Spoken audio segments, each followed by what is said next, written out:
Hope that you're all good. Let's do this and make sure that we can see. Make sure we can see Sean as well. There we go. There's Sean. Hey, Sean. Good to see you too. Hey, how you doing? And on both platforms, please like and share, especially early on, so the initial algorithm gets boosted. That's the one. Yeah. Hello, YouTube people. How are you all? Great to see you too. Who have we got already? We have some wonderful people in. I'm seeing the names that fill my heart with joy already. Isa is in. Finkelstein is in. Fliberty is in. Who else? El Caxi is in. Social Federalist, good to see you. I gather you got up a bit too early today. I'm so sorry. I know that the times of the Tuesday streams sometimes move around. I have generally now, I'm not going to be doing the super early, like 7 a.m. starts. It seems a bit pointless. So I sometimes do them at, I guess you'd say 9 a.m. Eastern. Today, 10 a.m. Eastern. That feels like a good balance, I think. But anyway, ordinary skeptic, good to see you too. Thank you so much for joining. And who else have we got on the TikTok side? Wow, we got a few up in here already. Fantastic. Good to see you, everyone. Right, let's get things going straight away. So today's topic, atheism cannot be wrong. And we'll get into the subtleties behind that title. For those of you who have seen me run it before, you'll understand that it has a kind of dual meaning. And I don't mean that somebody who is an atheist cannot possibly be mistaken. That isn't what it means. So we'll get into that soon. And before we get Lloyd in, just a couple of little notices. If you would like to participate in rating the callers, that's rating the conversations, then I'm putting the links to that right now in the chat. There it goes into the YouTube chat, and here it comes into the TikTok chat. That allows you to just go to a page where you can move a little ball around. And if you haven't seen it before, you move the ball to the right if you think the guest is nice. You move it to the left if you think they're not here in good faith, right? And you move it up if you think their arguments are strong, and down if you think their arguments aren't strong. And that gives us a reading on what we're getting from any particular guest. They could be coming in with really, really good arguments, but be a bit disagreeable. Or they could be coming in and they're absolutely lovely and sweet, but their arguments are rubbish. So you just put the ball where you think it describes the kind of conversation we're having, and then it all gets averaged out, and each caller gets a score based on the conversation that we have, and then we have a leaderboard at the end to see what's going on. And the bingo is now up and running as well. As you know, we've got our new 5x5 bingo board. That is all available for members of the channel.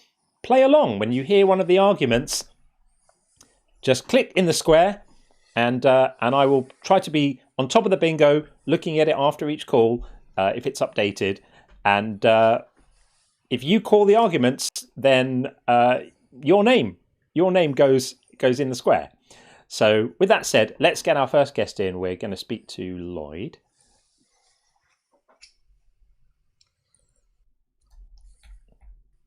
Coming in right now, hopefully. There we go. Hey, Lloyd. How are you, sir? You okay? Very well indeed. How are you? Not too bad. You look chirpy, which is good. You look positive. I'm always chirpy and positive. That's how I roll. It's nice to see on TikTok, man. It's usually like argumentative and like anti this, anti that, but we are a little bit anti, to be fair, but we like to be anti in a chirpy and positive way.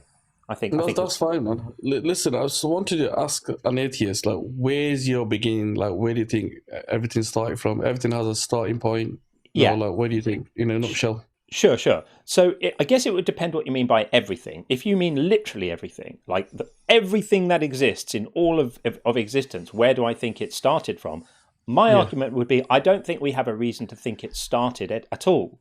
There's no reason to think that there was a time where there was nothing. We don't have any reason to think that. With us as well, as Muslims, that aligns, to be fair. I mean, my understanding was that in Islam you imagined that God kind of created everything, and before that there wasn't anything. Yeah, I mean, God was already in existence. There was no beginning for him, but yeah, I mean, he created. There's a purpose why Earth was created, and why the fact that humans were created. And what was that purpose? The purpose was to worship him. That's it. To worship him, to live a normal life, and if you kind of worship him, there'll be rewards for you. And what if you'd like just not convinced that he exists, then what happens? Well, then you're a disbeliever. That's between you and God. You have to answer for that when, obviously, day of judgment. Right, and the Quran has some very specific things to say about that, like your flesh will be burnt from your bones and then replaced so it can be burnt again, and all sorts of things like that. So God clearly gets. There's said to be. They were said so that it's like deterrence. Don't do it, basically. Like don't do it. Yeah. Yeah. The thing with this is there's a problem there, right, Lloyd? Which is that to be a deterrent, there needs to be the possibility of someone acting differently. Like if I say I'm going to make a law that says if you steal sweets from the shop, you're going to be punished for that. You're going to go to prison for a month or something. Well, yes. that could be a deterrent, and then everybody can choose. I'm going to steal sweets from the shop, or I'm not going to steal sweets from the shop. The problem is that belief doesn't work like that. Not believing something isn't like committing a crime. If you don't believe something, it just means you haven't been persuaded it's true. Yeah, but that's like a worldly thing, isn't it? So, for example, the ultimate destination for a believer is to enter heaven and have an everlasting life. This is only a temporary life. We all know we're going to come to an end. Everyone's on a conveyor belt. This is something that you can't deny, and it's guaranteed. Like God said that we all will taste DEATH. Yeah, we will all taste that. We agree that we're all going to die, but can you address the point I'm making, which is that to believe something or not believe it isn't an action that you take. You can't just decide now I'm going to believe this. You either do believe it or you don't. What if you're what if you're someone like me, right? I don't believe in Allah. Right? That's fine. And so when I reach the end of my life, if he looks at me and sees that I am an intellectually honest person, I follow the evidence wherever it leads, as far as the best I can tell. I do my best to understand it. I keep an open mind. I listen to what people say. But if I'm just not convinced that God is there, is it right for him to punish me forever for that? Well, the way you'd be looked at and viewed at is that you're a good human being in terms of your conduct, your behavior, your outlook in life. Right. But unfortunately, you missed the trick. You missed the main point of the fact that why we were created, or why Earth is the only kind of like planet where it coexists with human beings. It does not other planets, and I mean there's like exoplanets where they say that it could like contain human life as such, but this particular universe and Earth has been designed for human beings to kind of that's the claim, but we're saying we're not convinced of that claim. So the question I'm asking is can you show evidence of another planet where there's other human beings? Hear his question, Lloyd. Yeah. Lloyd, please hear his question. Yeah. Okay, mate. Yeah, that's cool. That's cool. So don't worry about the justification for the belief for the moment. Just accept that I'm familiar with the arguments, right? I've been having these discussions for several decades. I'm familiar with the arguments. I just find them unconvincing. So the question I'm going to ask is, why is it right for God to punish someone just for being unconvinced by the arguments? Because you know what it's like to be unconvinced by arguments. You've heard the arguments that Jesus is God, and you find them unconvincing. So you know the feeling of hearing an argument and just not finding it convincing. That's what I'm doing. I hear your argument. I hear the Jesus arguments. I hear all the other arguments. I just find them unconvincing. Why should I be punished for that? It's a good question, to be fair, but you have intellect. You should question like God's teaching. The prophets were sent to all humankind in many generations so that the word of God is kind of like said to human beings. That's why God sent prophets, so that human beings are taught that the Tawheed, that the oneness of God. And so you can't turn around and say, well, hang on a minute, I've not had it. So God questions you, how come you don't believe in me, even me? He'll say to you, well, I've sent you prophets, I've sent you books. Well, you've heard prophets and books from other religions, and you don't find them convincing. So think about that feeling. We believe in all prophets, but you don't believe what they say. So you don't believe that Jesus is God. You don't believe in the Hindu gods. You understand what it's like to hear the claims of other religions and not find them convincing. They don't have prophets, though. I do too. They don't have prophets, but they have gods, and you don't believe in them. So you know what it's like to hear other people's religious claims. Well, they might say your God is an idol. You know what it's like to hear religious claims and not believe them. I'm just doing that. And Sean and I can't help our position. It's not that we're choosing not to believe this. We just don't find it convincing. So our journey starts from Adam and Eve, doesn't it? So like we know, like that's the first creation. Lloyd, you're missing the point, buddy. Yeah. Lloyd, you're missing the point. So here's the point. Okay. What John is trying to explain to you is that we don't find all those arguments you're bringing up convincing, and we can't choose to find them convincing. That's the point. And what you keep doing is, from your standpoint, you're saying, well, you should find them convincing because of X, Y, and Z. And that's a fine conversation, a separate conversation. But the fact is we don't, and we can't help that. Well, and if God is all powerful, hold on. And if God is all powerful, he could convince us if he wanted to, right? Why would he do that? If you go to an exam, would he accept? If he cares so much that we believe he exists that he's going to punish us if we don't, then why if he wants us to believe, why doesn't he instantiate and convince us in the same way he convinced you he exists, right? Okay, there's two answers for that. One is that if you go to an exam, don't expect the examiner to give you answers. Secondly, there are some signs. For example, Pharaoh in Egypt, he's a good example. This guy's been put there and preserved on purpose so that he's an example of not to be a tyrant against God. Can I address these one at a time? Okay, so if a teacher gives students an exam, if I'm an all-powerful algebra teacher, all of the students absolutely would understand algebra and ace every single test with 100% accuracy. Okay. Yeah, so the point is, belief isn't a choice. We are unable, with the evidence that's presented right now, John and I, it's not that we're choosing not to, we are unable to believe God exists in the same way you can't just decide, I believe Superman exists. So, for example, with Pharaoh, have you investigated Pharaoh? For example, you're going right back into what you were doing before. I'm just asking a genuine question. Have you looked into Pharaoh's body? Like, have you that Professor Maurice Bucali from France investigated that? It's not relevant. It's not relevant right now. It's linked to the biblical books. Why isn't it? Why isn't it relevant? Right, Lloyd, you're changing the topic. You're changing the topic away from the subject we're talking about, Lloyd, is not individual pieces of evidence that you find convincing. That's not the topic. Many find convincing. Many find convincing. It's a delightful topic. I'm sure it's wonderful, but that's actually not what we're talking about. What we're talking about right now is the fact that we are sincerely and honestly just not convinced. Right? Now, you might think that we ought to be because of reasons X, Y, Z, and a Christian might think that you ought to be convinced of the divinity of Jesus, that he wasn't just a prophet, that he was actually God, and they can show you all the evidence for it and say, have you looked at this? Have you thought about that? We're not talking about that. This is not a conversation about why we ought to believe your claims. This is a conversation about, does it make moral sense to punish somebody for intellectual honesty? And your religion says it does, and Christianity says it does, and I'm here to say that it's immoral, and it's immoral bullshit, basically, to make the claim that it's right to punish people for what they find convincing. And as Sean was saying, if God is so powerful and he wants us to know that he exists, he could provide better evidence than an Egyptian pharaoh, or these weak arguments, or claims that the Quran predicted things in science, even though it gets the science wrong all the time.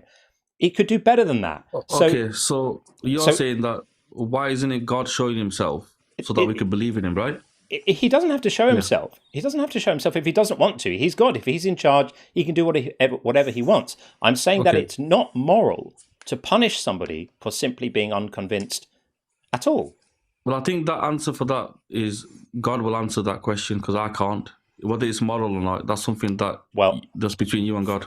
Fair enough, but I'm asking you if you think it's moral.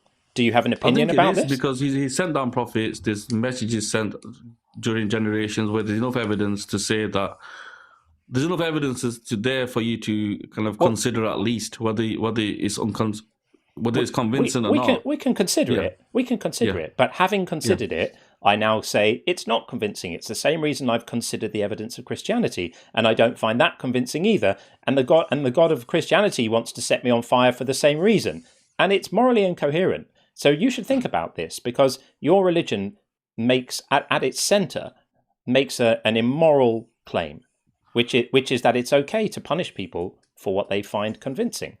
Well, this is what you could say to God then. Like, you could say, listen, you sent prophets over. I didn't believe in it.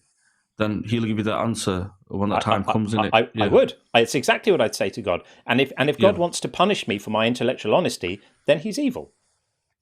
And Lloyd, if the Christians are right and you are wrong and you're burning in hell for all eternity, I have your back, buddy. I'm going to say that's completely immoral. Lloyd was convinced of Islam. Lloyd couldn't just decide to believe in Christianity, and it's wrong to burn Lloyd alive for all eternity for simply being convinced of the wrong thing. And so I'll have your back if it turns out Christianity is right, and if Islam is right, hopefully you have our back and say, hey, Allah, it's wrong for you to punish people for non-belief because they didn't choose their beliefs in the same way I didn't choose not to be a Christian. Yeah.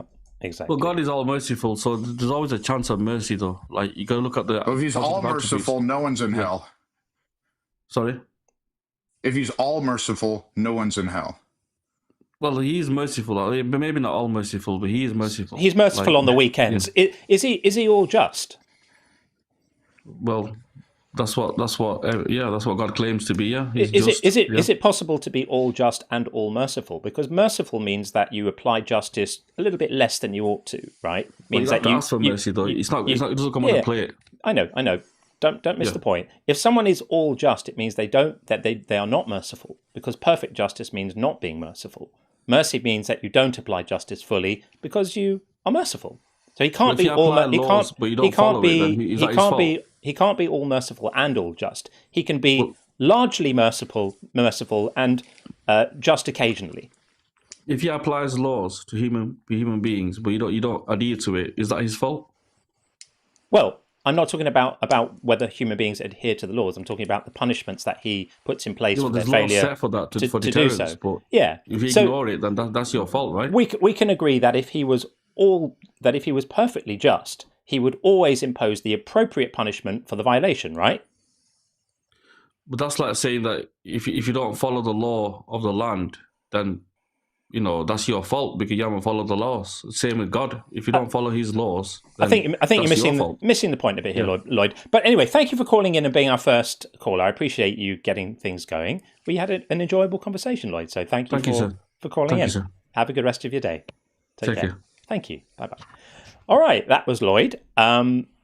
We are going to have a look at the bingo because we've had a call on that immediately. Niddy, straight out the gate, has called Fine-Tuned Universe. I think he pretty much did make that argument. Well spotted, Niddy.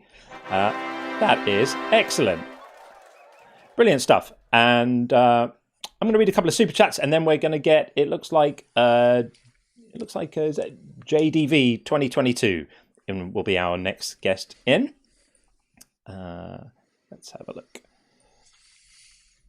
Right, I might need to refresh my super chat thing while we're having the call because actually it's not displaying right now. So let's get in JDV 2022 first. Hello. Hello, how are you? Hey, good. How are you doing, John? Very well indeed, thank you. Welcome in. So our claim today is atheism cannot be wrong. What's your view on that? Right. I disagree. Sure. But I can explain why. I'm actually not trying to push a particular deity as much as a creator or the idea of a creator. Sure. And I'm going to try not to fill in the crash out tile on your bingo card. That's always good. I don't want to get clipped.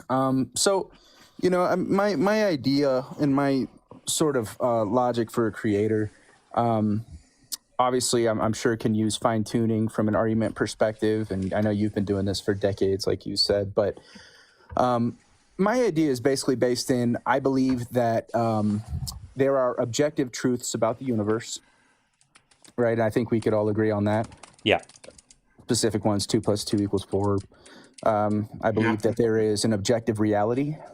There might be some people who don't agree, but I think objectively there is a reality, right? Yeah. And I think that these objective truths can exist separately from objective reality, such as 2 + 2 = 4. I think 2 + 2 = 4 as an objective truth existed before humans discovered it, right? And it existed Sorry, go ahead. I didn't mean to- Sorry, yeah, you said objective truths can live separate from reality. I don't consider abstract facts of reality to be like separate from reality. I consider them like a part of reality.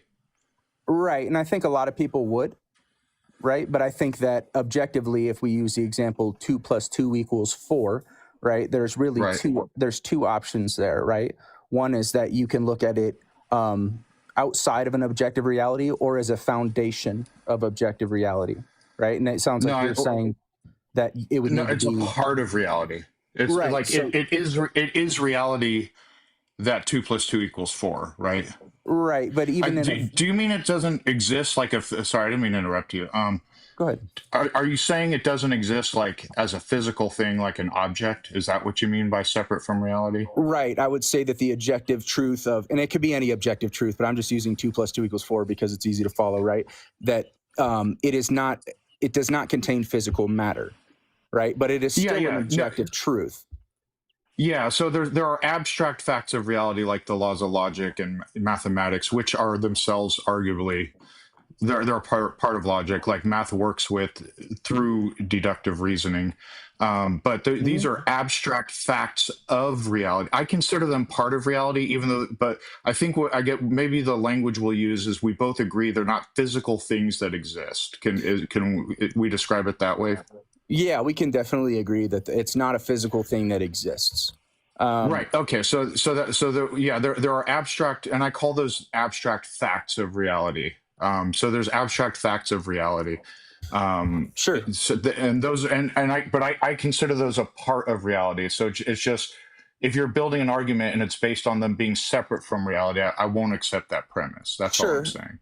Sure, I gotcha. So you're saying that in order for the objective truth, or you're saying abstract, I'm just going to say objective truth, but I want you to know, you can say what you're saying. Yes, there's physical things that are objectively true, like this penny right here. This penny, Right. It is an objective truth that this penny exists, but that's a physical thing. That's not an abstract thing. Correct. But there's objective truths that are physical. There's objective truths that are like abstract truths. Right. So I would say that penny would be more of an objective reality, right? At least in my perspective, right?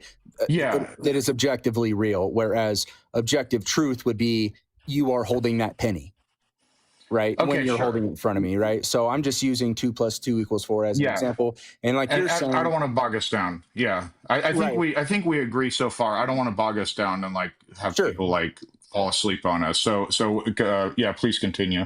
Right. So I understand that to you, right, it has to be married to reality, right? These objective truths cannot exist without objective reality existing. 2 + 2 cannot exist outside of a reality. But to me, I think in a vacuum of total emptiness, right, the objective truth that 2 + 2 = 4 is still an objective truth, right? That's my position. Right. So if there's no material to objective truth, it exists outside of material. Now, even if you were to say that foundationally objective truth and objective reality have to be together. Are you trying to sneak tag in through the back door? Me? Are you trying to sneak tag in through the back door? Is that what's going on here? I got that from the beginning. Yeah. I don't know. Is God the grounding? Is God the grounding for like the laws of logic and mathematics and stuff like that? No. That's not what I'm getting to, right? Because I think in atheism or debating with atheists, no matter what, right? At the end of any line of logic, I cannot sit there and provide to you evidence of a physical God, right? But what I can deduce, right, through this sort of grounding logic, right, like you said, grounding logic, is that I think that when you get to a certain point in the argument, that for me personally, right, and I'm sure that you guys have way more experience in this line of logic than I do, but for me personally, what I got to is that I cannot explain a natural cause for objective truths, for specific objective truths. Okay, so so you said something really important. I cannot explain. Why not just leave it there? So, because if you're claiming, if you have sufficient evidence for, like, for example, God is the grounding, correct, then you can explain it, and you should be able to provide evidence for that particular claim. if you don't have evidence that God is the grounding, and it's just a case of like, hey, here's some things I can't explain, then just say I don't know. That's the only rational answer at that point. Well, I think to a degree, I would agree with that. But I think once you get to a place where it's okay, nature or natural phenomenon cannot explain specific objective truths.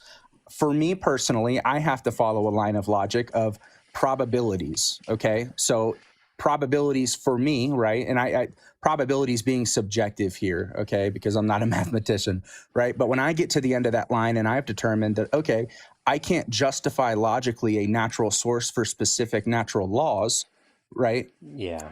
Within the realm of matter, that I can't. If you don't have a numerator and a denominator, you don't have probability.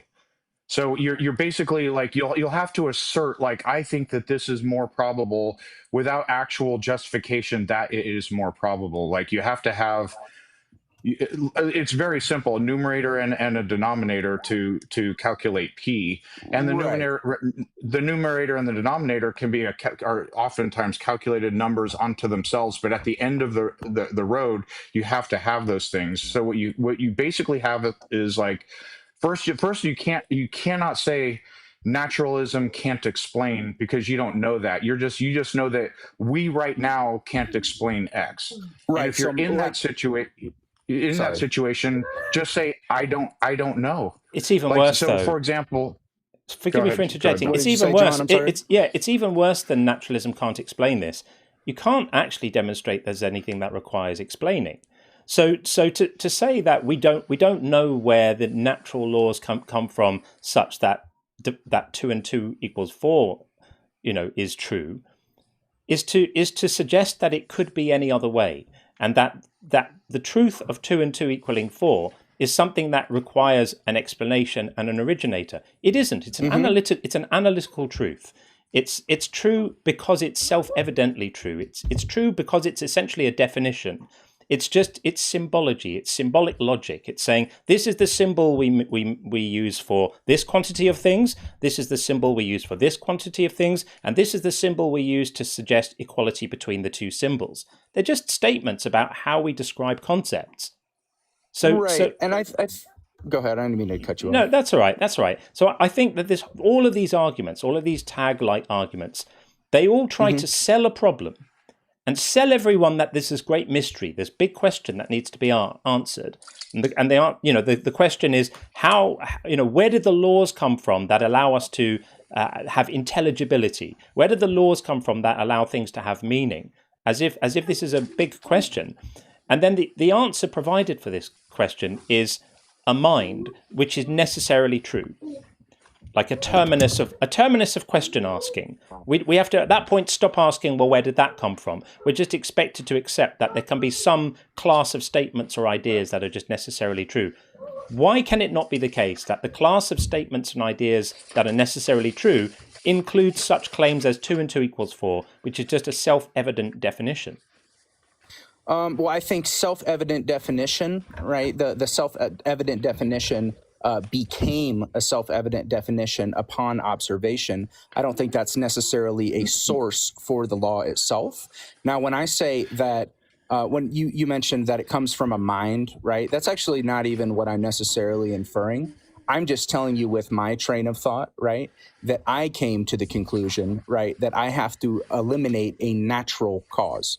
Okay, so when I have to eliminate a natural cause, for me specifically, right, it left me with very few other options, right? What John is saying is, what if there is no cause? Yeah. What if it's just a brute fact that 2 plus 2 equals 4, because by definition we're defining 4 as a quantity you get when you add 2 and 2 together. Right. That just by outward appearance, that the laws of logic, etc., just appears to be a brute fact of reality. And if you eventually have to come to a brute fact, and as John always explains, the brute fact, what theists do is take everything, what causes this, or what explains this, or what explains this. They just push it one further always and say, well, God is the brute fact. God exists, and so God caused this to happen. It could just, why not just have, what if it's just a brute fact that 2 plus 2 equals 4, and there is no explanation, it just is? How do you rule that out?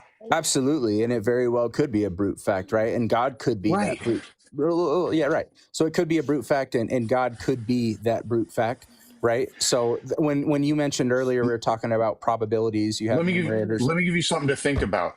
So it could be a brute fact that 2 + 2 = 4, and it also could be, we can't rule it out, that God exists as a brute fact and caused 2 + 2 = 4. But the question is, which of those two have actually been demonstrated? It has been demonstrated that 2 + 2 = 4. We both accept that. And so why push it one further to something you can't substantiate? You're adding something in. Well, I think that's an observational demonstration, right? Because we observe it in reality every day, right? I can put two fingers up, but I'm not talking. Yes. But But what about God? Right. What about what's the evidence for the God that you're saying is a brute fact? Just a second, right? So yeah, sorry, go ahead. Yeah, no, you're good, right? So there's observable 2 and 2 = 4 every day. What I'm saying is when we get to the origins of the universe, right? When we the look, universe may not have an origin. it might not, right? But yeah, by this line of thinking, to me, I think it had to. Even if you don't believe in a God, right? Even if you believe it was a whatever, I think by this line of reason, to me, I would deduce that it has to. No, you can't. You can't get from 2 and 2 = 4 is a necessary truth to therefore the universe had to have an origin and a start. That's a total non sequitur, my friend. Well, I don't think that it necessarily even has to be 2 and 2 = 4. I mean, I think that's just an easy example to follow. I think there's plenty of natural laws that can exist outside of a physical reality, and none of the natural laws get you to the universe had a start. That is not an established fact. Well, I think that what it gets you to is that the natural laws either had to predate the universe or come into the universe at the same time as reality. No, they may just all be they may just be brute facts of reality, and the universe itself may be a brute fact of reality, and none of these things may in fact require an explanation at all because they are just necessarily true. They very well couldn't. I'm just saying that I guess in this line of logic, and I know I'm not going to convince you guys. You've been doing this for a long time, but to me, this is something that is convincing because when I look at it, and hey, maybe it is just a brute fact and it's nothing. For me personally, right, I look at it and I'm like, this seems pretty well designed using this line of thinking. But Can I ask you something? Slight change of subject. Yeah. Are you a Christian? Yeah. Yes, sir. Okay. Have you always been a Christian? No. Okay. Did you become a Christian because of these arguments? No. Didn't think so. Dwell on that. No. So my guess is that you're a Christian for other reasons. It serves you well in your life. It works for you. There's going to be reasons for it. Each person has their own story, and you've come to these arguments later as a sort of intellectual sounding way to fortify and scaffold the religious ideas that you hold for less reasonable sounding reasons. But the reality is that these reasons are equally less reasonable sounding. They just have the appearance of being deep thinking, but they're not. So I actually don't. Sorry, I didn't mean to cut you off. No, that's right. That's what normally happens here. You can tell nobody comes to Jesus through these arguments. No, I think I probably maybe misrepresented it. I came to theism through this, right? Through these ideas. As far as apologetically, right, which religion I chose to identify with was after the fact. Okay, I didn't like think of all this or read up on all this and then be like, this sounds a lot like Jesus. So it was a little bit of a different order. But I don't know that I think that the line of reasoning is, I don't want to misquote you. I want to say you said nonsense, but I don't. No, I didn't say nonsense. I just said it's not. It doesn't hold up. It's like a type of word games. To me, all of these arguments are in a kind of bucket that I call word games. All the ontological argument, all of these things. They're not serious arguments. I think to each their own. To me, it seems serious. But for you, I can see why maybe you wouldn't think so. And I'm sure you've heard these kinds of arguments a lot. Once or twice. Maybe JDV, I just want to say you've been a very polite and honest interlocutor, and if you have other arguments you want to bring to the table, please come back to us, because we enjoyed talking to you. Or I think I'm speaking for John as well, but yeah. I'm gonna crash out. I'm just kidding. That's right. Thanks, man. All right. Well, yeah. Thank you, guys. Have a great day. Have a good rest of your day too. Thank you. Bye. Bye. All right. I will see if I can get these super chats working. It wasn't working before, but hopefully it will work now. There we go. Ordinary Skeptic says, I like this prompt. Maybe a theist with an open mind may learn something today. It could happen. Remember, some of us are former believers, so here's hoping. W, John and Sean. Well, thanks, Ordinary Skeptic. Lovely to have you around as always. And Dank Bird Gang said, thank you for the super chat. I admire your patience with these clowns.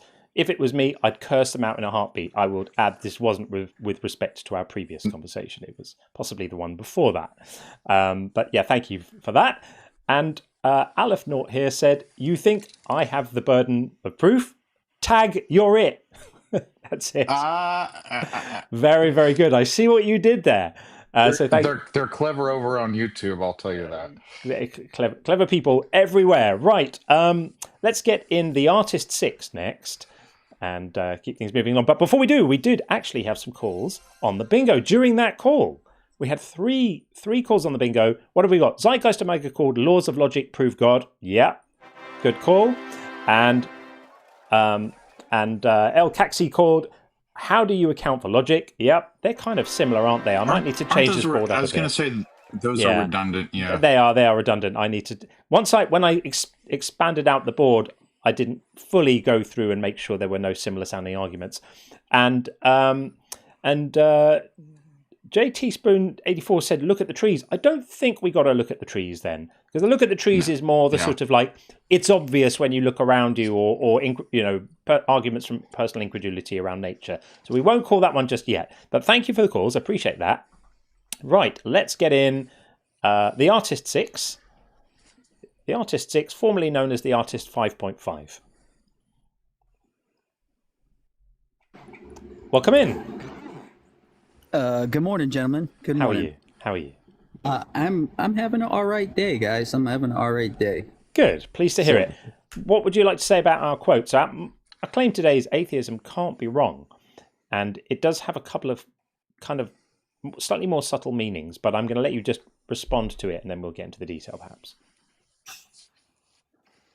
Okay. Before I respond, have either of you ever been a Christian? Because I'm a Christian. Yes, I have. Yeah, Sean. You have? Is that Sean? John. Yes, John has not. John has always been an atheist. I'm a former Christian.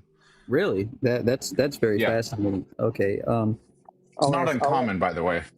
That's pretty cool. I'm just really learning about atheism and stuff. Sure. Okay.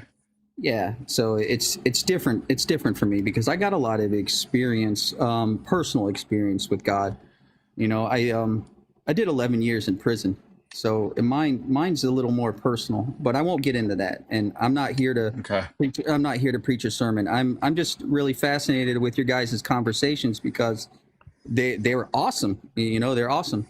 Do either of you guys think, I'm going to put religion aside, do you think there's some kind of creator or architect maybe out there? Maybe he's doing a lot. Maybe he's doing a lot of heavy lifting there. Yeah, I know. It just there's certain things that you look at in life. Just my perception though, that you got to wonder and be like, man, this is wild. And to me, I can empathize with you actually on what you're saying, because when I realized Christianity is silly, in doing retrospective thinking about stories like Noah's flood and the Tower of Babel and a lot of the stories in the Bible, Christianity fell away from me relatively easily, but I still continued to believe in a creator God based on sort of your thought process. And is an internal, what's called an argument from incredulity. I couldn't imagine that life could come about, for example, on its own from non-living matter, or that the fact that why is there something rather than nothing, and some type of divine creator was intuitive to me, and I couldn't imagine it any other way. And so I continued to believe in like a vanilla creator God. But later on, I realized I didn't have a good reason to believe those things either. I think your line of thinking is very human, it's very understandable, but it's also irrational when you look at it from a logical standpoint. What do you think about that? No, I get it. I get it. Were you in a specific denomination, like Baptist, Methodist, or Church of Christ, or anything like that? So originally I was a Seventh-day Adventist, because I lived with my great grandmother and great aunt from like the ages 9 to 11 or so. And they were very staunch, very fundamentalist Seventh-day Adventists. Didn't eat meat. We went to church on Saturday, of course. They didn't wear makeup.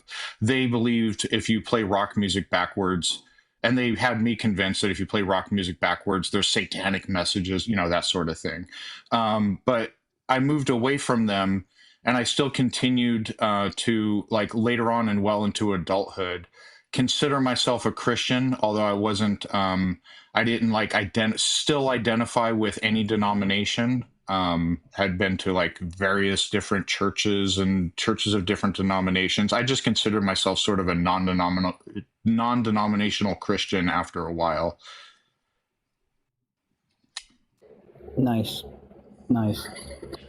Yeah, I'd like to offer So you what some. convinces you? Yeah, I'd like to Sorry, offer. Bob. Yeah, it's all right. Just quickly, we'll ask that question next. But I just wanted to offer you something that you may not have considered. So many people hear the word atheist and they think that means someone who's certain there's no God, or even who claims there's no God. But that isn't actually what atheism means. Atheism is a slightly more careful position than that. At its base, at its core, atheism just means you've heard the arguments for a God. You've heard the claims, maybe from lots of different religions, and you just don't find any of them convincing. You can still leave space for the possibility that there's a God, but you just currently don't believe that, you haven't been convinced that it's true. Doesn't mean that you're certain that it's false. It just means you're not holding that it's true. So some people would say, well, isn't that agnosticism? But agnosticism is really just to do with what claims you're making about knowledge, what you're saying you know. I know there's a God, or I know there's not a God. So you could be an agnostic theist, which is someone who believes there's a God but doesn't claim to know it for sure. So the whole agnosticism thing isn't like a halfway point between believing and not believing. So our position really is that we have no idea whether there's a creator or not. There might be, there might not be, but the time to believe there is one is when there's some evidence for it, and so far we just haven't seen any. Does that sound like a reasonable position? Yeah, that's definitely reasonable. Just to give you a little background on me, my dad is a preacher. He passed away a couple years ago, though. Sorry to hear Since that. then, yeah, Parkinson's disease, man. It's rough. That's rough. I'm sorry. Yeah, it is hereditary. So back to this. Man, it's good conversation. It makes you think, and that's the whole point. Is about communication, understanding one another, and just just to leave an open perspective. Because there's always room to grow. There's always space. The mind is ever. It's limitless. I've learned that it's pretty much almost limitless as a lot as what you allow it. What I found is when I shed my religion, it freed my mind. It freed limits to my mind, because with Christianity comes a constant threat of hell. Don't disbelieve, don't doubt, don't this. Faith is a virtue. The stronger your faith, the more virtuous, what have you. And so lean not on your own understanding. Yeah, and when doubts crept in, like, because there was a while before, even as a child, doubts would creep in, and I wouldn't allow myself to like think about them and ponder them with an open mind. Everything else is like, oh, that's the devil talking to me. Don't think about that. Don't think about that.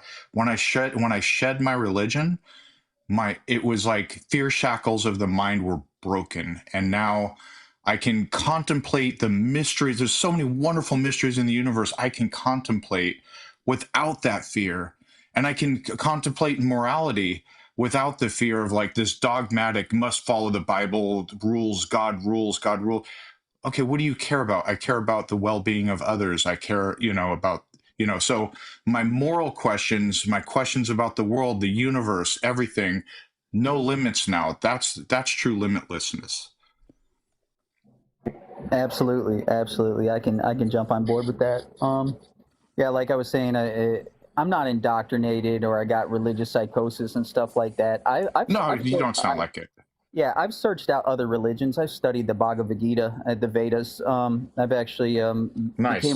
became a Muslim, took my Saeed, and then during Ramadan I studied that, and then studied Buddhism also. And but I always came back to the faith, and I always came back to Jesus Christ, and He's my Lord and Savior.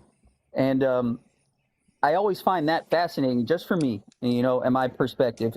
Even though I searched out all these other, deities and different things and different perspectives and Eastern philosophies, even, I love Chinese and Japanese philosophies. It's amazing.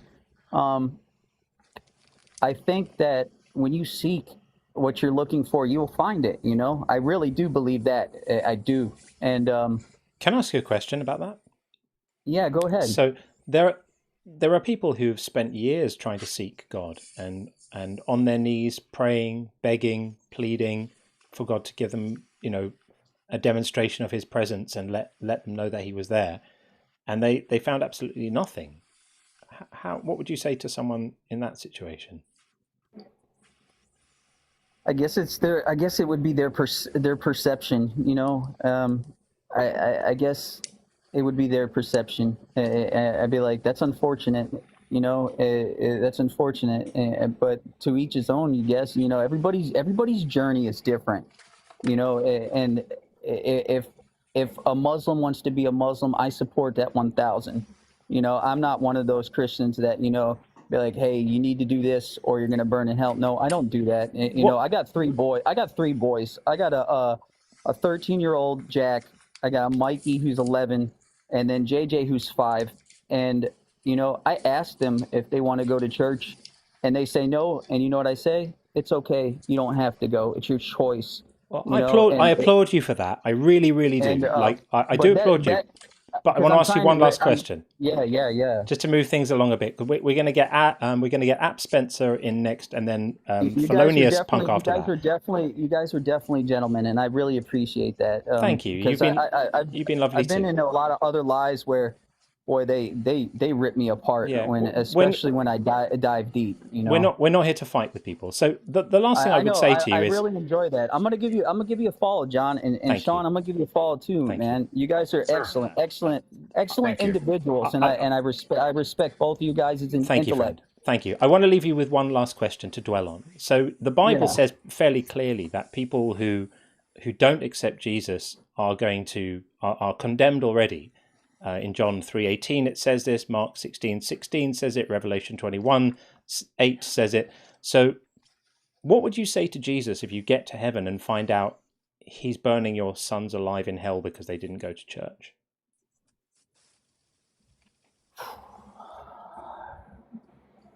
I'm gonna try to pick a fight with them.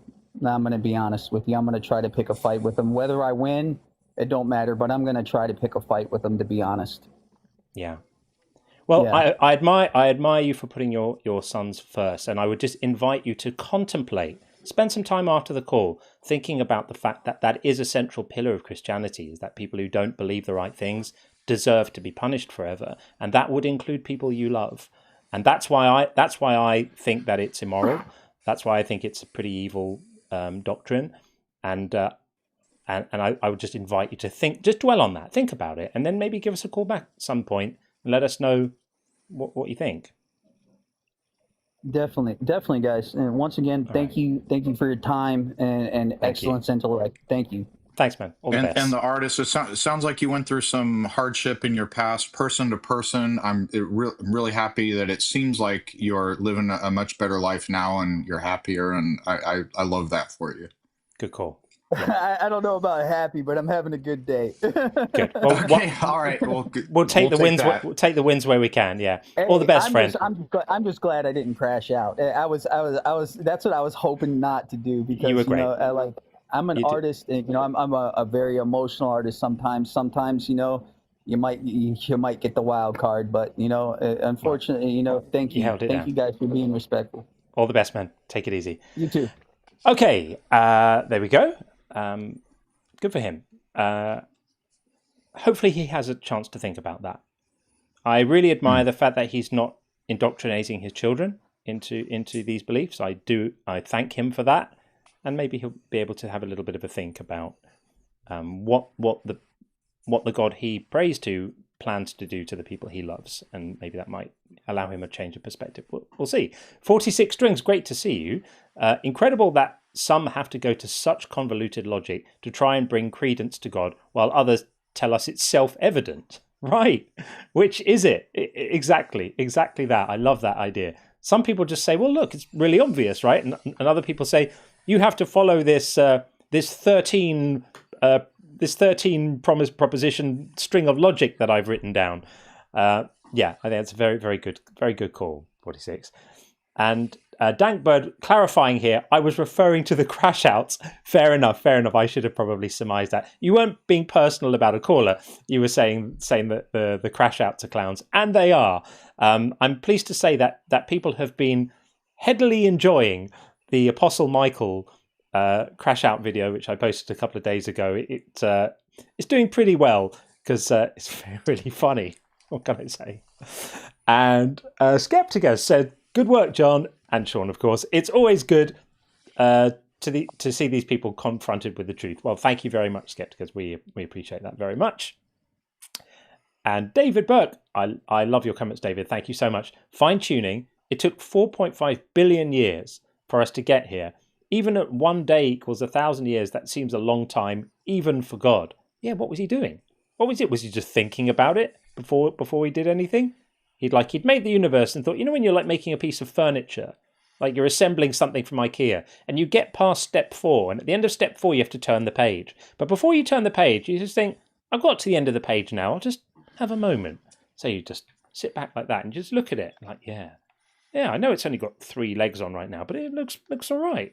God did that and then waited for thousands of millions of years before doing anything next. Time on his hands, I guess. Time on his hands. And Anani, great to see you. For Sean, Christians say they love you only because it's the Lord's will. I don't know what all of those acronyms mean, but thank you for what. Yeah. Can we decode these? I'm not clever enough to know what TISM. I'm not either. Appreciate it though. I'm feeling dumb now, but if anyone wants to clarify these, I'm all ears. And thank you, Anani, for the comment. Okay, as promised, let's get App Spencer in, and then we'll do Felonious Punk after this. Trying to bring. There we go. Welcome in, App Spencer. Hello, App Spencer. How are you? Are you there? Teacupped immediately. This bodes well. How long? I don't see a teacup. I do. That's weird. App Spencer, are you there? We'll give this App Spencer, if your if your app is minimized right now, we cannot hear you speaking. You have to be on the app. Yeah. Sure. There we go. Oh, there we go. Yes. How are you? How are you guys? We're good, but your audio is fairly bad. So I'm not sure if there's anything you can do about that. Can you get me well now? I'm sorry? Can you get me well now? Yeah, we can't really hear you. I think you need to get somewhere where you have a better signal or something, because it's not. This is not workable, I'm afraid. How about now? Yeah, that's a little better. A little better. Oh, okay. Thank you so much. Okay. Yeah. Welcome in. For me, thank you. Okay, if I'm to tell you one thing, as far as I know, science and spirituality are all a discovery, right? Are what now? I'm sorry? Science and spirituality are what? A discovery. They are all considered to be discoveries. They're discoveries. I would say no to both. Yeah, Science is a method for exploring the natural world and coming up with explanations for explaining the natural world. Spirituality, I don't believe spirits exist, so I don't believe like spirituality. I understand it like as a concept, but it's sort of a nonsensical one in my opinion because I don't believe in spirits. the good thing you said that is your opinion, right? Even in science, some people are coming.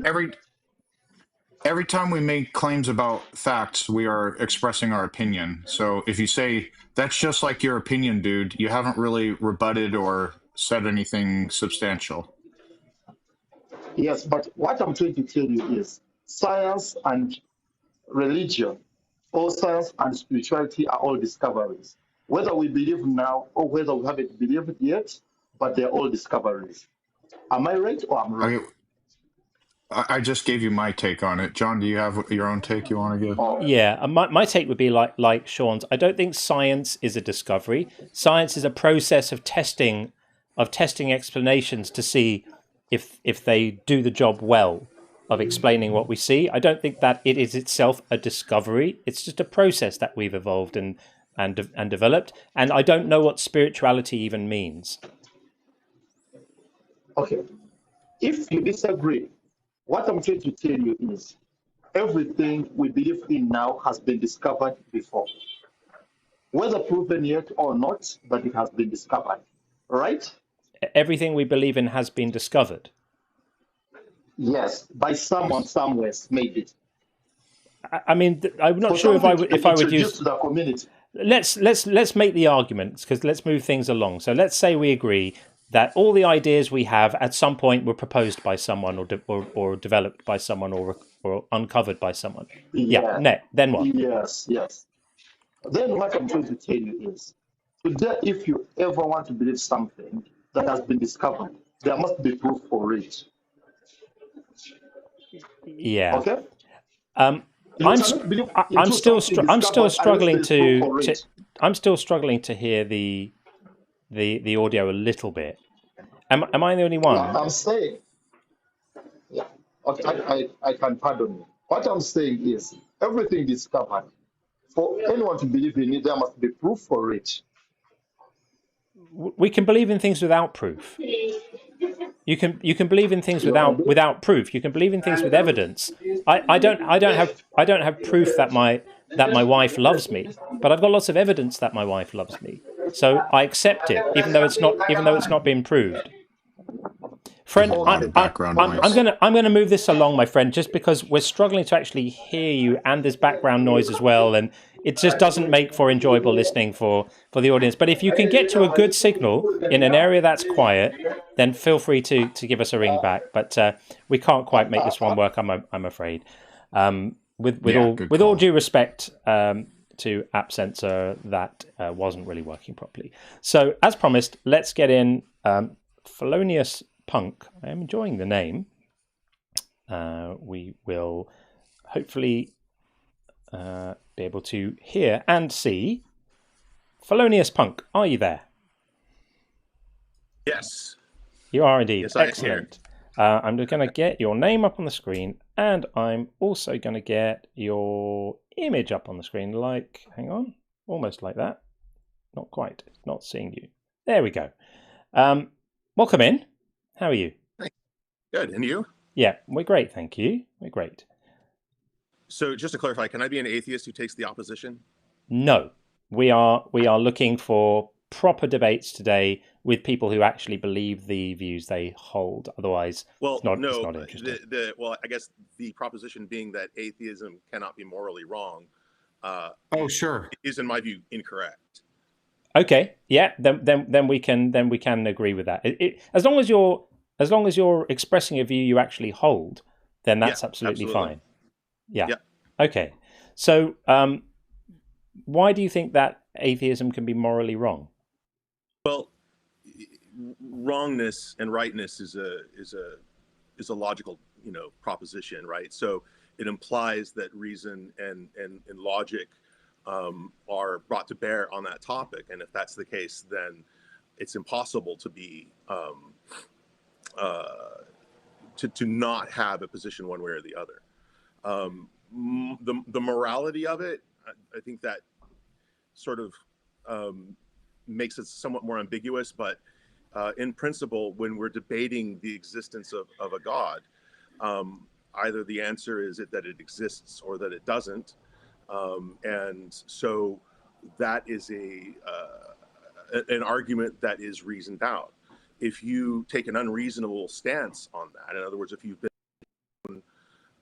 evidence that meets a criteria for proving, and you are being unreasonable, and that is a false position to take. It's an unreasonable position to take. And in my view, it would be immoral, where morality follows on from being reasonable and logical. But we're Do not you making a consider it claim. immoral for, is it immoral for people to believe in the Loch Ness Monster? It might be. It might be. Well, is it? I mean, Bob believes in the Loch Ness. Bob believes. Hold on. Yep. Yeah. So this is just an analogy. So Bob believes the Loch Ness Monster exists. Is that belief immoral? And you said it might be. What would make it immoral? Well, first, I would just say that the proposition here isn't that a belief can be immoral or false. Obviously, Well, it is though, because no. I'm sorry. The proposition, as I understand it, is that an atheist cannot be morally wrong for failing to be convinced by an argument. Right. That's the, yeah, correct. So a belief. So belief states are not choices. So it's nonsensical to cast moral aspersions on people for things that they cannot choose or cannot do differently.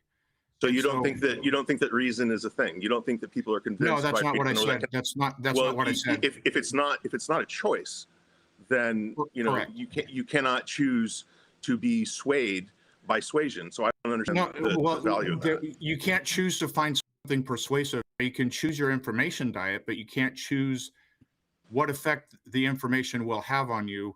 Do you agree that it's not a choice? Do I agree that belief is not a choice? No, I don't agree with that. Oh, okay. If you, in other words, we can test this. that whole point of view denies the value of science. In other words, great. Well, hold on. I don't agree. I don't agree, but we can test the hypothesis right now. Well, we can't if what you say is true. Yeah, so we can test the hypothesis. You say belief is a choice. Right now, choose to believe the room you're in is going to collapse on you in 1 minute. Go for it. Yeah, I don't think that. Are you able to? I don't think that is exactly the topic under discussion, though. Well, hold on. Can you or can't you? If you'll allow me to elaborate my point, I think we can clarify the point of distinction. I would like you to answer the question. The answer to that question are you capable of belief? So right now your proposition is belief is a choice. Are you capable of choosing to believe the room is going to collapse on you in 1 minute right now? No, I don't think that would be a reasonable choice to make. Okay, well, not choice. If it's a choice, you are able to. So are you able to or are you unable to? Which one? I am unable to because I choose to delineate my belief based on reason. No, I'm sorry, but you're just invalidating any opposition in order to make your point. You're contradicting yourself. I've agreed to you, but you're just refusing to admit any opposition here. No, you're will I being be able to explain my point of distinction, or are you just going to continue saying the same thing over and over again? You are contradicting yourself. So no, I'm not. You have not allowed me to explain my whether I'm contradicting myself. You said I am unable to. So you want to keep going, or you want to let me? Hold on.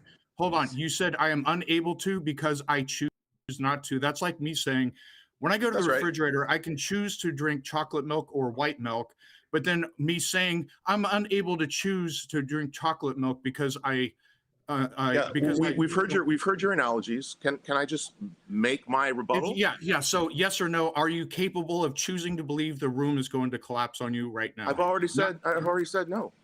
Okay, so if you're unable to, choose not to, there's a difference. If you're unable to, then belief is not a choice, correct? No. Okay, I'm sorry, but this is a game that sophists play with other sophists, and I'm not going to do it with you. Either you're going to allow me to make my point, or you're going to continue going on. Okay, so explain the contradiction. between belief is a choice and I cannot choose to believe the room is going to collapse on me right now. That is a direct contradiction. Please reconcile it. Okay, great. Excellent. Thank you so much. So the point is, when we abide by rules of reason, we choose to evaluate those claims based on facts and evidence, right? That is a choice. People don't have to be ruled by reason, and we see evidence of it all the time. So because I choose to believe in reason and am therefore biased against the proposition that the room is going to collapse on me in 1 minute, in no way mitigates against the idea that beliefs are or can be a choice. Now, it doesn't necessarily follow that all beliefs are a choice, and it doesn't follow that all beliefs are not a choice. But if we choose to believe in reason, when you say choose to believe in reason, when you say, finish my point. When you no, I want you to clarify something. When you say we choose to believe in reason, do you not mean that we are persuaded by the evidence that using reason has a utility and more often leads us to the truth? You didn't choose to believe in reason arbitrarily. You didn't say, shall I roll a die today or shall I be led by reason? That choice, of course, you can have a choice about an attitude, right? You can have a choice about, do I want my beliefs to head towards truth or not? Is it important to me that I care about this? Those are areas where you can locate some choice.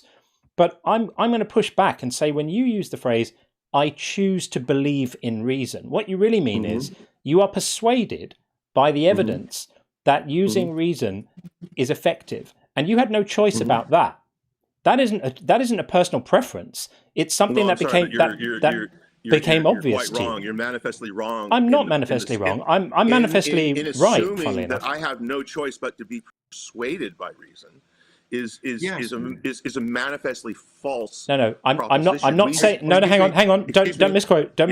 I'm not saying you had no choice but to be persuaded by reason. I'm saying you had no choice but to be persuaded that reason is an effective way to produce your beliefs. That was an assessment you made about reality. It wasn't just a personal preference. Yeah, well, if it's an assessment, then it's a choice. And that assessment wasn't a choice. That assessment wasn't a choice. You won't let me speak, and it makes it very difficult to have a discussion. It would be circular for you to defend your claim that belief is a choice by asserting that it's a choice for you to believe in a certain way. I can give you I can explain this in a way I think you'll understand. I can explain this in a way that I think you'll understand. So, for example, I avoid believing things based on logical fallacies, right? Now, it sounds like when I say that, I'm making a choice about my epistemological standards, but I'm not. I cannot choose to believe that logical fallacies can reliably lead you to truth. I cannot choose that. I cannot decide an argumentum ad populum, for example, I can't decide to believe that is a reliable way to come to truth. That's just one example. So I employ logic and I avoid logical fallacies, not because I'm choosing which epistemological standards I want to find convincing, but because I do find them convincing and I have no choice otherwise. Yes, I appreciate your point. The error I believe you are making is that you are making the argument after the decision has been made.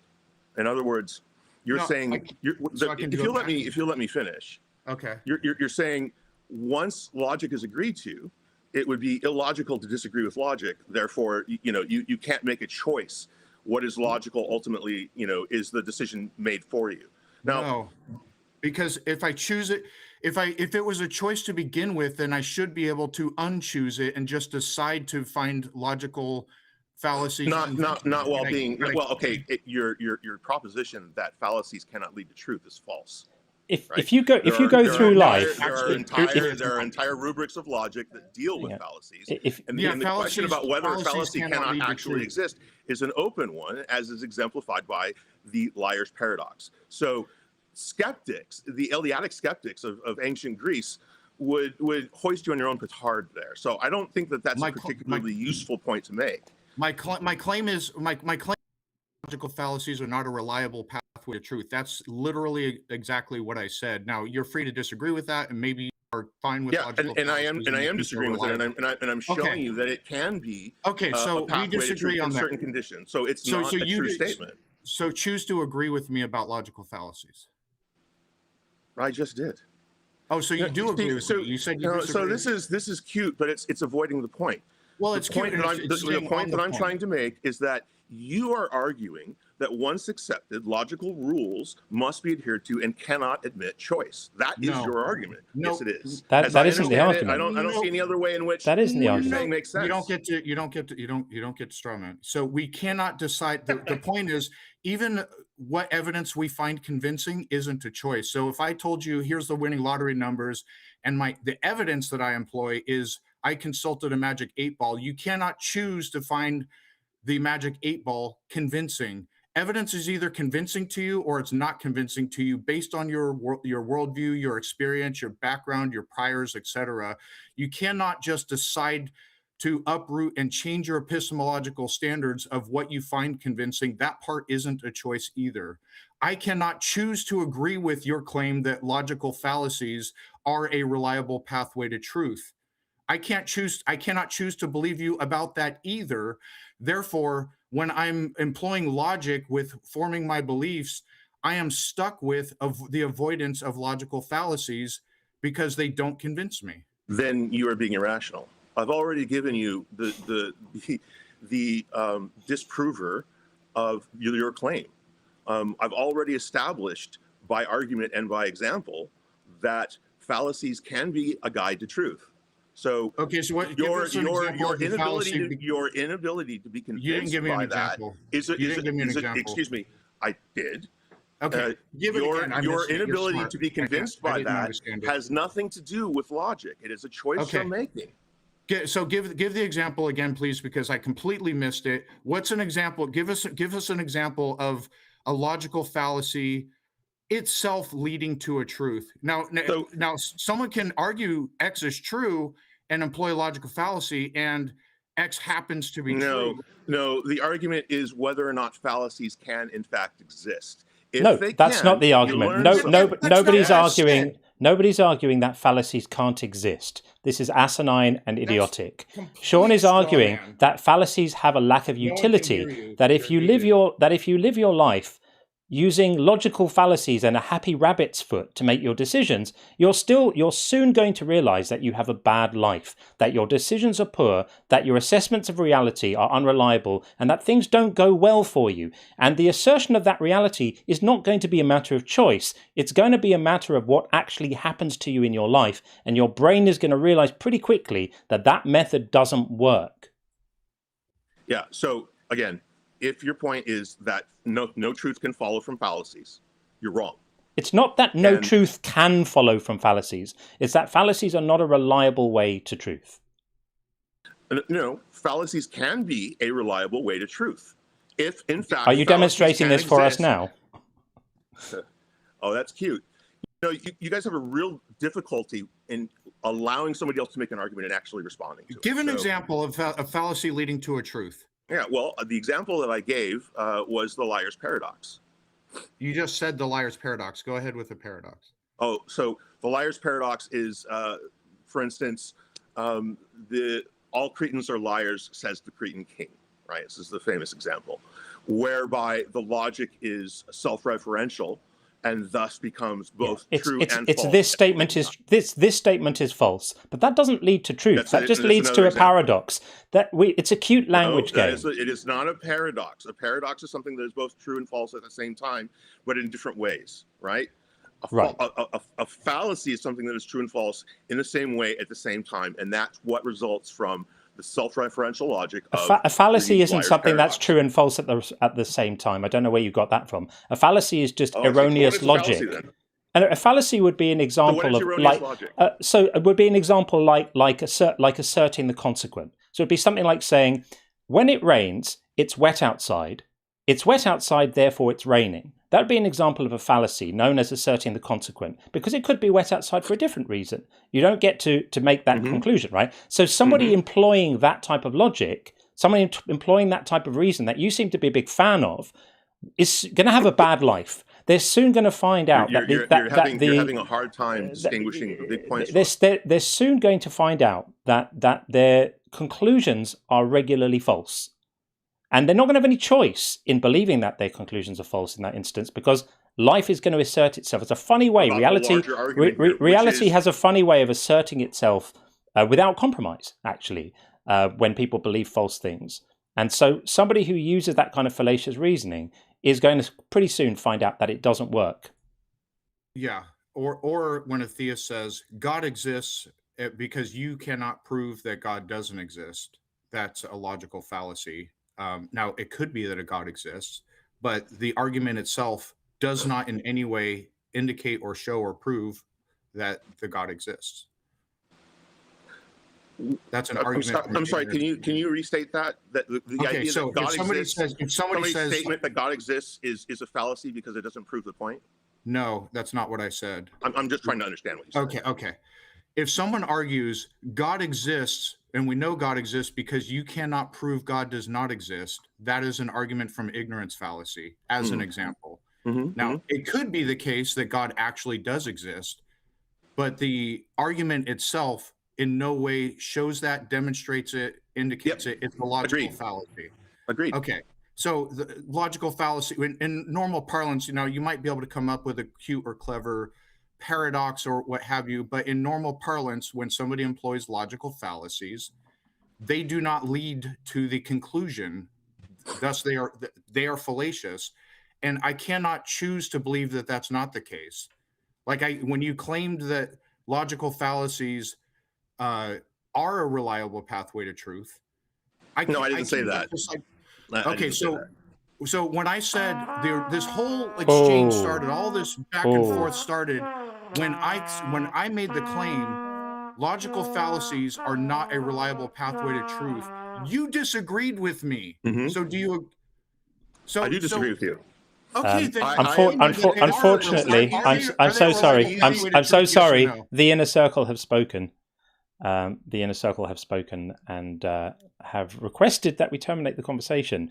So I would say respectfully to Felonious Punk, we do have a system here where the top members of the channel are able to vote if a conversation is intolerable, and we have had how many votes did we get in on that? I think it was 12. Yeah, we've had 12 votes from the inner circle. So I would say thank you for the conversation. We appreciate it. All the best. Okay, there we are. I do what I'm told. The animation didn't appear on I noticed that it didn't. I think I might possibly know why. Might possibly know why. Let me just have a little look at that now. There we go. Okay, from now on, it will be on when it's. But did you hear the sound? The sound activated. So we all heard the sound. Well, on my side, I didn't. Oh, you wouldn't have heard it. Okay, yeah. Sorry. So well done, Inner Circle. That was hard to bear. I did also poll the room. And the poll came back fairly conclusively at 73% on the YouTube side, and on the TikTok side, it was similarly conclusive. I can't see it right now. So there we go. That was Felonious Punk. I think that was a bit of a silly argument, but there we are.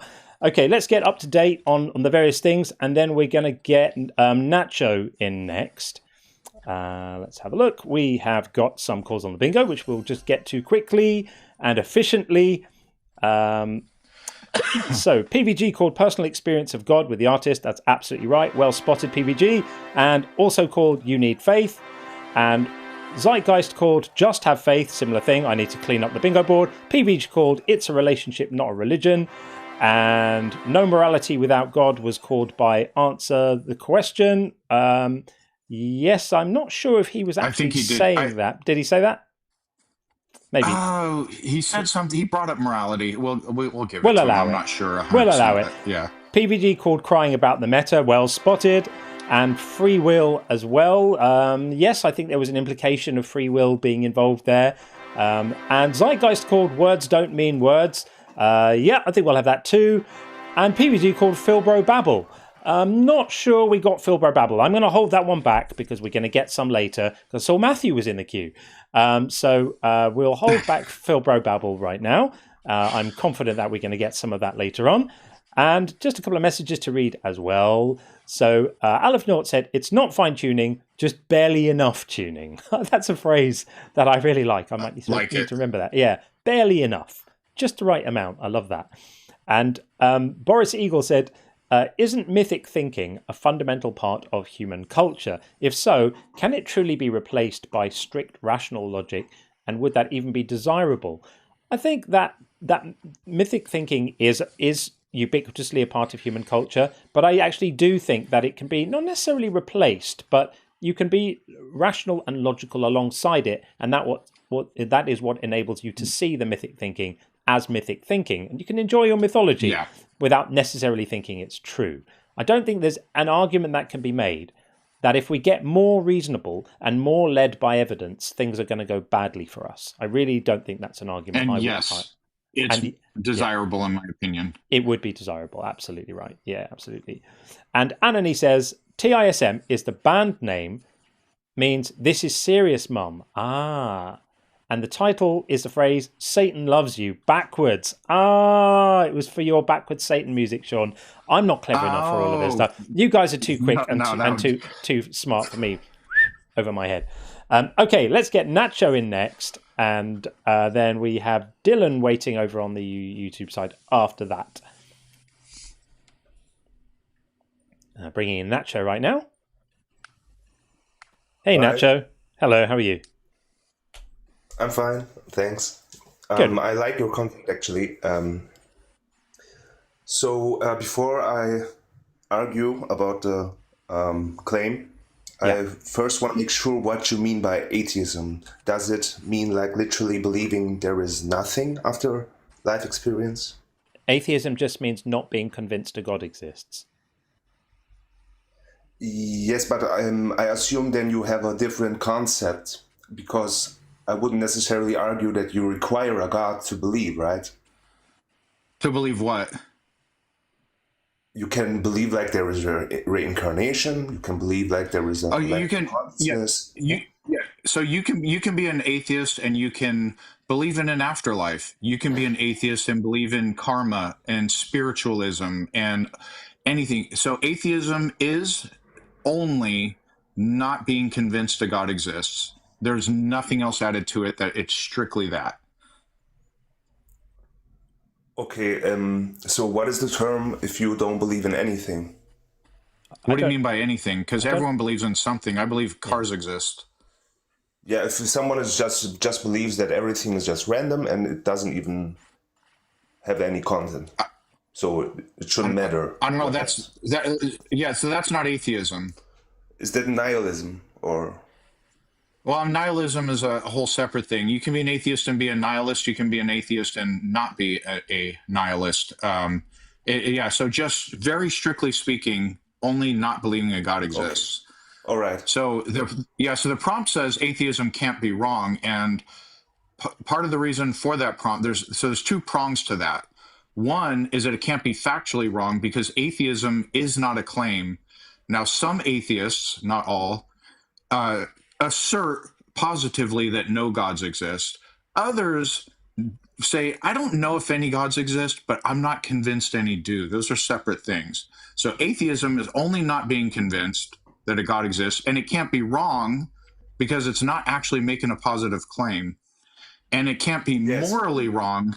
It can't be morally wrong. That's the second prong, because what you're convinced by isn't a choice. You're either convinced of something or you're not, and it's nonsensical to cast moral aspersions on someone for something they cannot choose.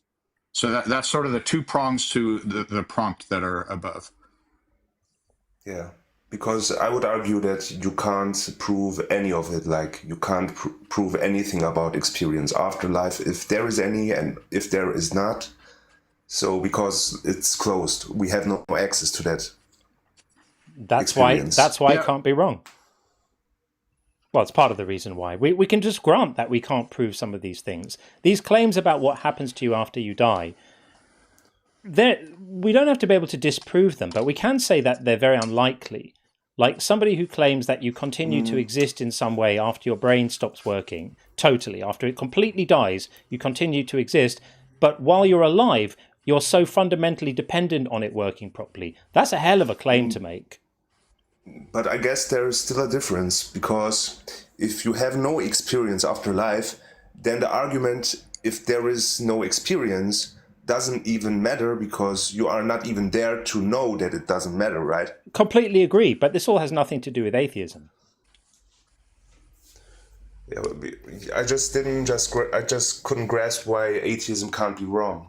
Because atheism is simply not being persuaded that a God exists. And that you can't be wrong about not being persuaded. If a God does exist, you could say, let's say, how does this claim stack up if it turns out that there is some kind of God? Maybe it's not the God of the maybe it's not the God of the Bible. Maybe there's some other God that we don't know about that created everything. Mm-hmm. Well, I would still say then atheism still can't be wrong. It could be the case that people who are atheists are missing out on some fact of reality. But at its core, atheism isn't saying there's no God. It's just saying I'm not convinced that there is one. So you can be not convinced that there is a God exists, and a God exists, and you're still not wrong.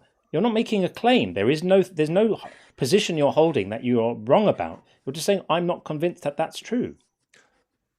Yeah, I mean, if you just have to be convinced inside life, you're right? But if after life you experience God, I mean, you can still lie to yourself that you're not convinced. It doesn't change the reality. Well, after life, if you experience God, you're not going to be an atheist anymore, are you? You're going to go, there is a God. Exactly. So you can't go wrong. And then you won't be an atheist anymore. That's a statement of the obvious, isn't it? Yeah, what you are saying, if you're no atheist, if there is a God and you are convinced, then you're still not wrong because you change your decision, or what you mean? No, it's because we're not making the claim. Look, if I was saying there is no God, if I make the claim there is no God, mm-hmm. and it turns out that there is one, then I'm wrong. Then that claim can be wrong. But atheism isn't making the claim there is no God. It's just saying at the moment I haven't been persuaded by the claims of a God, so I'm withholding belief, and that can't be wrong. Okay, but if you are withholding belief, then that's your belief, right? Still, that's what you are convinced of, being not convinced. It's a lack of belief. Not believing X. It's not the same as saying... Not believing X is not a belief. Yeah. Sorry, John. Yeah, that's it. Not believing something isn't a belief. Believing that something's false is a belief. That's a different thing. Okay. I tried to make an example, but maybe it doesn't make any sense, so forgive me. Oh, here, I have an example that'll help. Nacho, I think I have an example that'll help you. All right. Mm-hmm. I have a lawn in front of my house, right? A bunch of grass in front of my house. Mm-hmm. Are you convinced?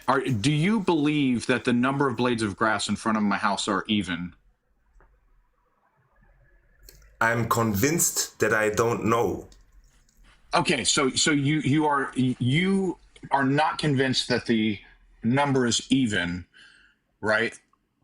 But I still have to be sure if I make an argument, so I have to be convinced in any context. You're not claiming. Yeah. So if you're not convinced that it's even, but not being convinced that it's even is not an assertion that you believe the number is odd. You don't know. So you are neither convinced that it's even, and you're also not convinced that it's odd. Both are true, right? Yeah. Okay. Can you be wrong? No, because you're not making a claim. You are not convinced that it's even, and you are not convinced that it's odd. And so you cannot be wrong because you have not mm-hmm. made an assertion that it's even or odd. You're just saying, I don't know, right? Yeah. Okay, so I am not convinced that there is a God. I am not claiming there is no God. I am just not convinced there is, so I can't be wrong. In the same way, you cannot be wrong when you say you are not convinced that it's even. Okay, so I have an argument. Can I? Go ahead. Yeah. So if we assume that condition is only possible in the mortal state of your consciousness, and I can imagine or construct a belief and say that I know the answer, but I have maybe chosen to forget it. And then if I say I'm not convinced, I can actually be wrong, and maybe I will remember after I lived. I'm not following your analogy there. Like I can't Like, just choose if to you are forget dreaming, knowledge that I have. You can do that, maybe. Not here, but maybe when you came here, you have decided to forget where you came from, to have the experience. Oh dear. This is weird. Yeah. I think this is Go all. ahead, It's John. just a concept where it makes...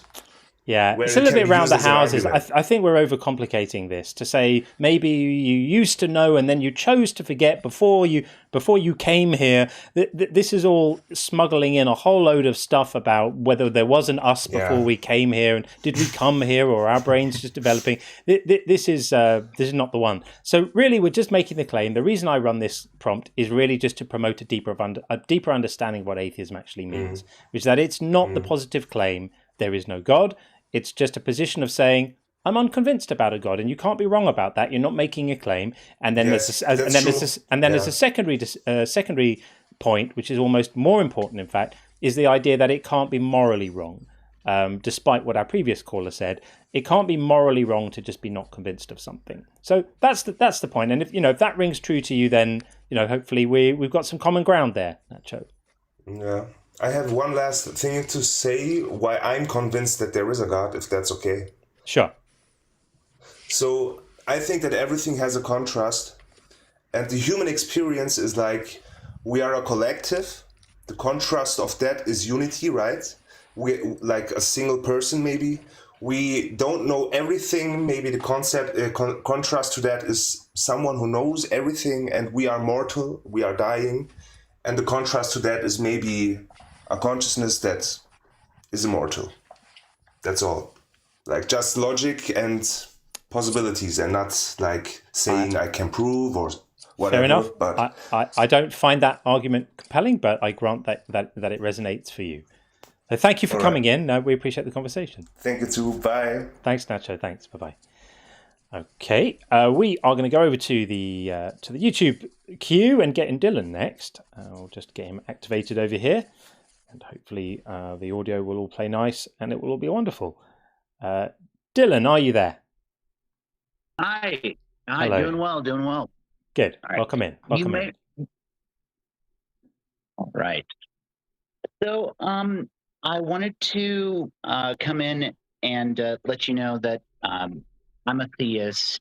I've always viewed faith as kind of this interesting thing of like faith in a sports team, similar to like faith in God. Like they're both kind of like subjective truths that I may influence my behavior based on them. Like people may change their day-to-day, like some horoscope tells them to, wear red or something, like benign behavior, right? Right. And like, I wouldn't necessarily say that for the average person that my behavior is like influenced to the level of like having an extreme kind of aversion to like science or things like that, but I get like a sense of hope and joy and things like that still from like a sense of faith and things like that above it. You know what I mean? I mean, not exactly. We're just interested in knowing why people think things are true.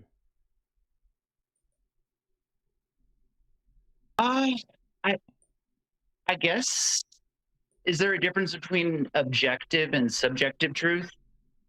I don't think. There's I only don't think. truth. Yeah, I don't think subjective truth is really a thing. I think something is either true or it's not true, and you either have a good reason for thinking it's true or you don't. Like, would we consider methodology subjective truth in science? No. Yeah, truth. So when we say true, it's important we're speaking the same language. When we say something is true, John and I are both using like correspondence theory, like basically the definition. If X is true, it means X is a fact of reality. So, for example, it's true that the moon exists. It is a fact of reality that the moon exists. So reality itself determines what is true.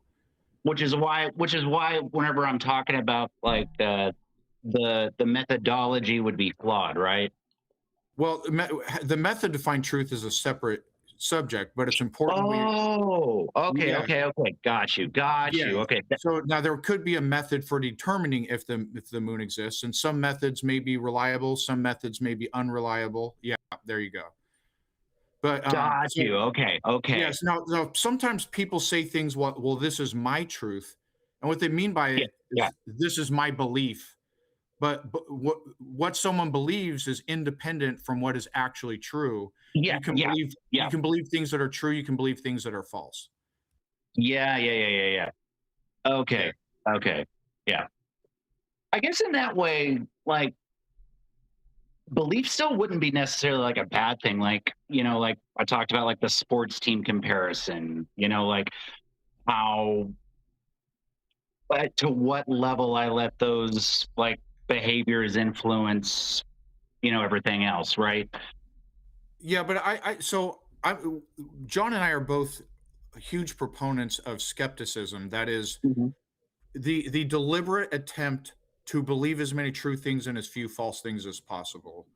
To hone you've heard the term epistemology. Yeah. It's the study of how you can know things. To hone your epistemology to where you are the least likely to be fooled and believe false things, and learn as many true things as you can about the world or what have you. And so, so that's sort of our philosophy here. But what do you think of the prompt of the discussion here? Because we've kind of gone into some philosophical weeds. Yeah. Sorry to get into the weeds about it. No, you're fine. I guess, is it possible to maintain skepticism while maintaining a type of optimism and belief at the same time? Like does it have beliefs are justified? Like the whole point of belief of skepticism. Do they need justification though? Do they need justification? Yes. Yes. When all the only exception I'll give, and I hesitant because we're going to go on the philosophical weeds again. The only exception I can think of to where is accepting the laws of logic because they appear to be self-evident, and you can't verify logic without using logic, and it's circular. It's a well-known problem in philosophy. But setting that aside, like normal everyday beliefs, including and especially God beliefs, yes, beliefs. If you care about believing true things and avoiding believing false things, you should absolutely apply sound epistemology, have evidence-based belief systems, and if you're going to dedicate your life to something, isn't it really important to you that it's true? Yeah. I would also then think about the institution itself. Like, whenever I think about, there are people that are very devout, true believers in the church, right? Like, you've got preachers, nuns, priests, like the whole shebang throughout the entire everything. Sunday school teachers, millions and millions and billions, and people that truly believe it to be true that don't necessarily have the framework with which to handle that, right? But it's important, if you're going to dedicate your life to a church, to an institution, to a religion, do these things, form your entire life around it. And the entire basis starts with, I believe God exists. That's the most important question of all. So you're a believer yourself. Yeah. Do you have sound reasoning, evidence-based reasoning to actually believe in a God? And if you do, what is it? I don't, but that's the point. I don't necessarily think that everything needs to be rational. I don't think that I can rationalize everything. If I think that, like, looking at, if it turns out no God exists, I'm not saying I can prove it or anything like that, but let's say hypothetically, we live in a world where no gods exist whatsoever. Would you want to continue believing, or would you want to know and stop believing? I would even admit that I would want to continue believing. Like, there is a joy. Like there is a like, I even admit in a Nietzschean Ubermensch way that I acknowledge I was brought up in a Christian society. I, realized the values that I brought up with were Christian. But looking back, there's a lot that I resonate with, like the concepts of grace, and there's a lot that I do value. And like as an institution, I valued like that I was able to move across the country and immediately make friends by just pretending to, go to a church, like there's no kind of milieu or institution like that. We're losing that, So you're essentially just making a utility argument for religious participation. Well, That's different not to an necessarily argument utility, but about what you believe, isn't what it? do we? Well, I'm saying, what do we have? And well, what are our civic institutions outside of that we can get? Like it's But like there's nothing. Let's imagine like, we have nothing. Let's imagine we have nothing, and the only place to get a good coffee is the church, right? Let's imagine that scenario. That still wouldn't justify belief in deities. It would just justify recognizing the utility of participating in these congregations.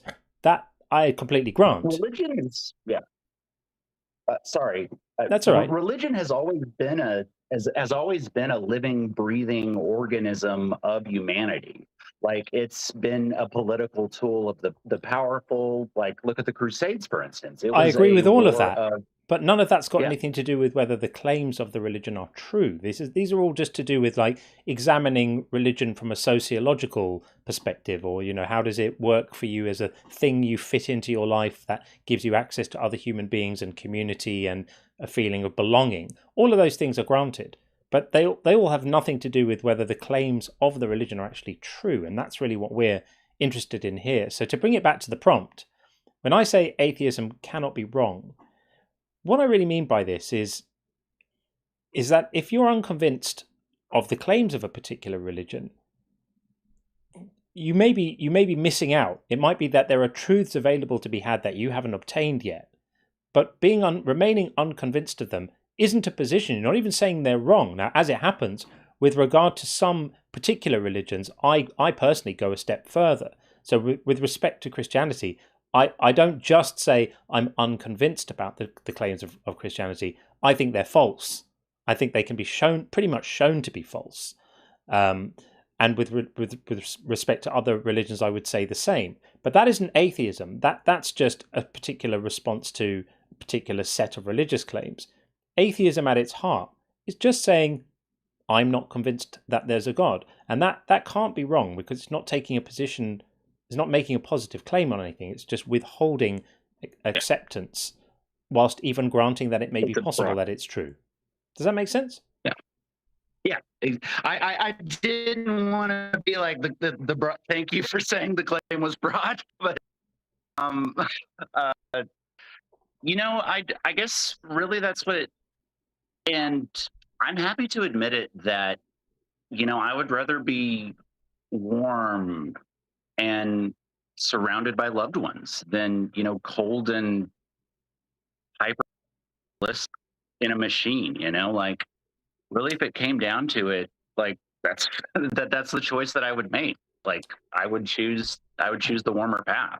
I hear you, Dylan, and I think perhaps we're at risk of continuing to speak at cross purposes, because Sean and I are interested in talking about whether the actual belief that these claims, that these propositions about reality and that religions offer us are actually true, and I understand why you're more interested in what effect it has on your life if you behave as if they are. I grant that, completely grant that. So I will say thank you for calling in, and we appreciate the conversation. There we are. Okay, let us move on. I'm going to just read a couple of super chats. We've got 3 calls on the bingo. Trying to stay on top of things here with super chats and with bingo, so that we don't get a situation where we're talking about things from an hour and a half ago. So PBG called "You Can't Prove God Doesn't Exist" from Nacho. Fair, he did say that. And Issa called "Philbro Babble" with Nacho.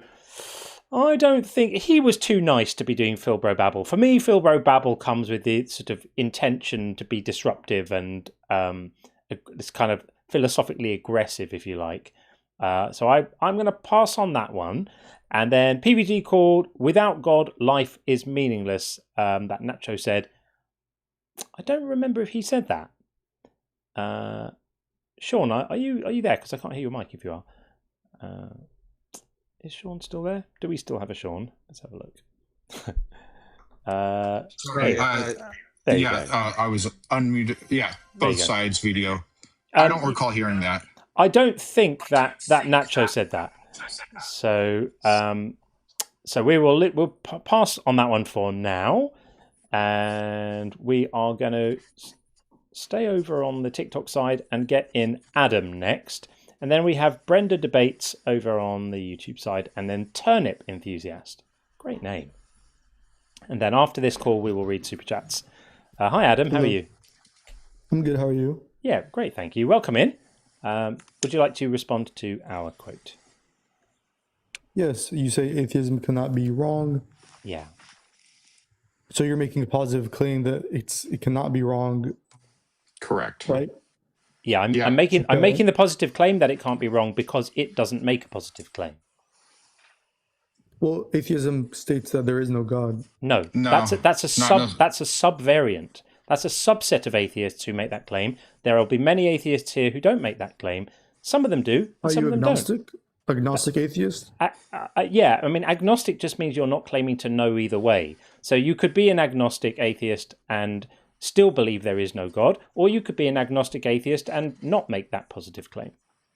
From Merriam-Webster right here, atheism, a lack of belief or a strong disbelief in the existence of a God or any gods. So anyone who does not believe, a non-believer of any flavor, is by definition an atheist. We are using the lexical dictionary definition of atheism, which does not necessarily entail a strong disbelief, but merely a lack of belief. Anyone who is unconvinced a God exists. Does that clear it up for you? Yes, but are you saying that if someone believes in a God, that he's an atheist in some sense because he disbelieves in? No. Okay, I'm just clarifying. No. Yeah. If somebody believes in a God, they do not lack belief. They have belief. They are not lacking belief. They have belief. So anyone who is unconvinced a God exists, even if they don't assert no gods exist, they're just unconvinced, is an atheist. Yes, I was just interested if you're gonna like play some wordplay, like they're an atheist. It's not wordplay. Sir, do you mind if I just finish the sentence? I was saying, in case you were saying they're an atheist in the sense that they don't believe in all the other gods. Yeah, no, that isn't what we're saying here. Yeah. A way to think about it is that every single person who has ever lived was either a theist or they weren't. And if you're not a theist, you're an atheist. Yeah. Okay, that's fair. So, okay, to get to the actual conversation. Yeah. So can we start at the universe, the beginning of the universe? I mean, what do you believe, or do you not have a belief on that? We don't have any reason to think that the universe had a beginning. It may have done, but we have no reason to be confident that it did. It's certainly not a consensus in cosmology that the universe itself didn't exist prior to the Big Bang. We don't know. So the reasonable position there is to say we don't know. There are models of the universe which involve eternal time, and there are models of the universe that don't. And at the moment, the jury's out. So we don't know. Is it safe to say, you're going to say no, but is it safe to say that it's more probable that there's design rather than random generation that produced the universe? I don't think we can calculate probability. And we haven't established that anything produced the universe. But before we can start worrying about that, the answer to that question, we need to establish that it's a question worth asking. We haven't got to that point yet. Yeah, but it would be like a backtracking kind of using your senses. Like what's more probable, this thing came to be a product of design or random generation caused it? Again, you're missing the answer I gave you.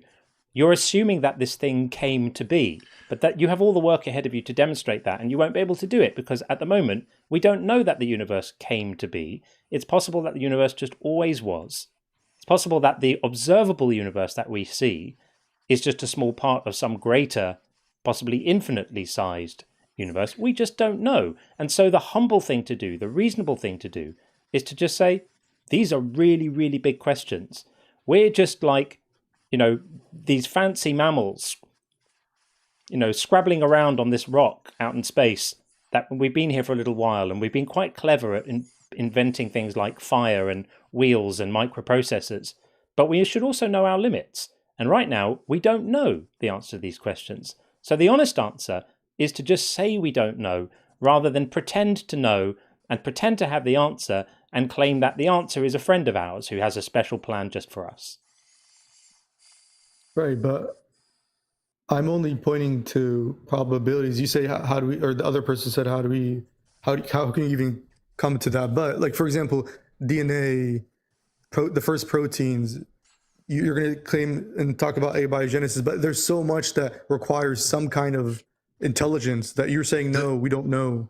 Well, you brought up abiogenesis, which is kind of moving away from the beginning of the universe.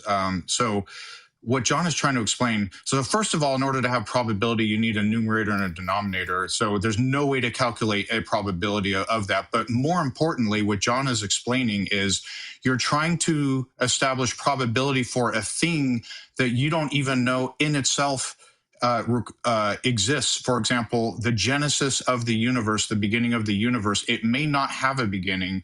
So you're trying to calculate the probability of the beginning of the universe, but you haven't established that there even was a beginning. So that's the problem you have right now. Can you substantiate that the universe had a beginning? I mean, to be transparent, I can't this second, but you said there was not a consensus that the physicists believe that, which is correct. I believe that the opposite is true, that most believe that it didn't have a beginning, I believe. But yeah, for a long time, the consensus was it did have a beginning. So like science is changing, sure.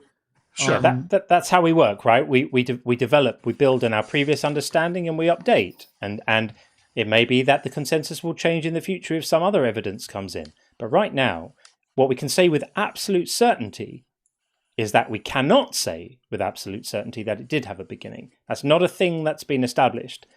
It has been established, for example, that the Earth goes around the sun and not the other way around. That's the thing that we can say with certainty. What we can't say with certainty is there was a point where the universe didn't exist and then something happened and it started existing. That's not a thing we know. So there's no point starting to ask questions about, well, what's the probability of that happening with a mind or without a mind, when we haven't even established that it's something that happened. It would be like asking, what's the probability that the pixies who came into my kitchen last night found their own way into the house rather than someone letting them in? Like we would need to demonstrate that the thing happened first and then worry about what the probability of various explanations for it are. Does that sound reasonable? Okay. Yeah, that's fair.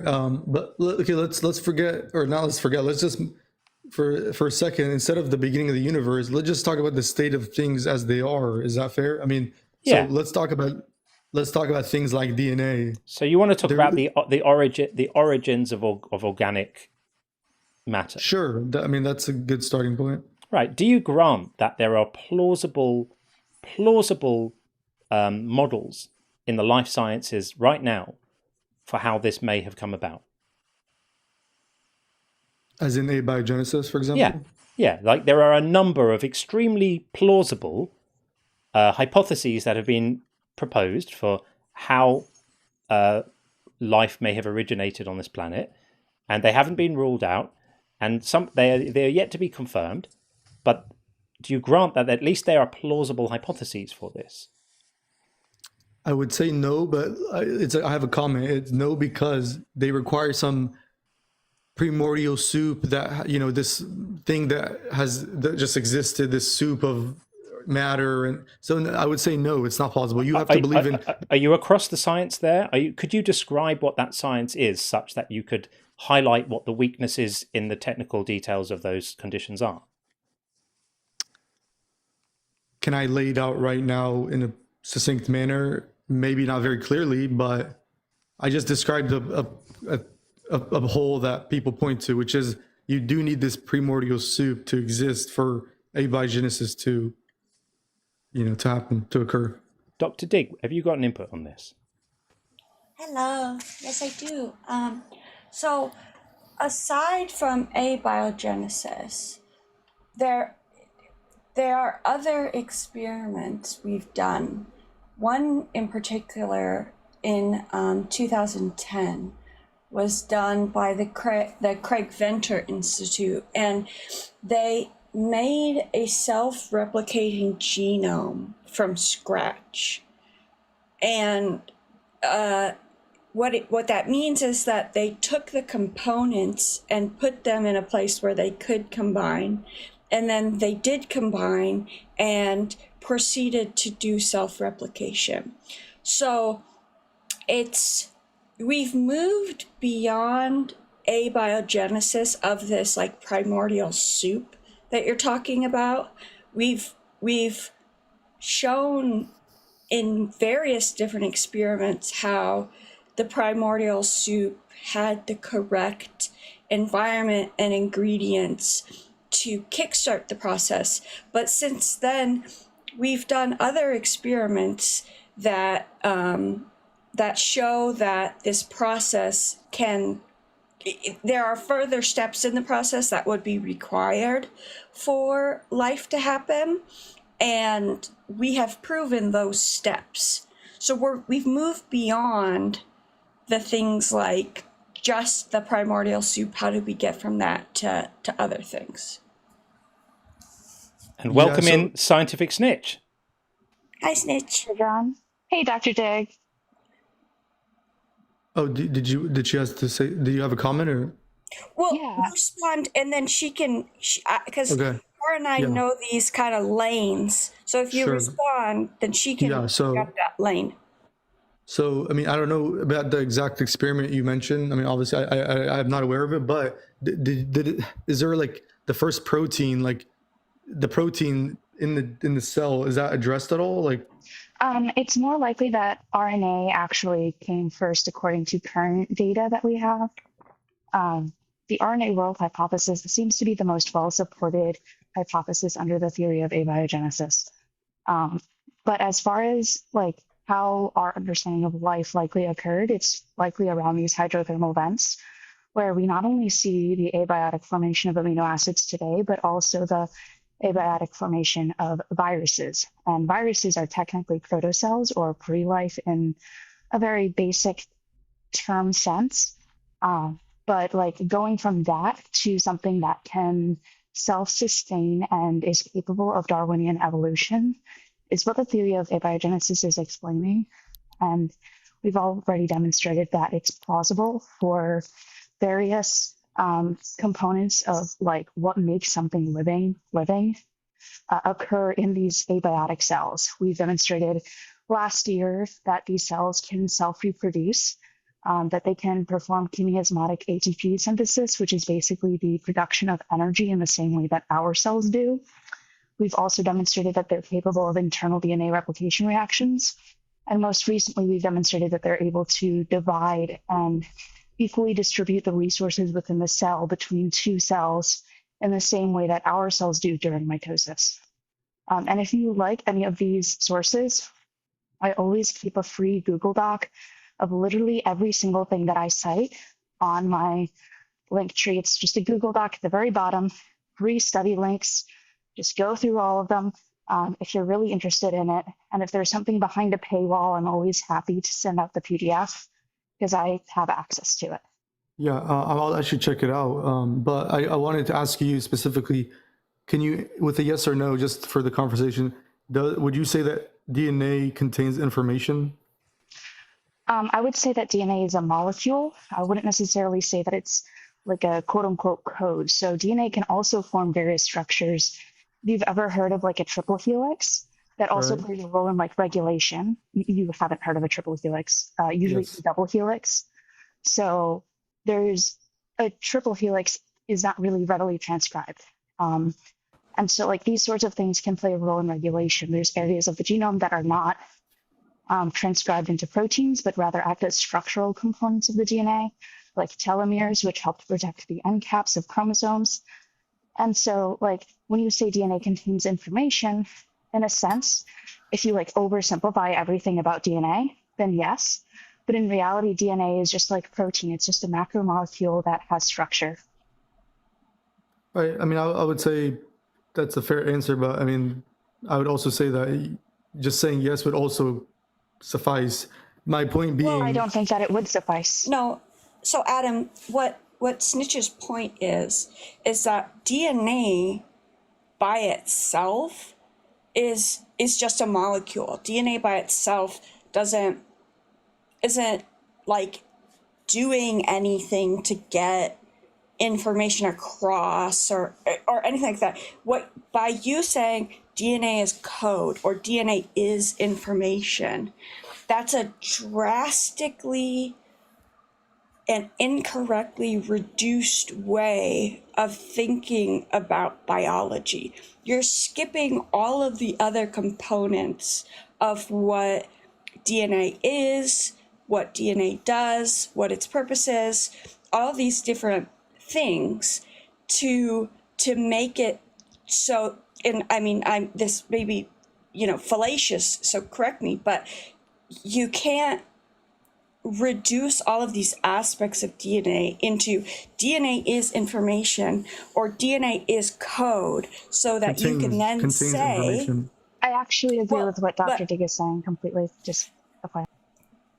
So what you can't do is reduce all of that complexity into saying DNA is code, and then therefore use that statement to make the further argument that code requires a coder. No. To give you an example of why, like an analogy, so you can't say that numbers are code without the computer. Like just writing the number 1 on a piece of paper, that's not code. That's you drawing the number 1. And in the same way, like the actual molecular components of DNA, they aren't information without the enzymes. Without the enzymes and without the ribonucleotides that help to produce the RNA and the amino acids and the tRNA that help to act as kind of like adapters to translate RNA into protein. Like without all these things, you don't have code. You just have a molecule. Sure. I mean, what you said is not incorrect at all, both of you. But I mean, that was a little unfair to drag an easy question. Does it contain information? That was the question. Of course, it because contains it doesn't, information. Not inherently. Of course, it does. Not inherently. Okay. Yeah, like not inherently. So, it's a bit like asking, does question, a snowflake contain information because it has a geometry? The information is something which is imparted to the snowflake when you consider it in a different context afterwards. DNA doesn't, it's not, the claim that DNA is a code and that it's information is poetic language that's been used by scientists to try to enhance the public understanding of this stuff, and it's kind of backfired because it leaves people thinking that DNA is information. It's not, it's chemistry. It's a code in the same way H2O is a code for water. So it's not a code as in like Morse code, like a thinking agent is like creating like this equals this or this means that. There's no agency behind it. It's just saying when you line up organic molecules in a particular order, different chemical effects happen that affect the life form differently. And we can tell that this is not a code based off of the wobble position as well. So like when we're actually talking about the quote unquote DNA code to protein, unfortunately, there's these things called wobble positions. So multiple components of this code would equal to the same thing. And so you can't really categorize it as a code in the same way that, like, for example, specific strings of 1s and 0s are code in computers. Yeah, again, just to repeat myself, I never say that it is code or it is information. All I said was it contains information, which is very different than the snowflake geometry. Same principle applies. Yeah, it's equally false. I would say that's unfair. I would say you're wrong. I mean, you'd have to argue against the consensus, I guess. No, that is the consensus. No, So I'll shut up. Go ahead. Okay, the consensus maybe of the public is that DNA equals information, but you're talking to scientists right now who have an extensive background. I mean, I have a master's and a PhD, and I went to a medical school for a fellowship, a postdoctoral fellowship, and that's my education. I've never met a scientist that says DNA is information. You're accusing us. I also didn't say that for the fifth time. I didn't say it contains, is information. Contains information. It's the same. Yes. It's the same asinine claim. Yeah, it's different. It's the same. It's not. Yeah, it's okay. what you have done, and I'll explain it one more time, is that you have collapsed an enormous amount of information and intricacies of how these things work to just say plainly that DNA contains information. That statement by itself, which is the only statement that you've made, is incorrect. Okay, sure. So the follow-up question was going to be, can you name something else that contains information in any sense that is not a product of intelligence? Snowflakes. Yes. Anything. That the geometry of a snowflake is not You're ignoring. Carbohydrates. Go ahead. I could say the carbohydrates that are outside of your cells in the extracellular matrix. I could say specific lipid compositions. I could say RNA. Wait, I'm sorry to stop you there. Do you mind like naming an example outside the human body, just for this can occur in bacteria, viruses. These sorts of things can occur everywhere. So and sorry, one more. There's DNA viruses too. To be more specific, you're saying that. Sorry, any non-organisms. I any literally non-organisms, said it. Please? Yeah, DNA viruses. Yeah, she's talking about the phospholipid bilayer. The phospholipid bilayer is a collection of molecules that behave a certain way inherently, and phospholipid bilayers exist in other non-human organisms. I'm also talking about the RNA viruses and DNA viruses. Both contain RNA and DNA, which encode for proteins. And by encode, I just mean that they can be translated using the machinery of living cells. And then I can also refer to the carbohydrate code, which exists outside of the phospholipid bilayer. I could refer to specific compositions of lipids. So the PC to PE ratio inside of a phospholipid bilayer can influence membrane fluidity. So in that sense, it could be considered a encoding for specific membrane characteristics, such as fluidity, such as signaling. I'm actually I'm referring to things that exist outside of intelligent and complex living organisms. Yeah, it's just, do you mind naming an example outside of any organisms? Medusa viruses. Medusa viruses. Okay. Sorry. Okay, so I was over talking you. Sorry. You said Medusa viruses? Medusa viruses, the COVID-19 virus, literally any virus on planet Earth. And where does the Medusa... Go ahead.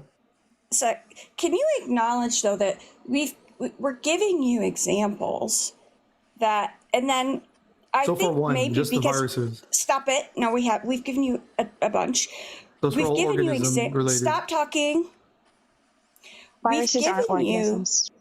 No, I didn't say that. I said that was the only one that wasn't.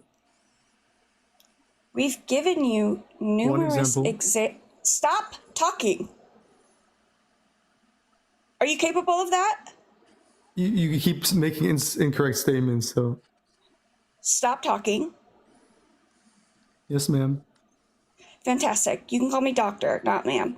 So we have given you numerous examples, and you either do not like that example, or my suspicion, you don't understand that example, and therefore you are changing what you have asked for, or what your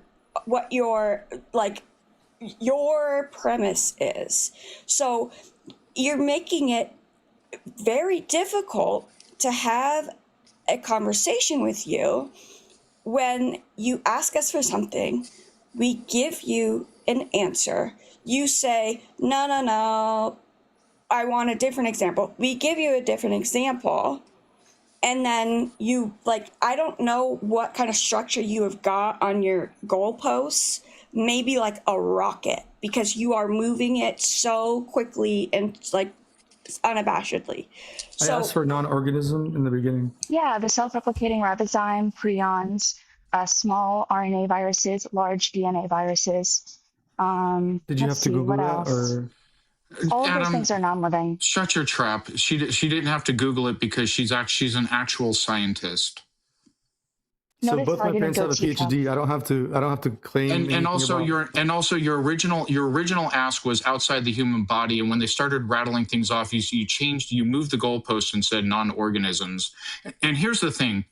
Abiogenesis happened because we know as a fact, it's deductively proven because without biological genesis beginning, a non-biological beginning to life. If life started at some point, that means it has a non-biological beginning, because if biological life created it, it wouldn't be a beginning of biological life itself. So we know it happened, and they are giving you plausible scientific explanations, etc. If you think it was God magic, what is your evidence that it was God magic? Go ahead. Sure. My evidence that there was some design rather than random generation is that I believe that using Occam's razor, using any concept you want to use, design is more probable than a million monkeys on a million typewriters. What's the numerator and denominator? Because you're giving you're saying probability P. Probability requires a numerator and a denominator. What's your numerator and denominator? That's not needed in this case because it's more probable that a million monkeys on a million typewriters did not write Shakespeare. Are you using the probability of, like, based off of propensity? Are you using it based off of priors, or are you using it based off of frequency? Which one are you using? For example, like the probability of the first protein. Question. I'm giving you the answer. No, I'm asking, are you using prior probability, the frequentist definition, or the propensity definition? The propensity Which one of the three? definition.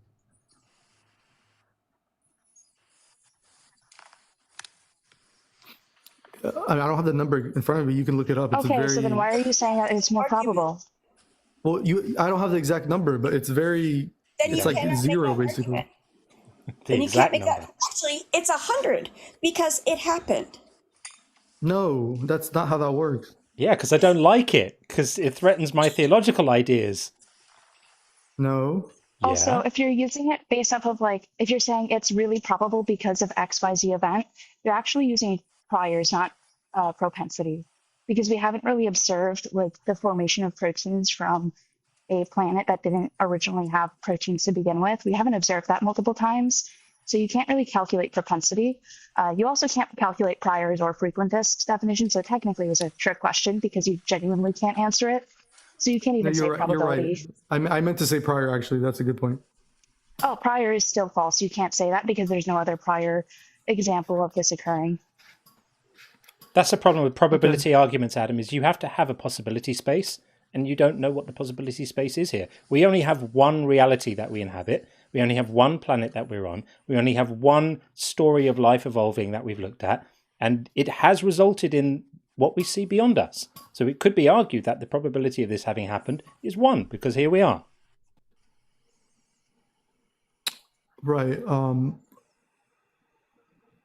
So why can I not say that design is more probable than a million monkeys on a million typewriters writing Shakespeare? Because that would be an argument from personal incredulity fallacy. It would be you saying, me, Adam, having absolutely no expert knowledge in this area at all, despite the fact that I'm privileged enough to speak to two people who do, find it hard personally to see how this could have happened, therefore my religion is true. That's a fallacious argument. Why would you make a fallacious argument? Can I ask you, the host, do you think a million monkeys can write Shakespeare if given enough time? I think that's irrelevant to the question at hand. Can you just answer it? Do you mind? No, it's irrelevant. I mean, I'll waste time answering it if you want me to. You can just say yes or no. Do you believe it's possible? I suspect it would take more than a million monkeys, or a very, very great number of a higher amount of time. But yes, if you're just asking about raw probability, this is a complete waste of time, complete non sequitur. Given enough time, any random inputs are going to eventually give you the book you want. The number would be very, very high, and it's very counterintuitive. It's also absolutely nothing to do with what we're talking about.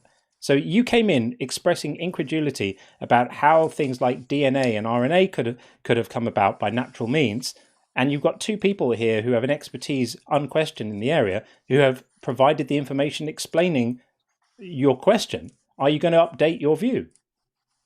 I'm sorry, their expertise is a piece of paper 100 years ago would be very different. It doesn't really mean anything. No, a piece of paper, really? Yes. Also, wait, I just wanted to mention that we actually have fusion sites between the chromosomes that fuse, resulting in Homo sapiens having one less chromosome than other large apes like chimpanzees and gorillas and orangutans. Specifically, fusion sites 2q13 to 2q14.1 and 3p12.3. You can Google this and then just type PubMed at the end, and you'll see two studies. Type one of them at the first, so 2q13 to 2q14.1 PubMed genomic fusion site, and the first link should be the study. And then you can also do 3p12.3 genomic fusion site PubMed again, and you're going to find both of them. But there's specific sites that actually have like DNA scar regions where it looks like it would have been the ends of the chromosome or a breakpoint. And so we can actually tell where specifically the extra chromosome had fused into our genome, resulting in that one less chromosome compared to other great apes. So it's not just based off of like conjecture. We actually have evidence of this. Adam, I have a question. I have a question for you. Your child has a life-threatening injury. Who do you take them to? I don't have a child. Okay, let's say you have a child and your child has a life-threatening injury. Who would you take your child to? I would take him to a doctor like everybody else. For that piece of paper, right? Just because they have like a piece of paper, that's why. You know, I just want to make it clear, you were trying to demean the hard work and experience that two scientists on the panel achieved to obtain a piece of paper that is so important in the child's need, like to save their life. You'll take somebody to a person that has that piece of paper. I just wanted to throw that out there. Sure, medicine is very different than theory, and also I said before. This is medicine. Right. You idiot, Adam. You idiot, Adam. Do you know how many lives are saved every year by medical advancements that rely on an understanding of this framework? Like how many people you probably know personally who wouldn't be here today if not for medical innovations that stem from an understanding of evolution. This is so embarrassing, Adam. I mean, I don't like to make these things personal, but this conversation is the equivalent of a 4-year-old wandering into an aeronautical conference and walking up to the stage and telling everybody how much they don't understand. It's embarrassing. You should check yourself. This is a moment for you to stop and think about why you would beclown yourself in this way on the internet in front of 1,000 people. It's shocking. So they mentioned their PhDs, so it wasn't me first. I'm not a PhD, actually. I'm a master's student. The other person did. Yes, I did, because I want to show you that you're asking questions. You want answers. I'm assuming you're doing that in good faith. So someone has come up that has the expertise to answer those questions for you, and you don't care. It's not clicking for you. But my only point was you have expertise in the current contemporary Western liberal perspective of the science that's ever evolving. This guy. That's always changing. Wait, no. It can't be taken super seriously. Oh, wait. No, you do realize that the evolution of antibiotic resistance has pushed a lot of scientists to trying to find more potential medications to treat bacterial infections like gonorrhea, which have developed significant antibiotic resistance in the past years, to the extent that before, I believe last year or the year before, we had almost a 12-year gap between the most recently discovered antibiotic, leading antibiotic resistance being one of the most threatening potential health threats. Be like a really big one, like a world health threat. And that's what antibiotic resistance has become. And why antibiotic resistance is an issue in the first place is because of evolution, the evolution of bacteria. Yeah. I only commented on in relation to the atheism topic, not in the medical sense, obviously. You don't understand. It's all the same thing. It's all the same body of understanding. It's all the same explanatory framework that you're trying to talk down because you don't understand it and because it conflicts with your favorite imaginary friend story. It's ludicrous. It's ludicrous that we would even give a conversation like this credence. Right, but when you start in the conversation, you start saying, I have a PhD. Both my parents have a PhD. Doesn't mean anything. What means something, And yet and you would, what you should and recognize yet you would is take your child to a doctor that has that PhD. It's the expertise that comes with that. Dig was explaining that she has a PhD to show that she has expertise in the area we're talking about, specifically the area that you demonstrated a lack of understanding of. So she was here to say, this is my area. This is the stuff that I do. So rather than actually respecting her, rather than just respecting her, you just decided to demean both our guests by saying it's just a piece of paper. That's shocking, Adam. You can do better than that. But you're not going to get a chance to now because the Inner Circle have just voted you off. So it's been a pleasure talking to you, Adam. Thank you for coming in. Well done, Inner Circle. I think that was a good call. A huge thank you to both of you, Dr. Dig and Scientific Snitch. It's amazing to have you both up here making complete mincemeat of the bullshit. I cannot thank you both enough. Thank you very much. Thanks for having us up. Awesome. Stand by, ladies. Amazing. So honoured to have you both here. Brilliant stuff. Excellent. Thank you. All right. Cheers, all. Thank you. Okay, that was sure. That was absolutely awesome. Really, really great to have both of those experts in. We didn't need to say anything. There's a time to talk and there's no time to stop talking and let the people who actually know what they're talking about do the job. And I think we witnessed something fairly special there. That was an absolute chef's kiss demolition of the Thank BS. You both for both of them coming. And Scientific Snitch, welcome. I'm happy to see you here. Love to see you come back again. Yeah, that was an awesome tag team. I'm so here for it. Brilliant. Okay, we are going to get in Blake next, and I just need to read a couple of messages and update the bingo. We've got 3 calls on the bingo. Let's just deal with these first. What have we got on the bingo? We have got PBG called Look at the Trees with Adam. I guess it was a kind of look at the trees, wasn't it? You know what? I'm feeling generous. I'm going to grant that for PBG. It was a kind of look at the trees. And evolution is just a theory. Well done. Nailed it. Absolutely. And then Pastor of Muppets called Performative Laughing. I missed that, but I'm going to take you on trust that it happened. So there we go. Another bingo line we achieved. That is absolutely fantastic behavior. And now just a couple of messages and then we'll get Blake in next. So Jimbo Slice said, what do you make of the theory Jesus had crabs? I don't really make much of it, but we wouldn't want to rule it out early. Also, big shout out to Jim over on the YouTube side, who is still completely failing to come in. Every time he comes in to moan and cry and whinge and say that I'm terrified of his devastating arguments, I react the same way. We should just send him the link to come up. And I'm looking on the call queue, and he's not there. So I must assume that for now he's too scared, and that's absolutely fine because that's what it normally is like. And Sent Hordka says, solutions to the paradox. 1, creatines don't always lie, but all do lie sometimes. And so the statement is true. He just isn't currently lying. That was about Nacho. Okay, fair enough. That call was a bit weird, wasn't it? That call was a little bit weird.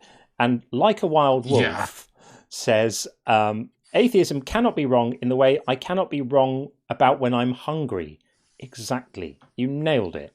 That's exactly it. Expressing hunger is not expressing a view on whether there is food around. It's just expressing something about your state. That's absolutely right. And Gordon Loves Science, amazingly kind of you to send out 5 Unconvinced gift memberships. That's super, super kind. I'm loving the way the membership is growing and people are getting involved. I'm seeing names pop up on the bingo that we haven't seen before. This is because people are choosing to get involved in the more interactive elements of the channel, and I'm so here for it. I love that. So thank you, Gordon. That's very, very generous of you. Very, very kind. And last message for now, Zero Jin says, I found that an easier concept to understand the position of atheism might be asking about rare foods. Do you like the taste of durian? I wonder if I'm pronouncing that incorrectly. Yeah, that's a Star Trek reference. Is it Star Trek? Rare foods? Durian? I don't know. I don't know. Okay. I don't know. Anyway. I don't know what that is, and I don't know whether I like the taste of it. But I understand where you're going with that, and I grant that. I think that's pretty good. Okay, we will get Blake in right now and see what Blake is saying. Hey, Blake. Hey, how's it going? It's going. How are you? You able to hear me? Yep, we got you. Yeah, cool. You're a little delayed there. We got you. Okay. Yeah, Go for it. I'm doing good, Good. So I do have an initial question because I kind of got dropped in the middle of that conversation. I got a little confused because the title of it is Atheism Cannot Be Proven Wrong. And then through the whole topic, I just heard debate about evolution and biology. So I was a little confused of like, Conversations I just want to define, are we talking about Conversations digress, and because that's where I just wanted to figure out. Yeah. Evolution has nothing to do. A God could exist, and evolution could still be true. One doesn't disprove the other. There's many Christians, believers of different faiths, whatever, who are evolutionary biologists, for example. But we're basically just saying atheism cannot be wrong on two fronts. One, because atheism itself isn't a claim; it's just being a non-theist, someone who's not convinced that a God exists. And two, since belief states are not chosen, it's morally nonsensical to cast moral aspersions on people for their belief state, so it can't be morally wrong. So just on those two fronts. Okay, so you're saying that it can't be proven wrong as a sense of, because it's just like you're saying a Christian God can't be proven right. No. Am I understanding that correctly? I want to make No. sure I understand. Okay. No. So atheism. So you're saying 100% without a doubt. It's Hold on. I'm trying to explain it to you. So would you agree that only a claim can be wrong? A claim about a fact can be wrong, right? Would you agree with that? Yeah, a claim about a fact could be wrong. No. Yeah, only a claim about a fact can be wrong, right?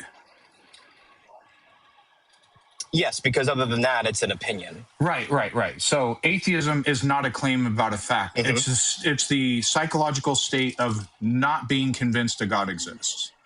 So if I'm not convinced a God exists, that I'm not necessarily claiming no gods exist. If I make a positive claim that no gods exist, it is theoretically possible for me to be wrong. But part of what we're doing here is like educating people. When somebody identifies as an atheist, what does that mean?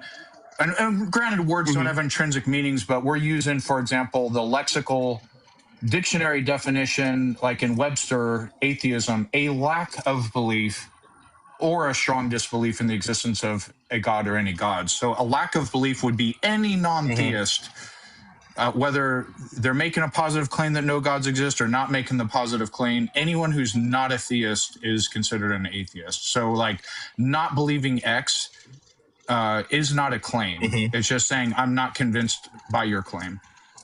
Okay, good. I'm glad we clarified that, because I don't want to just start throwing things out when we're not understanding what the whole conversation is about.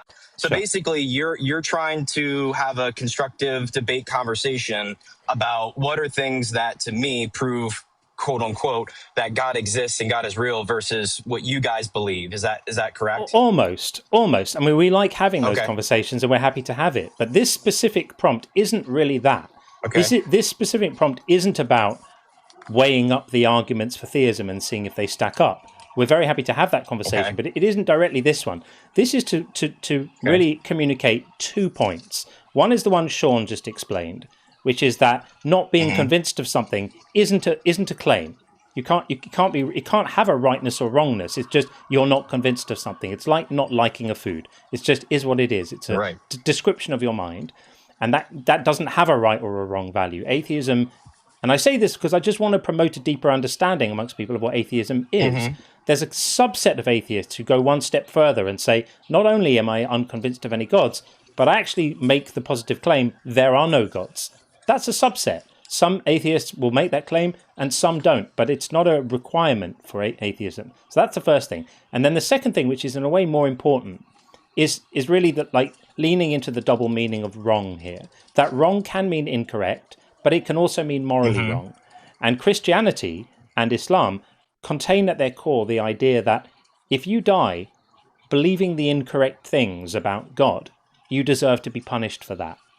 And I think that's ludicrous, absolutely ludicrous. And we've all kind of got used to it because it's been in our culture for so long.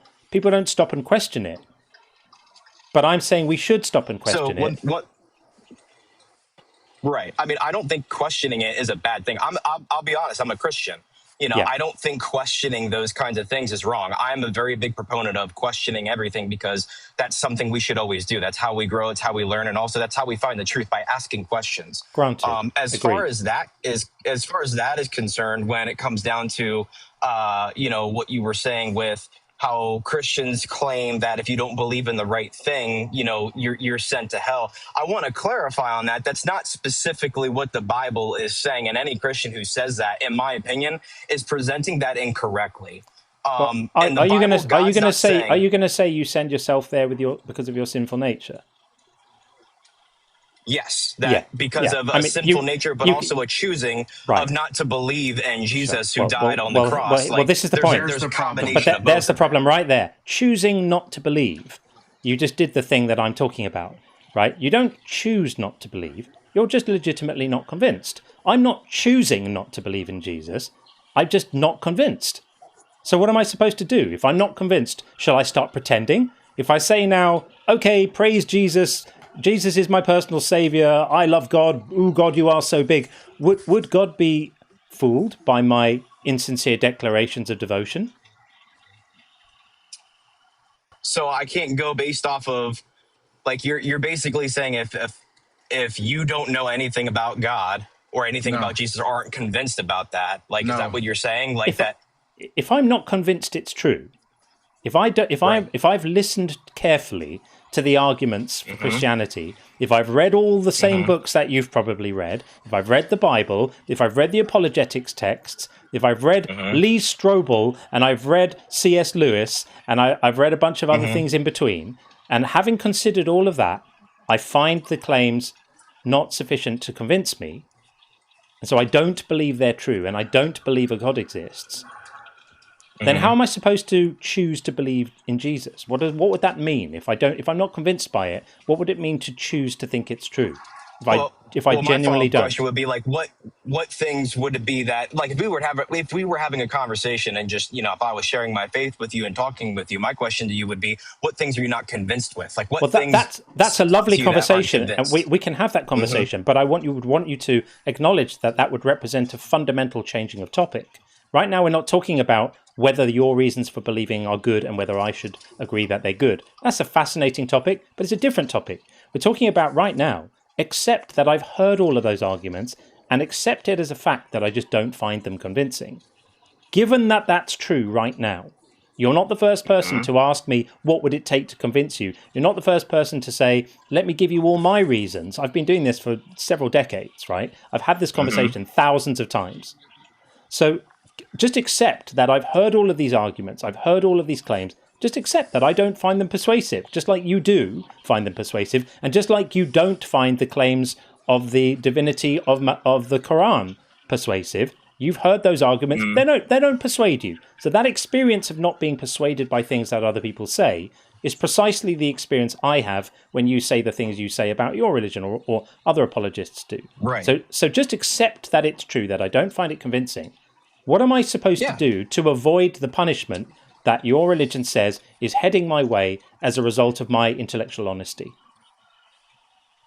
So with you seeing not enough evidence, I mean, it's one of those things where it really comes down to a heart posture, where from what we believe, at least from my sense of what I've learned and what I've read in the Bible, like, it comes down to a heart posture. If you're genuinely searching for the truth, and like you're saying, you genuinely don't find something convincing enough, there's a gray area for that as well too in the Bible, where it does say the heart of accountability, but also the heart of understanding. Because we could make the same argument, like, what happens to people, which I've even asked this question to, what happens to people who, you know, have a disability with their mental capacity, like someone who has autism or someone who has, you know, or like they were a normal person and then they got dementia later on in life. Like, what happens to that person if does God just condemn them because they don't have the fundamental brain capacity to be able to determine, you know, certain truths or whatnot?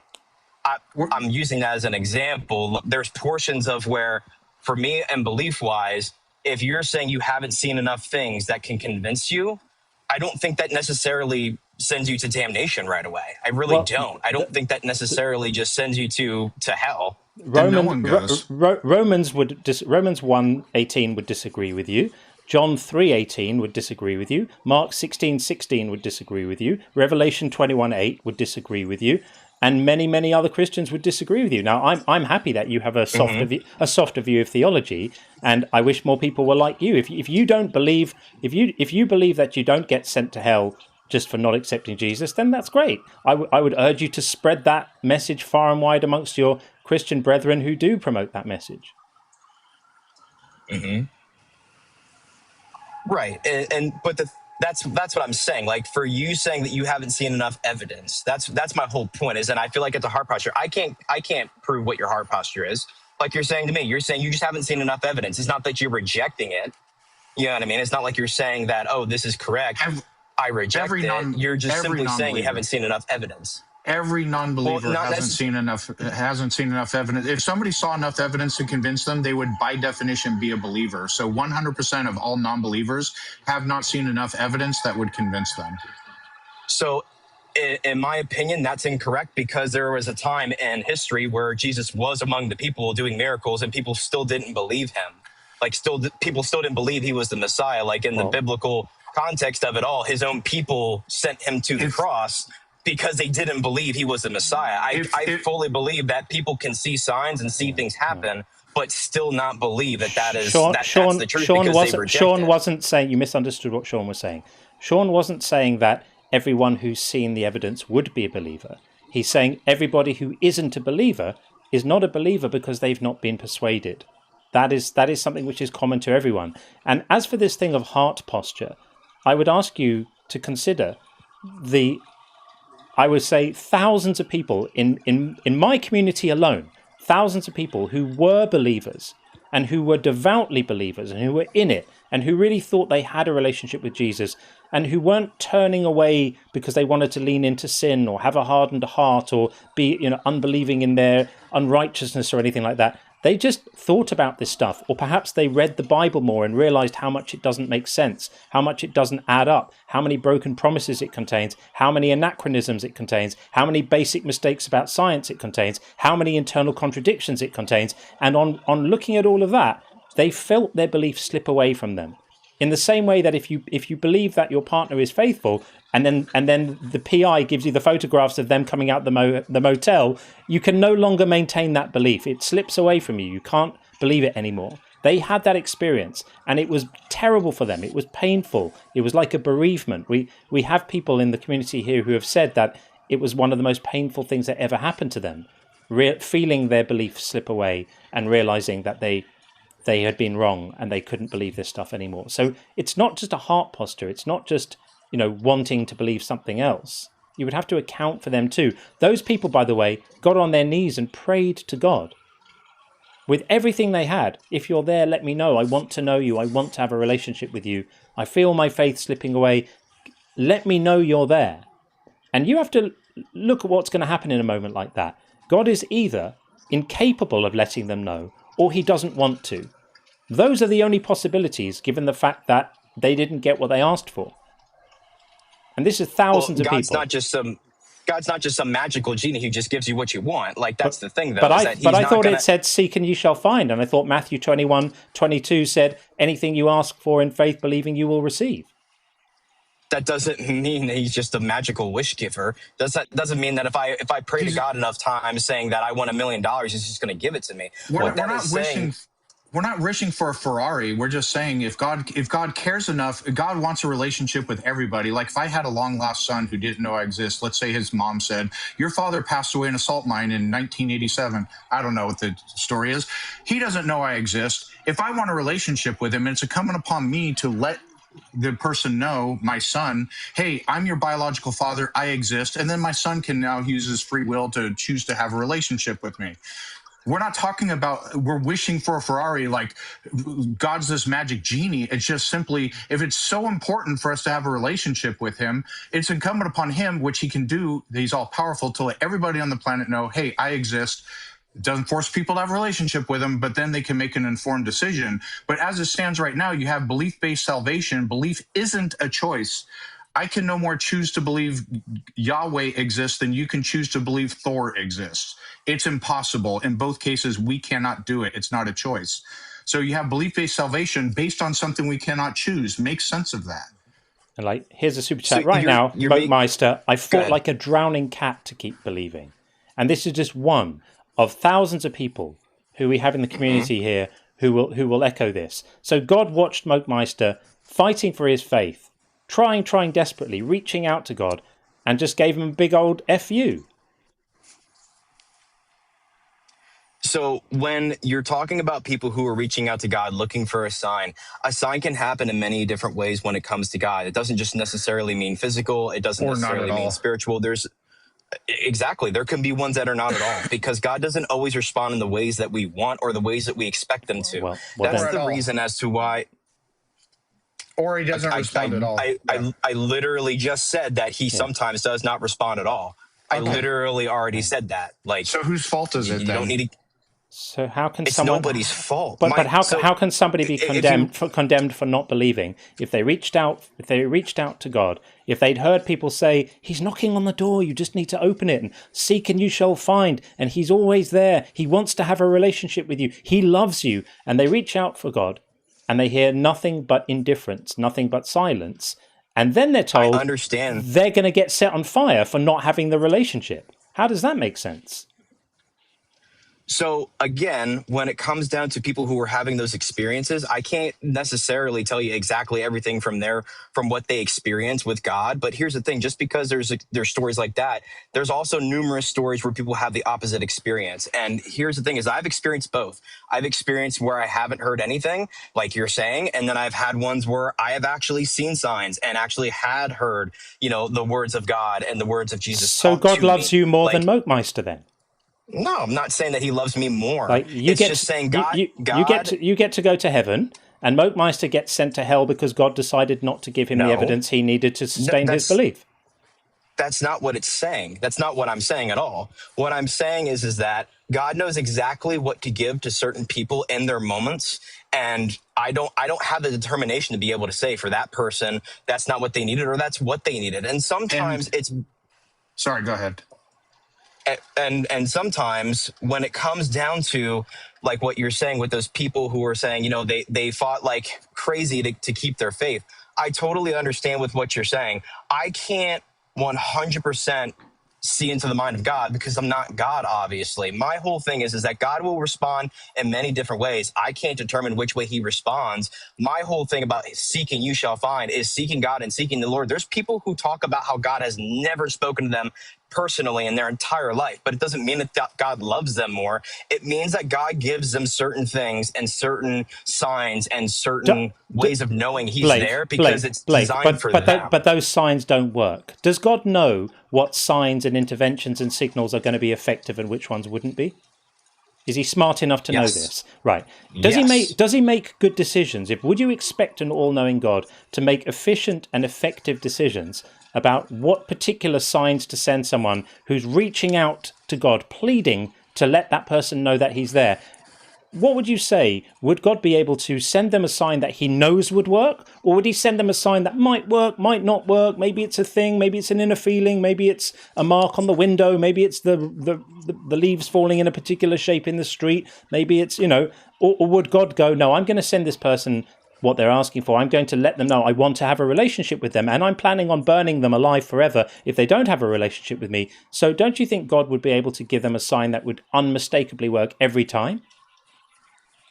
So that takes away choice. God wants to be chosen. It doesn't take away choice. No. It doesn't take choice because in fact, it stops the person making a choice. Because God stops them making the choice about whether to love him or not, because he refuses to reveal himself, and therefore they're unable to make the choice. Giving somebody information isn't depriving them of a choice. It's giving them the opportunity to make the choice of whether to express that love or not express it. If you hide away, then you've taken away the person's opportunity to have that choice. You've deprived them of the choice by hiding. That's not choice. It's abuse. So by your own admission there, with it would have been just simpler for God just to literally for Jesus just to pop down from heaven and tell everybody he's God. And you know what I mean? Like you're saying basically if he wants a relationship, that it's not about choice. If he wants a relationship, that's exactly what he should do. Or at a very minimum, give people the thing he gave you, where you got to know for sure he's there. Hooray for you, you're going to heaven, that's wonderful. But all the other people don't get the same treatment you got, and then he sets them on fire for not having got them. Does that sound reasonable? God doesn't set people on fire. He does not set people on fire. It's really? It's a simple. They set themselves on fire. Yes, he does not. Are you he sure? He does not set them on fire. Are you sure? In the book of life, it's what denies you from going there. He does not set people on fire. It says that they cannot enter into the kingdom of heaven. Right. So when it says the Son of Man will send his angels and they will collect out of his kingdom all causes of sin and all evildoers and will throw them into the furnace of fire where there will be weeping and gnashing of teeth, that's not a fire. The furnace of fire isn't a fire. He's not lighting them on fire. It's saying that they are not allowed to enter in the kingdom of heaven. They go into a furnace of fire. What do you suppose happens to them in the furnace of fire? Foot massages? It's a metaphor, so what they have, so that they can understand what would be awaiting them in hell. It's a metaphor. It's a metaphorical fire. Well, then let's say a metaphorical fire. So he sets them on metaphorical fire for not believing in him, even though he refused to give them the evidence they needed to believe. This is idiotic. But this is what I'm saying, is that in that time when the Bible is being written and documented, he is giving them those signs. He is giving them those things. He is giving them those ways to know and seek and find and be able to know all those things about him being real and him being true and being the one true God. The method he used was such that if Jesus is God, he provided these signs in such a way that he knew for a fact most of the world would not be convinced by it, right? Because most of the world either believes in no gods, the wrong gods, or multiples of the wrong gods. There's most of the world is not Christian. So God, the all-knowing, all-powerful God, provided signs in such a way that he knew would not convince most of the world, correct? Yes, he literally says in there that the words and signs that he does to people who are unwilling to hear it would be foolishness. No. You threw a little thing in there that you were hoping I wouldn't catch. They're unwilling to believe it. First of all, don't do that. I wasn't hoping that you wouldn't hear anything. Let's keep this respectful. I'm not telling you you're throwing things out, please. Can we just try to keep it a little respectful? Yeah. Okay, so you're claiming that all the non-believers it happens by geography. So like in Thailand, there's like 95% of people are going to end up being Buddhist. In Saudi Arabia, something like probably close to 99%. I don't know the exact figure. Maybe I'm a little off, but overwhelmingly people are going to be convinced by Islam or what have you. You basically just said that these people are unwilling to believe in Christianity. So it's a will thing, right? So is that what you're saying? So I wasn't saying anything about people who are geographically in a different space. If you want to talk about that, that's fine. I'm not referring to that. I'm referring to when Jesus was in the time of when he was walking among the people. That is what I was referring to of him giving the signs. If you want to talk about where people are at geographically, I do agree with you. They are more likely to believe in a specific religion or not believe in a specific religion because of where they grew up and where they're at. It's no different than you and I, like, you know, if you live in a different country, you're going to speak a different language than I do naturally. That's just how that works. Yeah, exactly, I totally agree. Exactly. So God chose a methodology where geography would be the large determining factor, where the minority of people will end up being Christian. Such an important message. He could have communicated it in such a way that everybody would know he exists. And you said that takes away free choice. But if you convince me God exists, certainly that doesn't take away free choice. And if you're able to convince me God exists without taking away free choice, God can convince me God exists without taking away free choice. And we've been on this for a while. And hooray for you, Blake, that you weren't unlucky enough to be born in Kabul.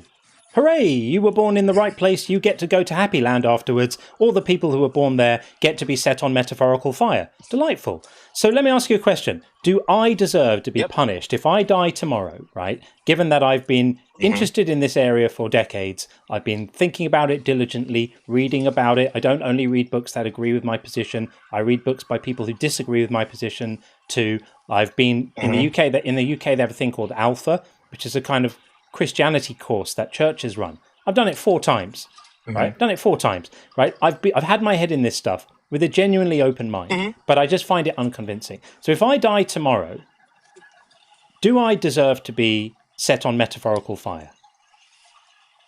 I mean, the for me to be able to determine that is not up to me. That's up that's literally up to God.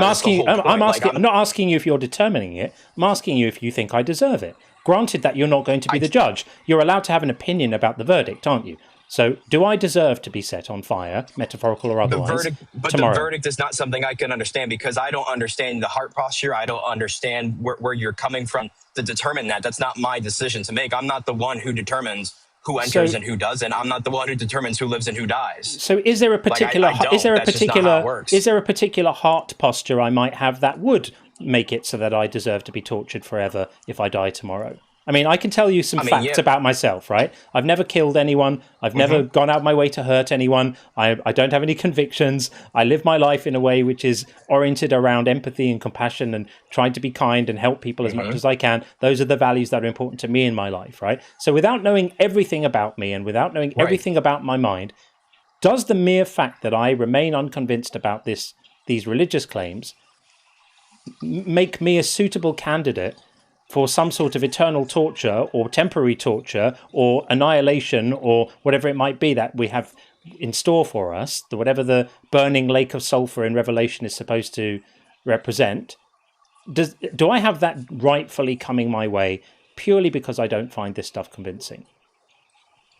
So the Bible specifically talks about things like that, where it talks about people doing good, like you're saying. In your perspective, you're doing all good things. You are living the way that you believe is the best way and the best good way, so to speak.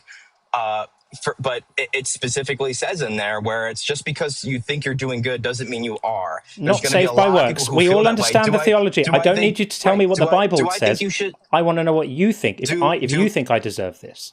That I'm not going to tell you that I think you deserve it, because I don't think anybody deserves hell, but that's not my decision to make. So if Jesus sends me to hell tomorrow, if Jesus sends me to hell tomorrow, are you going to stick up for me? Jesus will try to stick up for you. I mean, but the thing is, though, is that it comes down to Jesus is the one who talked about my wailing and gnashing of teeth. So I'm not relying on him for much. Because he's trying to warn people about it. He's trying to warn people about what he's going to do to them if they don't grovel enough. I get it. So are you going to stick up for me and tell God he's wrong if he sends me to hell tomorrow? If I happen to pass away in the night? No, because... You're not. No, there you go. Because that is not something that's designed for me. There you go, Blake. Well, this is why, because you know what? If the roles were reversed, I would always stick up for you. I would tell any God who was willing to condemn you for intellectual honesty to torture, I would say, God, this is not okay. You need to check yourself before you wreck yourself, sir. This is not all right. I would say, with all the respect in the world, God, I know this is your place and your setup and everything, but it's wrong for you to torture people and consign them to metaphorical flames because of their intellectual honesty, because they intellectually, honestly sought stuff and just didn't come to the right conclusions. Let's agree that Christianity is true. If Christianity is true, then I'm just mistaken. Do you think that people should be tortured for mistakes? It's not necessarily mistakes. It's signs mistakes. Are always there. That's the thing. Is that the signs are always there. The signs aren't there. Well, if the signs are there and I'm not seeing them, that's a mistake, isn't it? So if the signs are there, that's literally what a mistake is. And you shall find, because that's not literally. But we've already established by your logic that seek and you shall find only applies when God decides you're going to find, and sometimes he doesn't. So in this case, I seeked, I didn't find, he's not there, he's chosen not to reveal himself. You're calling them the signs, I'm looking at them and I don't see them as signs. That would be a mistake. So should I be punished for my mistake? So you just said you don't see them as signs. That doesn't mean that they're not signs just because you decide not to believe in that. You don't That's see what I'm saying. you don't see the concept about when he was walking around the people and he did these miracles and these signs. It's not the same concept, because you calling it a sign. Concept. You calling it a sign doesn't make it a sign. In the same way that you can hear all the Muslims who say that all the supposed scientific prophecies in the Quran are signs. You hear about those and you don't find them convincing either. So I'm just doing the same thing you do, right? Which is listening to people's claims and experiencing whether I find them convincing or not. And if I don't find them convincing or not, God should have sent me better signs. It's not my fault that he sent me shit signs. That doesn't mean he sent you signs that are garbage just because it does. You don't find them Final question. If God wanted to send me a sign that he knows I wouldn't make a mistake on, that he knows I wouldn't miss, that he knows I wouldn't misinterpret, that he knows I wouldn't get wrong. Is he powerful enough to send me a sign that he knows 100% of the time would be effective for me knowing my mind? Is he powerful enough to do that? Yes, he is. Has he done it? Obviously, by what you're saying, no. Right. But that's the thing, though. It's on him then. It's on him, Blake. It's on him. Not necessarily. Because he could have provided it. Hold on. He chose not to. So here's the thing, though, is that you have to understand that God knows us inside and out and knows what our decisions will be before we even do that. Some people specifically don't receive the signs that would convince them because he knows for a fact it actually won't convince you, even though you think it would. So he's not capable of doing it then? People say so he's not capable of doing it? Capable of doing it. He could do it if he wanted to, but it's not going to convince you otherwise. You said two things which contradict themselves, right? You said he knows that I wouldn't accept it, and you said he's powerful enough to do one that I would accept. Which one is it? Either he's not powerful enough. Either he's not powerful enough to give me a sign. By your own definition. So by your own definition, if you say there's something would be powerful enough to give you a sign, yes, he's capable of giving that to you. A sign that would work. No. That's me taking you at your word. No. You're missing the point. But that's me taking you at your word. You don't have to take me at my word. You can take yourself out of the equation here. This is really simple. If God is all powerful, then he is capable of giving me a sign that he knows I will see, and that he knows I won't misinterpret, and that he knows I won't understand, and that he knows will be powerful enough to convince me, like he did on the road to Damascus with Saul, who became Paul, right? He gave him a sign, very powerful, changed his mind there on the spot, like he apparently did with you. Gave you a sign, convinced you. He's capable of giving me the same. So far, he has not done that. It must be by his will that he hasn't done that. If he's then going to punish me because he chose not to give me the sign, that is morally idiotic, and you shouldn't support that.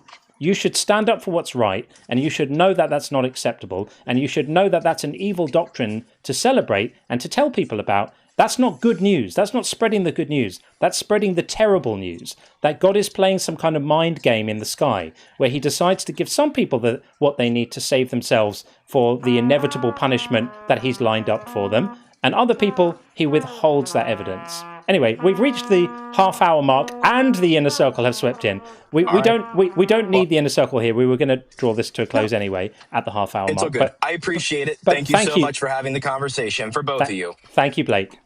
All the best. Thank you. Have a good one. And you. There we are. This is an immoral doctrine, people. If you're a believer now listening to this, and you're thinking to yourself, he does have a point, lean into that right now. Lean into it. That's your mind telling you that you've been sold a lie. You've been sold a bridge that isn't the right bridge. This stuff is nonsense. You can't have an all-powerful God who's capable of giving people the evidence they need to know he's there, chooses not to, and then punishes them for not knowing he's there. That is some crazy business. Not good. Okay, we have a well-stocked call queue. I'm going to get in Turnip Enthusiast next, and then God's Favourite after that. As soon as we deal with the 7 calls that we just got on the bingo in this call. I think PBG might be on fire here. PBG's on it today. Let's see what we have. Kif said, you send yourself to hell. Yep. Nailed it, Kif. Nailed it. I was wondering if someone was going to get that one. And then we have the next one. Gosh, my eyesight is failing now. I can't see the stuff anymore. There we go. Censored said, everyone knows God exists. Yeah, that's a variation on Romans 1. Absolutely. And we also have Kif said, hardened heart. Yep, there was a bit of a hardened heart. Made an appearance in the conversation. And Silent Soul said, I used to be an atheist. Glad we put that one in there. Huge thank you to whoever it was who suggested that about a few days ago. I've now forgotten. Forgive me for forgetting. It was an excellent suggestion for the bingo. And El Caxi said, read it in context. I think we probably have a bit of that, about talking about the claims about Jesus.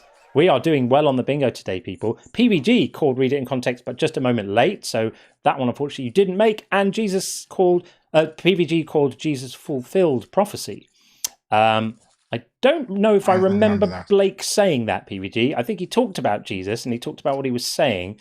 and he talked about how people at the time were scoffing and not believing him. But I don't remember him making the explicit claim that he fulfilled prophecy, because if he had, we would have pushed back on that. Because, of course, as we all know now, Jesus did not fulfill any prophecies. He was claimed to have fulfilled prophecies, but he did not fulfill any at all.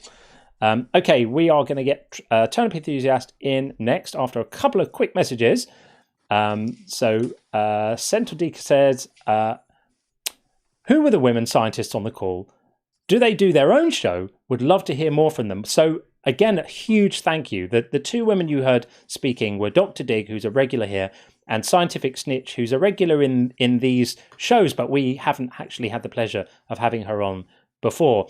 And it was so beautiful to watch them like a couple of ballet dancers, just running rings around poor old Adam, who didn't know where to go or what to say or where to look, as these experts in their fields completely pulverized his inane talking point about we can't possibly understand how DNA and RNA could have come about by natural means. So they're friends of the channel, friends of other channels in this area too, and we certainly are happy to get these kind of people up regularly, because why should I try to make an argument reflecting what experts say when we have actual experts here?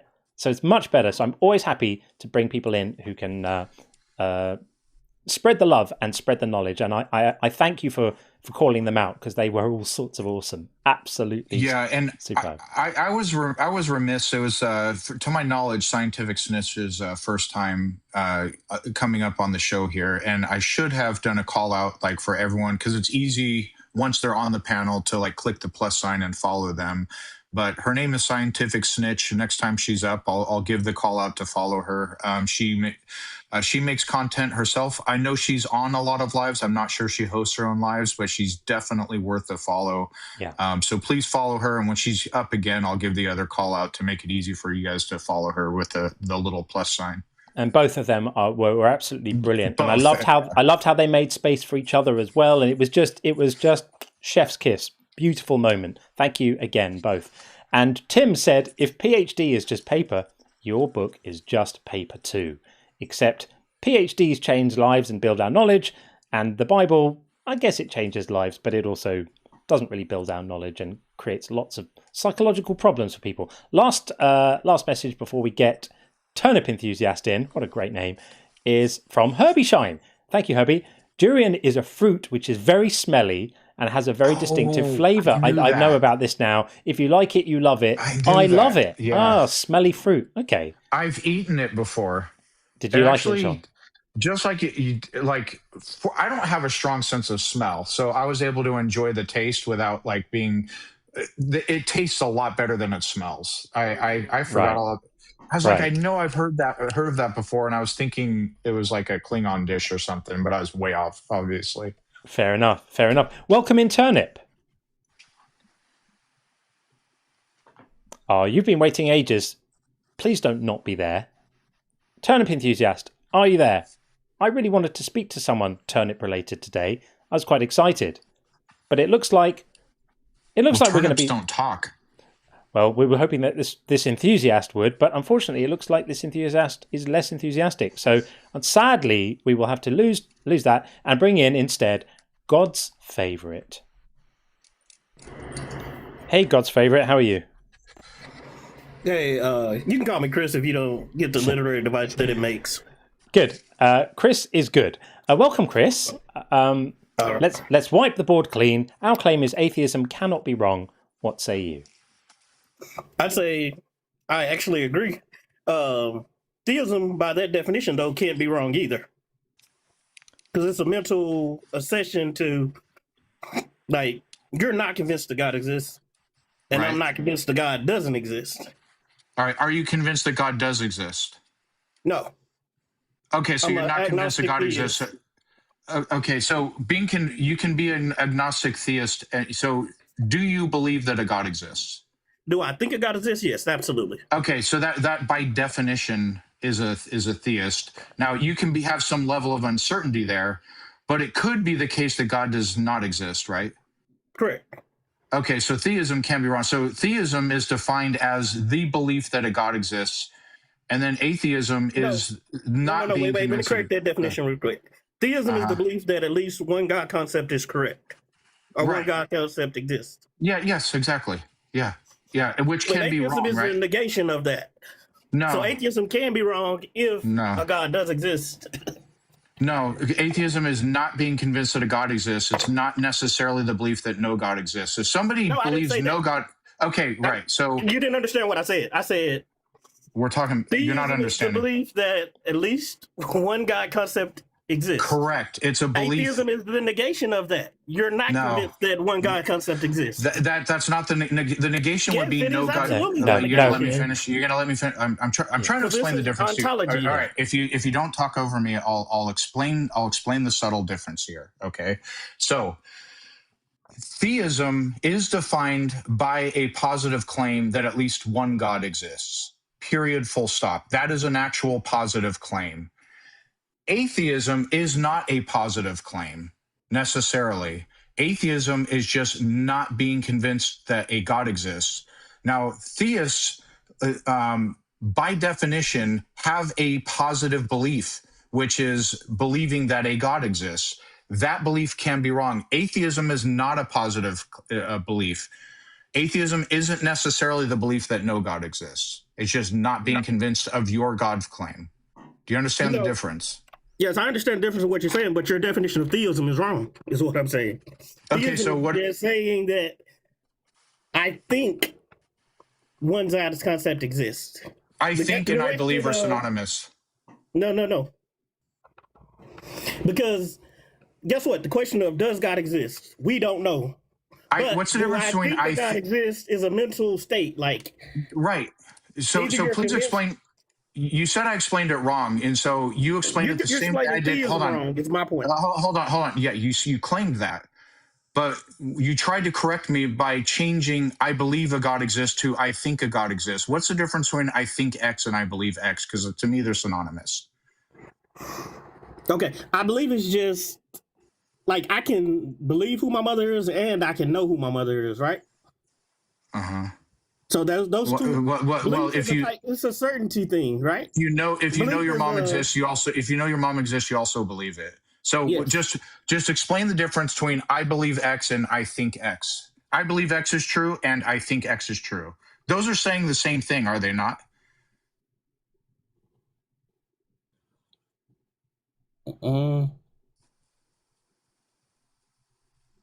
Somewhat, but not. There's a subtlety that's being missed here, and I'm going to try and communicate it. Sean did try, and I'm going to try again as well, which is that there is a difference between when you say the negation of theism, you're kind of almost there, but not quite. So if theism is the position of having a belief that at least one God exists, atheism, the negation of that would be having the belief that at least one God does not exist. That proposition is false. That would be the negation, right? So in other words, we can generalize it out. We don't have to talk about gods. We can just say, for proposition P, if you believe P, the negation would be the belief in not P. That's the negation. But atheism... Or the lack of belief in P, right? But that's here's where the rubber meets the road, because the lack of belief is not the negation. You may be perceiving them as the same thing, and I'm trying to show you that they are in fact different, and that's what Sean was getting to also. So for proposition P, if you say P is true, the negation is P is false. But saying, I don't hold that P is true, and I don't hold that P is false, I just don't know, isn't the negation of P, it's just not taking a view. But that position of not taking a view is still not believing P. It still comes under the umbrella of not believing P. Another way to think about it is everyone in the world. I disagree with that. Well, you can disagree, but you'd be wrong. No, but wait. Let me say something. Agnosticism is the default because I don't have any knowledge to make a. Yeah. We can leave knowledge out of it. We can leave knowledge out of it. Or this isn't about knowledge. This is about what you believe. It's literally about your beliefs. I agree. Agnosticism is about not claiming knowledge. Let's agree with that and agree that knowledge is default. Knowledge is agnosticism is the default, and let's agree that it's outside of the scope of what we're talking about. We're talking about what people believe, right? So if you believe P, the negation of P is, I believe, not P. But there's a third position, which is I'm not asserting P and I'm not asserting not P. And that is the position of atheism.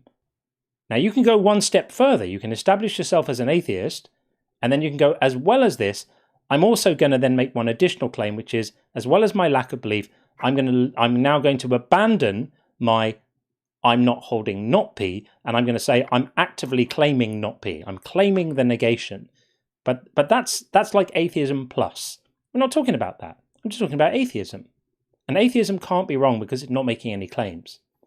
And furthermore, more importantly, it can't be morally wrong because it can never be morally wrong to not be convinced of something.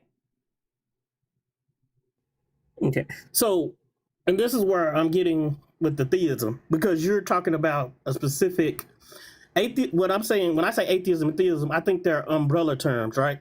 There's a whole set of theisms, right? There's interventionist, physiological, like all different types of God types. Not all of them are deistic, like Yahweh, Zeus, and whoever. Theistic. That's one specific type of God claim. That's one specific. But the God concept is you have Spinoza's God, you have all different kinds of God.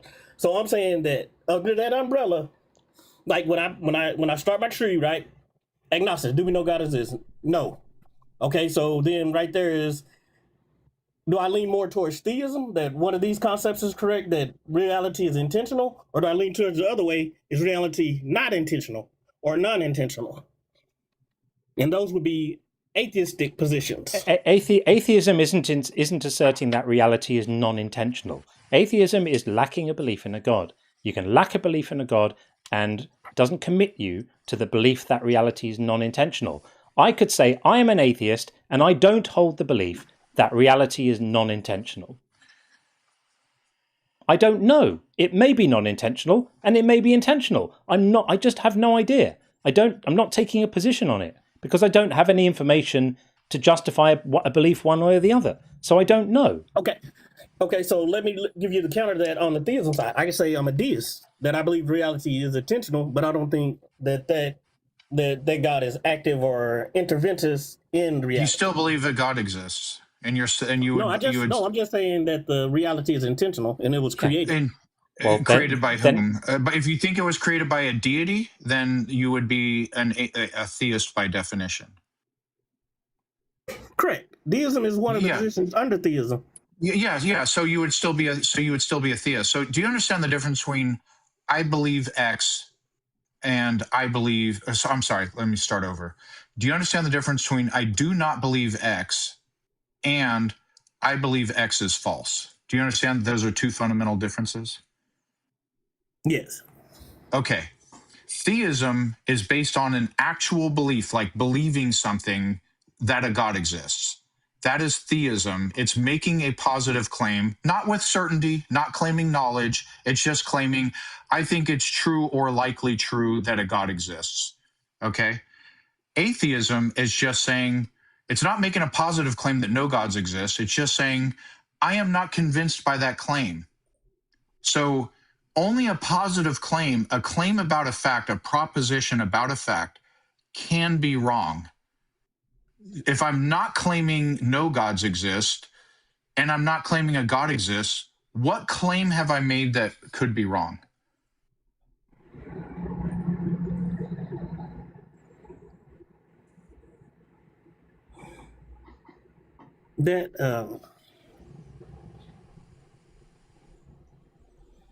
I'll concede that, but I'll still think that theism is being defined wrong here on that, because an abduction is, I'm saying that based on the future reality, that's why I think it's more likely, not that it does, I think it's more likely than not.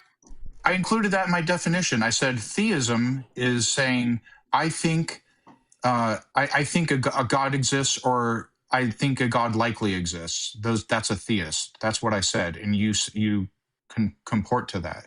You think a God likely exists, right?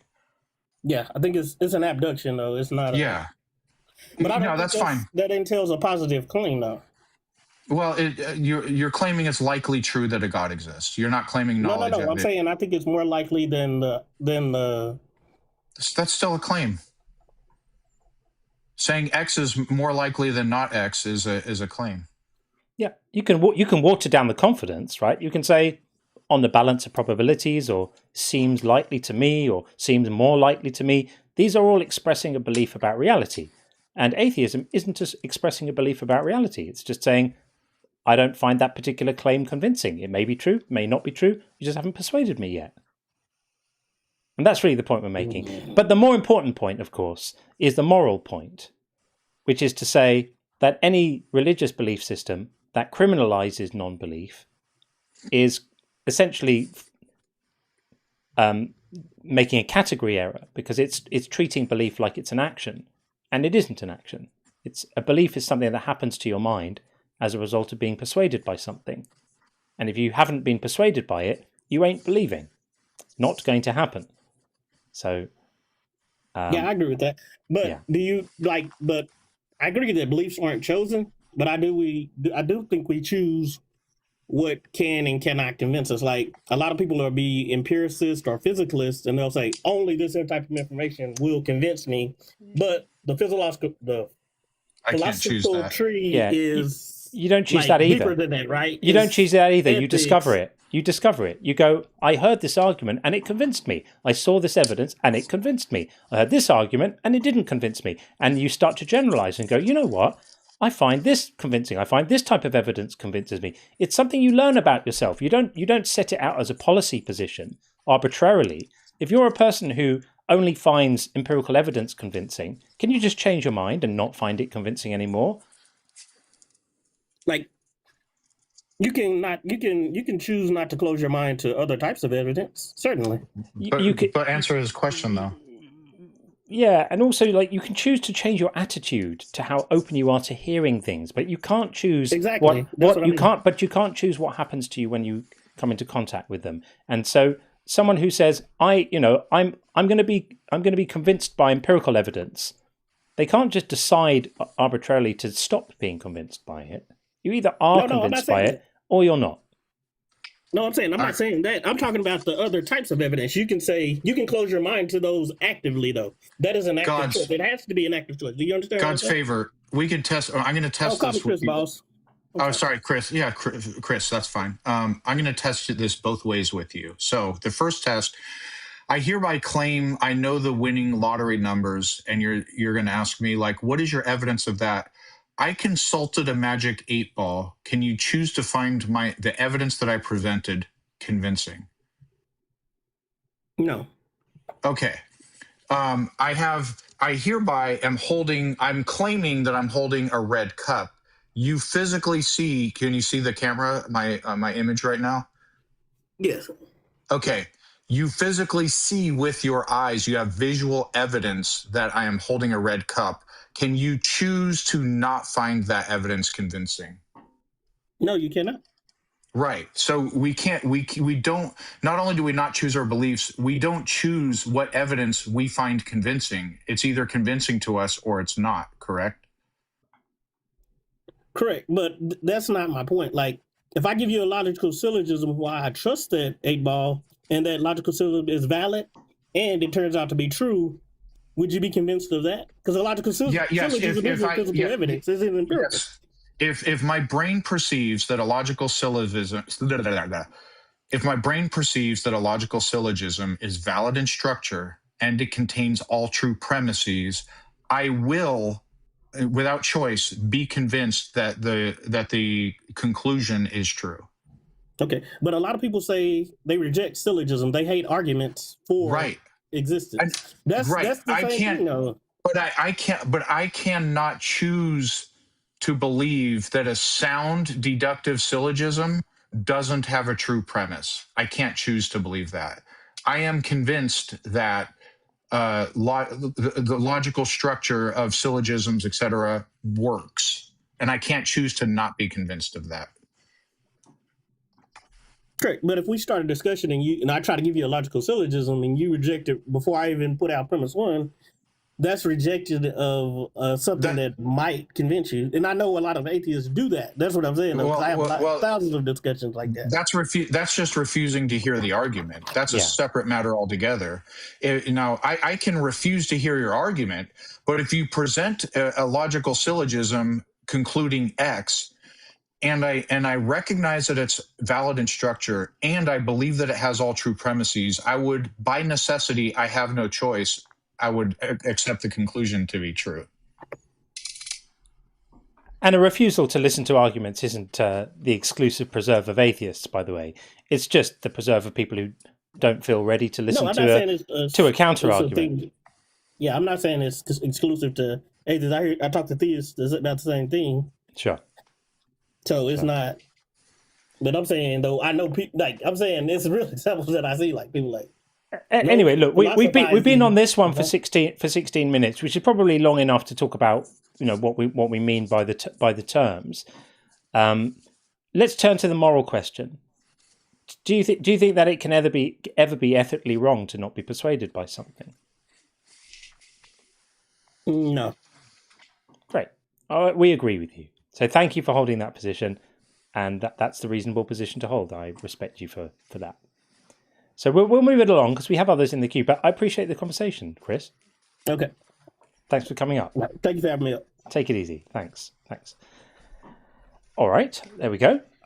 He has a reasonable position on that, so we can't take that away from him. We'll read a couple of super chats, and then we're going to get it looks like we're going to get Brenda debates in next over on the YouTube side.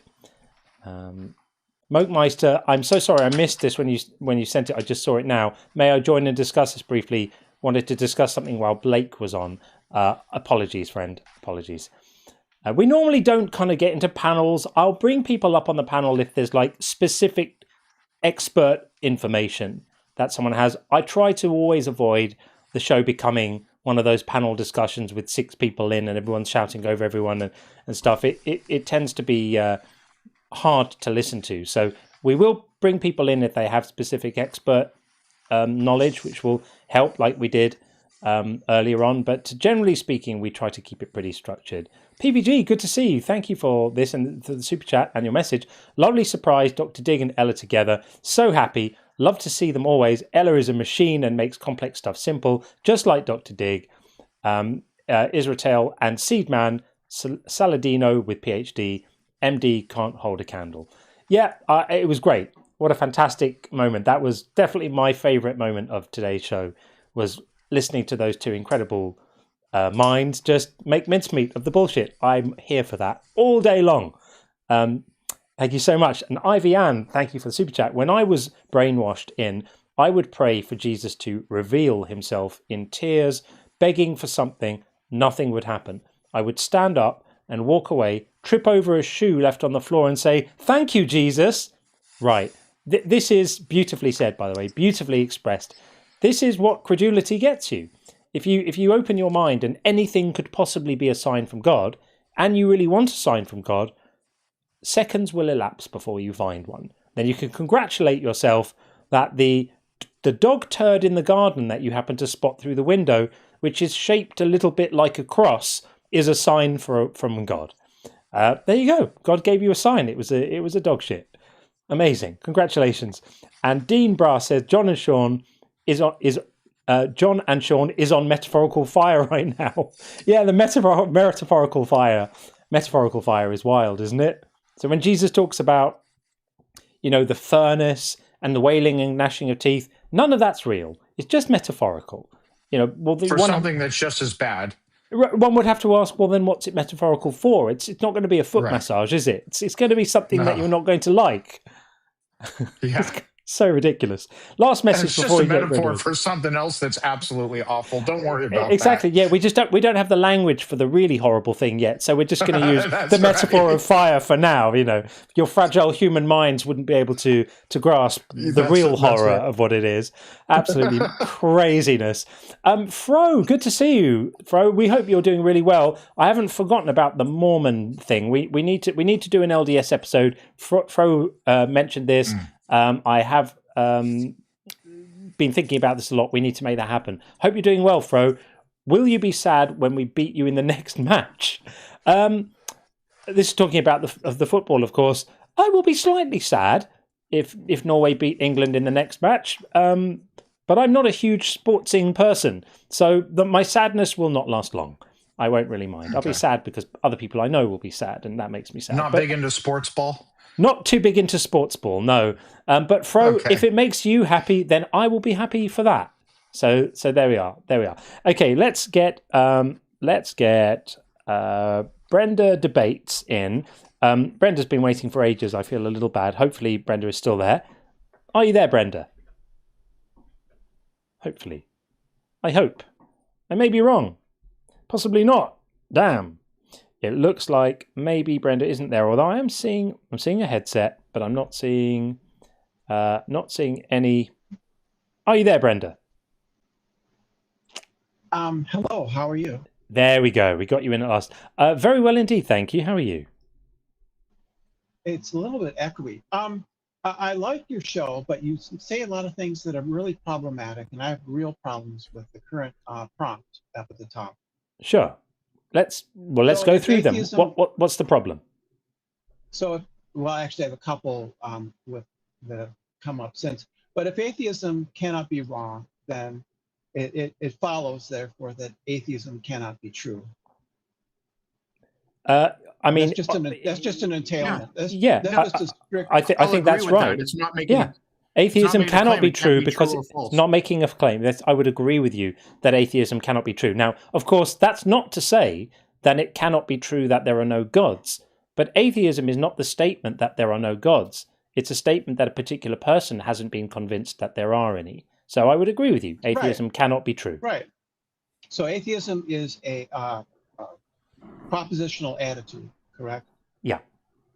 Yeah, so I could just define theism as a propositional attitude and say theism cannot be wrong. But theism is making an active claim, though. The difference is that yes, you're right. Theism is a propositional attitude, but theism is the belief that a God exists, right? And that belief itself could be mistaken. No, it's not. No, it's not. It's not that belief. Theism is not the belief that a God exists. Just like atheism is a propositional attitude, I can say that theism is a propositional attitude. It depends on what you mean by propositional attitude. If propositional something being a propositional attitude is necessarily the negation or the affirmation of a claim, then I would say it's not a propositional attitude. So I'm reading directly from Merriam-Webster. If you're good with the dictionary definition, if you have your own esoteric definition, that's fine too. But when we say theism, we're saying belief in the existence of a god or gods. So so that is a positive belief that there is at least one God, correct? Our propositional attitudes true that. Hang on a second. But before we get into the really technical conversation, I want to make something clear.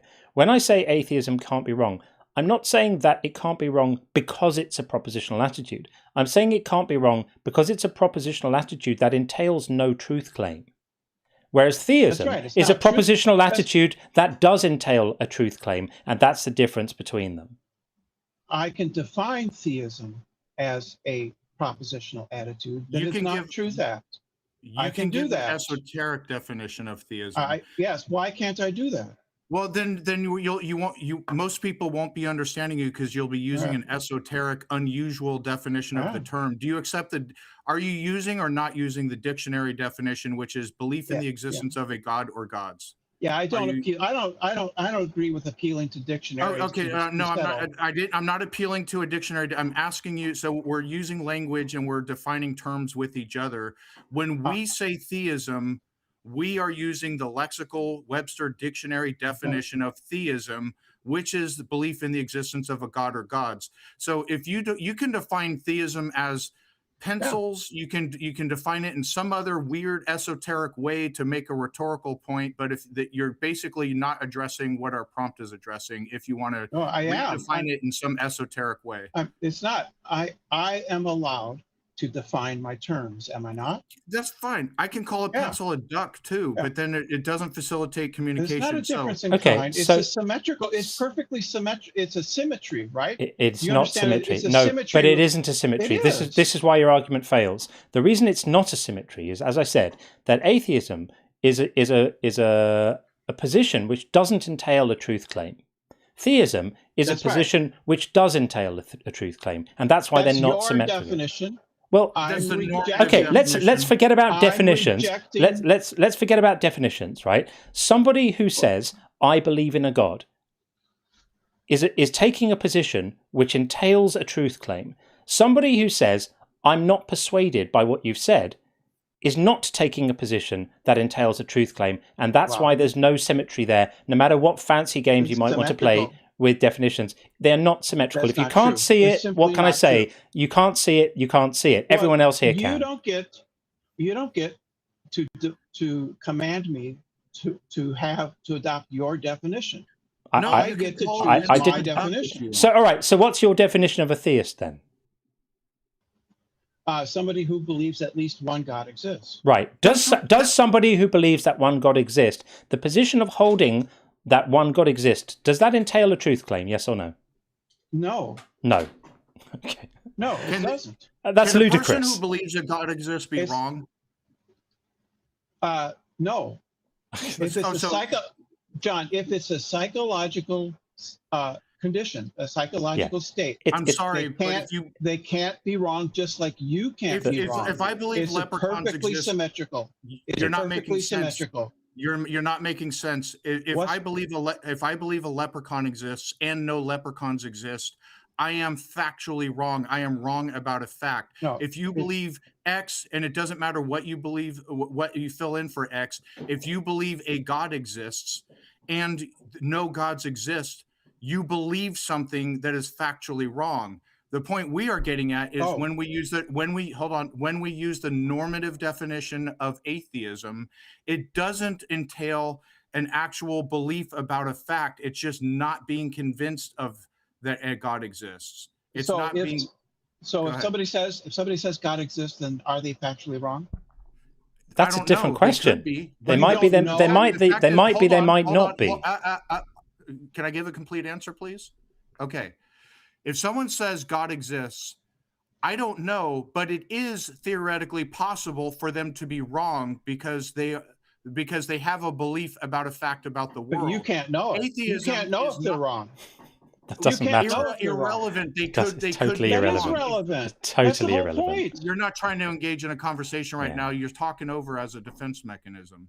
So if somebody holds a belief about a fact, that belief could, in theory, be wrong. Now, if we can know they're wrong or how we would know is a separate question. Atheism is not a belief about a fact. It's just not being convinced that a God exists. It is not an assertion that no gods exist. If something is not a belief about a fact, it cannot be wrong. Correct? So what proposition what proposition would you choose to defend? Since you cannot defend atheism, what proposition would you defend? If something is not a belief about a fact, it cannot be wrong, right? It's a propositional attitude. It's psychology, right?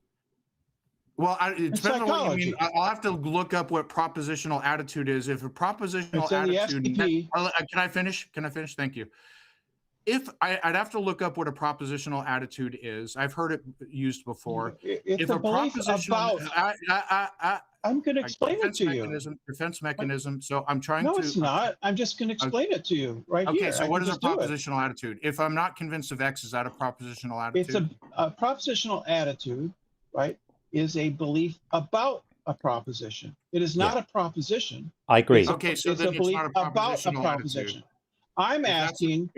I'm asking what proposition about reality would you care to defend, since you cannot defend whether or not atheism is true or false. Oh, I can defend lots of propositions about reality, but not when it pertains to a God, because I'm neither convinced a God exists, nor am I convinced no gods exist. Right. So you can't take a position on theism. This is it. I've just seen it. The nub of it is right here. So you can't take a position on theism is bullshit. You can take a position on theism. You're either a theist or you're not. Every single person who's ever been born and every single person who ever will be born either was a theist or is a theist or isn't or wasn't. This is a perfect dichotomy. There is no one who is neither a theist or a non-theist. This is a perfect dichotomy. And if you are a theist, you hold that at least one God exists. I'm using your definition, friend, yours. You hold that one God exists. You believe, not claiming knowledge, you believe that at least one God exists, right? That's your definition. That belief state, that propositional attitude with respect to the question, entails a truth claim.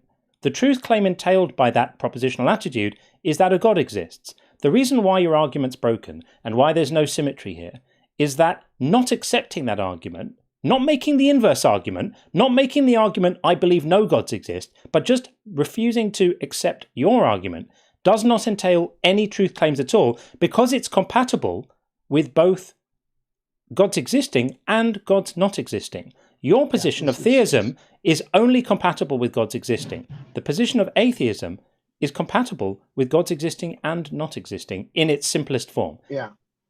Theism is compatible with God existing or not existing because it's a propositional attitude. Yeah, but there's a truth claim entailed by it. I'm not going to say this anymore. This is now the 7th time I've said it. There's a truth. Attitude. It is not. It's a proposition. It's a propositional attitude which is not truth apt, but it implies a truth claim which is. No. Whereas atheism does not imply a truth contradiction. claim. That's not a truth contradiction. Claim. No, where's the contradiction? Where's the contradiction? You're saying it's both truth apt and not truth apt. No, I said that the position itself is not truth apt because it's a propositional attitude, but it implies a truth claim which is truth apt. The implication is that it's not by an inference rule. I'm not using an inference rule. I'm just. You said it. You appeal to an implication. What is the inference rule? Okay. Look, stop being a Phil bro. Stop being a Phil bro. Just listen. I'm not going to say this again and again and again with you just obstinately refusing to engage with it. Everybody here is following this apart from you.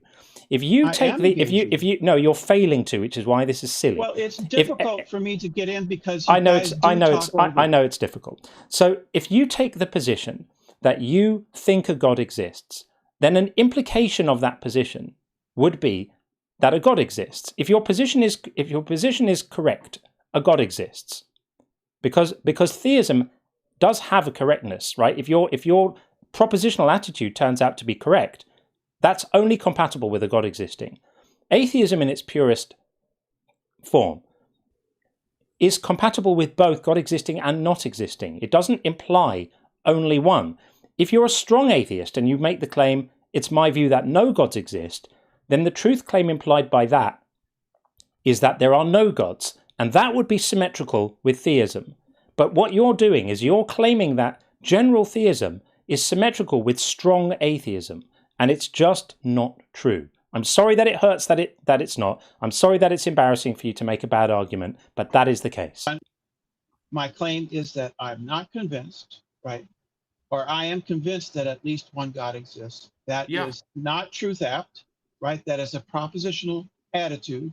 And so there is no inference. There is no inference that can take me from I am convinced that at least one God exists to that God exists. I have a question for you. I have a question for you on that. So you believe that at least one God exists as a theist, defining I'm not a theist, dude. Okay. So let's say you're not okay. Why so why can't you let me talk? Stop talking over. I'm not talking over you. Okay. Well, you're speaking while I'm speaking. That's by definition talking over. Whether you're a theist or not, irrelevant. Let's just say a theist in general. A theist is someone who believes that a God exists or multiple gods exist. All right. If it turns out there are no gods, that means they are believing something that turned out to be true. Correct? Yes or no? Atheism could also turn out to be true. Yes or no? Your propositional attitude could turn out to be true. No. Answer the question. Brenda, answer the question, please. A propositional attitude please is not answer. truth. No, please, neither be true nor please false. Can you repeat back the question Sean asked you? Yeah, okay, so here's the question again. And the question isn't going away. If yes or no doesn't come out your mouth the very next word, it's going to circle back to the question being repeated again. A theist is someone who, you agreed, a theist is someone who believes in the existence of a god or multiple gods, right? False. False. That's literally what you said. Define a theist. Define a theist. Define a theist. Is someone who is convinced that at least one God exists. That's literally what I said. Okay, I'm going to use. That's not the same. It's not the same. Hold on. Okay, so a person who is convinced that a God exists or multiple gods or however you want to word it.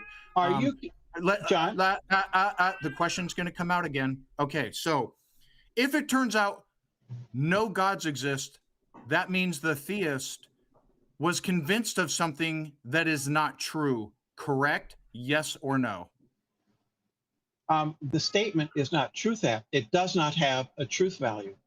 Okay, so you're making a category error. Was that a yes or no? Was that a yes or no? Was that a yes or no? Why are you was talking that a yes or no? Why are you talking over? Why are you doing this? Because you're not answering the question the way you want.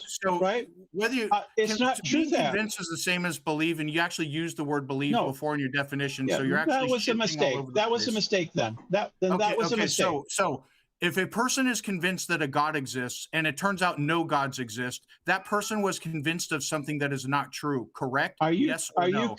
Are you convinced that God exists? Okay, so you can't answer questions. I don't think this is good. It's symmetry. It's called symmetry. Oh, there we go. It's called the inner circle. I think they swept in time there. I think this is becoming fairly silly. A little bit. I just polled the room about whether this argument is silly, and the results are on 104 votes, 98% said the argument from the caller is silly. I agree. It's silly. It's a total waste of time. Complete waste. So it's a shame because Brenda wanted to make some other comments, but we won't get a chance to hear them now. Brenda, call us back another time if you want to. I know my cat doesn't like silly arguments either. That was very silly. There we go. Sadly, we need to move it along. I feel a bit bad because Brenda was waiting in the queue for ages, but that was painful. People, that was painful. What can I say? The cat was pissed, says Jenny. Yeah, I know. The cat doesn't like it. Doesn't like it. Right, we are going to get Francis in next on the TikTok queue. But 3 calls on the bingo, which we will deal with right now. So anonymous pie called Philbro Babble. Yep, I think that's fair. I'm gonna grant that. That was a little bit Philbro Babbly, especially when we started with what inference rule are you using? You don't need to use an inference rule. I'm comfortable with what inference rules are, but you don't need to use an inference rule to say that if somebody says, I believe in a God, it follows from their belief. That their belief would imply, if true, that a God exists. And the point we were trying to make over and over and over again that Brenda couldn't follow is that atheism in its simplest form doesn't have the equivalent of that. Something that would be true following on from what an atheist believes, because an atheist isn't making a positive claim like that. Atheism is just responding to the claim of someone else and saying, I am not convinced by that. So PBG called Crash Out. I don't think we had a crash out. No, we didn't crash out. We'll save that for if we really have one. And so did Pastor of Muppets. That wasn't a crash out. That was the inner circle intervening to remove. So we'll hold crash out so that we can celebrate it properly if we really get one. Because we all like a bit of a crash out now and again amongst the sensible conversations, don't we? All right, as I said, we are going to get Francis on the TikTok side in. Just a couple of messages to read first, and then we'll get Francis in. So, Screaming Silence, Rich, good to see you. I went for a 3-hour drive, crying, asking God to help me believe in him. I didn't want to be an unbeliever. I couldn't change that no matter how hard I tried. I simply wasn't convinced. It wasn't denial. Thank you, Richie. And so many people share this experience. And it's so annoying to hear people failing to acknowledge the pain of people who searched and searched. And they so tritely just say, seek and you shall find. He's there knocking at the door. No, that's just not the case for so many people who seeked and seeked and seeked for years and years and years. And there was no one there answering their calls. And it's horrible to deny them. And Geo Sam, thank you for the super chat. Believers can polish their turd gods as much as they like, but we can all still see they're just turds. A polished claim is still just a claim. Hitchens Razor, thank you for that. Big fan of Hitchens Razor, and great quote, Joe Sam, thank you. And Zoxan, thank you so much for the super chat. Yesterday's video about the polite guy, this was Kevin if I remember rightly, made me angry. This is the video I posted yesterday on YouTube. I do non-profit medical work because I want to help others. Saying that I only do that because of God is an insult to the good a lot of atheists do. I couldn't agree with you any more, Zoxan. I find it enormously offensive when people say that people only do good because of God. It's to imply that without God there, people can't do good. People can't be motivated to acts of selflessness or kindness or self-sacrifice or altruism. Is to just deny huge swathes of human experience and reduce them to nothing. It's absolutely disgusting. I won't have it. If anyone comes in quoting the Psalms, the fool has said in his heart there is no God, I immediately say yes. And it also says, not one amongst them has done good. They have done no good. They are all corrupt and wicked, and none of them have done good. And I think to myself about people in the military who lay down their lives to save their colleagues who are without religious belief, or firemen who ran back into the towers on 9/11 who may have been without religious belief and lost their lives to give others, and blood donors and aid workers and doctors and teachers and care workers. All of these people, nothing they've ever done is good unless they believe your ridiculous theological claims. It's so offensive. So thank you for saying that. I really appreciate your words there. I absolutely agree. Okay, let's get Francis in and move things along. Hopefully, TikTok can do its thing. Come on, TikTok. You can get Francis in. We'll give it another few seconds. It's trying. The TikTok transporter is working hard. Thank you for the toadstool. Is working hard to bring our next guest in. Feels like it's kind of failing, though. Sometimes this happens. Someone's in the guest queue and you bring them in and it just sort of thinks about it for a minute and then it doesn't work. So this seems to be one of those. Francis, if you're listening, if you request up straight away now, I'll bring you straight back in now. Otherwise, we'll move on to the next guest for now. And Francis is not there. So we'll bring in Savvy World next. Sheesh. Hey, Savvy. Yeah, how you doing? Good. How are you? John. I'm doing well. Good. We spoke on the 3rd of April last time, but welcome back again. Yeah. How do you remember that? I keep a log. So yeah, I don't have a super I don't have a super memory or anything like that. So. Oh, okay. I'm like, dang. Okay. 'Cause I knew I talked to you before, but I knew it was a while ago. But okay. Yeah. Hope all is well. Yeah, welcome in. I quite often will log what the conversation was about, but I didn't log that, so you'll forgive me for not remembering what your position on this stuff was. So why don't you tell us? Probably a different prompt, but yeah, I believe in the true and living God, Jesus Christ. Yeah. Great. Okay, that's good. So I'm going to, rather than getting lost in another whole conversation about what words mean, which is going to bore the audience to death. Oh yeah, that's what happened last time. Let's skip to the next sort of part of my prompt here. So when I say atheism can't be wrong, rather than worrying about whether we mean factually wrong or correct, let's talk about morally. Can it be morally wrong to not be convinced that God exists? Can it be morally wrong to not be convinced? Yeah, that God exists. Uh-huh. Can it be morally wrong? Let me reframe that for you. I don't believe in any gods, right? I'm unpersuaded that any gods exist. Oh, okay. Am I morally wrong for that? Am I doing something wrong? No, I wouldn't say you're wrong for that. No. Do you agree that? Well, so I believe that's dependent on circumstance. So just a person being wrong for it, yes. But you specifically, I would say you are in the wrong because you've had multiple chances to be convinced, but you're rejecting all evidence. Right. So I've had lots of chances, meaning lots of people have tried to persuade me, your good self included, and many others, and I've come into contact with all of this evidence that you found persuasive. I didn't find it persuasive. Why does that make me wrong? like morally wrong? So of course my standard of morality is going to be based on God, right? Things that he so yeah, that's my standard. So according to my standard, that would be wrong. Now I can understand from like an opinion or for somebody's subjective morality, it could either be wrong or not wrong or amoral, actually. So there's a lot of ways you could go with it if you're just going off subjective morality. So are you saying that it's wrong for me to be unconvinced just because God said so? To the standard I adhere to, yes. But to your own personal standard is really... But I'm not really asking you. I'm not really asking you what you think God thinks, because we kind of know what God thinks because it says so in the Bible. God thinks that I deserve to be thrown in a metaphorical fire, but or a real fire, depending on. That's not what it says. Well, it kind of is, doesn't it?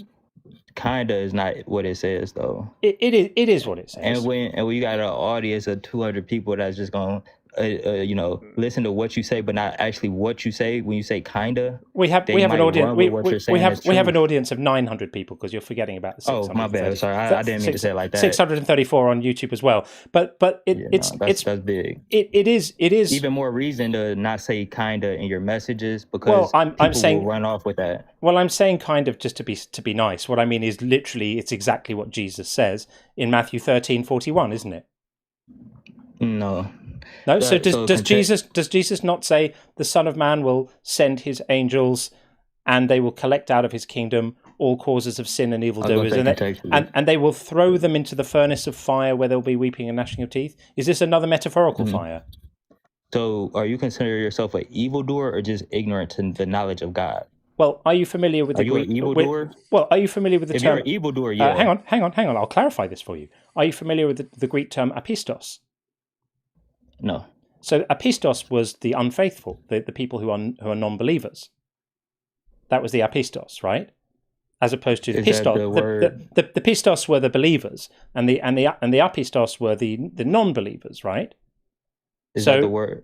I'm assuming you're right. Is that the word being used for evildoer in that verse?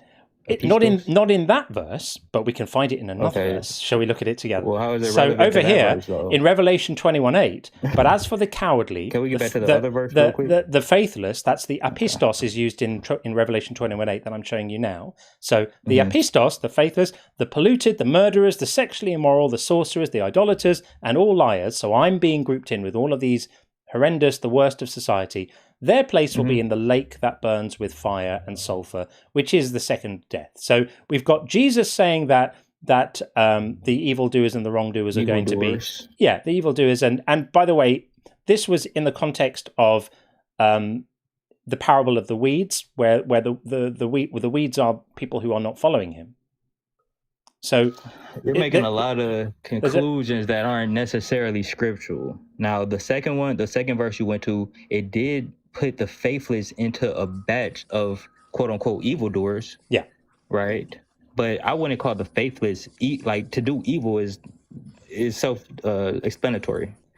But faithless, like I said, from my understanding, if you're faithless, you're not necessarily doing something wrong. Right. I say you specifically, I would say yes, because you know the truth. But people who haven't been revealed the truth. Hang on a second. Let's stop there. Let's stop there. John knows the truth. Yeah, let's stop there. But we're going to get on. We're going to get onto the Romans 1 in a minute, because that's where you're going with this. But just before we do, one other piece of evidence for the argument I'm advancing here that I'd like you to take on board. Right. So here's John 3:18. Those who believe in him are not condemned, but those who do not believe are condemned already. Okay. Those who do not believe are condemned already. So someone like me who doesn't believe is condemned already. So we've got three pieces of evidence. We've got Jesus talking about the evildoers and wrongdoers and sources of evil being thrown into a furnace. And there are other verses in Matthew where that same metaphor is used, and it's with reference to people who aren't following him. It's not with reference to bank robbers. It's people who aren't following him. And then we've got Revelation 21:8, which uses explicitly the term apistos, which is the faithless or the non-believers. And then we've got this other verse, John 3:18, which describes people who don't believe in Jesus as being condemned already. So I'm condemned. So now let's bring it back to the rather silly claim you made. I addressed the other two verses. Can I address the last verse about being condemned? Real quick? Sure. Yeah. So when it comes to being condemned, that does not mean you will die condemned. I'm sorry, unalive condemned. You can say die, it's all right. I've been condemned and I've been born again. You know? Right. So if I die tomorrow, then what happens? This is just the argument. You may still have time to change your mind. If I die tomorrow, then what happens? Then I'm condemned, right? Well, yeah, you personally would be condemned. So let's not base an argument on what might happen if I change my mind about all of this stuff in the next few years. Let's base the argument on the assumption that I've thought this stuff through. I've closely examined the evidence. I've probably been examining this evidence for possibly longer than you've been alive, and I've reached a position where I think I've examined all the evidence I'm likely to see. All I hear now is the same evidence or claims of evidence repeated by people, the same bad arguments, the same fallacious reasoning, and the same appeals to biblical authority, repeated ad nauseam. It's unlikely that I'm going to suddenly start finding it convincing one day. So, I haven't personally gave an argument, right? Right, I've just been answering questions. Yeah, sure. I can give an argument if you allow. That's fine. We'll get there. Okay. But I want to just circle back to something you said before, where you said that I am morally culpable because I do know really, because I've heard them. I've heard the message, right? Yeah. So you're appealing here to more than that, more than heard the message. You knew inherently, but then you've heard the message and you just rejected. Oh, okay. So we're lying. Yeah. So this is the liar pants on fire. This is the liar pants on fire apologetic. No. I wouldn't never say you're lying. I just believe your conclusion is based off illogical methods. Well, that's fine. But even if that were not only is the methodology illogical, but the premises are irrational. Hold on, because we got to hold you to what you said. You said John knows. John knows what? That God is real. Right. Okay, so John, do you know God is real? No, I don't actually. I'm not convinced of that in the slightest, John. Is John lying? Is John lying? Yes or no? Well, let me ask a deeper question. Yes or no? Nope. You're going to answer the question. Are you 100%? You're going to answer the question. Is John lying? Yes or no? Are you going to kick me if I say that I believe he's lying? No, we're not going to kick you. We're just asking for I cannot say for a fact that he's lying, but I do believe he's lying. Okay, so we've gone from he's not lying to now he is lying. So at least because you said no before. You denied saying that. You denied saying lie initially. So nobody had asked you before, do you believe in God? Right. There was no lie initially. I never said you were a liar. I've been doing this for a year online publicly. I've got 45,000 followers across the two platforms. I think people realize that I don't believe in God. Okay, so are you 100% certain God doesn't exist? No. Okay, so that means what you're saying is that there's a possible world in which God exists, correct? Sure, but I'll believe in that when you bring some evidence for it. There's a possible world in which Santa. There's a possible world in which Santa exists. Hold on. You just said there's a possible world. Yeah. No, he just said there's a possible world in which God exists, correct? There's a possible world in which Papa Smurf exists too, but that doesn't mean we should take it seriously. We don't base our beliefs on a possible world. We base our beliefs on what we think is true about the world we actually live in, not the world we have daydreams about. This is why I believe you do know God is real, because I do believe you to be an intellect, right? Well, so intellectually, real quick, is okay. It's okay. Make your point. Being intellectual, you know where I'm going. Being intellectually honest. Hold on. Being intellectually honest.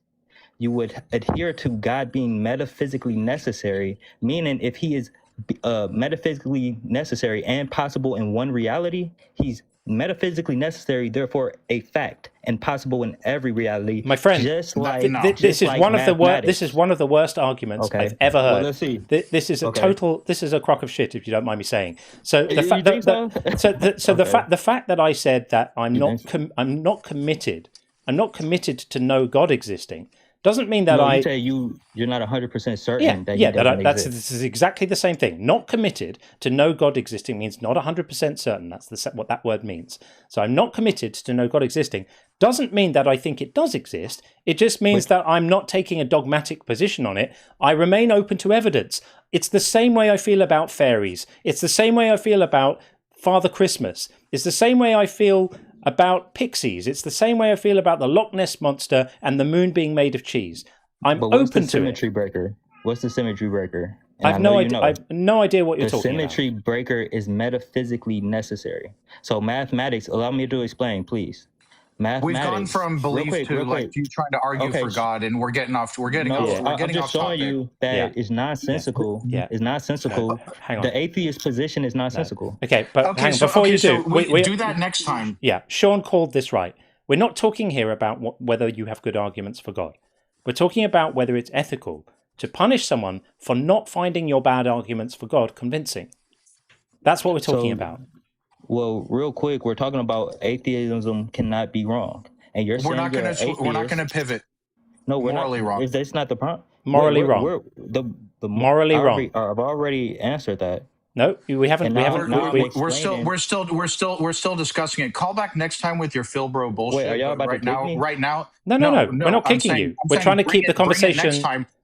Trying to keep the conversation on track. We're not having a conversation now about whether you think mathematics justifies belief in your imaginary friend. That's a conversation for another day. That's a conversation for another day, which will be delightful, I'm sure, but we won't have it right now. Right now we're talking about, does it make moral sense to punish somebody for simply not being convinced of something? Now, your initial response to this was to say, well, actually, we are convinced of it, really. We know it, really. We call this the liar pants on fire. No, he didn't. Yeah. He said God exists in a possible world. That doesn't mean that that doesn't mean that we believe the story. Is God metaphysically necessary? Hold on. Is there a possible world where Sean Connery is my father?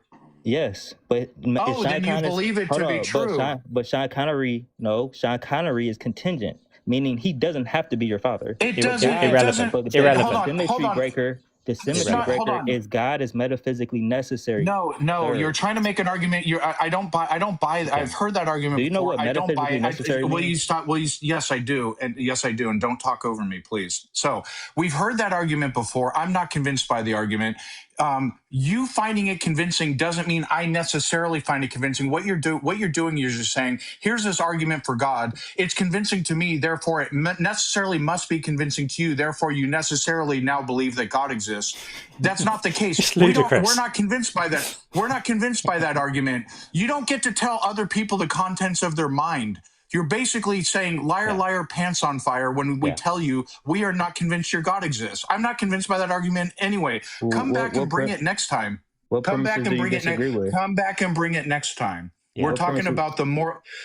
Come back and bring it next time. We're talking about the moral implication of not being convinced of a thing. And so far, you've been relegated to liar, liar, pants on fire. That's the best you have so far. I haven't seen one laugh in the comments, bro. You could hang that one up. I don't give a shit about the comments. I care about arguments. And so far, you've come with liar, liar, pants on fire. You're talking to us here, can we get some laughs in the chat for that joke? And at the moment, the only thing that you've been able to do is claim that we actually do think that God exists because we admitted, which is not a big admission, that there is a possible reality in which a God does exist, purely because we're not taking a hard atheism stance. We're not saying there is no possible world in which a God exists. Now, what I would say is, I don't believe that your God exists if you're a Christian. That God can easily be disproven.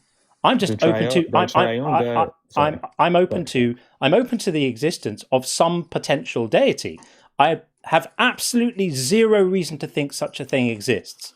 So I'm open to the existence of a deity in precisely the same way that I'm open to the existence, as I said to you, of Father Christmas. That doesn't mean I think it's true. You don't get to equivocate between being open to the possibility of something and thinking it's true. So now that we've established that neither Sean nor I actually hold this belief, let's return again to the subject of the conversation. If you're able to be disciplined enough to hold yourself to it, make a case. topic for sake of it being your platform. Yeah, we're lovely. bring it next time. You know it will expose the lie. So make a case. Bring it next time. Next time. We're not afraid of it. Bring it next time. Enough with the meta. Stick on topic for John, this can I conversation. get your word that if I bring it next time in a month or two, that we'll discuss it, John? You can bring your bullshit arguments in any time you want. Right now, make a case. Make a case. We're talking about something else now. We're talking about whether it's moral to hold someone morally accountable for not being convinced of something. Can I bring it after this argument? I just want to get your word on when we can discuss it, because I love to talk about it. You've been up for 17 minutes, and you've spent the last 17 minutes failing to engage with the topic at hand. Y'all keep stopping. Okay. Right? So I engaged with it initially. I said it's immoral. But your action of rejecting God is immoral because you know God exists. I said that's my standard. Hang on a second. Not addressing the prompt. Wait a minute. You said it's immoral for us to reject God, and then you told us that we're not really rejecting God. What is your position? Make up your mind. No, I said it's immoral because you're rejecting God. Right, but then you said we're not rejecting God. So we are or we aren't? No, when did I say y'all aren't rejecting God? Hold on, Savior. I'm gonna make this easy. Wait, when did I say y'all weren't rejecting God? Hold on. Let me make this easy. Let me make this easy for you. Okay, so you're claiming we actually believe God exists, but we're rejecting God, right? I'm claiming you all know God exists and you suppress. Okay, great. That does not make us atheists. That would be not addressing the prompt. The prompt that's is my point. Atheism isn't real. Please stop talking over me. All right, so atheism cannot be wrong. So you're saying atheism doesn't exist. Everyone knows God exists. I'm saying I would like to talk to an atheist to have the conversation. Right now I'm talking to two agnostics at bare minimum. And I could prove why agnosticism isn't even a real thing. It's a dichotomy. Either God is impossible or factual. This is such bullshit. Okay, so you can use whatever terms you want. You can label things however you can. Sorry, Savior. Are you saying we're just agnostics? Are you saying a lack of belief in a God is not an atheist? Just gonna let the cat out. Yeah, and y'all have a belief in God because you believe that God exists in one possible world. Okay. So a lack of belief or a strong disbelief is atheism. And so basically all you're doing now is liar, liar, pants on fire. Like that's the best you have right now is you guys are not atheists. Can you not believe in God and exists. Say God exists in a possible world? How do you do that? Isn't that a contradiction? No, because in a possible world, like all kinds of things can happen. And I actually don't hold the position that necessarily God can exist in a possible world. That's a discussion for next time. But we're trying to get to talk about it now. Because the topic of the conversation is atheism cannot be wrong, and there's two prongs to that. John already said we're going to go with morally wrong, and the only thing you have for to address morally wrong is atheists don't exist. You can read everybody's fucking mind and know that everybody believes or knows, as you put it, that God exists. That's not what I said. I said it's irrational to believe the opposite. No, you claim. Okay, so do John and I believe that God is impossible? You claim it's recorded. It's recorded. You are on recording saying everyone knows God exists, right? You said that, correct? And it's irrational to say God is impossible. Yes or no? Illogical. Yes or no? You said everyone knows God exists. Okay, then you denied saying something that you actually freaking said. So that's the best you have. This is one of the worst responses. This is one of the worst responses to doxastic involuntarism I've ever heard. Which is literally just to say it's literally your position. What's the word? I'm sorry. What's the word you use? Doxastic involuntarism. Which is doxastic involuntarism is the idea that belief isn't chosen. This is one of the worst. Isn't chosen. Yeah, it's one of the worst responses I've ever heard. Rather than actually engaging with the topic, you're so terrified to actually engage with it seriously that you retreat to the ludicrous position that people who are without a belief in God actually aren't without a belief in God. So we could talk about the moral thing, but it's just going to be a talk about from your opinions and my standard, and we're not going to get anywhere. I wanted to have an intellectual conversation using reasoning and logic. Oops. Unfortunately, you've been voted off by the inner circle. That's what happens. But come back another time, and I'd be genuinely happy to explore your argument where your rather silly claim that somebody saying that there's a possible reality in which a God exists commits them to believing that a God exists. That's one of the most fatuous claims I've ever heard in my life. We'll be streaming on Thursday night. Come back. If I see you, I'll bump you to the top of the queue. Okay, I appreciate that. I do appreciate the conversations, even though we disagree. Speak to you again. Yeah, take care. Bye-bye. Yeah, bye. Oh, that was wild. Sometimes the conversations are just so weird. That was just weird, wasn't it? Like we were just trying to focus, just focus on it. And that was like a mixture of Romans 1 and some other weird stuff. I've heard it. I don't know if you've heard that argument before. Like, if it's possible for a necessary being to exist in some possible world, then it necessarily exists in all possible worlds. Yeah. And we'll talk about it later, but there's a myriad of problems with that whole argument that I can address when he calls P5. It's modal logic, isn't it? P5, I think. Yeah. There's all kinds of problems with that. Not impressive. Not impressive. If God was looking down on that performance, he's shaking his head right now and going, no, that's not how you do it. Tell them about the love. Tell them about the charity. Tell them about the kindness. Tell them about my forgiveness. Don't let them talk about the metaphorical fire. That's what God would be saying right now. Okay, we are going to get Brad in next, and then we've got Scrotumus Prime after that. So let us do that. But we have a couple of super chats to just read, and also the bingo. Let's see what we got. We got a call. Silent Souls called Crash Out. Oh, I don't think that was crashing out. I don't think that was crashing out. Again, it was inner circle removal. So we'll hold fire on that for now. I was close to crashing out. I'm not going to lie. I understand. Actually, it. they should call it on me sometime, because Crash sometimes out, I'm like, get flustered, and I'm just like, answer the freaking question. Crash out. Sean crashed out. That would be fair. My cat crashed out. She really, really wanted to go, and my door was closed, so she was getting frantic, so I had to go and let her out. So there we go. Garbage Man said, I would say the caller is correct. He can't be wrong about his belief state. Therefore, theism can't be wrong either. This was when God's Favorite was on. Yes. I'm gonna say no to that, because the belief itself could be wrong because it is a belief. So if I believe God exists, or multiple gods, or what have you, if it's the case that no gods exist, the thing that I believe is wrong. Mm-hmm. The point is, atheism is not a belief, so it cannot be wrong. It can't be wrong. If you are not convinced any gods exist, that doesn't mean you're convinced no gods exist. That's it. If you are convinced, If atheism was described as the belief that no gods exist, then absolutely that symmetry is there. The symmetry he was talking about is in play. But atheism isn't that claim, so that's why the symmetry isn't there, despite him wanting it to be there. Yeah. And David Burke says, God did create the universe. Thank you, Zeus. And didn't Zeus flood the earth too? Yeah, absolutely. I don't know.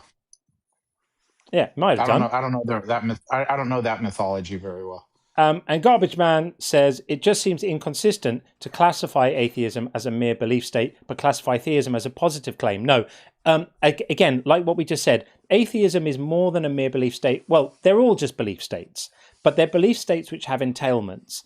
And the entailment of atheism, if you're saying strong atheism, if you're saying my belief state is that no gods exist, then that has an implication for reality. You can say if your belief state were true, then God's existing would make you wrong, right?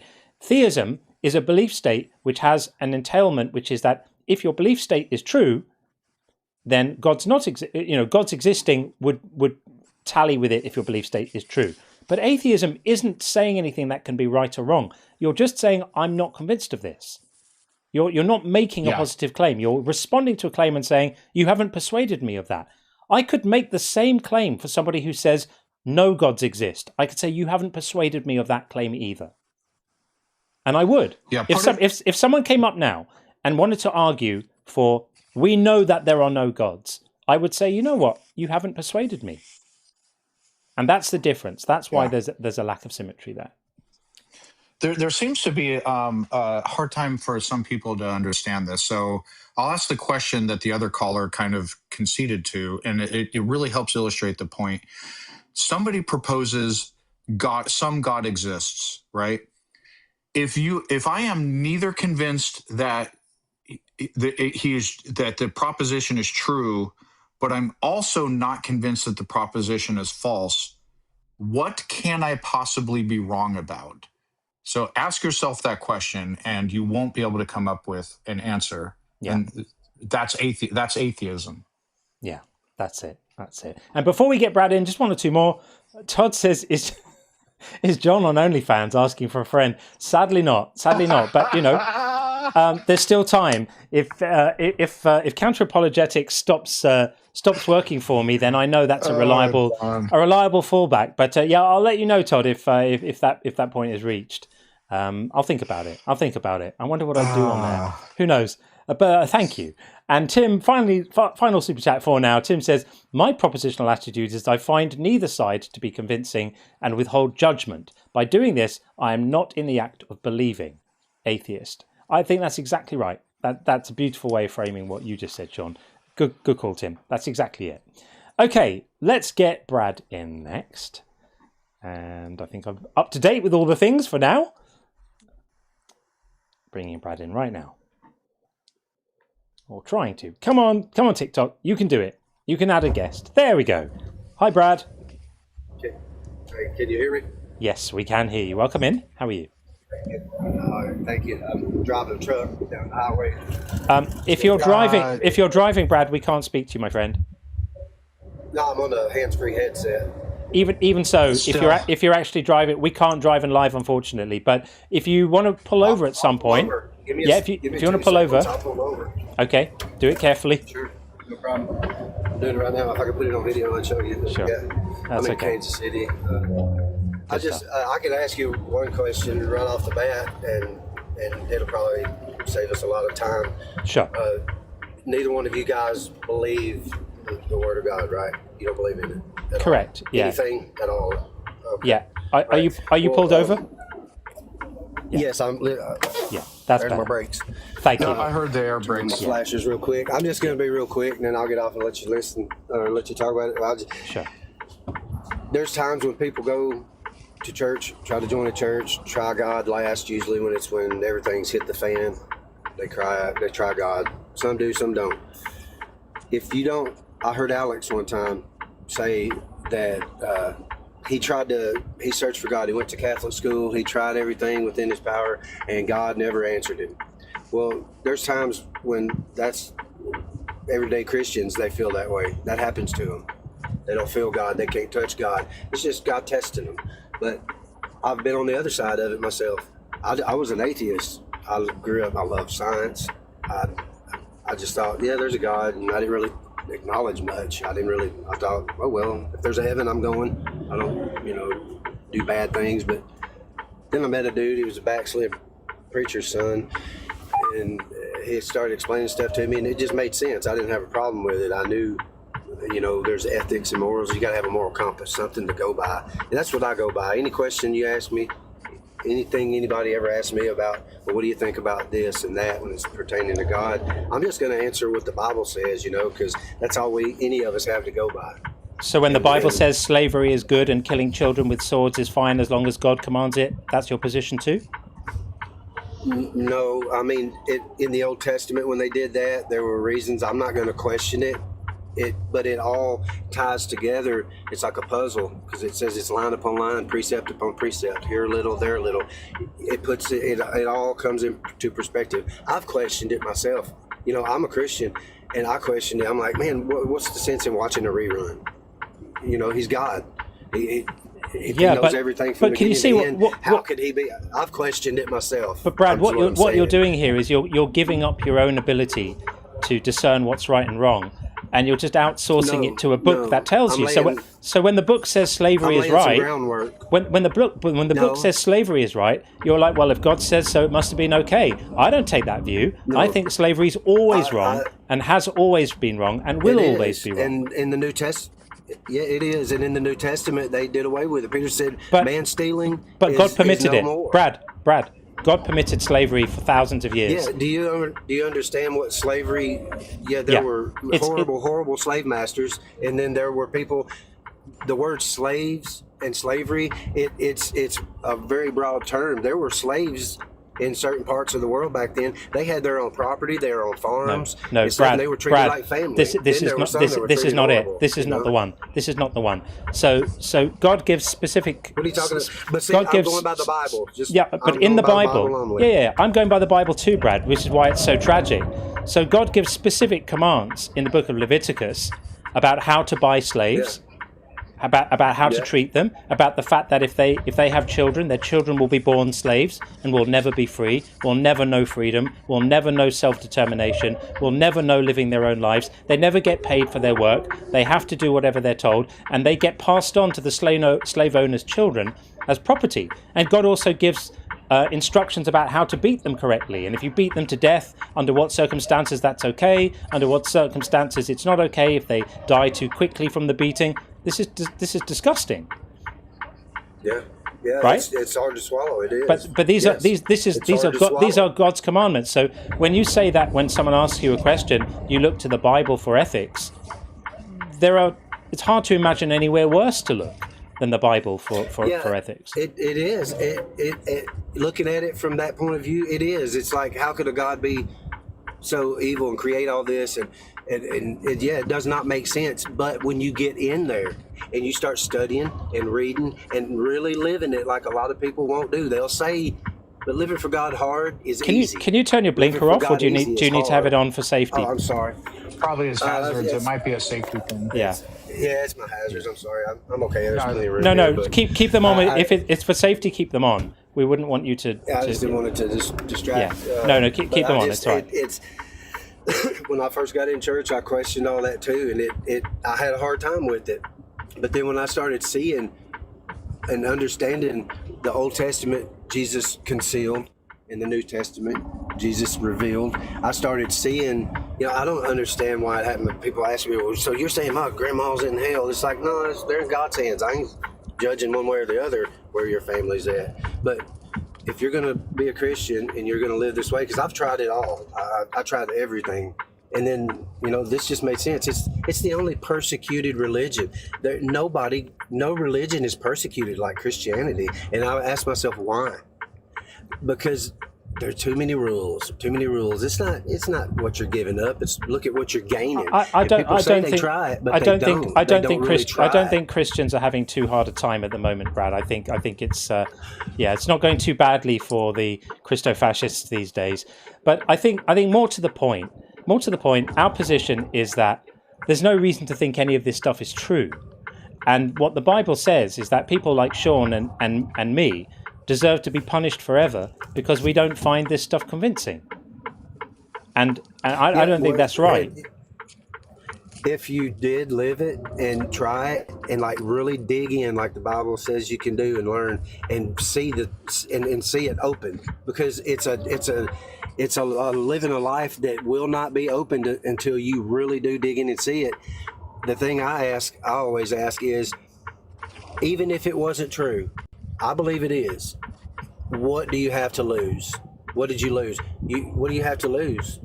If there is no God, what you have to lose is your humanity, anything, Brad. What you have to lose is your humanity. You have to lose your moral compass. You have to lose. You have to lose your sense of what's right and wrong. You have to lose your compassion for people who don't come to the same views as you, but who the God that you venerate and love is planning to set on fire and torture forever. You have to lose your respect for women, because the New Testament says that women should be subservient and submit to their husbands. You have to lose your sense of the idea of all people being created equal, because the Bible says that God has his chosen people, and people who aren't his chosen people are worth less, and that's why they're allowed to enslave them. You have to lose your sense of justice, which says that people can be punished for things that they couldn't possibly have done differently, like belief. There's an enormous amount you have to lose. You have to lose your ability to think critically, because the Bible tells you not to lean on your own understanding, but to believe like a little child, and to believe things by faith in the absence of evidence. I don't think you realize quite how much you're losing. Losing? What do you? I'm not losing anything. I've lived it and experienced it. I've seen miracles. I saw my mother healed of shingles completely down one side of her body. She grew up in a Church of Christ. She didn't. She had a hard time with it. I moved to Kansas by myself with a Walmart sack with clothes in it. Well, I'm delighted for your mother, but my friend Buzz over here lost his daughter. So what was God doing when he was healing your mother's shingles and allowing my friend's daughter to die? He didn't allow her to die. Sorry? He made her die then. No. Could he have stopped? Could he? Stuff just happens. Have you ever had a wreck? Hold on. Was he powerful enough to stop it? Yes, absolutely. Okay. Did he have the knowledge that she was dying? Yes, he did. Okay, so by definition, that means he allowed her to die, right? How old was this person? This kid? Irrelevant. Was it a kid? Irrelevant. No, it is very relevant. It's very relevant because that kid's in heaven. If I know about a thing and I have the ability to stop that thing, I understand what you're saying. I understand what you're saying. And I choose not to. By definition, I allowed it. Right? It's just logic. Well, yeah, it's logic. Being a human, you wouldn't have a power over it anyway. But I see what you're saying. And let's assume this girl is in heaven. Let's assume that my friend's daughter is in heaven, right? He's not going to heaven because let's assume that she is. He's not going to heaven because he doesn't believe in Jesus. So she now has to spend the rest of eternity without her father. Knowing that Jesus knowing that Jesus is going to be torturing her father by burning him in hell. That's not very nice. I can't say where he's going to end up. That's not for us to say. Well, he's a non-believer. He's a non-believer, Brad. He's a non-believer. So I'm pretty sure I know why it happened and why he's a non-believer now. So according to and by the way, he's also seminary trained. So he knows more about this theology than you do. So according to your religious beliefs, he's going to be being tortured in hell, away from his daughter, who's going to be locked in a mansion in heaven, while her father's being burned in hell by the God that you love so much. That's up to him. That's up to him if he's a priest or a seminary or whatever. You said he went to a seminary. He knows the truth. Well, no, it's not that he knows the truth. It's because he read the Bible and realized it's bullshit. He read the Bible and realized it doesn't hang together. He studied the Bible, including in the original languages, and realized that it's full of nonsense, that it's full of mistranslations, that the New Testament authors couldn't read the original Hebrew of the Old Bible, and that's why they misunderstood it and mistranslated it because they were basing their writings on the Greek. Why it's so full of failed prophecies? Why it's so full of basic scientific errors and anachronisms? When he was believing, did he understand the scriptures like in 1 Timothy where before Catholicism was even a religion, they don't condone it, they blast it. They literally blast Catholicism and several other religions before it was even you'd have to ask him what his understanding was while he was still a believer. But the point is, the thing that made him not be a believer and the thing that made so many people in our community lose their faith was actually reading the Bible and becoming better acquainted with it and understanding it and studying it properly. When you do that, you realize that it's a book of myths. Something got under there and took root, and your communities, you call it your community, you guys had your mind made up already. No, many of us didn't actually. Many of us were committed believers, enjoying a life of faith, and just found the faith slipped away as they became better acquainted and learning more.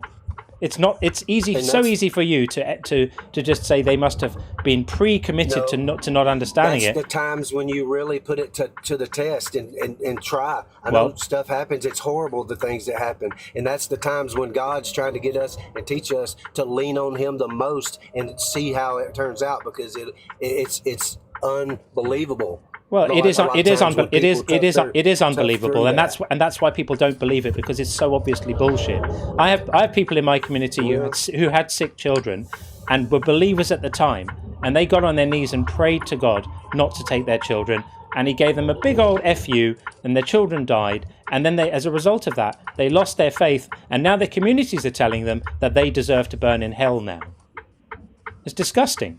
You should be ashamed to be part of something like this. It's nobody's place to tell them that they're going to burn in hell because they do not know that. That's what people are saying because they've read the Bible. That's what the Bible says.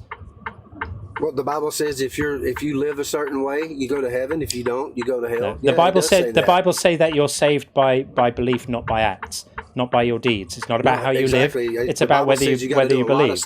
The Bible says that I agree. You have to be baptized according to Mark 16:16, and you have to believe in Jesus according to John 3:18. And if you don't do those things, he's coming after you and he's going to chuck you in the fire. Delightful. This is called compulsory love. It's disgusting. So, well, I mean, you're willing to chance that. Well, there's no chance about it. I'm not persuaded by the claims. Slaves. Do you have children? Yeah. Do you have children? Have you, when you were young, I don't know how old they are. I'm not being nosy, but when they were first born and they're 1, 2, or 3, and you're teaching them and training them up in the way they should go and teaching them to be kind and this and that. Did you make mistakes? I did. I got a 22-year-old, great kid. He turned out awesome, but there were times when I should have handled things differently raising him, but he's not going to suffer for it because we corrected it and figured it out and we muddled through it. What's that got to do with Jesus setting me on fire after I die? Well, that's just what I'm saying. He's not going to be punished when he's 50 for the mistake I made raising him when he was young. And I'm not saying God makes mistakes. That's not what I'm saying. I'm just saying we learn from everything. And because somebody got mad and turned their back on God because he took, their child, or he let their child die, or he, that's I would be mad. I've got mad at God. You're speaking to Sean now, who lost his belief not because somebody hurt him or something made him mad. Go ahead, Sean. Yeah. Basically, as I got older, started learning more about the world and re-examining my beliefs and everything, wanting to believe what's true. I wanted to continue believing in Christianity. And I just literally could not. And when Christianity fell away, I continued to want to believe there was some type of creator and an afterlife, etc. And I just could not believe it. So this isn't. There's these characterizations of someone got mad at God, someone just hardened their hearts, all this and that. It's all portraying that somebody can't just have genuine, honest non-belief. But that's not the reality of the world. In the same way, people can be honest and earnest and not be convinced of Hinduism. Somebody could just be honest and earnest and not convinced of Christianity. And there's nothing we can do about that because belief isn't a choice.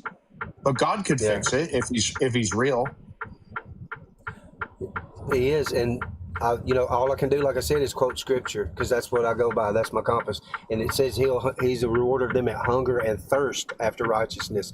You got to give it your all and put it up on the very front mantle. That's all you set your eyes on, is learning the truth and watching it unfold. But you've got to do it the way it instructs you to do it. A lot of people do try to do it on their own and just haul through life and say, "Well, where's God? Where's God?" Brad, I have to stop the victim blaming now. I feel slightly uneasy that you're pulled over at the side of the road in case you're unsafe. You've got your hazards on and stuff.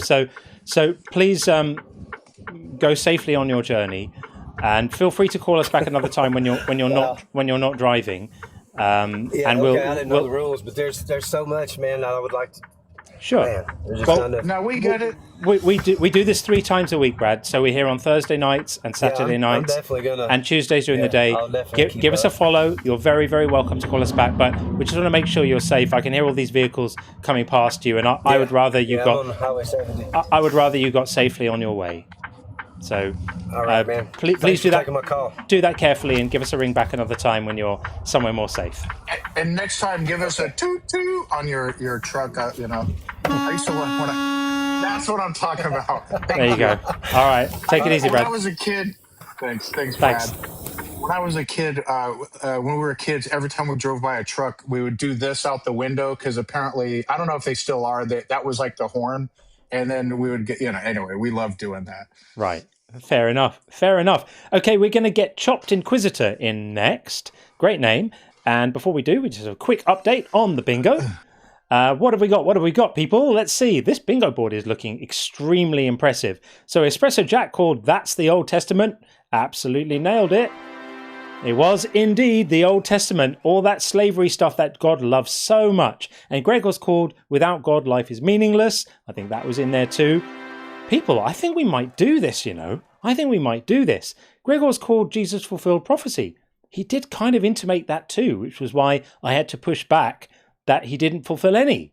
So the only thing left on the board right now, this is glorious. The only one left is Crash Out. There's time still, isn't there? There's time still. The night is young, even though it's not the night. Okay, let's get Chopped Inquisitor in after 3 super chats. First one being from Philo. He says, does this guy not realize just how many atheists he is creating here today? This was when Brenda was on. Brenda Debates was in. That was just a mess, wasn't it? That conversation. Absolute mess. I agree. I'm sure a lot of people put down their Bibles and immediately reached for a My First Philosophy book to get away from that horror. It was not great. And Golach, am I saying that right? Golach says it should be Brenda Master Debates. Keep kicking the imaginary friends' asses. Thank you very much. Appreciate that. And thanks for the 666. Always loving that. Thank you very much indeed. And Fro says, rather watch paint dry than listen to that again about the Brenda Debates. It was pretty bad. I agree. It was pretty bad. We probably should have stopped the pain earlier. Okay, we'll carry on with those a little bit later. Let's get Chopped Inquisitor in right now. There we go. Welcome in, Chopped. Hopefully you're there. Chopped, you with us? Oh, that'd be a shame if you're not. Sometimes they're accidental calls. Chopped Inquisitor, are you there? I can't tell if he's teacupped or what the deal is. Not teacupped, so it seems like not there. So we will say goodbye to Chopped. Oh, hang on. Oh, there we go. Oh, we had him. Oh. He said hello. Chopped, if you're listening, request up again. We'll bring you straight up in again. Normally, if someone... There we go. If someone is completely unresponsive after about 20 seconds, we say goodbye. But there we go. We've got you in now. I apologize. Sorry. No problem. My mic was cooked. All good. Hang on. That's the wrong thing on the screen. Chopped Inquisitor, like that. There we are. Welcome in. Thank you for waiting. So our claim is atheism can't be wrong. And we have a double meaning of wrong. We mean wrong like factually because it's not actually making any claims. And we mean wrong morally because it can't be wrong to hold someone morally accountable simply for not being convinced of something. So with that said, floor is yours. Perfect. Okay, so to address the first point, I think you'd be referring to agnosticism, since agnosticism is the one not making the Gnostic claim. Atheism is making the Gnostic claim of no God. It's not. Therefore, that would be... It's not. Hang on. Slow down. Slow down for a moment. Slow down for a moment. So some people are under the mistaken understanding that atheism entails making the positive claim that there's no God. But there are many, many, many atheists, and I would suggest several hundred of them listening right now, who are atheists but who don't make that claim. I could demonstrate it for you if you want, but I don't think I need to. So you would be agnostic then? You're an no, agnostic atheist. Agnostic just means that you're not claiming knowledge. You're not claiming to know. You can be an agnostic theist, or you could be an agnostic atheist. So you're not claiming knowledge, but you can not claim knowledge, be agnostic, and as well as that, be an atheist. That's what I am, and that's what Sean is. If someone merely lacks belief in a God, are they an atheist? They could still be an atheist, correct? Correct, but they're making a Gnostic claim. In this case, that would be wait. So just give me a second, so I'll address it. So yeah, sure. So in this case, this would be agnostic because they're not making a positive or a negative claim. Rather, they are making assertion that there is no belief. They'd be an atheist. They would be an atheist that falls under the agnostic category. Oh, okay. So an agnostic atheist isn't making a claim, right? Yeah, an agnostic atheist is just asserting their lack of belief based on a lack of knowledge. It's not a Gnostic claim inherently. Yeah. So lacking a belief is not making a claim, and somebody who merely lacks belief is also an atheist, right? Yeah, it would be an agnostic atheist. So we'd have to add that distinction there because we agree. That's why I'm just making the distinction. Okay. So be Gnostic atheism. So we agree. So we agree that a strong atheist, someone who believes there are no gods, they can have a belief that is wrong. So we agree with that. Do you also agree that an agnostic atheist, somebody who merely lacks belief but doesn't claim to know or believe that there are no gods, it cannot be wrong because they're not making a claim, right? Well, yeah, as long as you're not making a assertion of knowledge, then it is merely a belief. I mean, I would argue I myself am more or less an agnostic theist, because unless I'm providing you with absolute Gnostic knowledge on theism, then I'm not truly a Gnostic theist. But you believe. So, but you believe. You don't claim to know, but you believe there are no gods, right? No, I'm sorry. I'm sorry. I misspoke. Sorry. You believe that at least one God exists, right? Yes, I do believe in God. Okay, and so you can't, if there are no gods, you believe something that can be wrong. But like, if somebody is not convinced any gods exist, but also not convinced no gods exist, they can't be wrong, right? So they can't be wrong because they're not making any positive or negative claim. Right. And I'll actually, I just like to clarify, I'm actually a convert. I was an atheist at this time last year, so I'm not really going to try and like be attacking you guys. Oh, you guys are going to hell because you don't have a Gnostic claim. No, I got you. Right? I'm trying to be reasonable. I got you. Yeah. So we seem to be in agreement. So basically, all atheists do not believe any gods exist. Some go further and claim no gods exist. If they're making that positive claim, we're all in agreement. They have a burden of proof for that. They can be wrong about that. But just the blank, so I think we're in agreement there. And John, I don't know if you want to move on to the moral aspect. So having clarified the first meaning of wrong, let's look at the second meaning of wrong. Yeah. Right? Because may I ask what your belief position is? Are you say you're newly converted a Christian? Well, I'm in the process of converting to Catholicism. To Catholicism. Okay. All right. Yeah. So the second meaning of wrong is more important here. And I would agree with you. And the idea here is that if somebody is not convinced of the claims of this religion, then they can't achieve what's required under the doctrine. That's not the Catholic doctrine for salvation. No. So in CC, so in the Catechism, we don't hold to that. Do you not hold that somebody needs to accept Jesus in order to be saved? No, not on extra normativity. Not an extra normative means. What does that mean? We don't hold to that. What does that mean? So under normative means, so under the assumption that somebody has full Gnostic knowledge of God or Jesus, so they've, whatever it may be, that they've received enough information where they themselves would be able to make a conscious choice or a Gnostic rejection. So that's why I made the distinction between a Gnostic atheist versus an agnostic atheist. The distinction would be an outright rejection rather than a lack of knowledge. And the Catechism of the Catholic Church makes this incredibly clear, because as Catholics, we hold that there's the Catechism and the Bible. But Catholics are roaming around the world everywhere telling people that if they don't get right with Jesus, they're going to hell. Oh yeah, it doesn't mean they're right. And I mean, again, the under normative means they would be correct. The idea is that Jesus is the ultimate and normative means of salvation. However, somebody who doesn't, and I mean, I would have to believe this because, again, I'm coming from atheism, to make the assertion that if I had died when I was an atheist and I just wasn't fully convinced of God at the time and I would have gone to hell for that, that wouldn't be an all-loving God. I would agree with you. The distinction that's made here is that if you're making a Gnostic assertion that God is not real, God is evil, whatever, you have full knowledge of the claim that you're making, we would argue this is a mortal sin, therefore it's done with consent. Can I ask you a clarifying question? Yeah, absolutely. Yeah, so just to clarify here, because you said like knowing and reject, there's a category of people who, like, according to like doctrine, God exists or believe God exists, but then reject God. That's not what we're talking about here. We're talking about people who are not convinced that God exists. So let's say somebody like me, I'm a former Christian myself. I stopped believing. I've heard every argument by any metric a Christian or a Catholic or what have you would say by their standard, their epistemological standard. I've been given enough information that should convince me, but it still doesn't convince me. Because I'm not convinced, do I have a cutout, or am I considered bad for not accepting the claim? So in Catholicism, it's a little bit of an interesting kind of dilemma, because even as Catholics, we can't actually assert that we're saved. We're not Gnostic of our salvation because we don't have Gnostic if we'll leave the faith.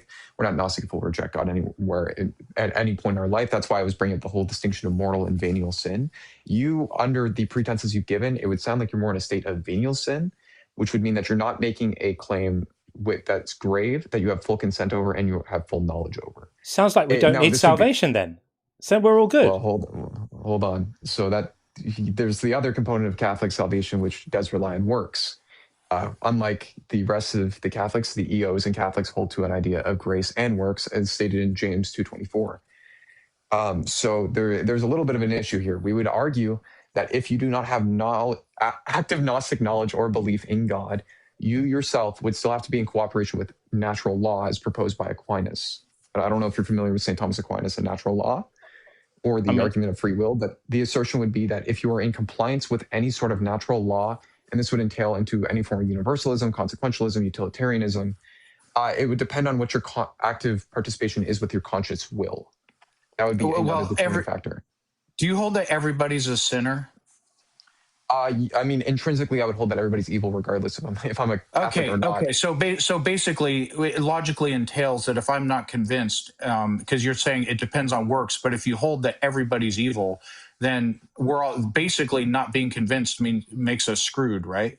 Not exactly. So we would use the example, for example, like David was obviously an adulterer in the Old Testament, right? But because he didn't have necessarily the Gnostic ability of the Holy Spirit to, quote unquote, be free of their sin or be baptized or be removed of that stain, because you haven't been granted that ability, you would be judged based on your cooperation with your will and what you were able to do within your own means. So with the sin on your heart, we wouldn't judge necessarily. That's why I made the distinction between venial and mortal. I'm honestly trying to. I'm just trying to understand. I'm trying to follow you on this, and I try to keep things simply so people would understand. So basically, everybody is a sinner. Everybody's deserving of hell. That seems to be the baseline. Let's just start there, right? So everybody's deserving of hell. The cutout to be saved requires you to. Now there's some exceptions. Somebody lives on Sentinel Island, hasn't heard the word of God, whatever, they get set aside. But let's say somebody like me who's heard every argument for God from Thomas Aquinas' arguments, etc., and I'm just not convinced by those. So I'm a sinner.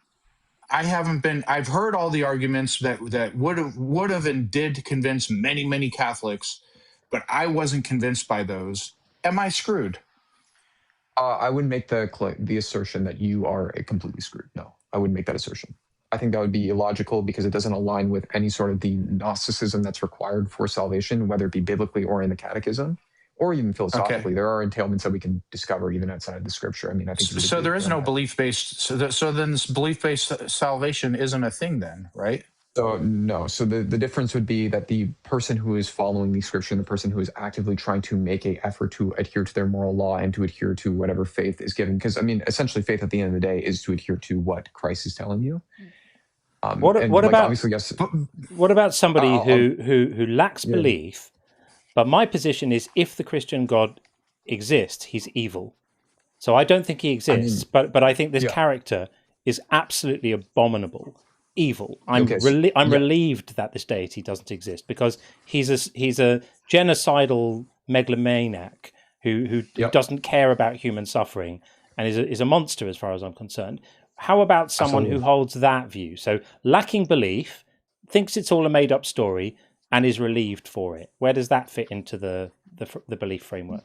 Yeah, absolutely. So, I mean, that would be obviously tied directly to blasphemy. I mean, that doesn't change regardless because you are making a Gnostic claim there that you have understanding of God's will and you're actively rejecting it. I'm not going to state you're damned because as a Catholic, we literally cannot say if anyone is going to heaven or hell. The only people we are quote unquote Gnostic of in heaven would be the saints. Everyone else, we cannot have any intrinsic. There might be popes in hell for all we know. And we don't know that because we don't like to make the positive assertion, knowing that there's an all-loving God. Everyone is born into different sort of circumstances. To make the assertion that God wouldn't judge that person dependent on their circumstances would be illogical. I don't know your entire life, so therefore I cannot make a Gnostic claim based on whether or not you are making a full conscious or full consented opinion. But based on your circumstances. But when you look at the God that you're now worshipping, that you've signed up for, and you look at his behavior, are you not sickened by it? Are you not sickened by the fact that he passed a law that would necessarily have led to innocent women being stoned to death who had done nothing wrong? Are you in favor of that? Was that a good law? Which one are you referring to in Leviticus? It's in Deuteronomy. Actually, it's not in Leviticus. It's Deuteronomy. Yeah. Oh, whoops. Well, there is one about the stoning of women under certain regards in Leviticus, but that's why it's fine. So, which law are we referring to? What's the circumstances? 22:13. It's the virginity law. It's actually supposed to punish men for slandering a suspected non-virgin, but at the same time it gets in a little side hustle of killing her if it turns out her parents can't prove that she was a virgin by displaying a bloody sheet, which is idiotic. So that's a law that came from God to Israel through Moses. Are you in favor of this law? Is this law ethical? I would argue within the context this law is not only ethical, but it's also probably a result of the Hammurabi Code, which was prevalent around Moses at the time of the writing of the Torah. I mean, that's a positive assertion. This law can actually be found externally as well. I don't know if you're familiar with the Judaic influences. I'm familiar with the Hammurabi Code, but whether this law was derived from something in there is irrelevant. It's an abomination. This law stems from a lack of understanding of female reproductive anatomy, and would have necessarily led to innocent people being stoned to death for something that they should never have been stoned for, even if they had done it. This is idiocy. This is horrific. Yeah. So I'll address the point. So are you going to defend this? Absolutely. I have no problem with this, believe it or not. I mean, again, I'm coming from atheism, so I have no problem with this. So here's how we make the assertion and the distinction here. So in regards to Deuteronomy and Levitical law, obviously, I mean, this doesn't excuse the morality of it or anything, but obviously it's no longer applicable because of the grace of salvation and because there is a means to flee from sin. Irrelevant. That's irrelevant. No, it's irrelevant. It is. I don't care that it's no longer applicable. Yeah, this is like if I pulled the toes off my child in the morning and then stopped doing it in the evening, it doesn't get me off the hook for the fact that I did it in the morning. Absolutely. I don't care that this law is no longer in effect. I want to hear your argument for why this was a good law. That's premise one. Yeah, that's fine. No, it's an irrelevant premise. So let's defend the law. I promise you there is relevancy to the premise I'm setting up. If you wouldn't interrupt me, please. So if we're looking at this within that context, these individuals did not have a way of fleeing from their damnation. And as we see in Deuteronomy as well, it says that the sin of the individual is passed down sixfold.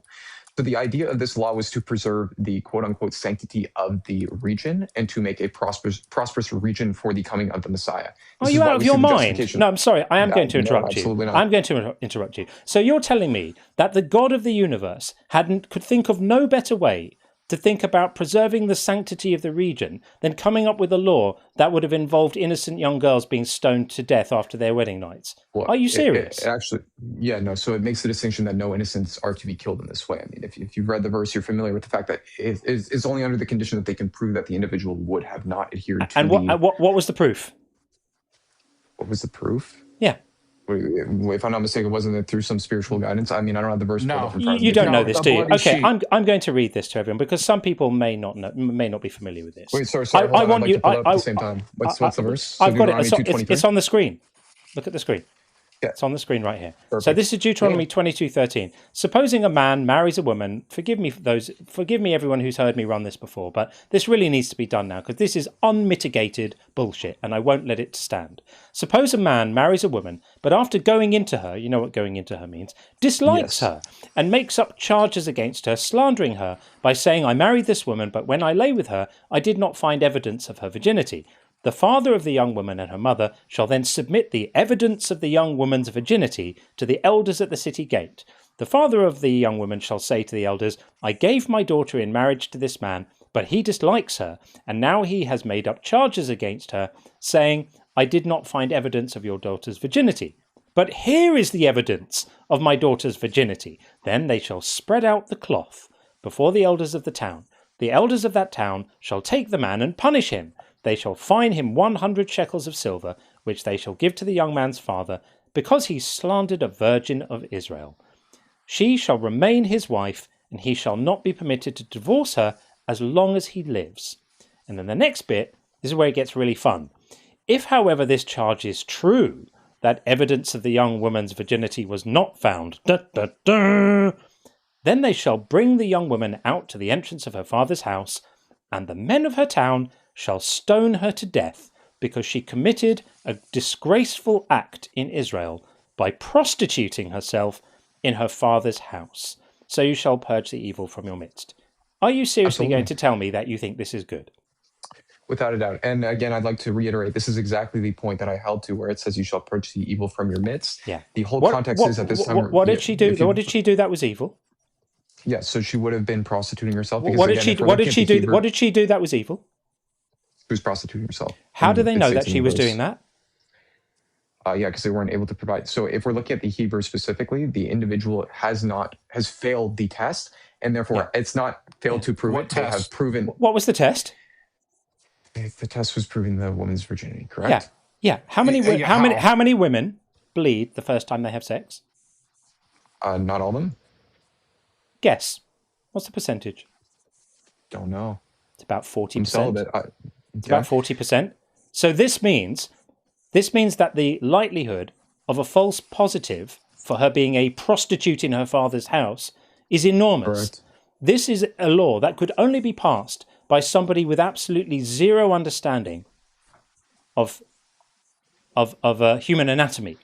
Does God have zero understanding of human anatomy? Absolutely not. So why did he pass a law that would have necessarily resulted in innocent people who were not prostituting themselves in their father's house? They just happened to have lost their hymens earlier in life, perhaps climbing stairs or riding a horse, or by many of the other ways that this could happen. They would have been killed under this law. Why did it make moral sense for those innocent girls to be killed? Oh yeah, because the claim is that they literally failed to provide evidence. This is under the assumption that the individual is with certainty had been a prostitute in the region. But this is a faulty test. The test of establishing whether she was prostituting, the test of whether she was prostituting herself is a faulty test that relies on total ignorance of human anatomy. This is idiocy. Are you criticizing the test or are you criticizing the law? Which one is it? Both of them. The law is immoral and the test is ignorant. Choose your poison. Okay, so I would agree with you. The test is. So if I could respond now. So I would agree with you. The test is ignorant. However, I would not grant that this was the only test being used. I would grant that, especially with God being present, according to this time, God was present in the region and God was speaking to What are these the other individuals. tests? What are the other tests specified by this law, please? Yes, so I'm going to explain to you if you wouldn't interrupt me. So yeah, I'm going to make the assertion that God was actively intervening. Let me explain something to you. I actually am allowed to interrupt you because I'm running the show, I'm running the conversation, I'm keeping it focused, and I'm not letting you dissemble. So I will actually interrupt you if I feel I need to do so. Every time you say don't interrupt me, I'm going to interrupt you to tell you that I can interrupt you. Okay, you can now continue with your apology for this horrific behavior. What's the chapter and verse for the additional tests? Yeah, we'd love to read about them. Absolutely. I was just about to give the context. So the context would be that God was actively engaging with these people at the time. That would be the context of the verse, right? I mean, you would agree with me that God was actively communicating with the Jews at this time, right? Where can we find the details of the original test not specified in the law? Yeah, so I didn't grant that there was a secondary test. I asked you yes or no. You've literally said that. So this is the only test? This is the only test, or there's another test? Guys, I'm going to explain to you. Can you grant my syllogism, please? No. This is the only test, or there's another test?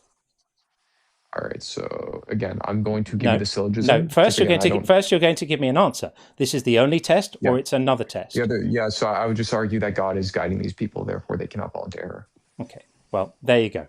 It's magic, everyone. All of these women got. I've done with him now. I won't have people defending this. I wanted him up for me to say this. You're a fucking disgusting monster for so confidently saying that this was okay. I don't care if it was in the old days or during that time or what have you. Advocating for stoning women to death for not being virgins is absolutely fucking disgusting.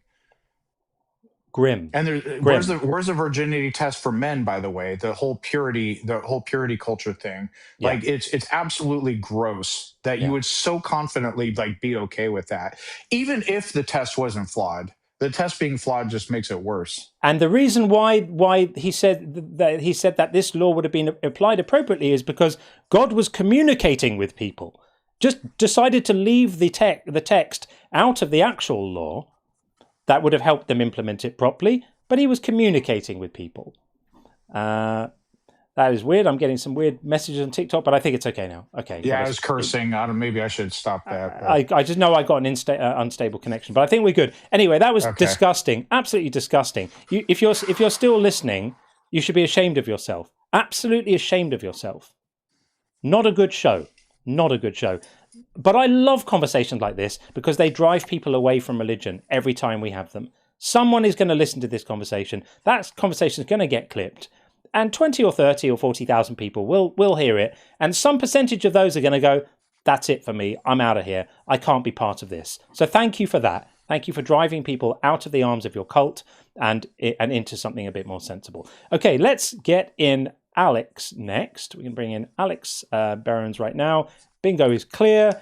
There are some super chats, but I'll read them after the next call, unless there were any. If there were any that actually, I'm actually going to read a couple now. Sean Crush out on the bingo. What's Lang that? in the chat, and Lang in the chat called a Sean Crash out on the bingo. That's quite funny. That is quite funny. I just have to read this one. There are some earlier ones, right. but I do need to read this one. So Discordia said, any insight into why young men seem to be so attracted to Catholicism and Orthodoxy that gives authority to church fathers? It seems to me they just really like being told what to think. Yeah, I think that's part of it. It's just heartbreaking to hear someone like that, a young guy, you could hear he's young from his voice, used to be an atheist, now he's in the cult, and now he's on the internet in front of 1,000 people justifying stoning innocent women to death. That's not a life well lived, my friend. That is not a life well lived. Okay, we are, as I promised, going to go back to the plan. We're going to get Alex in right now. And then we've got Fox McCloud in the queue after that. Hi, Alex.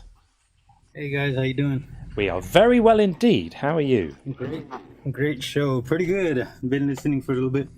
I just wanted to go off of atheism cannot be wrong, and then I know you guys switch off to atheism cannot be morally wrong, right? Yeah. So yes. As far as atheism itself, like the statement you have up there, do you believe atheism itself can't be wrong? Like I'll start off there. And then move on to the more. I mean, at the risk of repeating the same conversation we've had a couple of times, atheism isn't making a claim. It's just saying, I'm not convinced by the claim you're making. It might be right, it might not be right, but I'm not convinced by it. So I'm withholding judgment until further information comes in. But for now, I don't give that belief. I don't have that belief. So I'm an atheist, but it doesn't have a wrongness or rightness to it. It's just a position.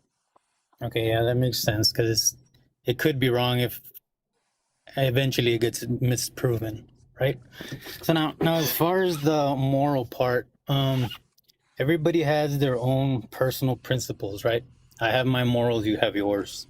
Yeah. So couldn't the statement atheism cannot be morally wrong be incorrect if I have my morals and you have yours and I see it as wrong? Yeah, I'm inviting you to make a case justifying that position if that's the one you hold. So if you do see it as wrong, explain what harm is being done by somebody not being convinced of something, and what could they have done differently if they honestly find themselves unconvinced by it. Because in philosophy, in moral philosophy, there's the idea, the principle, that accountability requires agency. For you to be held accountable for something, it's a requirement that you must have had the option of doing something else. And not being convinced by something isn't a situation where you have the option of doing something else. If you're not convinced, you're not convinced. So if you want to advance an argument that it's a moral transgression of some sort to not be convinced of something, go for it. Okay, so like let's take the previous chat you had with this guy right now. You at the end pretty much said he was in a cult, right? Because of his beliefs and his religion or whatever. I'm not that religious. Christianity is a cult. It's just a wildly successful one that's accrued large amounts of political and financial power. It doesn't stop it being a cult. It's still a cult. Yeah, okay. But like me, I have an open mind to your position and to his. So my morals are different to yours and to his. But I give that to everyone. So my moral belief is that everybody holds their own position because everybody has that right. Sounds like you agree with me then. Yes, I do. I agree with you, but I also agree with him because they have the right to believe in their faith. You can't agree with both of us. He's holding the view that people without religious belief deserve to be punished. I'm holding the view that people without religious belief don't deserve to be punished. You can't agree with both of us. You can agree with the right that we have to hold a view, but we're not discussing whether people have the right to hold a view. Holding a view is not something that requires a right to be given. You just hold a view if that's what your mind believes. We're not talking about that. We're talking about whether the position is actually morally justifiable, that people without religious faith should be punished. So what is your view on that? So, no, I don't believe in punishment for anything. Like, okay, well, then Then it seems we have agreement, friend. Yeah, well, in a sense, yeah, but like, would you believe that the people that you like this person, you would punish, like the punishment for him would be for you to call him, say that he's in a cult? Well, I don't think he should be. I don't think he should be punished. Me pointing out that he's in a cult isn't a punishment; it's an observation.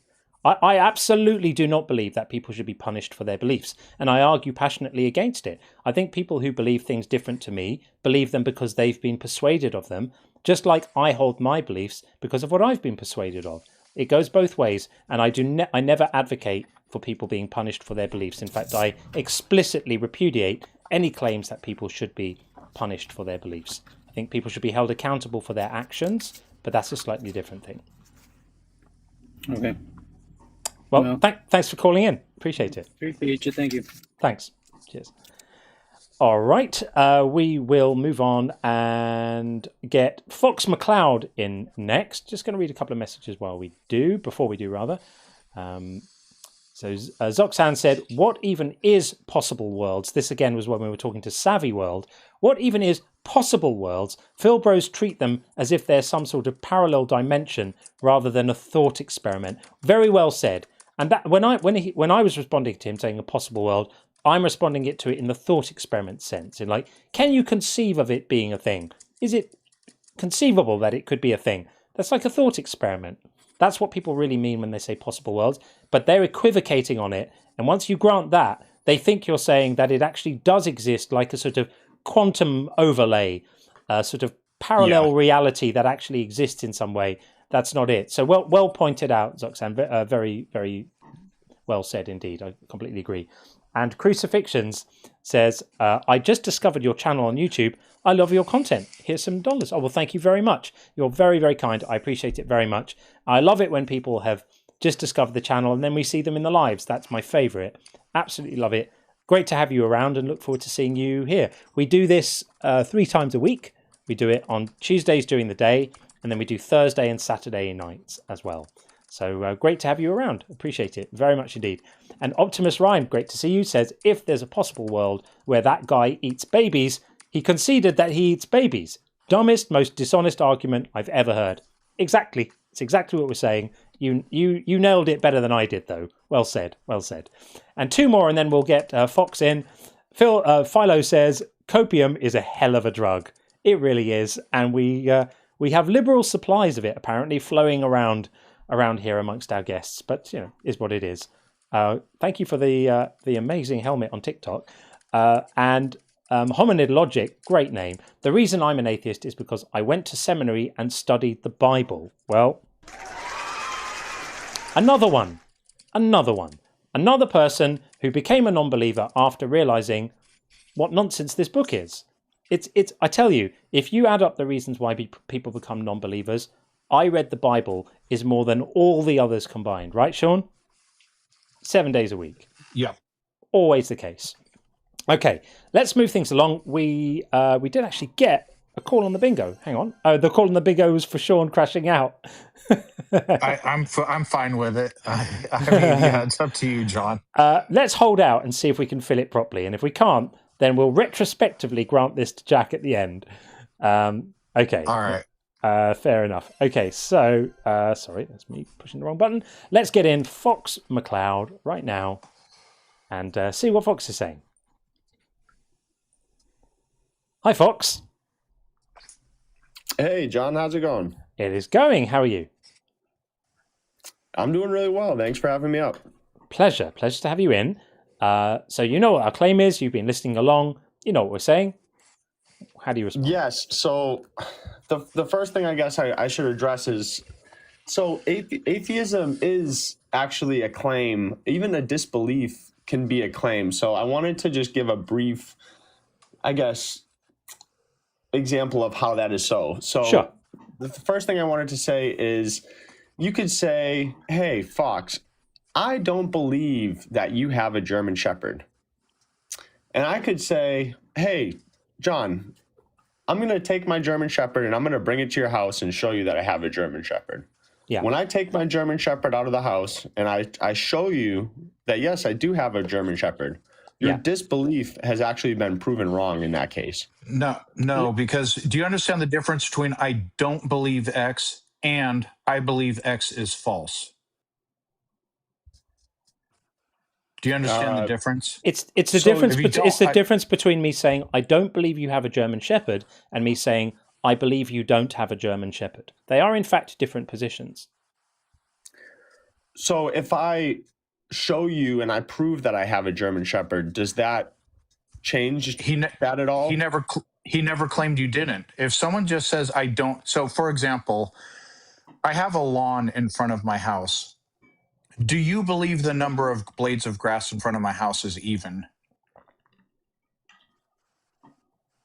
Say that one more time. Okay, I have a lawn. I have grass in front of my house.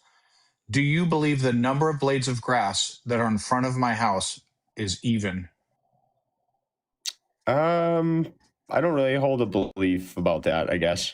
Well, you are either it's a true dichotomy. You are either convinced there's an even number of blades of grass, or you are not convinced there's an even number of blades of grass. That's a true Let's dichotomy. say no, just for the sake of keeping the discussion going. Yeah. So right. And so you are not convinced I have an even number of blades of grass in front of my house.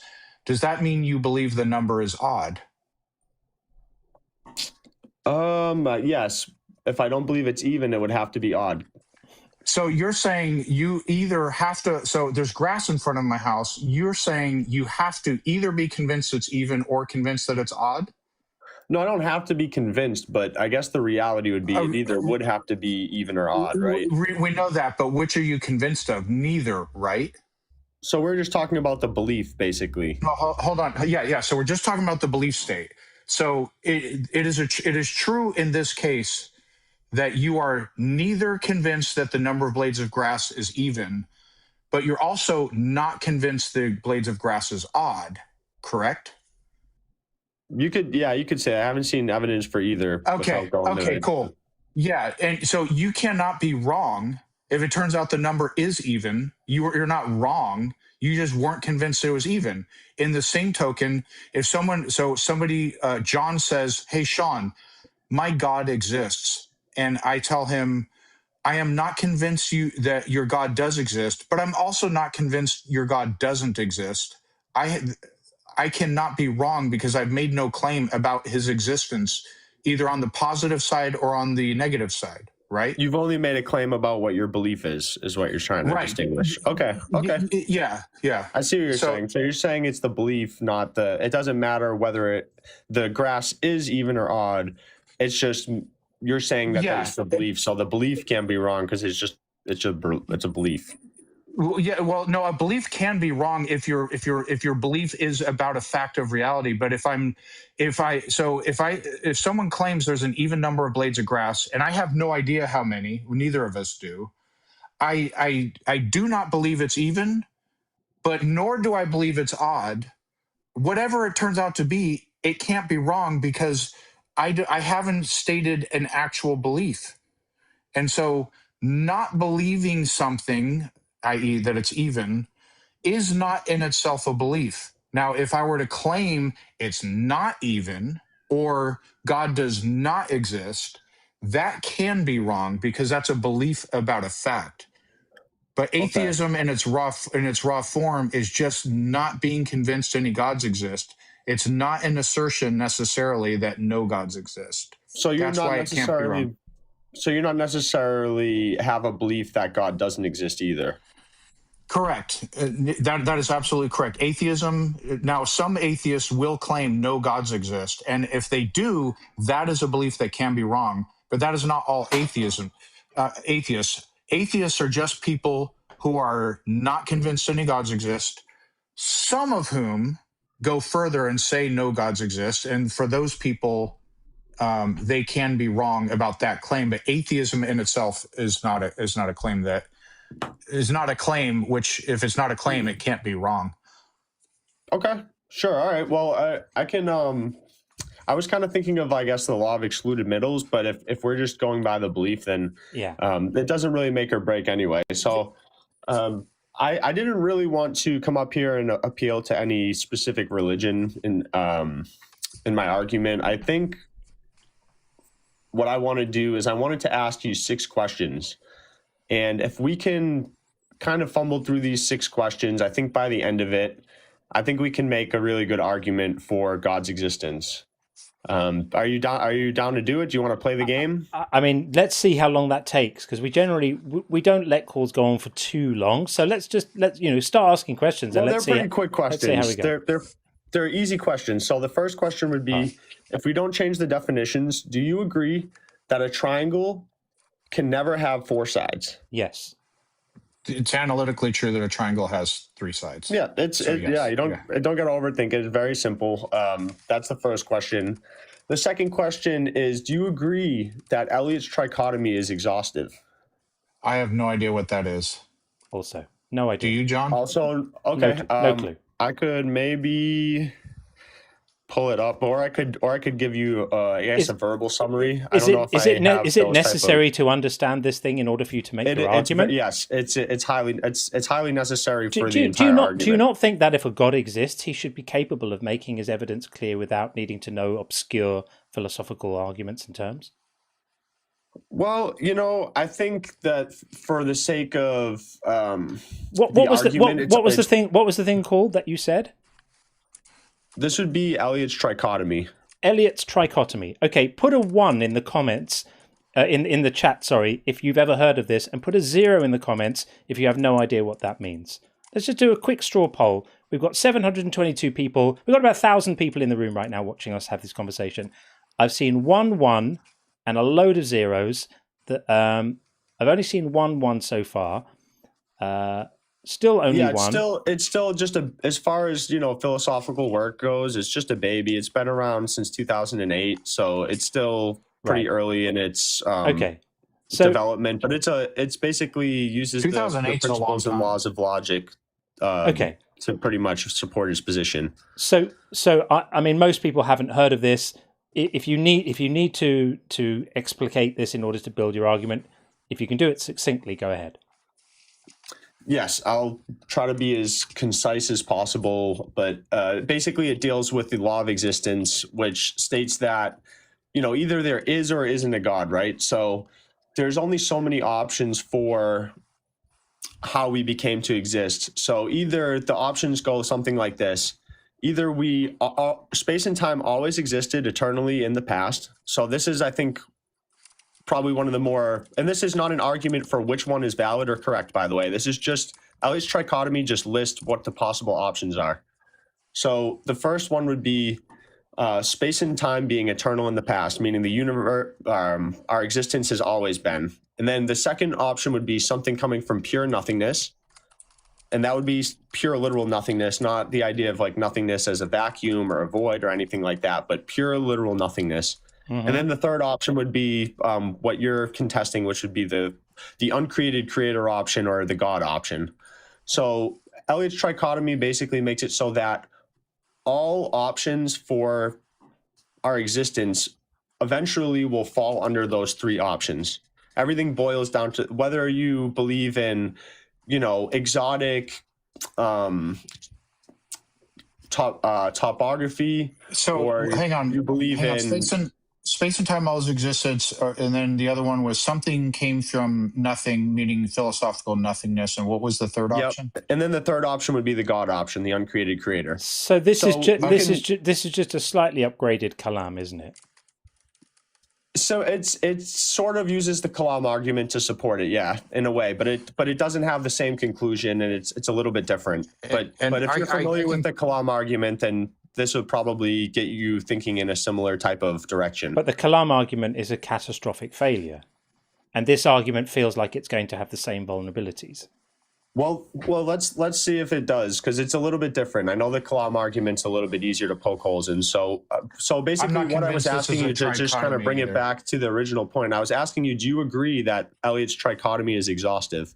Not meaning, do you agree that the options are correct or incorrect, but do you believe that all options will eventually boil down to these options? So the 3 options are: the universe has always existed, the universe hasn't always existed, and that that's not what he said. The universe has always existed. The universe has always existed. The universe what was it you said? Something came from pure nothingness. Something came from pure nothingness, or a god did it. Is that supposed to be an exhaustive list? I do not agree that that list is exhaustive. There are multiple. Also, that's changed. Changed. Has that changed? Hold on, I want to. Yeah, so you started saying space and time has always existed. You didn't say the universe. Now, it could be, I don't know if that's the case, that something can exist without space and time. I'm not saying that's the case. Physics gets weird, but let's just say if we change that to the universe has always existed, that'll make things easier. Are you okay with changing space and time to the universe? No, it would have to be space and time, because it would have to, it's defined that way specifically. So the way that you can break the trichotomy is by giving a fourth option. If you can give a fourth option that's outside of space and time being eternal. Yeah, I don't know. I can't rule out that something can physically exist outside of space and time. I'm not saying, it sounds weird, it's counterintuitive, but do you know where this feels like it's going to go to me? Tell me if I'm wrong. If I've got this wrong, Fox, tell me if I'm wrong. It feels to me like the way this is going to go is you're going to say either the universe has always existed or it came into existence. If it came into existence, either it came out of nothing or it came from a god. Is that correct? Those would be 2 out of the 3. Yeah, those are most of the options. Yeah, this is obvious bullshit.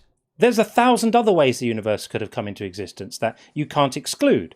Maybe it was created by advanced beings who aren't gods. Maybe it was created by aliens. Maybe it's a simulation. Maybe let's go one at a time and let's see if we can break the trichotomy. So what's the first one you would like to use to the universe could have there was a creation. Always existed. This is why the whole argument's going to fail. We don't need to go there and start examining all the possible ways the universe could have come into existence until you can show that it did. And you're not going to be able to do that, which is the same reason the Kalam argument fails, and this is an entire waste of time. Well, the reason I mentioned those is because if you give any option, one of those 3 options I gave you are going to actually capture that option. So anything that you try to give, like you'll notice if we go one at a time, if you try to prove that the trichotomy is not exhaustive, I'll be able to trap you in the trichotomy by just asking you a few basic questions. It doesn't matter. It doesn't matter it doesn't actually matter if the trichotomy is exhaustive, because you can't establish the one arm of it you need to get you onto the God or something else bit that you like. You're not going to be able to do that.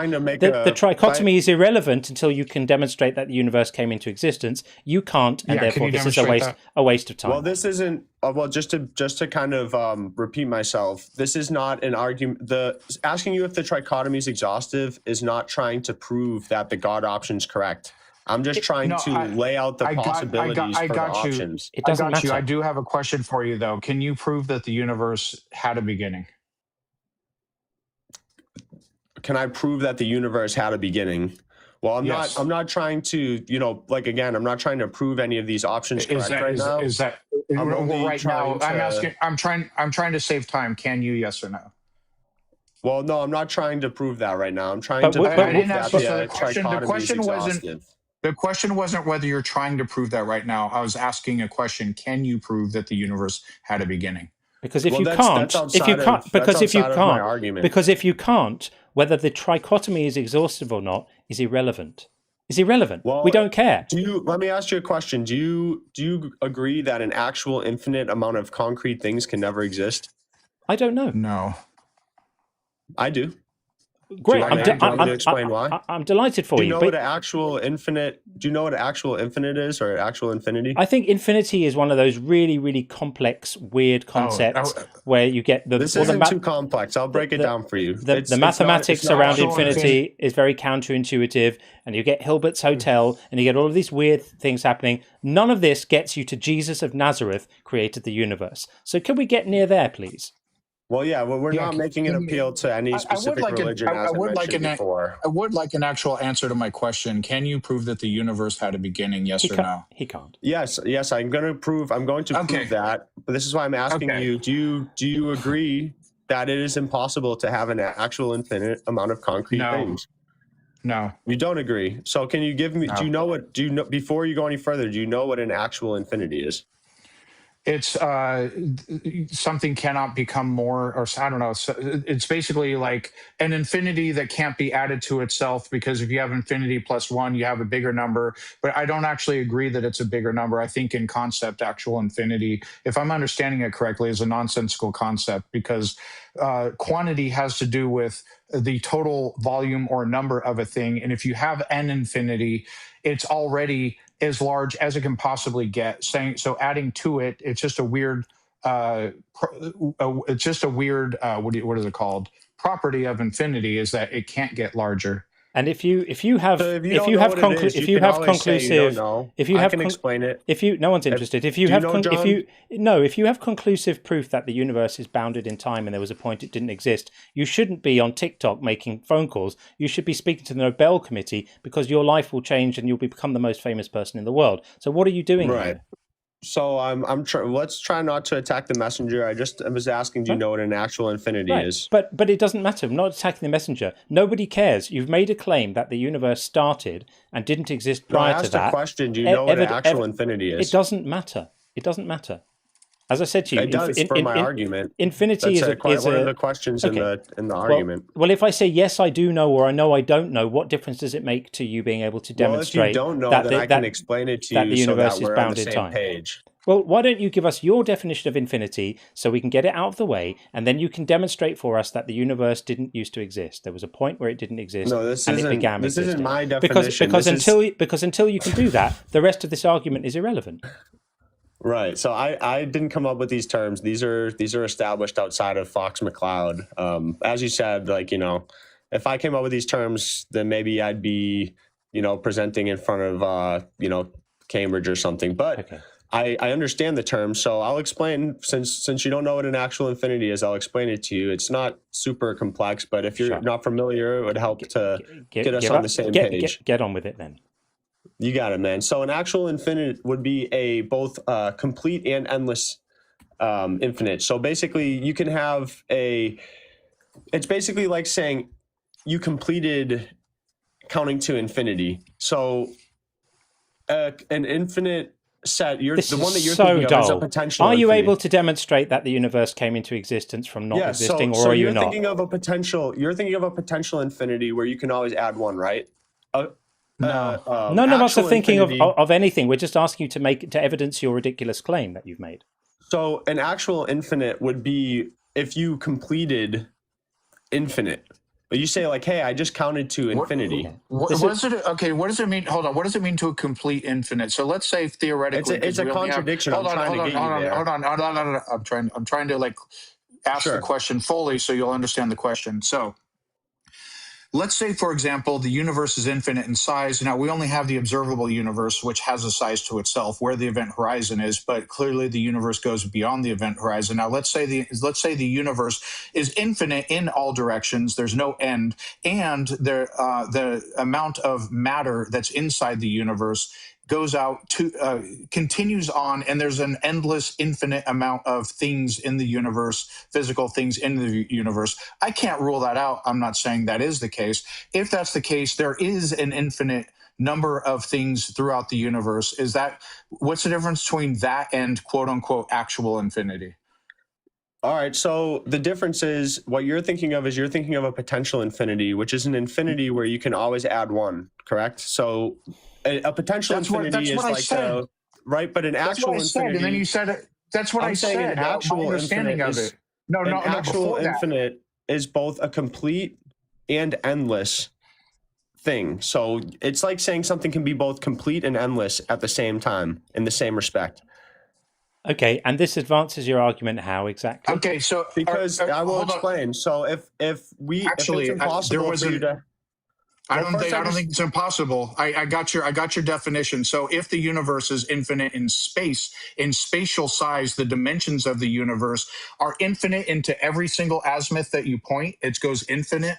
That is both infinite. That is both infinite and complete. And I don't have a way to rule out that that's the case. Well, those would be in different respects, though. So we're talking about in the same respect. How do you add? So how do you add more space? For example, a circle is finite in its dimensions, correct? Yep. But you could traverse a circle infinitely. That doesn't make it both complete and that's not what I'm talking. Yeah, great. That's great. I didn't mention a circle. I said, let's say in theory, the universe is infinite in all directions. Let me finish. That's what I did. You got to listen. Gotcha. Let's say, for example, every single direction you go in the universe, no matter what azimuth you pick, it's infinite in all directions. I can't rule that out. That very well may be the case, that the universe is infinite in all directions in space. So the spatial size of the universe is never ending in all directions. There is no way that would be complete, because there is no spatial dimension you can add to it. It is complete, and it would be actual infinity. And I can't rule that out. So I can't rule out actual infinity. Well, that's a potential infinity, but I can illustrate why you cannot have an actual infinity. So if I were to, how is it a potential? It's complete. It's complete. Can you add more space to that? Well, you can't have. It's actually a contradiction, because how could something be both complete and endless in the same respect? They're contradictory terms. Then you can't. Then you're using contradictory terms, and your by complete you define that as you can't add to it. So, for example, let's say there's like an infinite number of stars in the universe, but you could still have space right here to add one star. That's what you meant by. That's what you defined as non-complete. But now I just came up with the concept of space being infinite in all directions, literally any direction. There's no room there to add more space, because it is actually complete in that case. Now, if you want to change the definition of complete to like, because, oh shit, I'm stuck on this, then have at it, buddy. Well, I would put it this way. If I were to tell you to jump rope an infinite amount of times, how long would it be before you say, hey, Fox, I jump roped infinite times? When That would you doesn't address complete jump roping? I wouldn't, and that doesn't address my point that I just have to interject a little bit. I have to interject a little bit. We've got like 1,100 people here right now listening to us have this conversation. My guess is none of them signed up to hear us talk for 10 or 15 minutes about what infinity means. This is fucking dull, if you'll excuse me, right? Are you able to evidence your claim that there was a point where the universe didn't exist and then it started existing? Because if you're not, we're going to move on. This is just dull. No one's interested in this. If space and time were truly eternal in the past, you'd never be able to traverse. You wouldn't have to traverse. Nobody has to traverse. This is an argument old as the sea. Do you think the first person to object to an infinite regress because you would have to traverse? Who is the you doing the traversing? It's possible to have an infinite number line and have finite points A and B. Between point A and point B, like the set of numbers, which extends infinitely into the negative and into the positive. We don't have a problem. We don't say you would have to traverse all of the numbers in order to get to zero. Well, there isn't a you doing the traversing. This is a bullshit argument. Everyone's bored of it. Do you have anything else? This is an argument for infinite regress, and I will add by saying that I've mentioned a concrete things, not abstract things. Numbers can be abstract. So you could have between me and a foot, right? There could be an infinite amount of points mathematically between me and a foot. Does that mean that I couldn't get to that foot, though? Of course I could. It's still the case that your claim that you would have to traverse an infinite number of moments in order for time to be unbound in the past is to misunderstand what it means for that to be the case. Do you think that time is bounded in the future as well? Are we going to reach a point in the future where we run out of moments and don't get any more? Or is your claim only that it's bound in the past and not the future? You'd never be able to traverse an infinite amount of events to get to the present moment. Correct. Space and time were infinite in the past. For someone who spent so long talking about infinity, for you to make such a schoolboy error on you would have to traverse all of those moments is quite shocking. I will say thank you for calling in, Fox. I think this conversation's run its course. I think people are bored of it right now. So we'll move it along. But I appreciate you coming in to give us your perspective.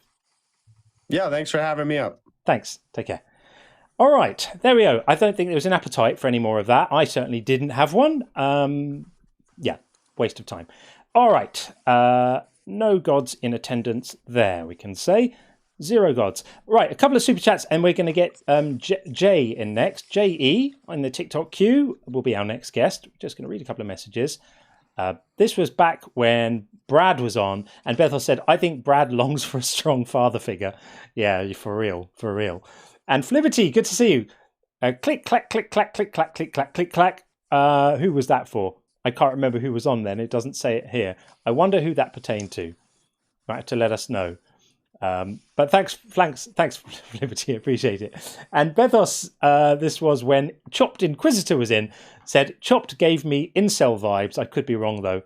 Who knows? Yeah, I won't have people defending those laws in Deuteronomy. And Sean, your call there was right. That was absolutely disgusting. Disgusting! Witch of the River, thank you for the super chat. I distrust the motives of anyone who wasn't raised in Christianity but chooses it as an adult.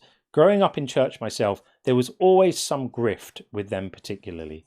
Yeah, I mean, I don't want to speak to his motives, but people do obviously find themselves drawn into religion. I'm thinking of someone like Ayaan Hirsi Ali, who was raised a Muslim and managed to escape that and became a celebrated free thinker and an atheist, and now has become a Christian.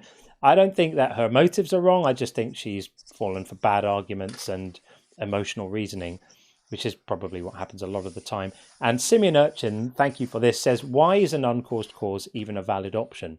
I don't think it is. They can never demonstrate that it is, and they can never demonstrate that if such a cause exists, that it's a mind of any sort. It could just be another principle of nature that we just don't know about yet. So that could definitely be a thing. Philo, thank you for this. Says, triangles are real, ergo God exists. Well, I'm sold. See you all in church.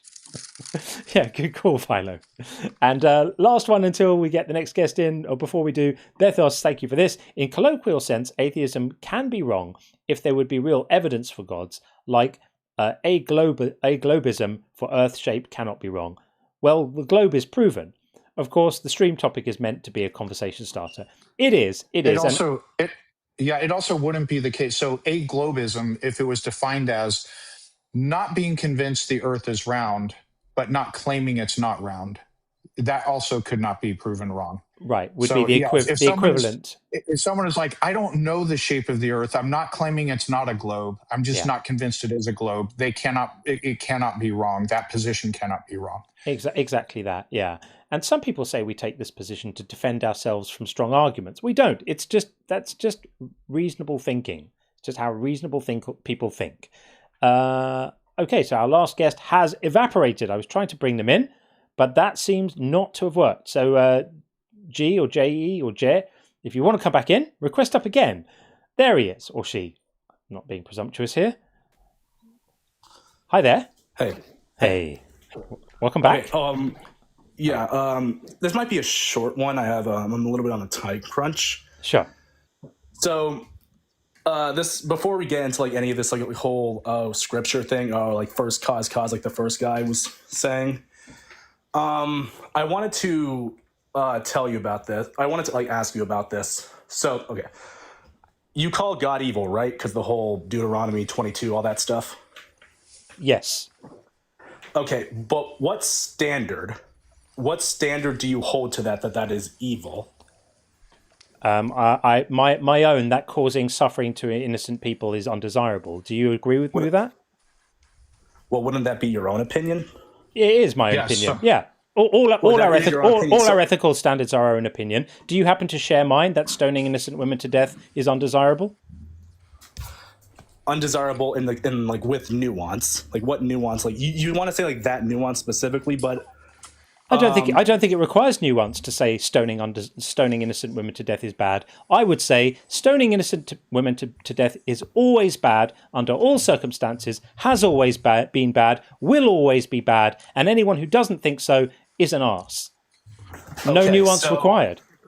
Okay, so the thing that you're forgetting about that is you're claiming an objective standard, correct? No, I'm claiming a subjective standard, which is my own. Yeah, but the rhetoric that you're pointing at means that it's objective. No, it doesn't. It doesn't. Nope.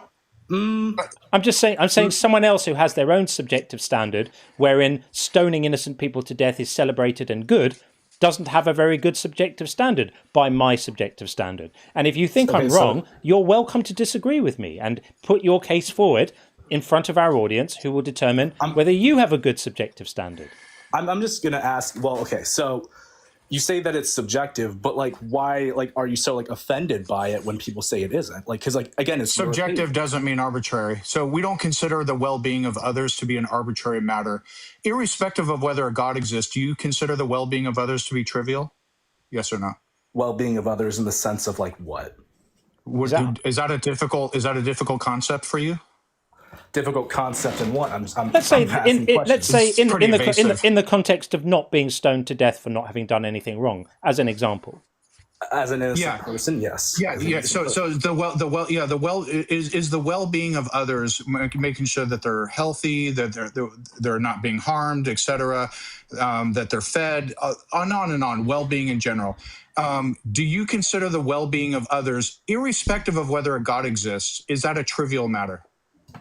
No, I don't think that's... Okay, all right. So our standard, which is the well-being of others as humanists, you agree is not trivial. Even though it's subjective, you agree that it is not trivial. And the other thing, too, we consider your standard, assuming you mean obeying God, obeying a deity, we consider that to be trivial because a deity can be sadistic and cruel, it can be kind and generous, or what have you.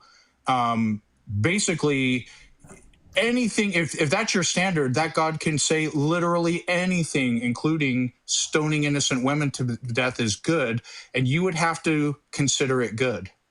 Okay, so the question that you're asking, not question, but the thing that you're saying is that you're saying that I follow a sadistic deity, all that stuff, but like, what would you want? No.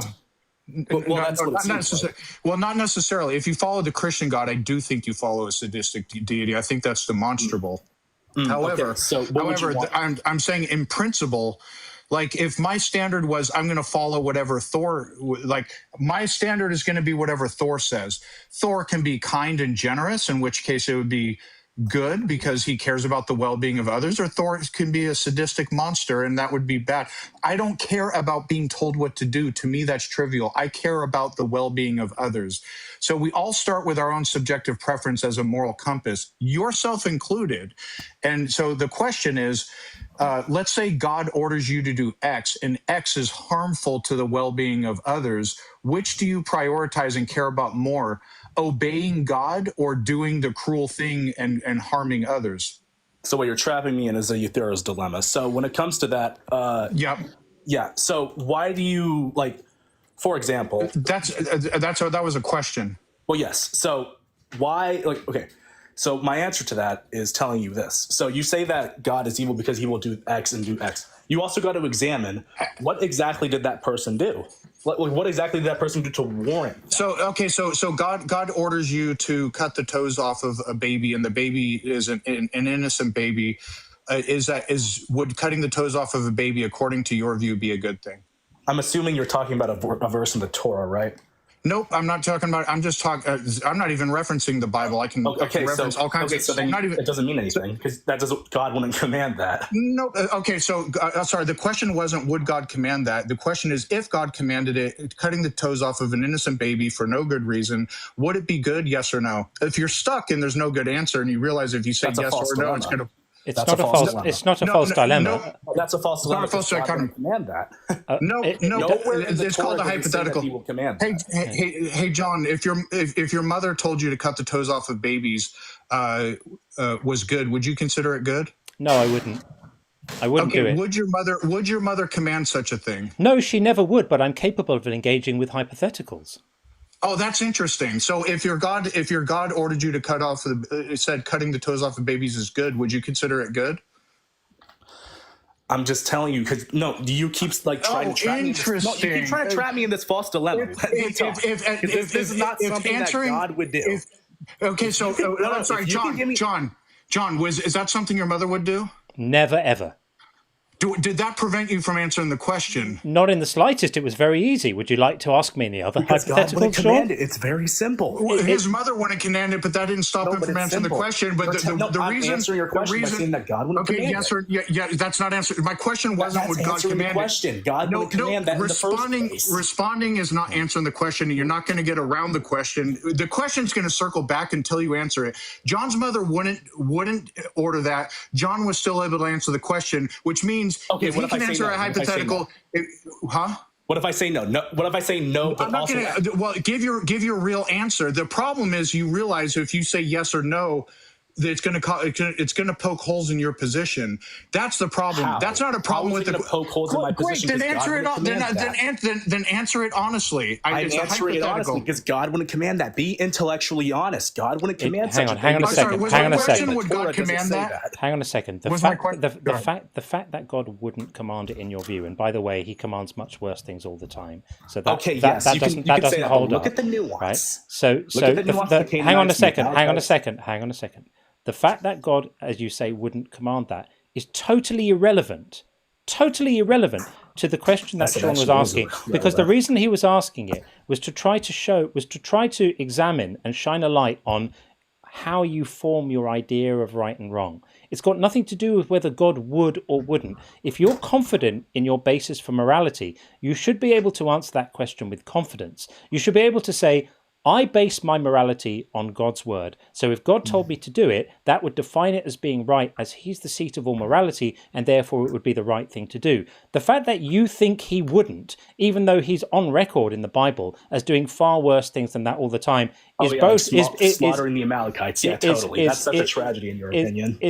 Well, we'll look at that in a moment. But the fact that God's already on record for doing that blows holes in your argument. But even if He were not, you should still be able to do that. What this tells us is that you're not actually confident in your claim that God is the source of morality, because if you were, you would be able to answer such a hypothetical, even if it were true that God would never say something like that. So then that's irrelevant. So are you able to take a moment of self-examination as to your own inability to answer a simple question about the way that you frame your ethics?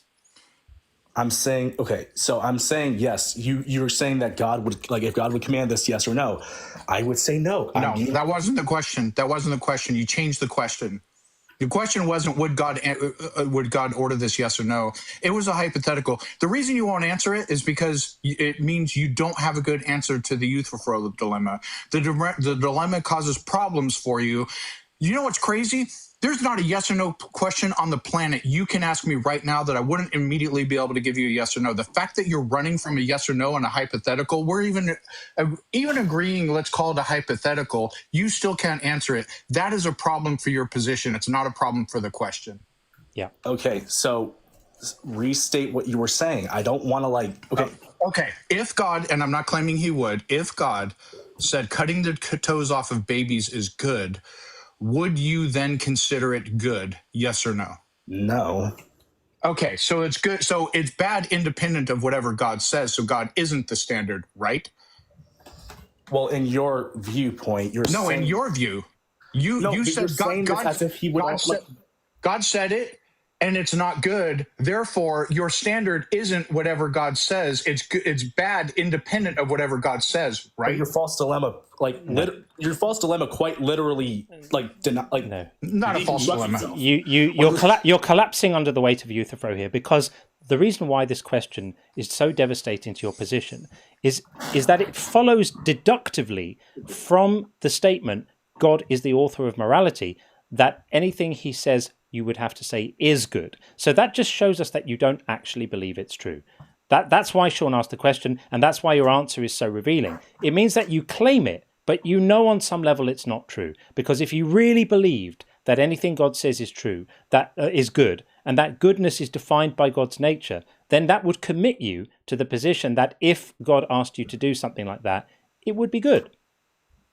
And so the fact that you're bailing on it just tells us that you don't really, really mean it. And thank you for not meaning it, because it's disgusting. It commits you to divine command theory, and it commits you to supporting something like the slaughter of the Amalekites, which you seemed to suggest earlier that you might support, but you don't really, do you? You got to know what the Amalekites did, right? What did they do?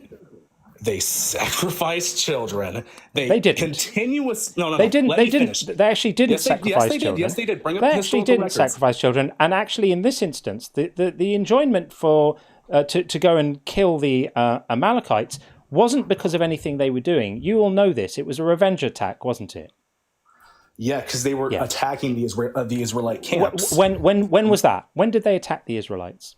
You just said that it was a revenge attack. Yeah. When had that attack taken place in relation to the attack on the Amalekites? How long before? Hours, minutes, days? You said years. Like it's about like how many years? I don't remember how many years, but you 400, said about 400. yes. Yeah. You also got to realize the Amalekites had that many years to repent. Want to know something? So how many of the people involved in the attack on the Israelites as they came out of Egypt were still there when they were attacked, and were the babies participating in that attack as well? No, they weren't. But you also got to realize something. So it was. No, I don't. So it was an attack on innocent people centuries after an alleged event. Does that mean that I'm okay to go over to Germany now and start killing German babies because of what the Nazis did to my forebears in the last century? Is that all good by you, by your moral logic? Or would it be bad until God says to do it, and then killing the German babies would be good? You're saying that, okay, so... No, could you answer the question? In the sense that, this is... I would say no, because, want to know something? You said 400 years, right? It was several centuries, yeah. Yeah, several centuries after. You also got to realize that the whole concept of the death thing, you don't want to debate theology, right? Or just metaphysics or any of that. Are we trying to change the subject now? No, I'm not debating. This correlates this entire thing, right? So what I'm telling you is that you don't seem to know the concept of what death actually meant in the Old Testament. Yeah, this is changing the subject from. This is not changing. This correlates this entire thing. This is changing the subject from. Is it okay for men to kill? This is changing the subject from. Is it okay for men to kill babies? To what does death mean? My friend, we all know what death means. It means when you stop being alive. This is not a complicated concept. Alive means you're breathing and walking around and having the occasional shit and eating food and hanging with your friends. And dead means you're not doing any of those things because you're fucking dead. What's wrong with you? This is asinine. Engage with the material we're talking about, or say that you're not capable of doing it and we'll move on. John, enough of the ad hominems. Want to know something that you're talking about? You're always saying this. Okay, but let me explain, okay? You keep saying that death is all this, but in your materialistic universe, yes, that's what it is. But what I'm correlating is that death, in that point, no one went to hell and no one went to heaven during the Old Testament. You're saying that God did this and now everyone's going to hell because they didn't believe in him. But you're saying that in the sense that, oh, death is eternal, death is eternal. But want to know something? When Jesus came... So your justification for men killing children is that they didn't go straight to hell. Are you making this argument with a straight face? From your position? Because in your materialistic universe, that's what you want. You only care about the human life. So a justification for killing children is that they didn't go straight to hell. You heard it here first, folks. Oh, yeah, because hell is certainly Sheol is certainly a worse place than hell. Do all babies go to heaven? Do all babies go to heaven? Do you know the concept of limbo? This is not a yes or no. This is why we need to push back against this stuff so much, because it fries people's minds. Your brain is mush. John, It's you don't mush want to right actually now. debate theology. You want to make a false rhetoric and a caricature. Yeah, if it's a false John, rhetoric and a caricature theology, to criticize men killing children because in our materialistic world, dead doesn't, in your world rather, dead doesn't really mean dead. I mean, unfortunately, we are members, proud members even, of the reality-based community, in which dead does mean dead, and killing means no more alive. And we don't get to say, it's perfectly great to kill kids because they don't go to hell. These are the rantings of a religious lunatic. You sound like the barefoot man in my town square who shouts at birds. Get real and grow up. This is not how normal human beings negotiate life. I'm saying you only care. You have to actually debate from our perspective as well, because you only care about this caricature that you're trying to make. I'm showing you what your faith has done to your own moral compass. I've shown you what only care about the caricature because you want your own false new atheistic rhetoric that was created by new atheistic rhetoric. I love that. Let me finish. I'm just Christopher Hitchens and his master. Of course, yes. And now the conspiracy theories come out. Of course. So we're just here to show what your adherence to this cult does to your own moral compass, and you're doing a beautiful job, a chef's kiss job, of demonstrating this for us because you're on the internet in front of 1,000 people defending killing children. Love it. You couldn't do anything greater for me. Can you name another time that you have defended specifically targeting babies with warfare, like lethal force used on babies. And can you, other than God ordering it himself, can you name any other time you've been okay with that? I'd say the same thing about you guys when it comes to abortion, isn't it? Is that a yes or no? Is that a yes or no? I Google tu quo Q fallacy, but before do that after this call. But that was a question. I mean, kind of, yeah. When it comes of like other stuff. Like, yeah. Give me an example. Well, I could tell you, like, you know, my favorite book, whatever. I'm asking you a time in real life when you've advocated for it being good for military men to specifically target babies with lethal force. Never have I done that. No. No, I didn't ask you if you've done that. You've been okay with it. You think where you thought it was good. Any other time in history that you have thought that was a good course of action? Or is it only when God orders it, it suddenly becomes good? Well, it was certainly. I've never done it. No, because in the olden days, dying didn't really mean dying. Oh yeah, totally. I didn't ask you if you've done. I didn't ask you if theology. I didn't ask you if you've done it. The question again: is there any other time that's been done in history where you thought it was a good thing? I told you no. I'd never done that. I didn't ask you if you've done that. Jesus. You're not going to get. Oh, I said, have you ever advocated for? Okay, so that's what you meant by done that. Okay, so all right, so no other time have you ever advocated for or thought it was good for men to target babies with lethal force. Only when God orders it, it becomes good. Yeah, basically. Yeah, there you go. Divine command theory, ladies and gentlemen. This is what it does to people's minds. It turns them into Bologna. Thanks very much for coming up and showing us that you're a psychopath. All right, let's move on. We're going to get in Doc Pepper next after these important messages. But first, let's have a look at the crash out is left. Are we going to go for it? Are we going to go for it? It was like almost a crash out. It wasn't quite crash out. No, I wouldn't call it a crash out. Let's save it. I'll be honest. Yeah, we'll save it. It started getting that way when he was going on about Christopher Hitchens. Yeah, no, it did go that direction. Yeah, the whole new atheist, new atheist rhetoric. Yeah. Okay. We'll get Doc Pepper in next, and then we've got John Stone after that. So QX Games. This super chat was posted a while ago. I didn't forget you, friend. I got it right here. I was saving it up for after that call. And this came in while we were speaking to Fox McCloud and said, bigots cope, rewarded in heaven, disgusting as rapist telling abused child, new toy plus glory, telling friends how you suffered and how strong you are. Yeah, absolutely disgusting. Disgusting behavior earlier on. Yeah, really, really disgusting. But thank you for the comment. I appreciate it, and you nailed it completely. And Bethos said, actually, Fox has a layman's understanding of infinity. I'm tending to agree. I mean, hey, look, I'm not the math guy. I know that you are, Bethos. But I saw you typing in the chat while the conversation was going on. I saw some other comments around that too. Some people were saying that was definitely a crash out, by the way. A small one, but still a crash out. I know what you mean. It definitely had crash out vibes about it, didn't it? Yeah, we'll see if we can get another one. Simeon Urchin said this guy's yapping ability is an actual infinite. This was about Fox McCloud as well. Oh, that's funny. That was good. That was on point. On point. Is an actual infinite. I like it. Yeah, a real one, a real live one. And Bethos also said, for the love of God, Fox needs to study set theory.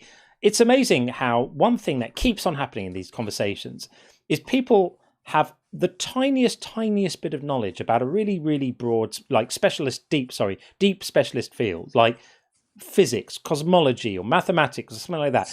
They just learn a tiny little bit, and suddenly they're experts. Like, look, I don't know much. I'm an idiot. I'm an uneducated man, but I know enough to know what I don't know, and I'm not going to get into these conversations with the assumption that I'm on top of the subject matter. I will always come at it when the conversation turns to physics. I'm the first one to say, look, I don't really know about this stuff. I pay attention to the people with the PhDs because they've put the time in, and I'm able to leverage their expertise and time and efforts and knowledge to better inform myself. But don't ask me to explain it. I have no expertise. These apologists come in. I'm thinking of like young Matthew, who thinks he's a physicist now because he's watched a few YouTube videos. It's shocking. It's such an absolute, I know, it's just a ludicrous display of hubris. Peacocking intellectually, it's absolutely wild. And Bethos also said, in ZFC set theory, we can even well order a set of R, no beginning, smallest element needed. Again, this is demonstration. People understand this stuff more than I do. It's beyond my pay grade. It's beyond my pay grade. But what I do know is that that person was not able to demonstrate that the universe came into being, whereas previously it had not been. Okay, we will get the rest of the super chats in after this call from Doc Pepper, and then, as I said, we've got John Stone after that. So bringing in Doc Pepper right now. Hey, Doc. How you doing, bud? Very well indeed. How are you? Not bad.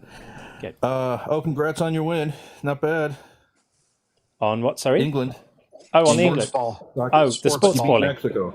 Yeah, well, they have to beat Norway next, which is, well, we'll see if that happens. But anyway, thank you very much for that. What say you about our prompt for today? Kind of twist a question into it. Is atheism intellectually follow that toward narcissism, to narcissism? Not at all. I'm sorry, I said the wrong word. Nihilism. Oh, nihilism. Sorry. You wouldn't be the first to accuse atheists of narcissism, which is quite ironic because I think thinking that the universe, the creator of the entire universe, is a friend of yours and has a plan just for you because you're so special is quite narcissistic. But does atheism lead towards nihilism? No, I don't think it necessarily does. I think there are people who are both, and you may even find that now I'm doing it. That nihilism is correlated with atheism, but I don't think that atheism leads to nihilism. And the reason for that is that I think once you get to the point of not believing a God, you quite often get to the point of not thinking that you need a God to give your life meaning, and you realize that you give your own life meaning. And you find meaning in narcissism. That is narcissism. No, I don't think it is narcissism to realize that the thing that where you find meaning in life is in the things that you find meaningful. So, for example, the things that give my life meaning are my interactions with other humans, are being a parent, are loving my friends, are the love I have for my wife, my family, learning. I love learning. I have joy from learning. I have joy from music, art. And having meaningful exchanges with these are the things that give my life meaning. Whereas before, people who are religious might think that the meaning of their life needs to be handed down to them from above, like a job, like an employer giving your life meaning. And I don't think that I consider narcissism to be like extreme self-centeredness. Right. And so if I find meaning in my life in, for example, helping others or relationships with others and, things of that nature, I find that to be like the opposite of narcissism. Well, those are good points. Hey, by the way, I like discussing with you. You seem pretty, you've been level with me every time. I would say the things that you're talking about there, according to my paradigm, we do have the law written on our heart, and all the things you were talking about was like fruits of the spirit, not all of them, but many of them. The kindness, the love, the helping others, patience, all the things that you probably consider good British values are right from the. I don't consider them to be British values. I just consider them to be human inclinations towards compassion and empathy, which are evolved traits. Right, but from our paradigm, it's the law written on your heart. So we just have a difference of opinion there. Sure. But it is interesting how they're very similar. It is a fact that we have mirror neurons, and mirror neurons cause us to feel empathy for others. So, like you're saying, well, we just have a difference of opinion, like it's written on our heart. It's a fact that we actually have mirror neurons, and Well, and what they certainly, do. but we don't understand like the difference with consciousness. Consciousness is producing those emotions. Consciousness is like the I'll give an analogy off the top of my head. Consciousness is like the battery, and the neurons and everything. That's like the wiring that produces the expression. Well, our feelings of empathy are part of our conscious experience, but consciousness is a product of the brain. The brain contains mirror neurons, so the mirror neurons are what are responsible for creating the conscious experience of feeling empathy. And if they're written on our heart, how can they be so profoundly damaged with the right brain injury? My wife works with people with brain injuries, and one of the things she sees all the time is that certain types of brain injuries lead to certain profound changes in personality, inclination, ability to experience compassion, empathy, affection, love, human connection, to remember stuff, to find it meaningful. Even people's moral evaluations are changed after certain types of injuries to certain regions in the brain. So if it's written on our heart, why is it so easily perturbed by a simple knock on the head? Okay, are you familiar with and this is not fiction here, there are actual brain cells in our heart, and they go directly up to our brains. I have heard these claims before of well, I mean, it is a fact. No, I have heard the idea before that our sort of neural system extends beyond in some way. Some people say there's similar things going on, I think, in the stomach or something as well. I have heard these things, but the fact is, if you have a brain injury of a certain type, it can transform you from someone who has a very acute sense of morality and ethics and justice, for example, into someone who doesn't anymore. It can completely change the way you evaluate moral claims. There's some quite interesting research in the literature about this. People who have had certain frontal lobe injuries weighing up moral dilemmas in completely different ways to the control group. So we know that a change to your brain structure can bring about a change to the things that you say God has written on our hearts. So, well, that's what that's a good explanation. But what I was getting at is those brain cells, they're literal brain cells in your heart. They do go directly to or they're attached directly to your brain. And so if the actual mechanism of your brain, like the wiring I was talking about earlier, if that's damaged, then yeah, it's going to be interpreted or expressed in ways that don't work because the machinery's broken. Yeah, I mean, again, that fails to address the question I'm asking, which is that if it's true that God has written these inclinations in our heart, meaning I take that to be a sort of poetic way of saying he's given us these instincts to be kind and compassionate to each other. He's done it in a rather silly way if you can lose them just by a knock at the front of your head.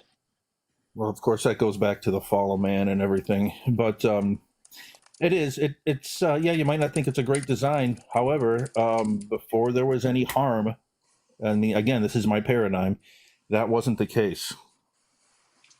Say that again. Before the fall, it wasn't the case. Before the fall, there was no harm. So Everything was perfect. So before the fall, what did great white sharks eat?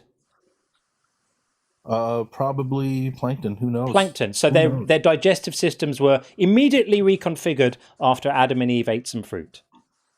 And their teeth.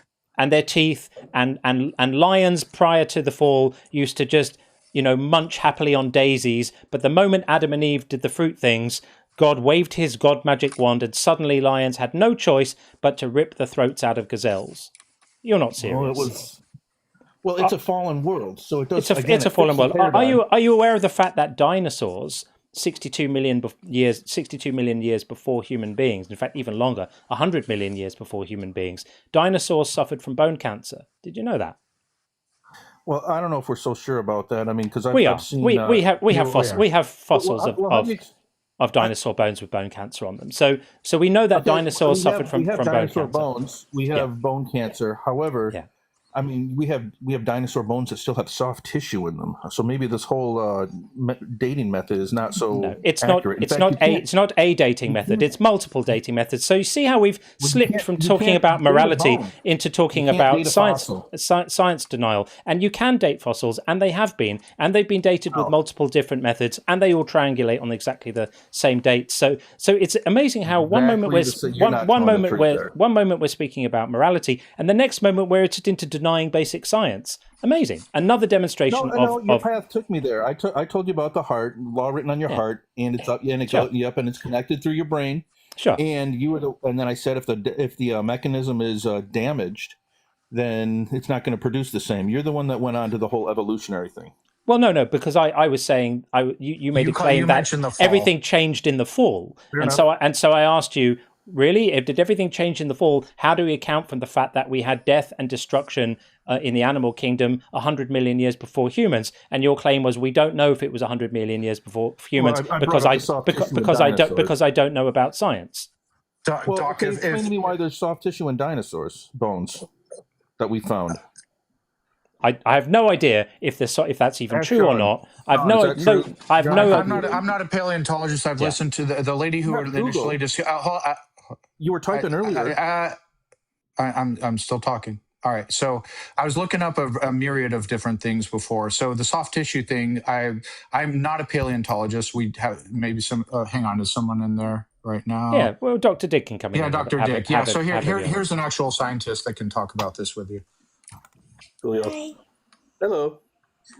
Hi. So, we don't have soft tissue. What they're referencing is evidence of osteosarcoma, and you can look this up. There are calcifications that happen in osteosarcoma that create this really distinct, it's like it looks like a star that's exploding, kind of. It's like a firework explosion, but it's bone formation that happens. Can I ask how old you are? I'm 32. What does that have to do with anything? What year were you born? No, you're not going to quiz her about her personal life. It's completely irrelevant. How old she is or what year she's born has absolutely nothing to do with this. Needless to say, she's knows what she's talking about. So we don't need to worry about that. Carry on, Dr. Dig. I'm sorry. Okay. I know I have like a young sounding voice, but I'm an adult. So you sure? Sorry that. So fuck off, dude. I'm trying to explain what osteosarcoma is to you. This is not a doctor. Come on, you're being trolled worse than I am here, man. I got rid of him. Yeah, I'm not even putting up with that was just a defense mechanism. Yeah. See how these men run away terrified when a qualified woman comes in to school them? I actually am here for it. They just shit their pants and run away the moment a woman comes in who knows more than they do. And what I won't tolerate, thank you, Sean, for dropping that, was disrespect like that. So I'm sorry about that, Dr. Dig. What an idiot. That's okay. Yeah. Do you want to carry on making the point though? Because his claim was, how can we know that the dinosaurs actually existed 100 million years ago because we found soft dinosaur bones or something? Okay, yeah. So it's not soft tissue. It's bone, actually. So what happens is when there's osteosarcoma, the cancer forms these sort of expansions. It's like little arms, and it looks like a firework has happened, but it's all bone formation. And you can look it up in x-rays, and that's actually the distinctive radiological finding, especially in osteosarcoma, that we use to find and determine what cancer it is, especially like in little kids, because osteosarcoma is unfortunately quite popular in little kids. Not popular, sorry, common. Common, yeah, we got you. Common. And so it's this formation of bone that happens, and when we look at dinosaur skeletons that we have, not soft tissue, they have the same sort of star burst pattern in their bones that we have today. Amazing. And just briefly, in case anybody is watching who doesn't know what your credentials are, because he was saying we're being trolled, he thinks that you're not a real doctor. Just very briefly list your credentials for us without going into a long biography. Yeah, sure. I have an associate's degree that I got when I was in high school. I have an undergraduate degree. I have a master's degree. I have a doctorate degree. And I did a 3.5-year medical fellowship at medical school. Amazing. And your job now is? I am a software verification and test scientist for a biotechnology company. Amazing. So there we are. So that's what happens when a man gets terrified of being educated by a woman. I don't want to lean into the gender stuff too much, but I don't think he would have spoken that disrespectfully to you if you'd had a different sounding voice, and that was why Sean dropped him, and that's why he deserved to be dropped. So Doc Pepper, go away and think about that a little bit. You can do better than that. That was a shocking performance on your part. Not only are you scientifically ignorant, but you're rude as well. A winning combination, if ever I heard one. Dr. Dig, thank you so much. Love having you around. Thank you to the guests that are gifting me. That's really nice. That's awesome. Thank you. Good stuff. Speak soon. Thanks a lot. Bye. Thanks. Take it easy. Okay, we're going to get our next guest in. It's going to be Izzy777, who we will get in after a couple of super chats. So, Elen, thank you for the super chat. Hi, John. Hi, Sean. Hi, Hello. Elen. Welcome. Thank you so much. Lovely to have you around. And Bethos said, as Sean got me, I concede the aglobalism point. Fair. I mean, it's a fair point. It just depends on whether one is making a positive claim about something being false or just withholding a statement. That's really the distinction. And it's really easy to fall into that illusion, by the way. I catch myself sometimes missing it, and then I have to correct myself and go, oh, hang on, it's not actually a claim. So all is forgiven. Simeon Urchin, thank you for this. Why do they always go to victim blaming? This was while Jay was on. I know, it's always everybody else's fault, right? God really wants to have a relationship with you. He's trying as hard as he can, and it's your fault if you can't hear him trying desperately to get through to you. You know, he's a bit of an amateur. He hasn't figured out how to do it yet. So really all the grown-ups have to step up and do the job for him. And if they don't, it's their fault and they get set on fire. Absolutely disgusting. And Liquid said, look at the nuance equals look at the context. Right, yeah, look at the thing that's going to make words not mean words is really the normal one there, the move. And Sonic Shroom, great to see you, and thank you for the super chat. People think God tells them to kill people, and they do all the time. This is the moral logic of ISIS, as I've said before. I love it when Sean says you're only one perceived revelation away from ISIS. Is absolutely true. The world is full of people doing absolutely horrific things because they think God told them to do it. People who exercise their own children and in the process end up ending their lives because they think that's what God wants them to do. This is all born of the same type of thinking, the same type of craziness. And the last one for now, Optimus Rhymes, thank you for this. The Philbro incels are out in full force today. I know, right? I guess they got to represent. Someone has to be a voice for them, and we're here for it. So let's get in Izzy777. Welcome in. Howdy. How's everybody doing? We are good. Thank you for joining us. What would you like to say about our prompt? Atheism cannot be wrong. If atheism cannot be wrong, how do we explain creation? Well, we haven't established that there is a creation, because the word creation assumes the thing you're trying to prove already. So let's just call it reality. And let's say, how do we explain reality? And then I would say, well, maybe reality is just a brute fact, because if I said, how do you explain God? You'd say, well, God just is.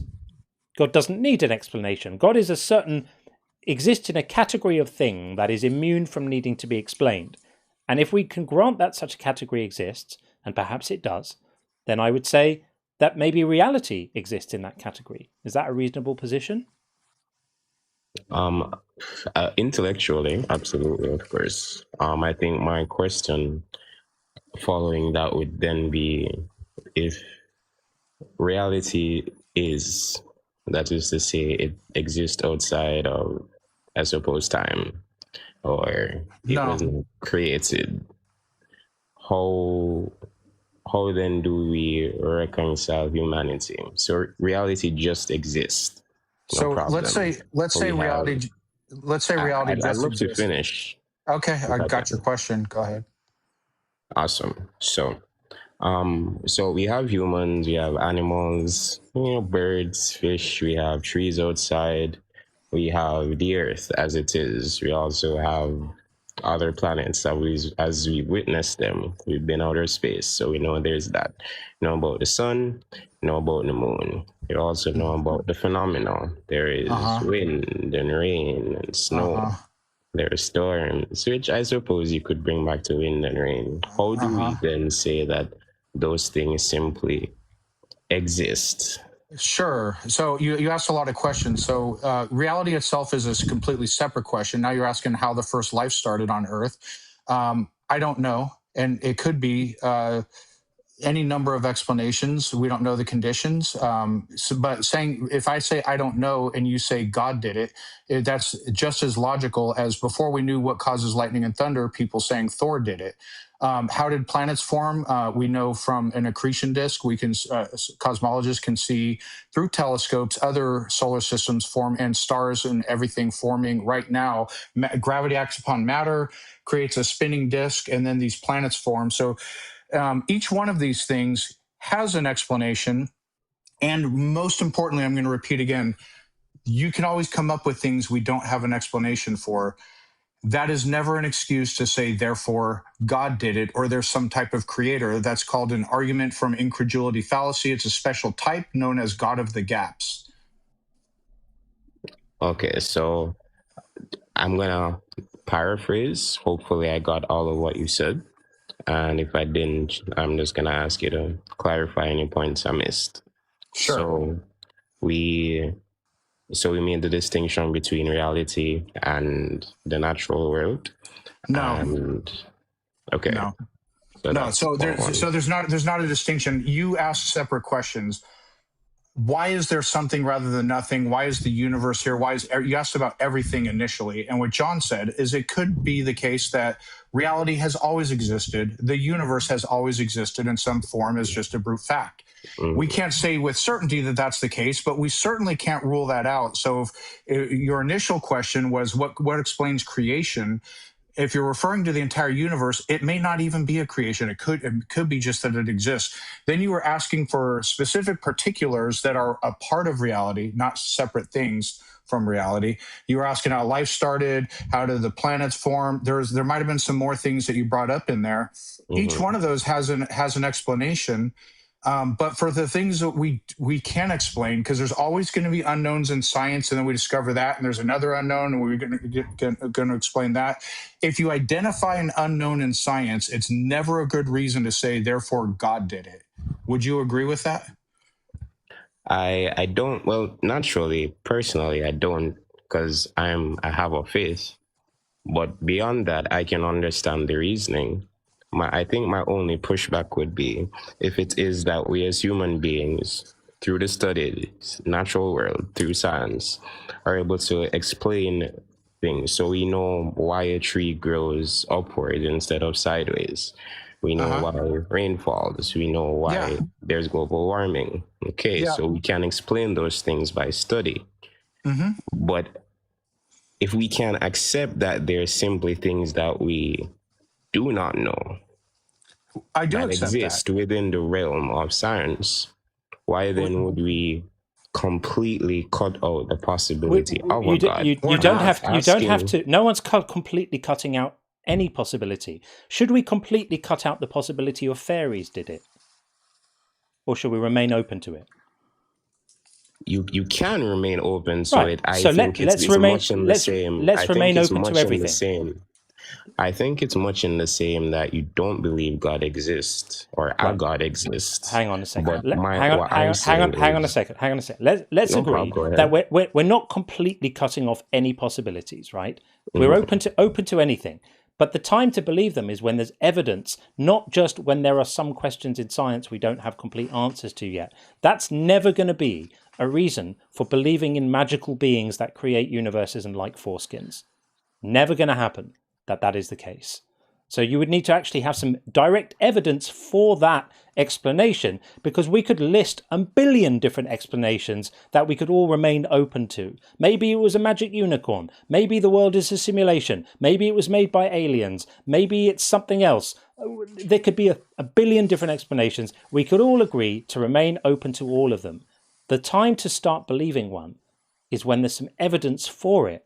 So what evidence do you have that a God, particularly the God of the Christian Bible, so the ancient Middle Eastern war god, Yahweh, created the world, and this is the world we live in now? What would be the direct evidence for that, other than that there are some things in science we still don't understand? All right. So one, before I respond to that, I want to correct or God or my God is not a God of the war of the Middle East. He is Yahweh. That's it. The war god of the Israelites. The war god of the Israelites that was, existed actually amongst a pantheon of other gods in that area that other tribes and other groups of people believed in, and eventually became eventually became the monotheistic God of the Bible. We can agree with that. What is the evidence that that character from that book is actually responsible for everything we see around us in the world, including the little parasites that burrow into the eyes of children and make them blind? We would go back to scripture. If you're asking me for my response, you're going back to scripture. So why? But at this stage, hang on. Let me be responsive to what you're saying. You're saying scripture. Why should we care what it says in scripture? That's just a book. You've got to come with something more than a book says a thing. What's the evidence? How about you? You're looking at me. You're speaking now. Again, confessedly, you have no idea how you came into being. I know exactly how I came into being. I know exactly how I came into being. Okay, so you have no idea how the first human being came into being. Let me be specific. There wasn't a first human being, and we understand how human beings came into being through a process of evolution. We understand all of this stuff, and to go back to where we were before, even if we didn't, that's never going to be an argument for your particular God created the universe, or any particular God created the universe. Are you able, other than you don't understand certain things about science, and it says so in your favorite book, to provide any evidence for these claims? I'm going to respond to you first by saying I believe in the Bible wholeheartedly. I won't compromise on that. But I also studied in school. I did biology, chemistry, physics, and I found in that this is a means for me to glorify my God. Because here's the difference, and here I feel like the functional difference between our two arguments. I believe what the Bible says, and the Bible also tells me that that belief I have is gifted to me. It's a grace. So naturally, my beliefs are going to control my perception. So why should we believe the Bible? That the Word of God. Hold on, I'm not finished. So I believe in the Word of God. And the Word of God says this is how creation came about. But you're not answering my question. I see God. John already asked you what. Hold on. Hold on. You're not answering the question. I see God in my observations. No. This is delightful and charming. John asked you, why should we believe your Bible? And now you just went on this long rant, and then you just repeated that you believe what's in your Bible. Book can say true thing, book can say false thing. Why should we believe that the things written in the book are actually true? What evidence is there to support them? You're going to need to unmute your microphone. You're muted at the moment. You need to just push the microphone symbol with a line through it, so that. My apologies. Thank you. No, that's okay. That's okay. Please don't just ramble. Well, I've asked you a direct question, and you so far haven't answered it. What is the evidence? So what is the evidence that your God created the universe? I'm just gonna ask that since I'm not allowed to ramble, I just want to finish what I'm saying, lest there be any key component missed out. So what I'm saying is you do not have to believe what my faith says. No. No one is forcing you to believe it. Wait. Change of subject can come later, after question is answered, not now, before question is answered. So let's ask the question again. Please try and give a direct answer to this. I know that I'm entitled. I know that I'm allowed to believe different things. We know. I'm delighted that you enjoyed science at school. We know that you like the Bible. All of this is wonderful, and also absolutely nothing to do with what I asked you about. What is the evidence that a God, specifically your God, created the universe? I am the evidence. You are the evidence. Every human being and every form of creation is the evidence. That being said, I'm going to go back to what I previously said is I don't need to give you evidence that you ought to believe. Okay, so I'm going to say you're the evidence that naturalism is true. That is just as strong of an argument. Draw the logical dots between I exist, therefore there's a God, because at this point it's a non sequitur. Yeah. So again, how do we, and I think I should probably go back to this. You want to say that what I just said is a justification for naturalism. Someone else could very much say that it's also... No. It's a bad argument. That's my point, is that it's a bad argument for naturalism. It's an equally bad argument for theism.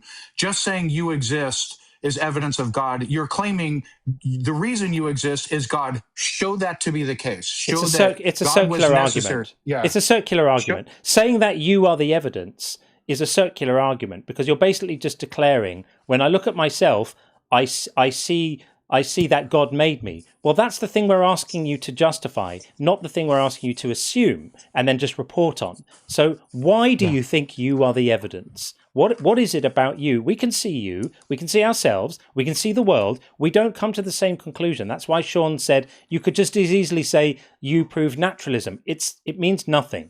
What is the specific argument that leads one, or should lead one, to look at you, to look at a human body, to look at me, to look at the trees, and conclude that the ancient Israelite war god is responsible for making all of this? So, again, if it is that the prompt here is atheism cannot be wrong, and yet during our discussion we have come to this place where we understand that there is much outside the realm of human understanding.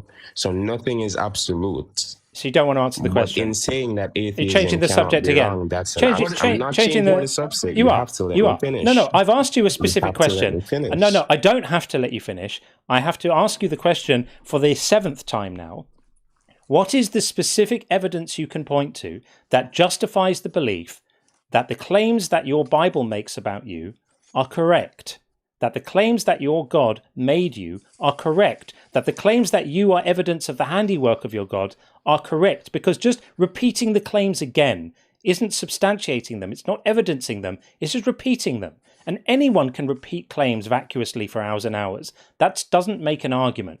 Are you able to evidence your claims, or are you not? If you're not able to, just say, I don't have any evidence, I believe it just because of my touchy feels, and then at least we know where we all stand.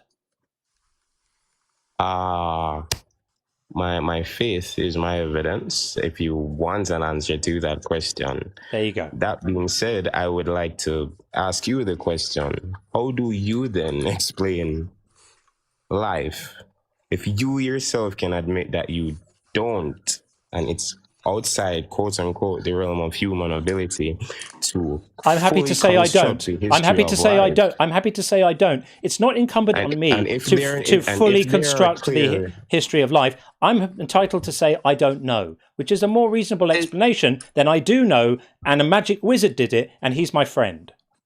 Izzy, was there a time we did not know what causes lightning and thunder? Perhaps, yes. Okay, so there was a time we did not know what causes lightning and thunder. We do know now very well what causes it, but we didn't at one time. At the time we did not know what causes lightning and thunder. Was that rational justification to assert that Thor causes lightning and thunder? Is that not conclusion that humanity has come to. I'm sorry. My Do the question wasn't Greeks my not believe that that Zeus? wasn't my question. That wasn't my question. My question was that I didn't ask you if people made that conclusion. I asked you, was that rational justification to conclude that Thor causes lightning and thunder? In my view, it would have been irrational, but it is no more irrational than us saying that God does not exist. We're not Right. We're not making that assertion. We're just saying we're not convinced. So basically, so you agree that not knowing what causes thing X, in this case, lightning and thunder, is not rational justification to say a God, i.e. Thor, did it. In the same way, we don't know what caused the first life on earth is not rational justification to say a God, i.e. Yahweh, did it. The same principle applies. I hold the standard universally. Okay, and I will go back and say you're not forced to believe. This is not what we're doing. I'm not forcing my belief on you. You can't force your belief on me anyway. You're right, absolutely. But the point is, and the prompt is, atheism cannot be wrong, and that is then drawing a hard absolute. It's not. You just don't understand what atheism is. So we're not. Can you explain it for me, please? Yeah, I will explain it for you, and we'll clear up this misunderstanding. But first, I just want to respond to something you said before. When I asked you about the evidence, you said your faith is the evidence. Faith is never evidence. Faith is a thing that people do when there isn't any evidence. Instead, in lieu of evidence, people claim faith to say, "I'm holding to this belief. Something's persuaded me of it. Something's persuaded me of this thing. I can't give a justification for me being persuaded, so I'm going to say faith." That isn't evidence. It's an admission that you don't have any. So I just want to mark that. Now I'm going to get on to saying why we say atheism can't be wrong. Because atheism is not the positive claim that there's no God. Atheism is just not believing the claims that other people make about there being one. I'm completely open to there being a God. But until there's evidence for one, I remain in a state of disbelief about it. I'm not asserting there is no God. And that's why we say it can't be wrong. Because we're not making a positive claim here. Now, the other reason why we say it can't be wrong, and this is perhaps the more interesting arm of the discussion, is that in your theology, and I'm not being too presumptuous here, in Christian theology, people who don't believe in Jesus are not saved. Now, there can be some differences of opinion about what happens if you're not saved. Some people just say you don't get to party with God in the afterlife. Some people say he sets you on fire for a long time. Some people say he sets you on fire for a short period and then makes you not exist anymore. There's a variety of different ideas about this. But would you agree? Would you agree with me that within the religious framework that you adhere to, within the Bible, and I can show you the verses to back this up if you need me to, but I don't think you will, it's fairly clear that people who don't have a relationship with Jesus remain unsaved. Is that true? That is correct. Okay. Is it possible to have a relationship with Jesus if you are not convinced that Jesus exists? No, that would not be possible. Great. So I am a person, and many others here are too, Sean and others. I am a person who is not convinced that Jesus exists. Does this mean I'm saying that he doesn't exist? No, I'm not making that claim. I'm just not convinced he does. I've not been persuaded that he exists. And therefore, I'm unable, incapable. It's impossible for me to participate in a relationship with Jesus because I don't think there's anyone there to have a relationship with. I've not been persuaded of that yet. I'm open to it. If God wants me, he knows where to find me. I'm genuinely open-minded. And I have tried to speak to God many times in the past when I was much younger. I don't do it much these days. And reached out to God and asked him and said, God, if you're there, let me know you're there. Always silence. Always silence. And so I've come to the conclusion, where I am right now, that I don't have a reason to believe in this. I can't make myself believe something that I'm not persuaded of. And therefore I'm unable to have this relationship, which is going to save me from what he plans to do to me if I don't have a relationship with him. Does that make sense? Intellectually, yes, but I have a question for you. Do you have any plans for any time in the future? Do I have plans? Yes, I'm going to have some dinner when I finish this live.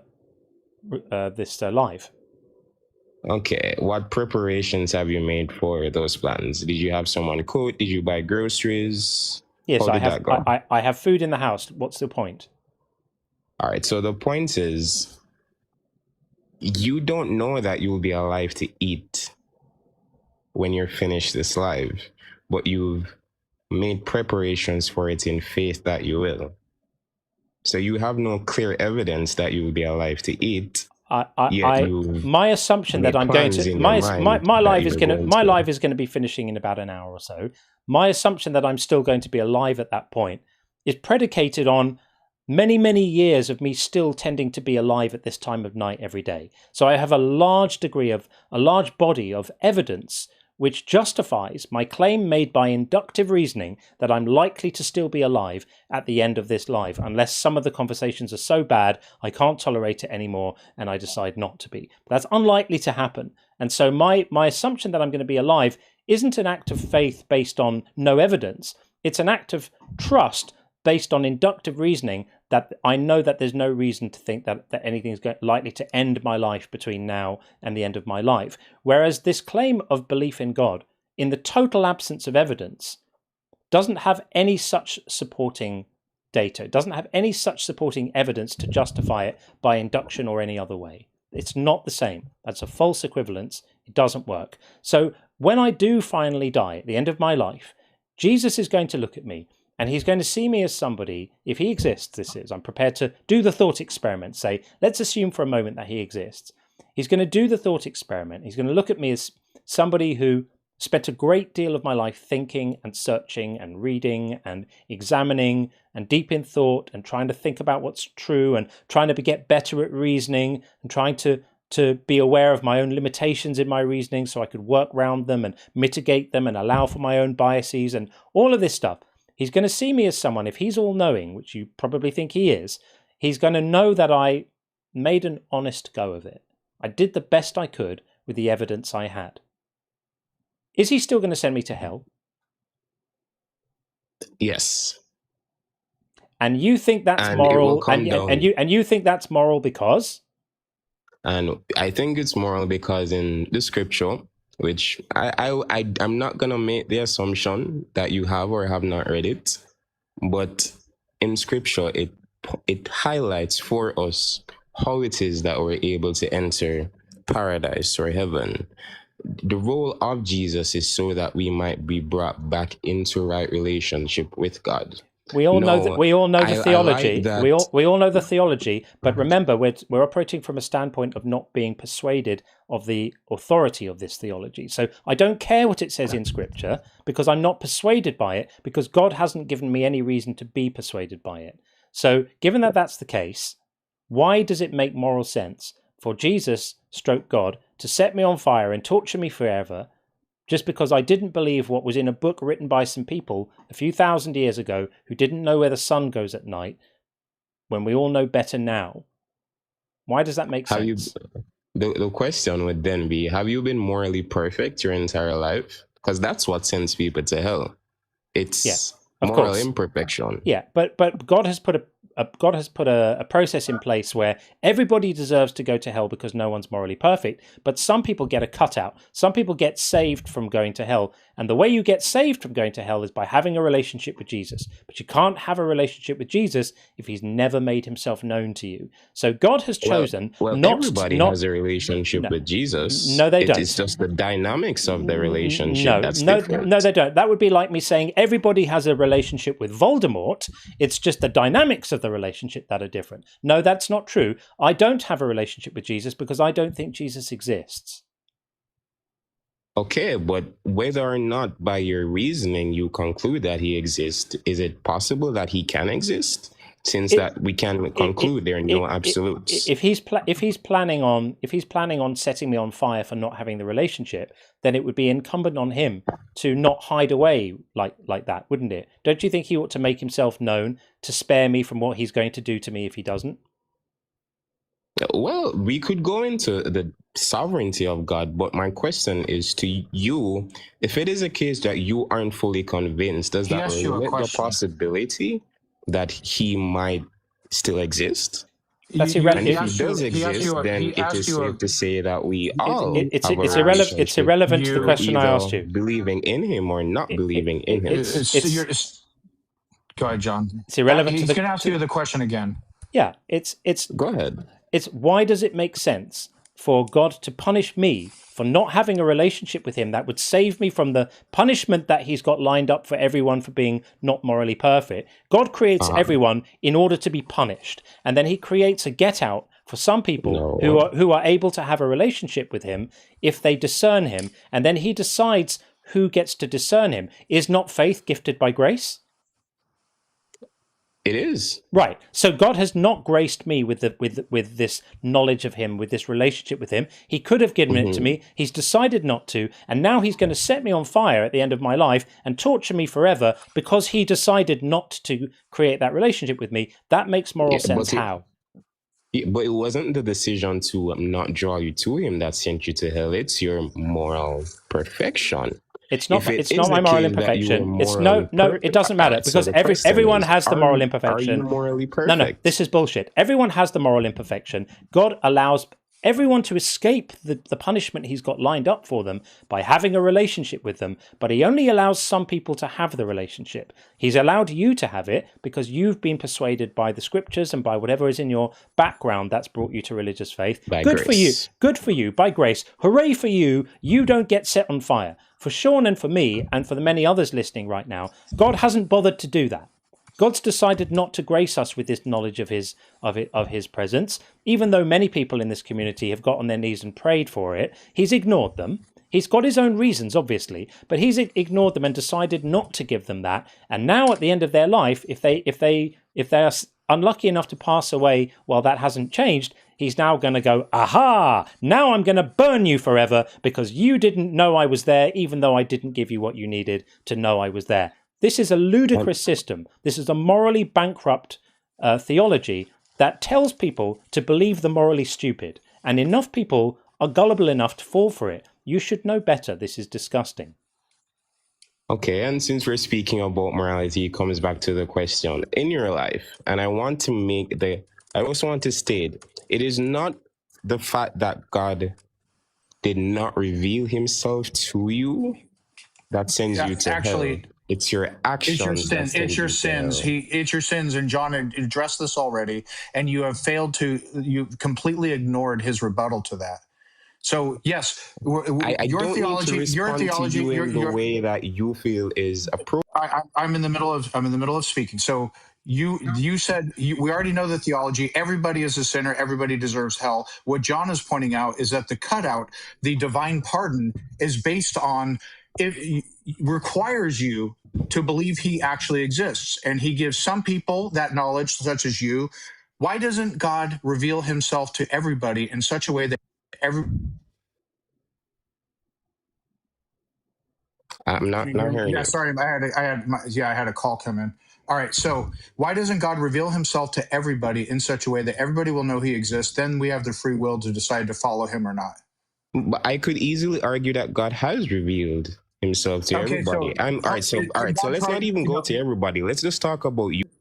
No, let's actually answer the question. He hasn't revealed. If God revealed himself to everybody, then everybody would know necessarily that he exists, right? Can God try to reveal himself and fail? Exactly.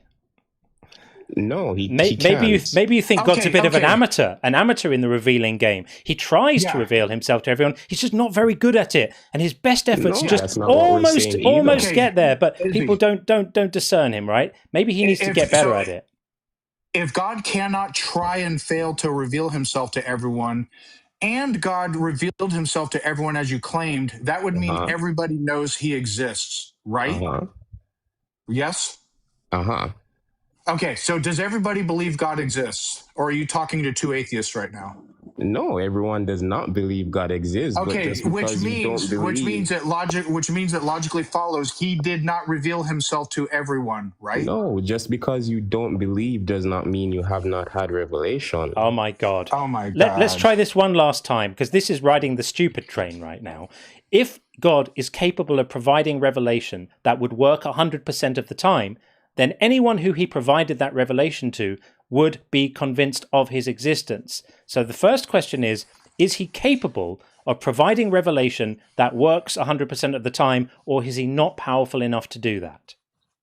He is capable of providing revelation. Okay, so he's capable. So he's time. capable of doing it. But given the fact that we have people who don't believe in him, then the only two possibilities left, and there are no others, are that he has not provided it, or that he's incapable of providing it, or that he doesn't want them to, right? Which is that he hasn't provided it. That's the only two possibilities. So which one is it? Or the third possibility is that you have been given revelation and have rejected it. No, because I said it works 100% of the time. Works 100% of the time there reject but it. There is works, the balance between works 100% of and human responsibility. Is there not? No, listen. Works 100% of the time means 0% of the time people reject it. That's literally what works 100% of the time means. This is not complicated. You're tying yourself into unbelievable knots here.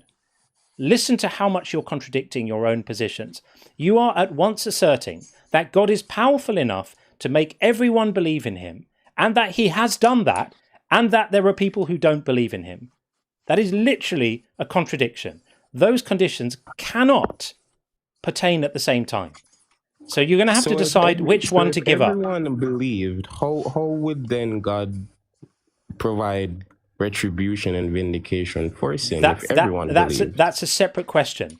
That's a separate question. We'll get onto that if you want to. But right now, I need you to decide which of these claims you're going to give up, because you're making three that are contradictory. One is that God is powerful enough to do this. One is that he has done it. And one is that there are non-believers. Those things cannot coexist. So which one are you prepared to give up?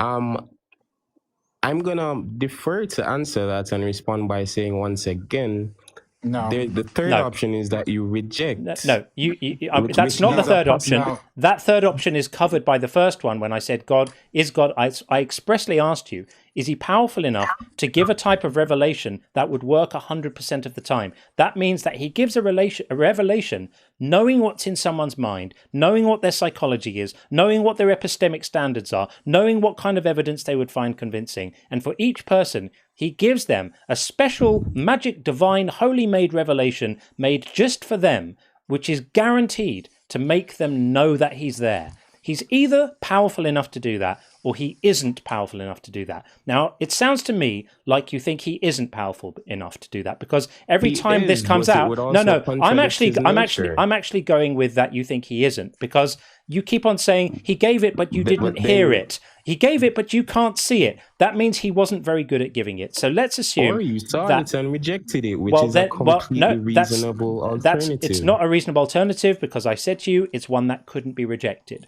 One that would be powerful enough that no one would reject it. So we've already taken that off the map. So I'm going to go with your argument being that God tries to persuade people, but too much of the time, despite his best efforts, they reject it because he's not powerful enough to give them evidence that they can't reject. Okay, granted. So you now have you've shrunk your God.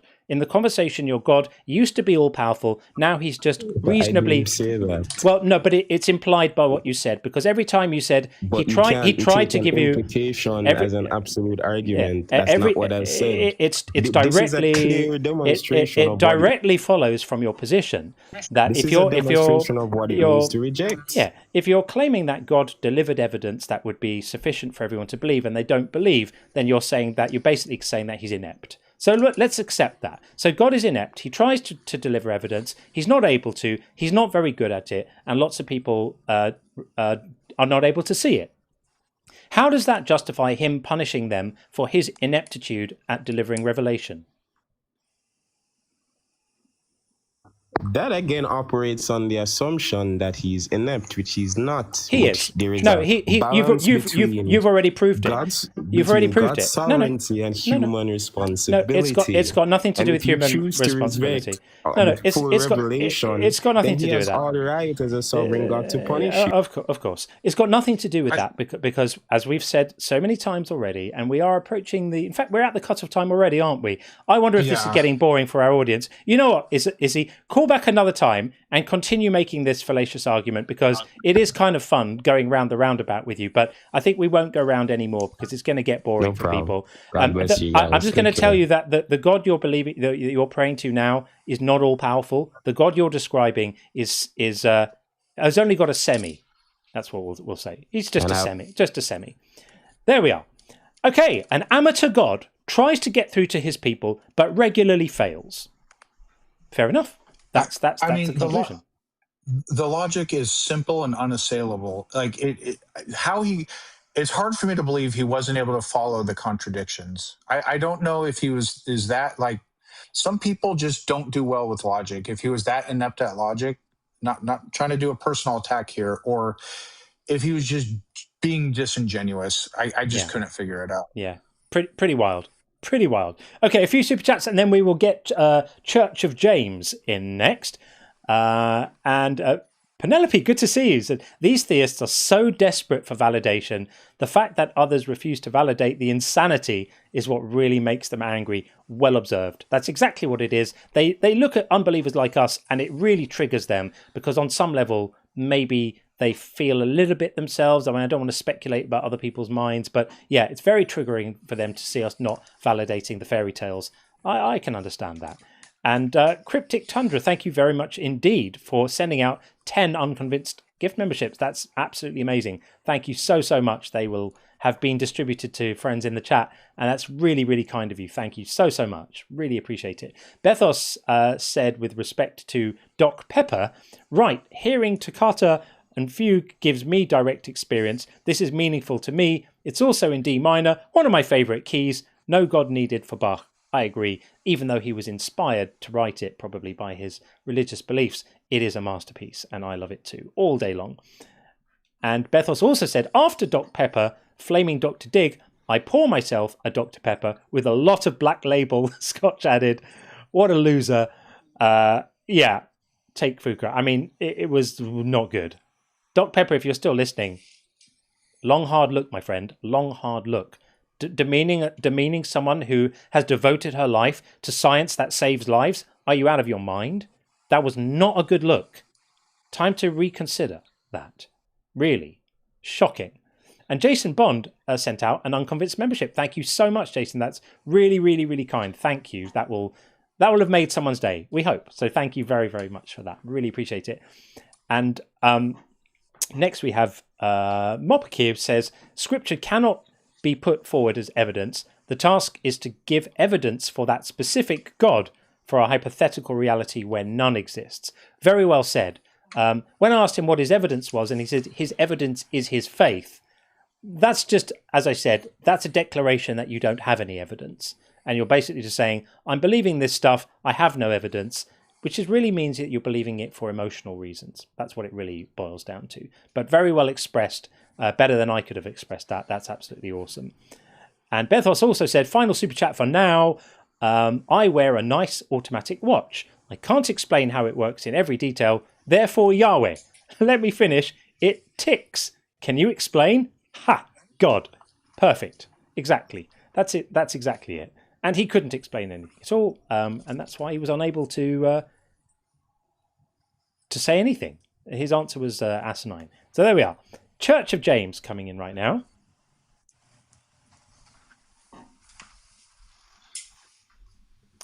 Hey, Church of James, how are you?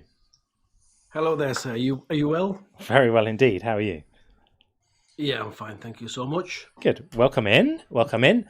So you're familiar with our claim. Our claim is that atheism, cannot be wrong. What's your view on this? I think, to be honest, lack of faith, I don't know if that's the word, but I think atheism is for me, psychologically impossible. For you personally, you mean? Yeah, and I would think it would be, to any reasonable person, also psychologically impossible. Well, it's psychologically extremely possible. I mean, are you suggesting that none of us are reasonable people? Is that where you're going with this? No, I mean, given the evidence, the trail that we have, that we observe with our faculty of the mind and the sight and the hearing, I think there is sufficient evidence, if not proof, that there has to be something behind all this. Okay, well, we'll get onto that in a moment. So right now you're just providing arguments for theism, but that's failing to address the claim I'm making. So that atheism, I'm not saying that atheism is correct in that it correctly identifies the reality. I'm not saying my claim that there isn't a God can't be wrong. I'm saying that atheism, being the lack of a belief in a God, the not being convinced of somebody else's claims, cannot be wrong because it's not making any claims. I'm not saying that it's right. I'm saying it can't be right either. It has no right or wrong. It's just not being convinced of something that someone else has said. Do you understand this distinction? Yes, I think I have an idea for what you're saying, but the moment in that sentence when you said the words lack of belief, that triggers me in the sense that, you know, you have at least 0.00001% belief that there could be a possibility. So, Well, hold on. You said something important there, that there could be a possibility. Atheism isn't addressing whether there's a possibility. It certainly isn't a claim that it is impossible that a God exists. It's the psychological state of not being convinced that a God exists. So it's not a claim that no gods exist. It's just saying an atheist does not believe that a God exists. It's a lack of belief. Do you understand the distinction between saying, I don't believe a God exists, and saying, I do believe no God exists? Can you see the difference between those two positions? Yeah, minus the words lack of belief. That's where I get, you know, a bit. Maybe What's wrong? What's wrong with that? Well, for example, myself, I believe with 100% certainty within what I observe and what I've learned about science or physics or biology. Got it. No, that's you. Yeah, but you understand the concept of a lack of belief, right? Yeah. You're not an atheist, so a lack of belief does not apply to you. It's saying a person who lacks belief, does not have a God belief, is an atheist. That's it. Fine. What I mean is, I have 100% conviction that a creator does exist.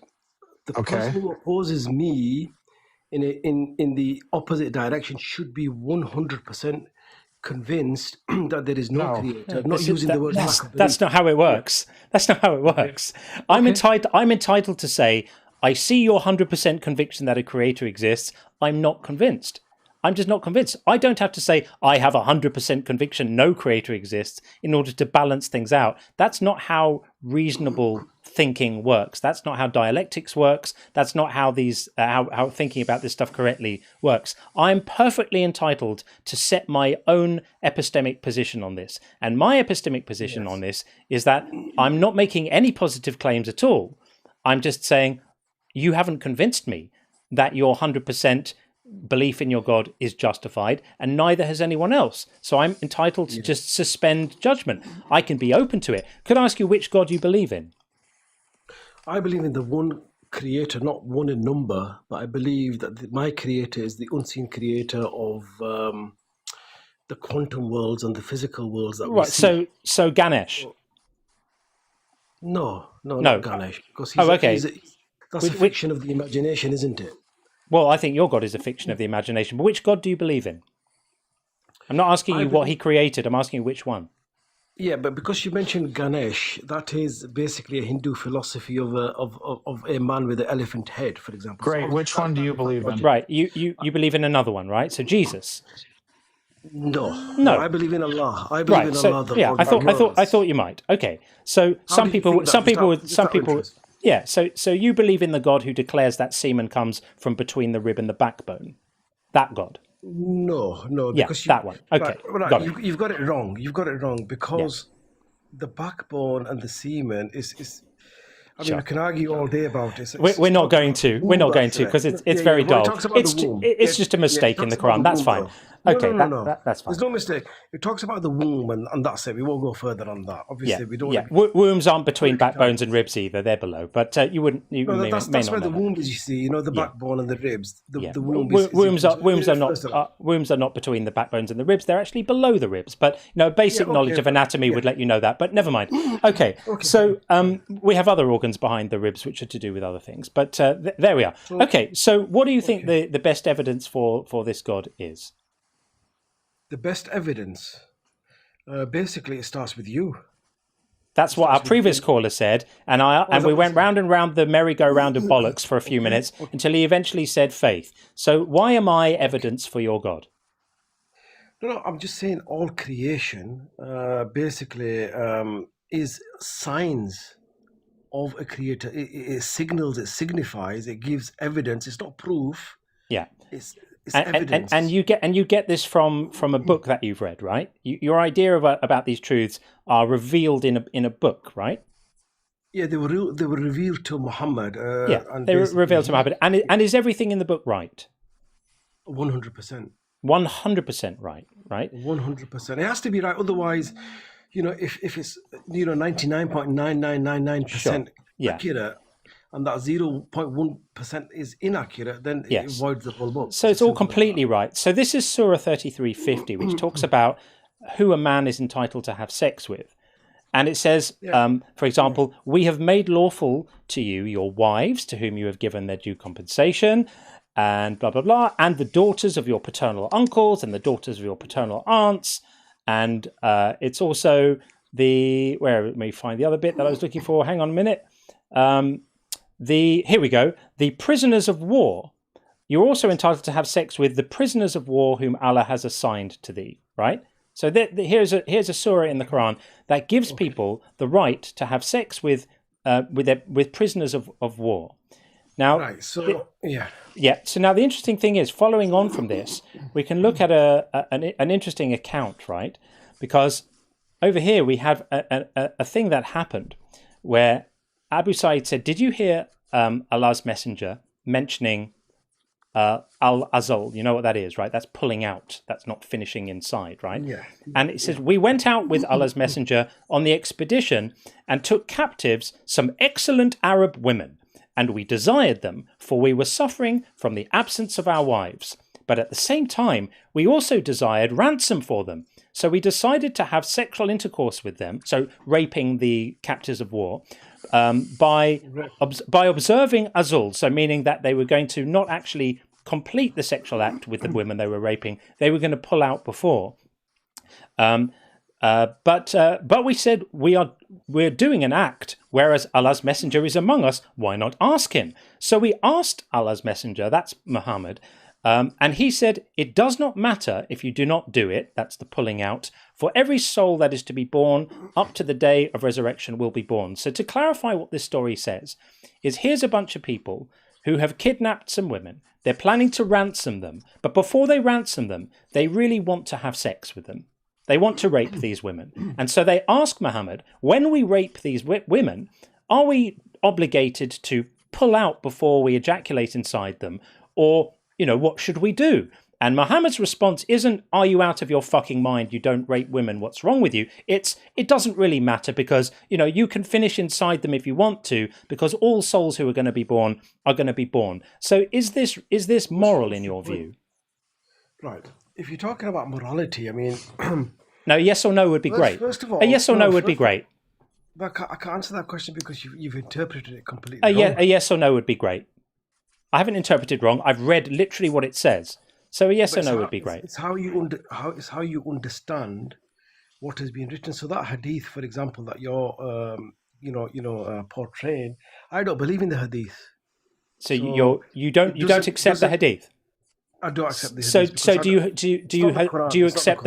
you accept the surah in the Quran that says that you're allowed to have sex with captives of war, or is that also not? Well, again, you've got to look at it in the sense that prisoners of war. I mean, I don't know whether this has got to do with atheism, but I think you're talking about morality here now. Well, you're what it's got to do with it is that you were basing your belief on the authority of this book. And I said, is everything in this book right? And you said yes. So we're looking at some of the things in the book, and we're going to decide together if we think they're right. So is it right for people who capture women in war to be able to have sex with them? It's a fairly straightforward question. Let me just answer your question. So that's what I'm asking for. Yeah. So today we have a war in Israel, for example, and there's prisoners of war. The women are being taken. So, for example, if they convert and become Jewish women, and marry them under Jewish law, then that's fine. You know, those women have chosen to That leave that sounds Islam. that sounds a bit like a non-answer and an attempt to change the subject. We're not going to change the subject. We're going to stay That's on this my question. understanding. So I asked you a question: Is the Quran correct morally? Yes. In your Yes, it view, is. when it says Yes. that female women captured in war can be raped? Not raped, It's married, raped. and then, It's then, raped. you know, It's yeah. raped. Okay, if you say, It's your captives of war. They're not going to want to get jiggy with you if you've just slaughtered their husbands and you've captured them. In this story, they just captured some women. They were planning to ransom them. They just wanted to give them a good old seeing to first. So is it right for women to be made to have sex? In your context. No, I'm asking you in no. yours. In my I'm asking you in yours. context, yes. In my context, yes. Fine. In yours, no. Okay, that's fine. So that's okay, different. that's great. So you agree with raping war captives? No. We've got No. that. That's No, fine. no, absolutely fine. They're not going. They're not being married. It didn't say anything about married. In fact, it let's move on. even said that you can have sex with your wife and with the war captives you have as well. So Right? Muhammad married a Jewish woman whose husband was killed, whose father was killed. So Yeah, he also married a 6-year-old. Should we talk about that? Do you think that That's children? false. Do you think that children No, can no. give consent to marriage? So we've gone from atheism about a creator to a person and Lovely. his private Yeah. life and marriage life. I just don't understand how because that's we're looking at the things that you say are moral as authorized by the book that you say is an authority. Okay, because you're an atheist, I'm believing, which you obviously made it clear. For you, they're molecules anyway. That's irrelevant. I'm just interrogating your views. I'm interrogating your views. Let's not worry about molecules for a moment. I'm worried about. I'm asking you whether you think it's okay for 50-year-old men to marry and have sex with children. Again, that Okay, not okay. Sometimes okay. What's your view on that? Sean, do you think it's ever okay for 50-year-old men to marry and have sex with children? It's not, but it's a false hadith. No, that wasn't hard. I say no. I say no. It's a false hadith. It's as simple as that. You say what? Sorry. It's a false, fake hadith. It's false and fake. Yeah, and what about striking women? Is that ever permitted? Is that okay? Are men allowed to strike women? Absolutely no. I don't know where you've got that from. I think you're going to bring the eye out, but you've got to be it would be. You've got to have knowledge about it. Yeah, you don't have to have knowledge about it. You just need to actually read what it says. And what it says here, any mark on a man or a woman. What it actually says here is men are in charge. This is in the Quran, by the way. This is not the Hadith. It says men are in charge of women by right of what Allah has given one over the other and what they spend from their wealth. So righteous women are devoutly obedient. Do you think women should be obedient? Right. The word charge there is incorrect. Men are the leaders of the leaders. Women. There you go, the leaders. Yeah, and women have to be obedient to their leaders. They lead the way. But those from. Let me just. Can I just answer, please? They lead the way because we have the old mentality of hunters and gatherers when mankind initially started. Yes. Women were not required. We've moved on a tad since then, my friend. Since we were hunter gatherers millions of years ago. Many ways we're going backwards as well. You see, even though we're in 2026. But those wives from whom you fear arrogance, first advise them. Then, if they persist, forsake them in bed. Perhaps go and rape a slave in them instead. And finally, strike them. And the lightly, by the way, is an interpolation. It's not there in the original Arabic. But if they obey you, once more, seek no more means against them. So is it okay for men to strike their wives for not being obedient? The Quran says it is. Is this okay with you? You're speaking to me in a language that is only 800 years old. And the interpretation I just asked you a straightforward question. Is it okay for men to strike their wives? No. The word strike is wrong. It's not the Arabic word. Adibrahuna, I think it is. It is the Arabic word, and it means strike. So is it okay for men to strike their wives? The strike word is wrong, but in any way, shape, or form, leaving any form of mark on a woman in violence is absolutely wrong. It doesn't say anything about leaving a mark. It just says that you're allowed to strike her. Is the Quran right for saying this or wrong? The word strike does not exist in the Quran in that context. It does. It's exactly what it means. It means strike. It does. I've actually looked it up using a lexicon. It means strike. So is this commandment right or not? Well, if you're saying it's strike, which I don't agree with in terms of the What's the Arabic word used here? Whatever you're using. What is the Arabic word here? Yeah, I mean, if you're saying it's strike, no, I'm asking you. What's the Arabic word here? It's rebuke. That's what. No. I'm asking you what the Arabic word used in this surah is for strike? What is the Arabic? I read the Quran. I don't understand the language. But you're telling me it's not the right word. So what is the Arabic word used here? I can tell you. I'm just tell me then. Adibrahuna. It means strike. Okay, that's fine. That's fine. If that's what you translate that as, then it's not what I translate it as. It's what it means, which is why all the different translations on Quran.com, all of these different translations that you can look at, all say exactly the same thing. They all say strike because the word means strike. Funnily enough. Is this right? Arabic has maybe 6 times more words in the English language, and I seem to know one more than you do. So let's ask again: is this verse right that gives men permission to strike their wives? In Arabic, it's 100% right. In English, it's wrong.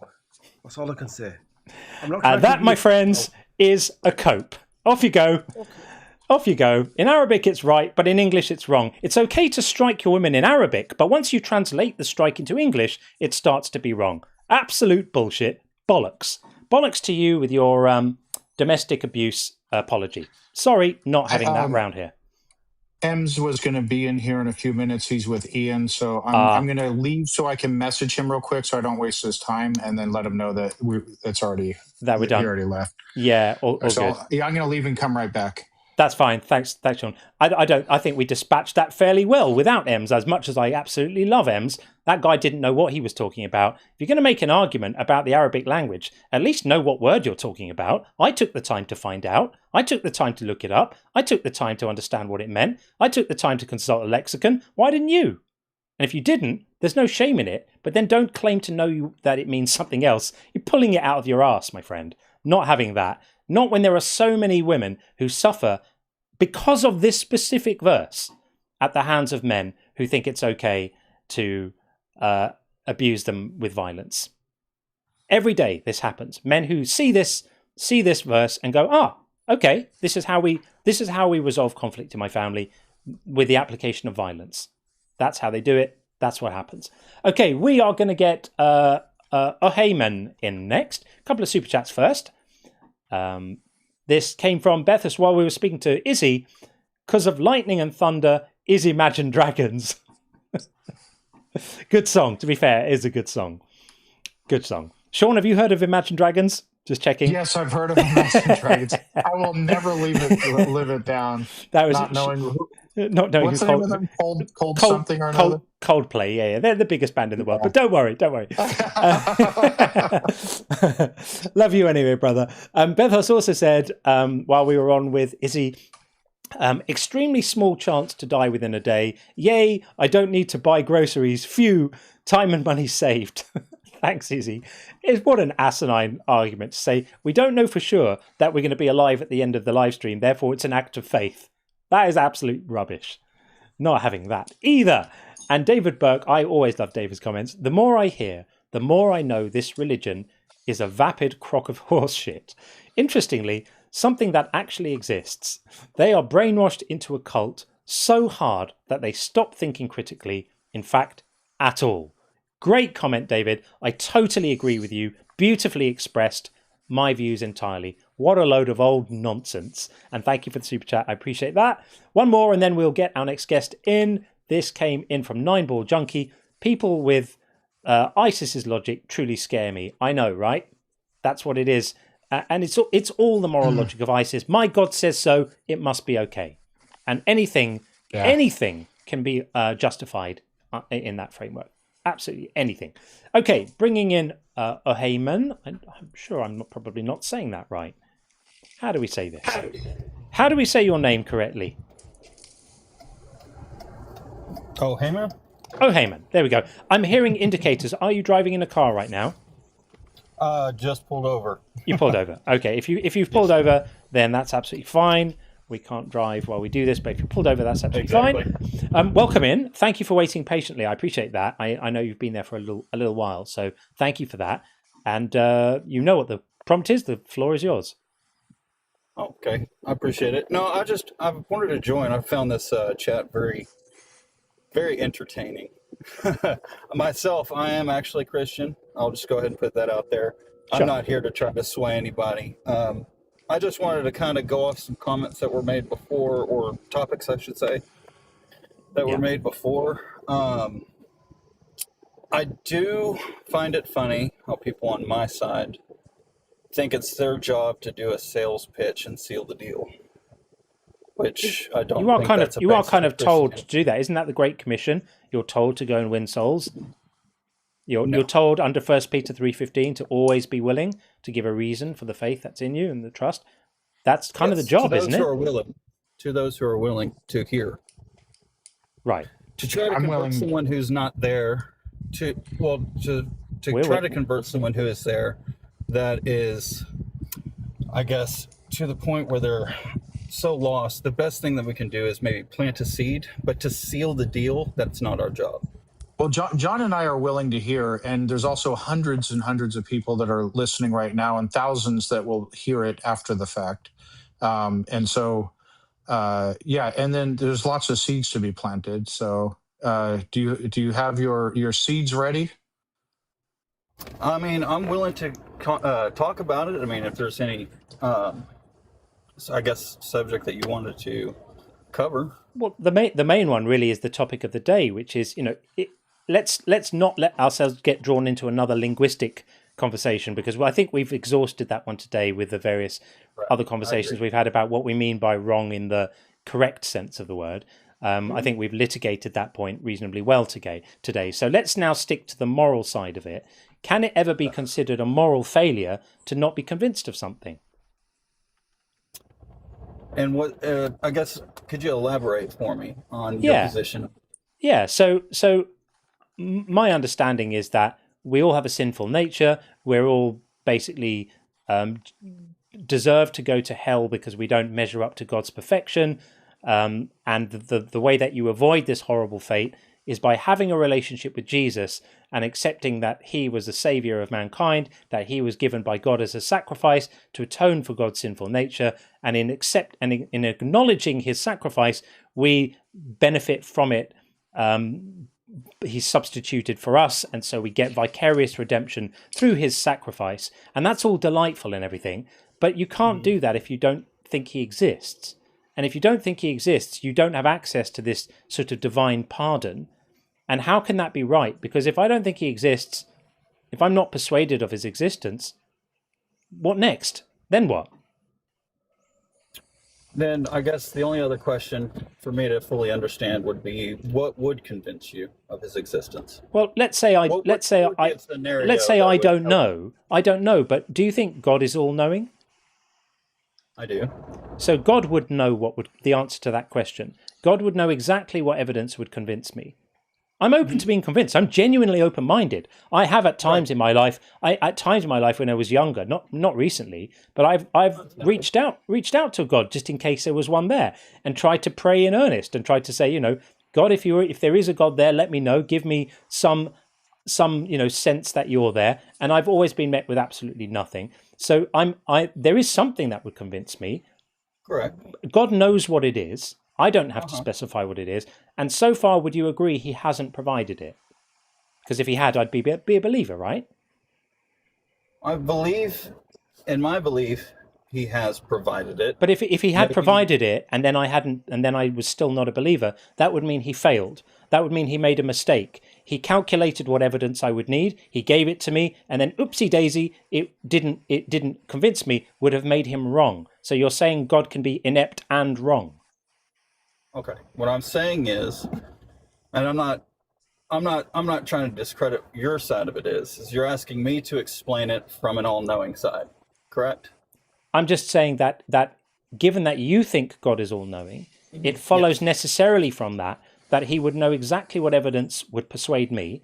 And if you think he's all-able, then it also follows necessarily that he's capable of providing that evidence. And given the fact that I'm still a non-believer, it follows deductively that he has not done that. If he had done it, I'd be a believer.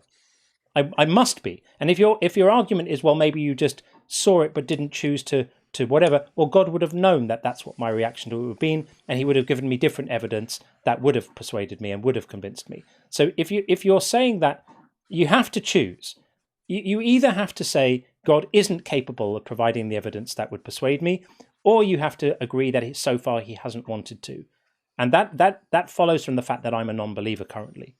You don't get to say that he could have done it, and that he has done it, and that I'm a non-believer. Those conditions cannot all be true, as we demonstrated with our previous conversation a little earlier. So what do you think is going on here, and why does it make sense for God to punish me for him not giving me any evidence? Well, I wouldn't say, I don't believe in the whole concept of the damnation. I think it would be well, let me explain that before you go off on that. Whenever you're saying that, whenever you die, you're going straight to hell. So are we going to heaven, John and I? I would say in the face of God, and you still deny, you would. Well, no one's going to deny him in the face of him. That's obviously true. Correct. Yeah. So that means there's go no here to heaven or go here to hell. So basically everyone's saved because no one's going to choose to be burned alive for all eternity. Correct. My argument on this, and it's maybe something to ponder, is the guy on the cross, never baptized, never followed any of Jewish law, was a thief, was everything that was blasphemous back in the day. Stood, you may not believe in Jesus, you may not believe in any of that stuff, but stood in the face and was accepted immediately. So when Jesus is speaking to Nicodemus in the book of John, and in John 3:18 it says those who have not believed in the Son, the name of the Son of God, are condemned already. Was that just bullshit? Was that just a lie? Because he's not talking about people who die and go up to heaven and then meet God and then they deny him after meeting him. He's talking about people then and there in the world, living life around them, amongst them, who aren't persuaded of his claims. And he says they are condemned. What does it mean to be condemned if you're going to just meet God and then he's going to go, hello, and you're going to go, hello, and then you're not going to be condemned anymore? That doesn't sound like a very good condemned. Well, that depends. I mean, if you do see him and you do deny, Well, regardless. no one's going to see him and deny. That's ludicrous. No one's going to see God and go, I don't believe in God, once he's made himself known to us. No one's going to do that. Nothing's ludicrous, and there will be people that will do that. No, there won't. No one's going to go, I'll have the forever hell and torture, please, Your Highness. Let me have the forever torture, please. No one is going to do that. It's asinine and it's silly. I mean, if you're arguing a sort of universalist position where everyone ends up going to heaven, great, okay. No, I don't. I know people aren't. It says it in the Bible that there are more that are not going to go. Right, but it also says in the Bible that the people who aren't going to go to the heaven are the apistos, right? The unfaithful, the unconvinced, the people like me who have heard the message but are not convinced. We are gathered together along with the rapists and murderers and sorcerers and evildoers in the book of Revelation in 21:8 and chucked in a burning lake because we don't believe. So what I'm putting to you is that this is a morally bankrupt theology, because it criminalizes a simple lack of belief. It criminalizes a lack of belief. So you're saying that you want to go to a place that you don't believe? No, I'm not saying that at all. Don't misunderstand me. I'm able to make this moral argument even whilst saying I don't believe any of it's true. I don't think there's any reason to think that heaven exists. There's no reason to think that hell exists. And there's no reason to think that anything exists for you after you die, because we know that your ability to experience moment-to-moment sensations and thoughts and experiences depends on the correct operation of your brain. We know this as a fact. When your brain stops working, you stop experiencing stuff. When your brain is switched off with drugs or injury, you stop experiencing moment-to-moment awareness and having any experiences. And when your brain permanently stops working, when you die, there's no reason to believe that all of that stuff magically springs back out of thin air and breaks all the sort of mechanisms that needed it to work before, and the dependencies it had before suddenly become magically irrelevant, and you're reformed to how you were earlier in life. This is a ludicrous idea. So I don't believe any of it, but I'm still entitled to criticize the moral logic of saying that people deserve to be punished because of a lack of belief, because a lack of belief is something you can't help. Well, to try to speak morally in a faith, or into a faith, and look into a faith and speak morally and make a subject out of something morally, you would have to kind of put yourself in that position. If you're a faithful person who believes in God, then the morality portion of it is if he is existing, and then you do not choose or willingness or believe, that there would be a punishment for that. But that's morally idiotic. Ludicrous. That's the point we're making, is that this is a morally idiotic system. Because if you're not persuaded, you're not capable of making that choice. I can no more easily choose to accept Jesus than you can choose to accept Puff the Magic Dragon. Which So you my- should do, my- by the way, because he's awesome. Which my follow-up would be with that is maybe in the sense that you haven't had the revelation to make that choice. Well, that's Are on you God. time? God, I told you earlier, God can give me that revelation anytime he wants. But so Right, far, but are you he on a hasn't. time And the world is full of people who reach the end of their life, or no longer full, but has been full of people who reach the end of their life not having had that revelation, and led by their own intellectual honesty, are not able to reach a belief that's impossible for them to have because they're not convinced of it. And according to your theology, those people deserve to be punished for that. And that is horrific. It's not good news. I'm not sitting here trying to argue your idea. I'm just trying to kind of get back and forth with you on a few things to kind of better understand. I'm not trying to be argumentative. It's coming off that way. That's absolutely fine. No, not at all. I'm just pointing out. I'm also not trying to be argumentative. I just feel passionately about this stuff because these ideas are very harmful. Don't think that these ideas are benign. Do you know what the statistics are on religious trauma in the United States? I do not, but I feel that they are significant. 50 to 80 million people will at some point in their life suffer from PTSD like religious trauma. And very often this is to do with themes of fear of hell, fear of punishment, fear of not being good enough, feelings of shame, feelings of inadequacy, feelings of worthlessness that come from a theology that tells them that they're born deserving of punishment and only with the right propitiations can they avoid that. These are damaging, horrible, toxic, inhumane, cruel ideas peddled into the minds of children. I will not disagree with you on the fear-mongering preaching that I do see. I disagree with a lot of those. I do not go to those churches for that reason. I'm very hesitant myself going to churches. I have been back and forth with religion over the years. I've come back recently with it due to my own circumstances that I don't believe I need to air out on the internet.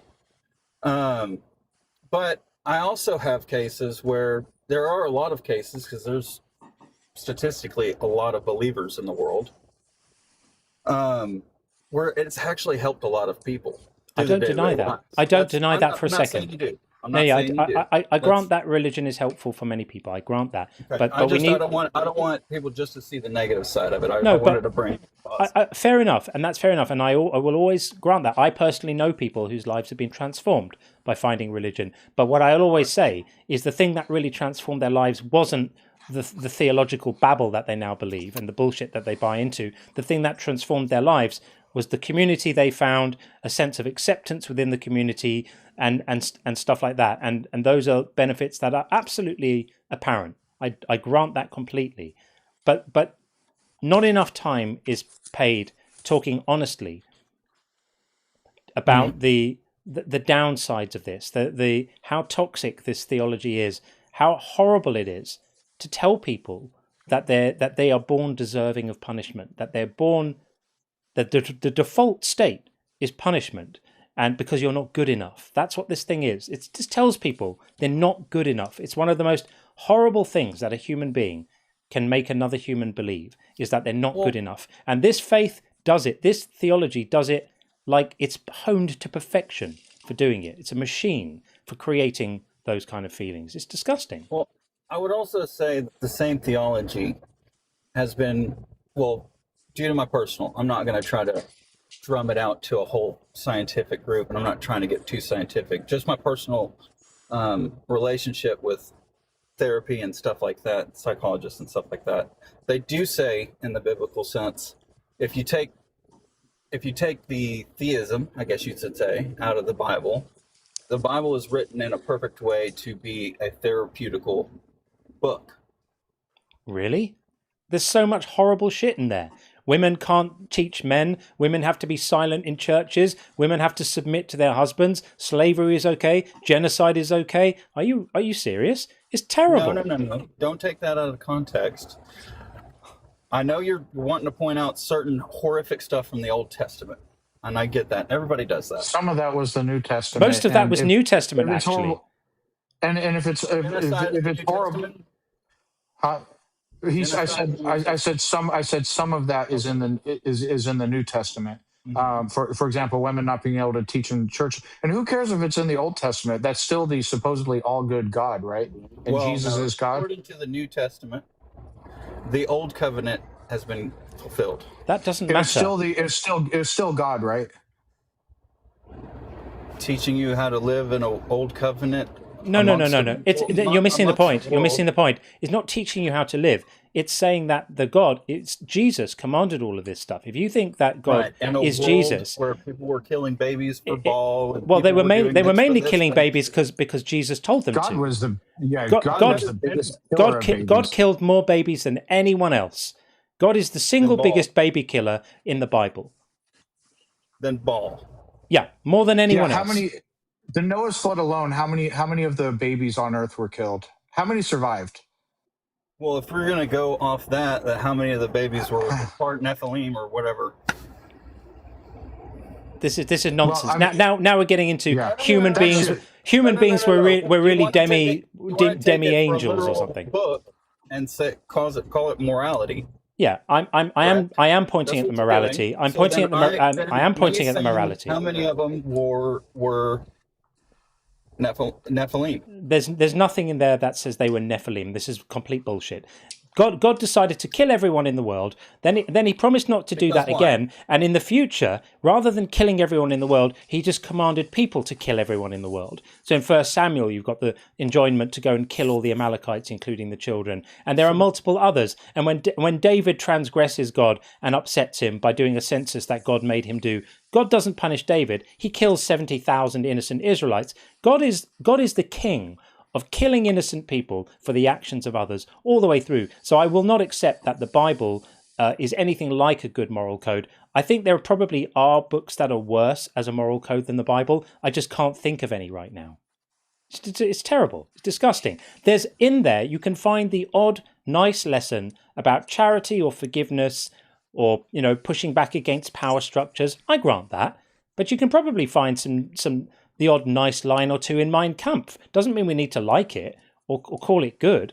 It's horrific. And so is the Bible. I don't think it's fair to look at the Bible and pinpoint certain things and go, well, that's morally outrageous, without taking context for multiple scriptures. There is no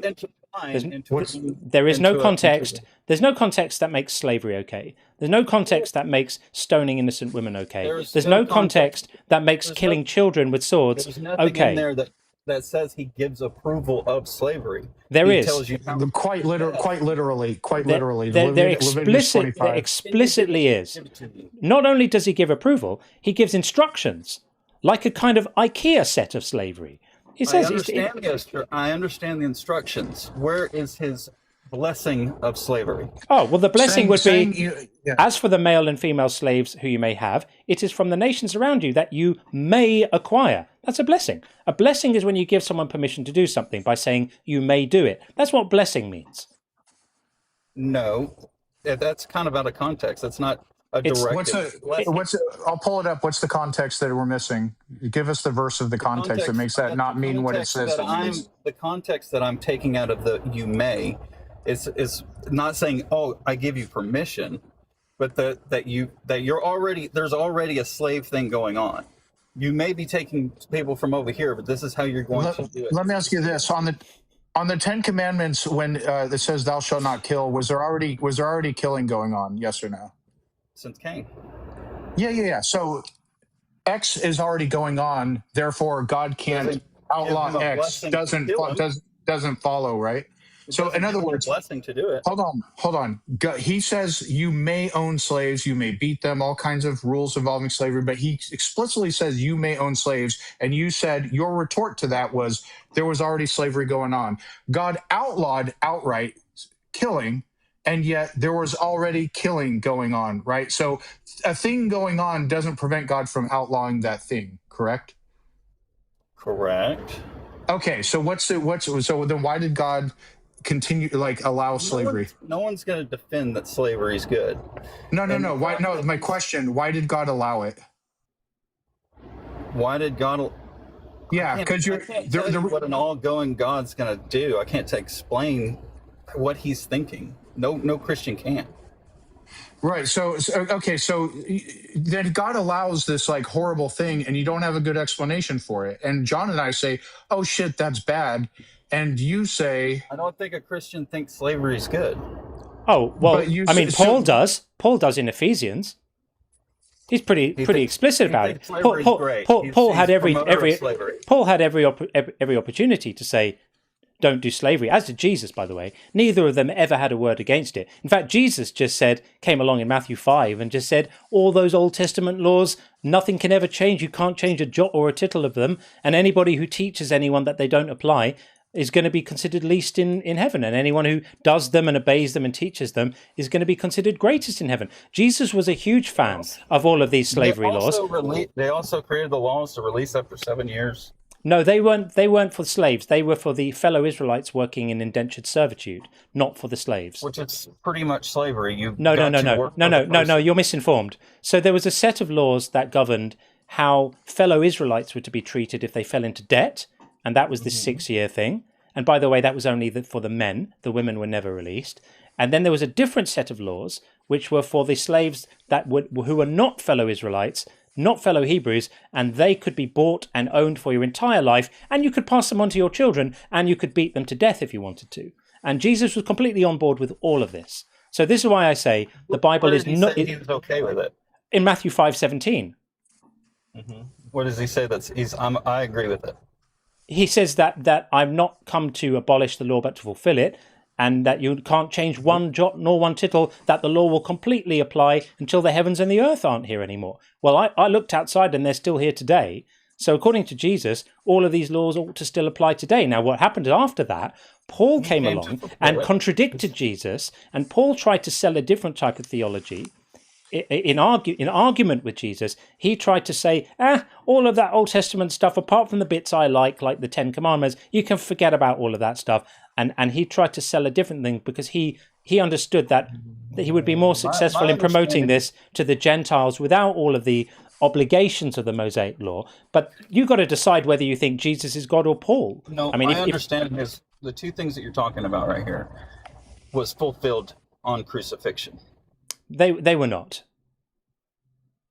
And you know this factually because there's scholars that agree with you on both sides. Yeah, but that's clearly not what it means. And even if it had been what it meant, it's still Jesus who made these laws in the first place. Even if it had been, even if Jesus had come along and said, all of that Old Testament stuff I made you do, let's forget about that. We're having a change of management, a change of rules, no more slavery. Even if he had been really clear about that, it's still the case that for the best part of 1,000 years, people had divinely mandated slavery because God said it was great to do it. Okay, my only rebuttal with that, and let's just be clear, I just want to clarify something. Can we not state a fact without using, I'm assuming you're not a scholar in Christianity. I'm not judging the fact that you may have done a lot of scripture. I'm not a scholar. I'm not a scholar. I would not say that's a fact. I would not base something as a fact if we can't back that up with scholarly, just like I'm not going to bring science in. I'm not a scientist. Fair enough. But the idea that Jesus said none of these laws should be changed until the heaven and the earth aren't here anymore, and that he told people explicitly in Matthew 5 to continue doing the laws and teaching them. Why would he have done that if he knew that a few days later, or a short period later, he was going to be crucified and it was all going to stop? He just would have said, watch this space, guys, or something like that. It doesn't add up. This idea that Jesus fulfilled the law, meaning that none of that stuff counts anymore, is a bit of a theological cope, because we fulfill the law by obeying it. Like I put my seatbelt on, I'm fulfilling the law that says I need to wear my seatbelt. It doesn't mean it doesn't count anymore. Jesus addressed the law that we were, I guess, I can't say we live now, but the people during that time and before were following the law improperly. And he demonstrated that many times before whenever he thoroughly explained adultery isn't just committing the act, it's the thought of it. We're not addressing how they were following the law. We're addressing the laws themselves that were given in the Old No, Testament. what I'm putting out the point is that just because Jesus, God, the Trinity, isn't directly pinpointing certain things and making the world magically wonderful all the place. If he made the world magically great, where's your freedom of choice? Because you only have one choice. We're just addressing bad shit in the Bible, and the whole thing is like, well, you guys aren't scholars. Like, if you're going to hold a standard, hold a standard. Forbid people. Hold on. Let me get to my point with this. Yeah, I'm sorry. So certainly you wouldn't begrudge churchgoers and pastors and all these people, believers, who are not scholars, which is like 99.99% of them. I don't know the exact number, but it's really freaking high. Are not scholars. You don't begrudge them reading the Bibles and taking good verses and good meanings and taking meanings out of it, right?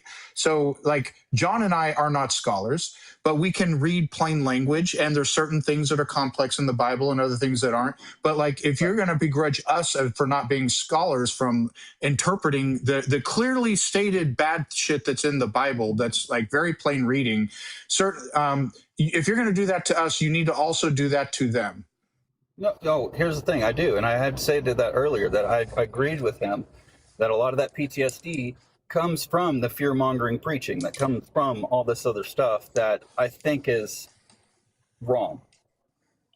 Well, I appreciate that you do that. I appreciate that you are So joining us in repudiating it.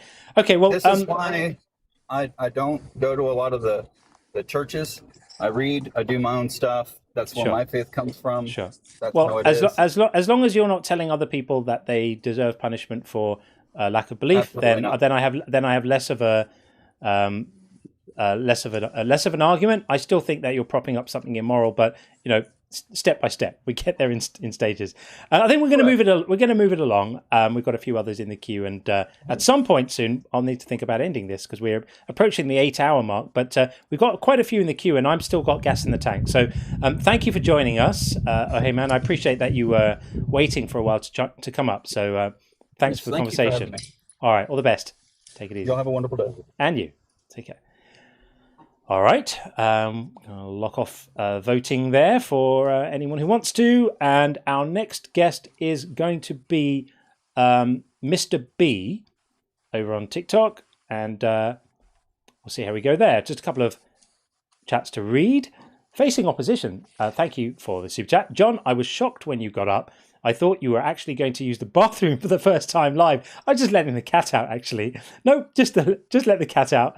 Let down. I know. I did actually have a bathroom break. It was 1 or 2 lives ago.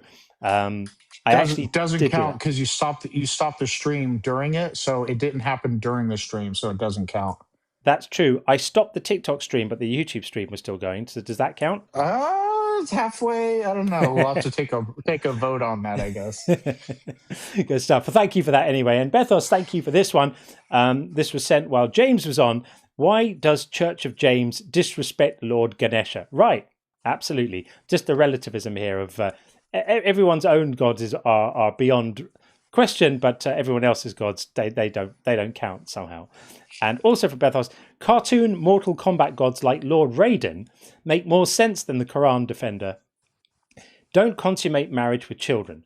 Actually, don't marry a child and never strike someone bodily weaker. I agree with all of these ideas. Thank you for expressing them so clearly, Bethos. I have no time for people who are going to try and justify domestic abuse. No time for that whatsoever. And thank you so much, Elton, for sending out 10 gift memberships. That's massively kind. Massively kind. Thank you so much for that. That's a really great way of showing support for the channel. So much appreciated. I really appreciate you for that. Thank you. And Bethos said, the thieves next to Jesus are a rhetorical device. They're completely irrelevant to any conversation we have about this stuff. And we also have no reason to think that they existed at all. They're just embellishments in a story. It's very unlikely that people 30 or 40 years later are going to be reporting accurately a conversation had between a couple of people up on a cross just before they died, decades before. Absolute BS. You're going to BS. like this super chat. El Travesio says, told my wife I have biblical granted authority. Did not go well. But the doctor says my body cast will come off in a few weeks. It itches though. I absolutely love that. That might be super chat of the day. I absolutely love that comment. Absolutely brilliant. Yeah. This whole thing of granting authority, it's always men who get granted the authority. Show me a religion who grants authority to women over men. That would be fun. Absolutely horrible. Absolutely horrible. Two more and we'll get Mr. B in. Penelope, great to see you as ever. Thank you for the super chat. So God could tell them not to eat pork or shellfish and not to wear mixed fibers, but he couldn't tell them not to have slaves. Give me a fucking break. Absolutely right. And Sean made the point. You know, this idea that God had to regulate slavery. He couldn't just say don't do it because it was already happening at the time. Well, killing was already happening. Lying was already happening. Wearing mixed fabrics was already happening. Planting crops in the same field was already happening. All of these things that the Bible has absolutely no problem telling people not to do were all already happening. And God apparently had no problem at all telling people not to do those things. It was just slavery. And the reason why he didn't forbid slavery is because he loves it. It's obvious. Obviously the case. And Jesus too in the New Testament. And Simeon Urchin, thank you for the super chat. They literally just left Egypt when God gave them the laws. They were not doing slavery. This is absolutely right, by the way. Until the maniac God said, yeah, you can absolutely do it. So this is exactly right. God apparently delivers them with Moses out of Egypt. And that's another whole story of like killing all the Egyptian babies and stuff. They were all innocent. God had to kill a load of children to get the Israelites out of Egypt. And then before they've even settled, he's giving them laws about how to have their own slaves. This is absolutely right. Very much worth saying. Thank you for pointing that out. Very, very good point. Okay, moving on. We're going to get Mr. B in here right now. Hi, Mr. B. Hello, afternoon, sir. How you doing, John? You okay? Very well indeed. Thank you for waiting. Welcome up. You know what our prompt is. What would you like to say? I've not got an argument up here, to come up. I just only came up there because the Muslim brother. I'm an ex-Muslim, my brother, John. I was a Muslim for almost 35 years, so it's been about 5 years, almost 4.5 years.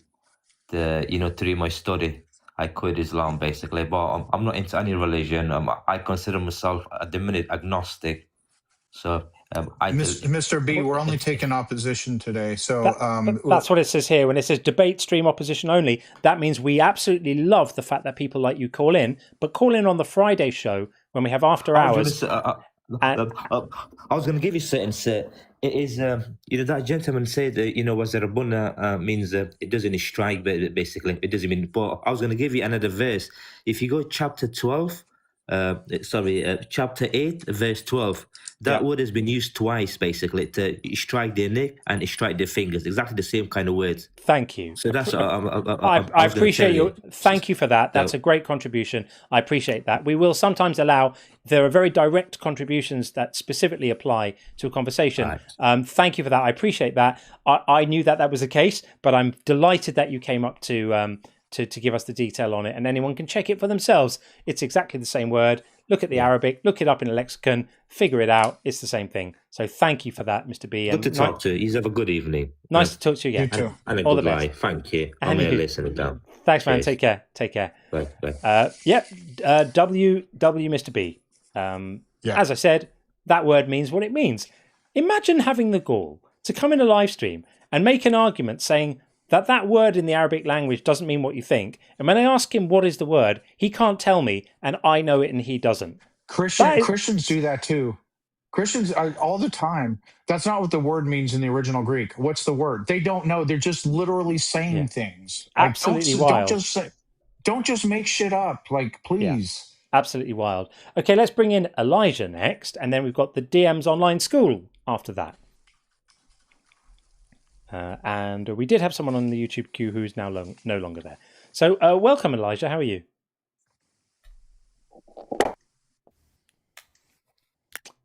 Elijah? Hey, I'm doing good. How are you? Good. Yeah, we're good. Welcome in. Thank you for coming up. What would you like to say? Well, I'm a Christian, and I think the Bible has the best morality of any book, of any religious book. Sure, you do. And why is that?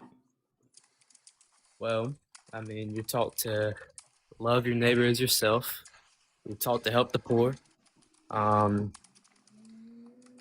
mean, I don't see any other religion that has as good as morality as the Bible. So, are you familiar? First of all, the enjoinments to love your neighbor as yourself only applies to fellow Israelites. It's not people from outside the tribe. That's why the permissions are given that those people can be genocided and raped and enslaved.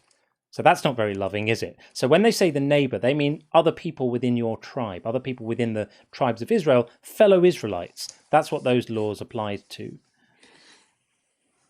So that would be a little bit like me saying, you know, I've got to love the people in my street, but the people from the village down the road, I can kill them and take sexual slaves of their children. Absolutely fine. Which is essentially Elijah, what happens. You've been listening a while, right? How long have you been listening to the live? Because you've heard us talk about many of the awful things in the Bible, right? Some of the slavery things y'all said, I didn't really agree with. What did you not agree with? What do you mean by not agree with? Do you think they're morally wrong, or you think you don't agree that the Bible says those things? I think some of the handling of the text was a bit wrong. Really? Okay, so the text contains false information. No, he's saying that our reading of the text was wrong. So what is wrong about our reading of the text when God says that if you kill a slave, you are to be killed. Definitely. Right. So we can have a look about what God says about if you kill a slave. What he actually says is, and this is in Exodus 21:20, he says, when a slave owner strikes a male or female slave with a rod, and the slave immediately dies, so if you kill them and murder them immediately, the owner shall be punished. But if the slave survives a day or two, there is no punishment, for the slave is the owner's property. That's what it actually says. Saying there?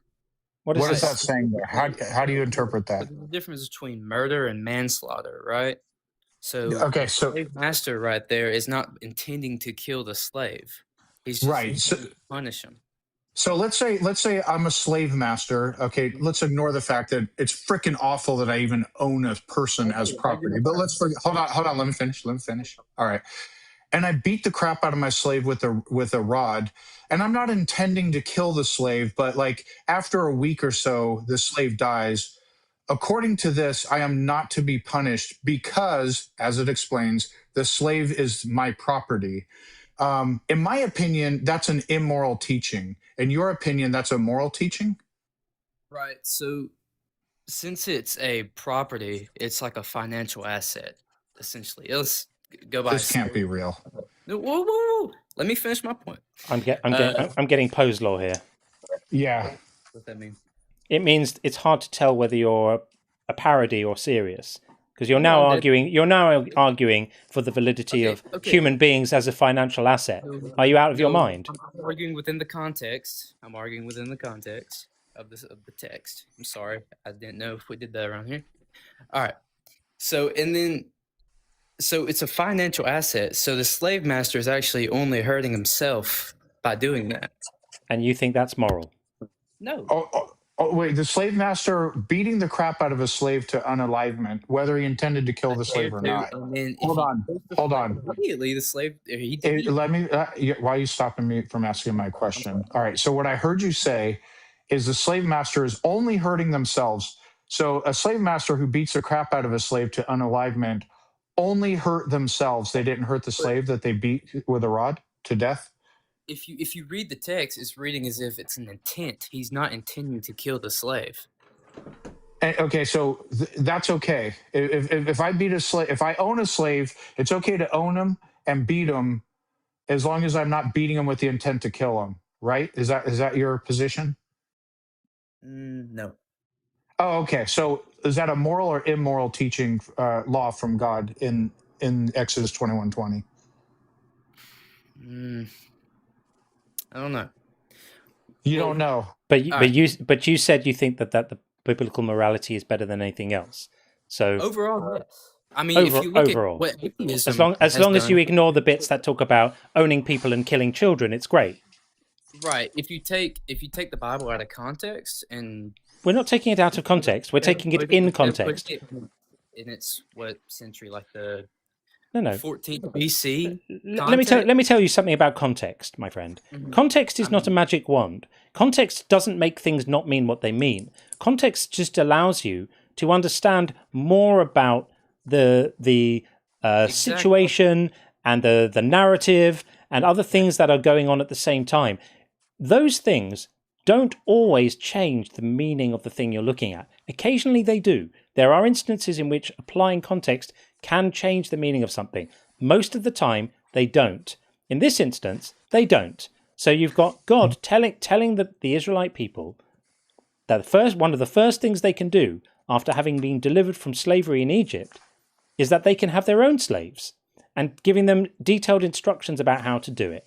Telling them that they can own other human beings, and that when those other human beings have children, that those children will be born into slavery and will also be owned by them for their entire lives. There's no context that makes this okay.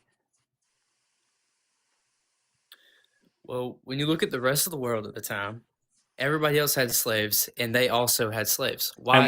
And we condemn that too, right? Okay. So we condemn all of that too, because we look at it and we say, it's always been wrong for people to own other people as property. God comes along, and according to your idea, he is either unwilling to tell people that it's wrong because other people are still doing it, which is the same asinine argument our previous caller made, or he has to tell them in a way which is more like regulating it rather than actually just saying, don't own other people as property. Was God too terrified to actually just show some moral backbone and some leadership and say, I am your God, don't own other people as property? He just couldn't do that. And actually, the reality is, he liked it. He was all about it. And that's why he gave them other horrible laws, which enabled, for example, them to be able to, in conquest of other communities, take the survivors as slaves themselves. That was a thing that God told them that they could do. He liked it. God likes slavery. Yeah, he loves it. Can't get enough of it. It's disgusting. That's why I say the Bible is shitty ethics, because it's horrible. You want to look at another instance where God did something really disgusting in the Bible? About Samuel? First Samuel? No. You know about Jephthah, right? Yeah. Yeah. So in the story of Jephthah, for anyone who doesn't know, there's this guy called Jephthah. He really, really wants to win a war.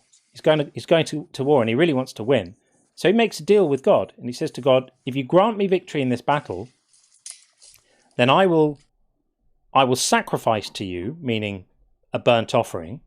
I will sacrifice to you the first thing I see when I get home. And he gets home, and what does Jephthah see?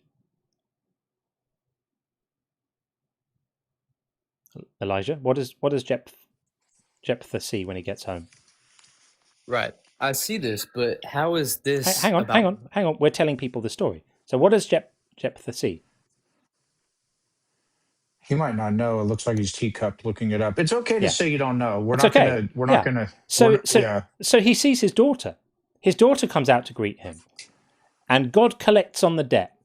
God makes Jephthah kill and burn his daughter.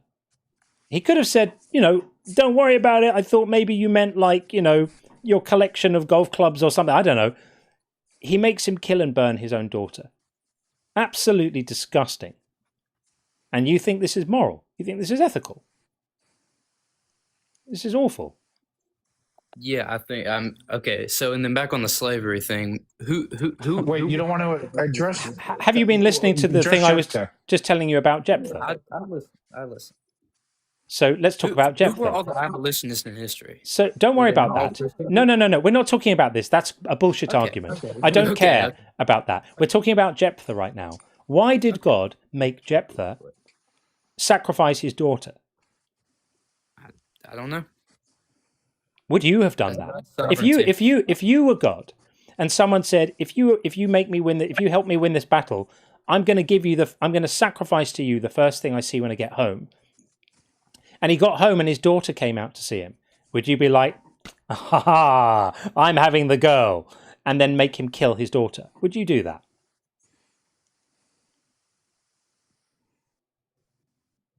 That's God's sovereignty, not mine.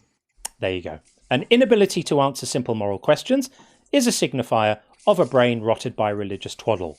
And there goes another one. Absolute. That's God's sovereignty. Basically, God can do whatever. Might makes right. He can do. No, there's no limits to like how heinous.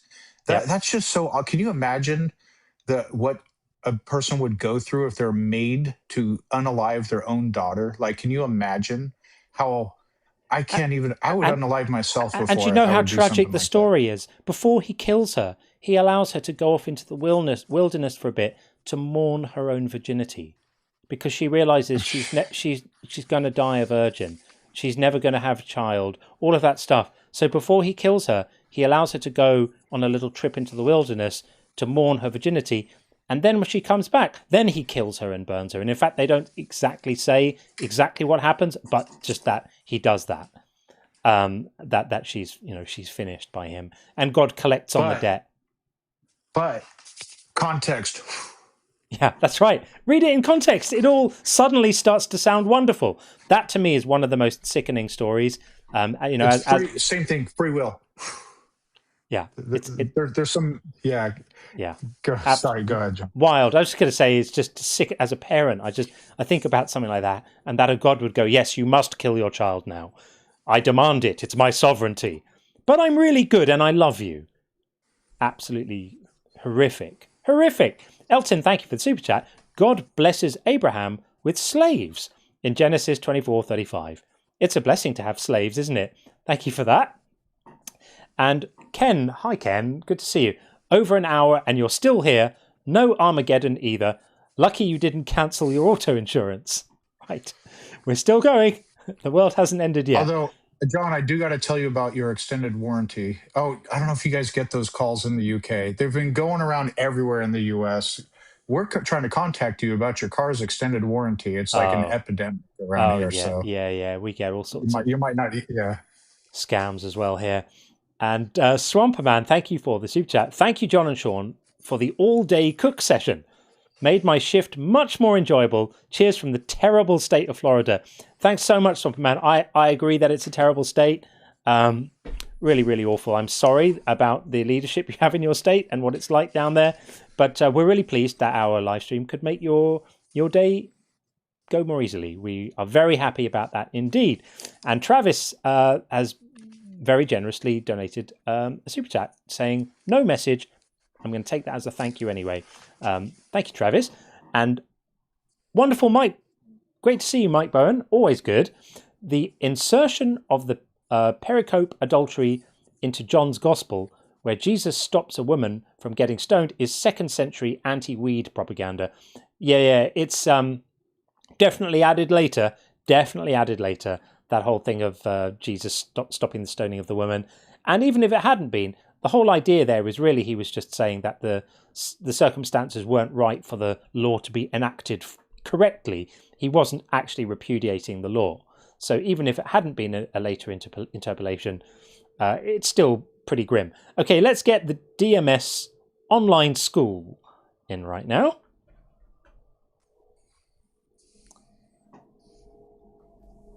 Welcome back. Hello, how are you? Yeah, good. Welcome back. How are you doing? Thank you. Yeah. I last time I was here, I talked about atheism not being being wrong. Yeah. Based on the fact that it requires evidence to believe. And at that time, I was debunked to say, actually, belief, was it? I said it's supposed to be knowledge. Then I was told, no, knowledge is a subset of belief. Correct. And therefore, it is possible to be an atheist. Then today I have another position which I think makes atheism to be wrong, on the fact that it doesn't give reverence to anyone. For the one who holds atheism does not give reverence to his or her existence. Reverence. So Why do we need to give reverence? you exist, and therefore you need to give reverence to what Why? caused you to exist. My parents caused me to exist by having a lovely cuddle, a special one. Why do I need to give? Why do I need to give reverence? Because they kept you to be alive up to this time. So I'm very grateful to my parents for having allowed me to exist and nurtured me with so much love when I was a child, and they continue to be loving parents now. I'm very grateful for that. But I wouldn't say it's reverence. I appreciate it. Right. And I do the same to my son. And the last thing I would want is for my son to give me reverence. I want him to feel the love I give him, and if he's inclined to love me back, that would be nice too. But I certainly wouldn't set him on fire if he didn't. I want to know, what does reverence have to do with whether it is rational to believe in a God? Like, giving reverence is an emotional feeling of how you feel about someone or something, whatever. It has nothing to do with like epistemology, determining truth. Like, what does reverence have to do with anything? Like, when you exist, you have to feel like this existence, whole thing, where did it come from? What is the purpose? Yeah, if you fail to understand, at least you have to appreciate, yes, I exist. That's good. Yeah. Now, whom do you give gratefulness? Whom do you thank for your existence as the universe? You thank who? So if you're talking about existence itself, like I'm a product of my parents, that's uncontroversial. But oftentimes people, when they ask that, they mean existence itself. I don't know that it could be that the universe has always existed, and that's just a brute fact of reality. I don't know that to be certain. If the universe has a cause, I don't know what that cause is. If you are claiming, one, that it has a cause, and two, the cause is God, you have both of those things to show, and support with evidence before I am warranted to believe you. Yeah, you are logically correct, but despite those, you not knowing whether it began to exist or whether it has been existing, the fact that you exist, do you give reverence for existence? Are you happy about your existence? I'm happy about my existence. Now, I don't give reverence to anything that I perceive to be responsible for my existence, other than my parents creating me, right? Like through biology.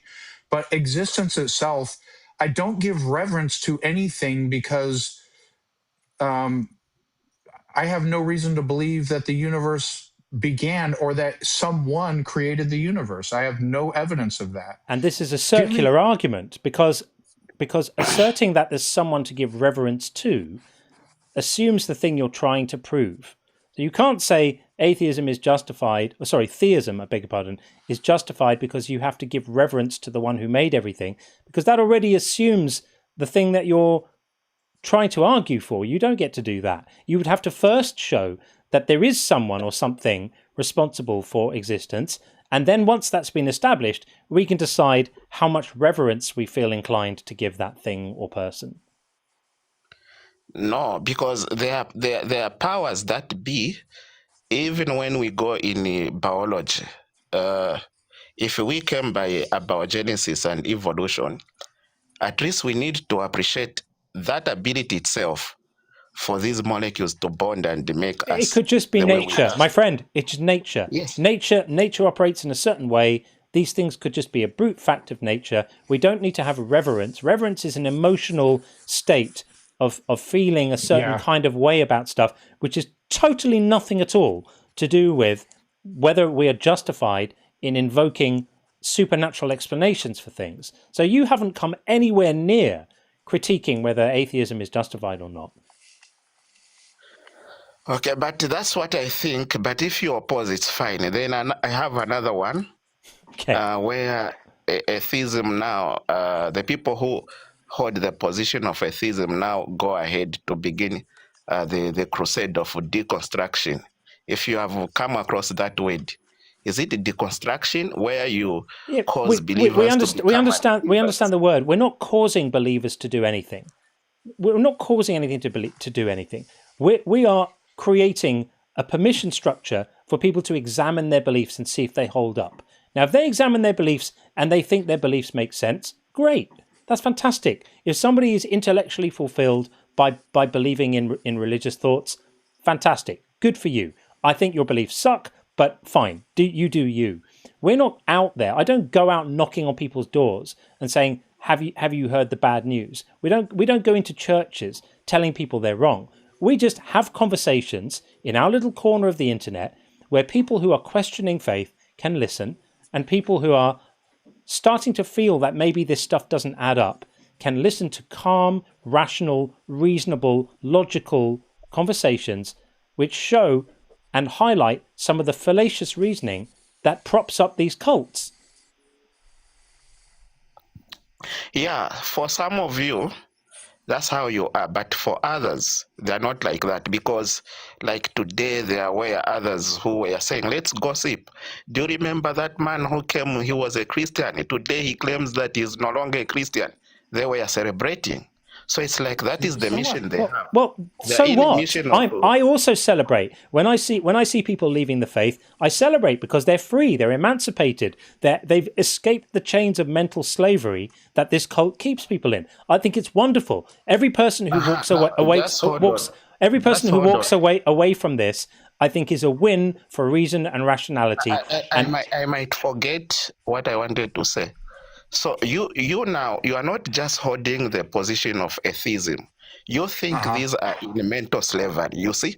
So there are other positions that you are hiding in claiming that you are atheist. You are just saying they are in addition to my atheism. My atheism is nothing to do with that. But hang on a second.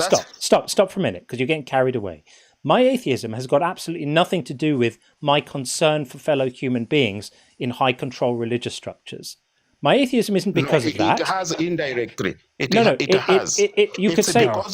It's got nothing to do with it. No. It has. It hasn't. John, explain. Yeah, you're it hasn't to do John about his.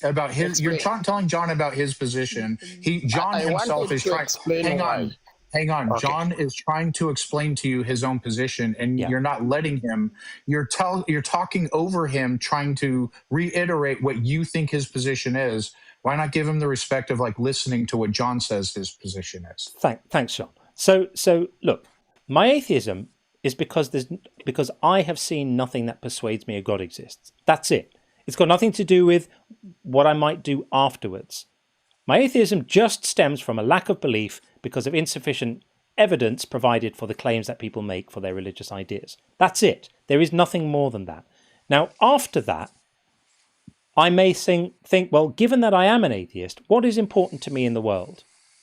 And some of the things that are important to me in the world are looking at other people and how their beliefs affect them. And when I see people in belief systems that I think are damaging and harmful, then I think it's quite good when people leave those belief systems and are able to think more freely and are able to reason more freely without fear of punishment, without fear of hell, without feeling like they're being constantly watched by some celestial policeman in the sky, watching their every moment and judging them for their every thought. I see that as a good thing. But all of that stuff has nothing to do with my atheism, and my atheism has nothing to do with that. They're separate concerns. I think you appear not to see that, because if I am a theist, I cannot think of my fellow theist as being mentally slaved, and therefore I need to emancipate them. I have to think that if I hold a different position, so that different position that you hold is what is necessitating you to hold another position. So here's the thing. You just have to think well on that one. DM, here's the thing. If somebody examining their own beliefs causes them to stop believing them, then those beliefs deserved to be dismantled.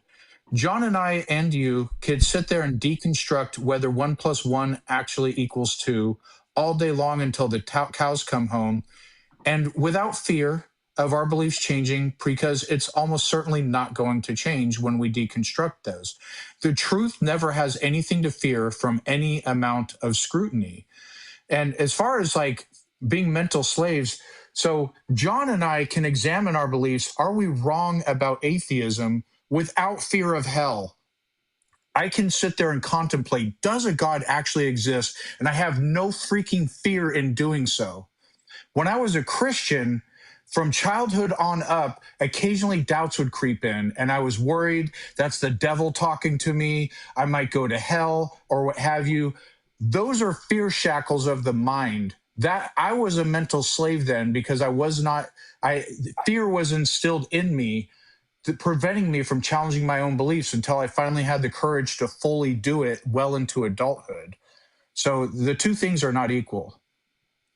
So I'll ask John, and I'll come back to you also, Sean. When you were, have you ever been before a Christian? Like No, John? I've always been an atheist every day of my life. Okay, therefore the question I wanted to ask doesn't apply. Then I'll ask you, Sean, since you have ever been a Christian, have you ever held a position to say, as a Christian and your fellow Christians have mental slavery because they are Christian? Did you hold that position? When I was a Christian, no, I did not hold that position. I did not have that perspective at the time until I felt like a mental slave, but I articulated to myself like, hey, Sean, you're kind of a mental slave. That realization came when I started having the courage to like really question things, because I genuinely I wanted to know the truth so bad. And then I was like, yeah, I'm afraid of hell, but then I started contemplating that, would God really punish me for not believing? Does that even make sense? So that was part of the deconstruction process. I don't know how that's relevant though. Yeah, the reason why, because the way I think, if you are an atheist, you just have to take a neutral position. I don't know whether God exists or he doesn't. You don't need to go on and then think those who believe they're in mental slavery, then you begin deconstructing and then thinking that you are now giving them freedom. That is a position that has been given. Let me ask you a question. Let me ask you a question. Is not telling people, if you don't believe you're going to hell, is that not a form of mental slavery? Not telling people you are going to hell, or telling people you are going to hell? Yeah, no. Is telling people if you don't believe this, you are going to hell to be tortured for all eternity. Is that mental slavery? Yeah, that one.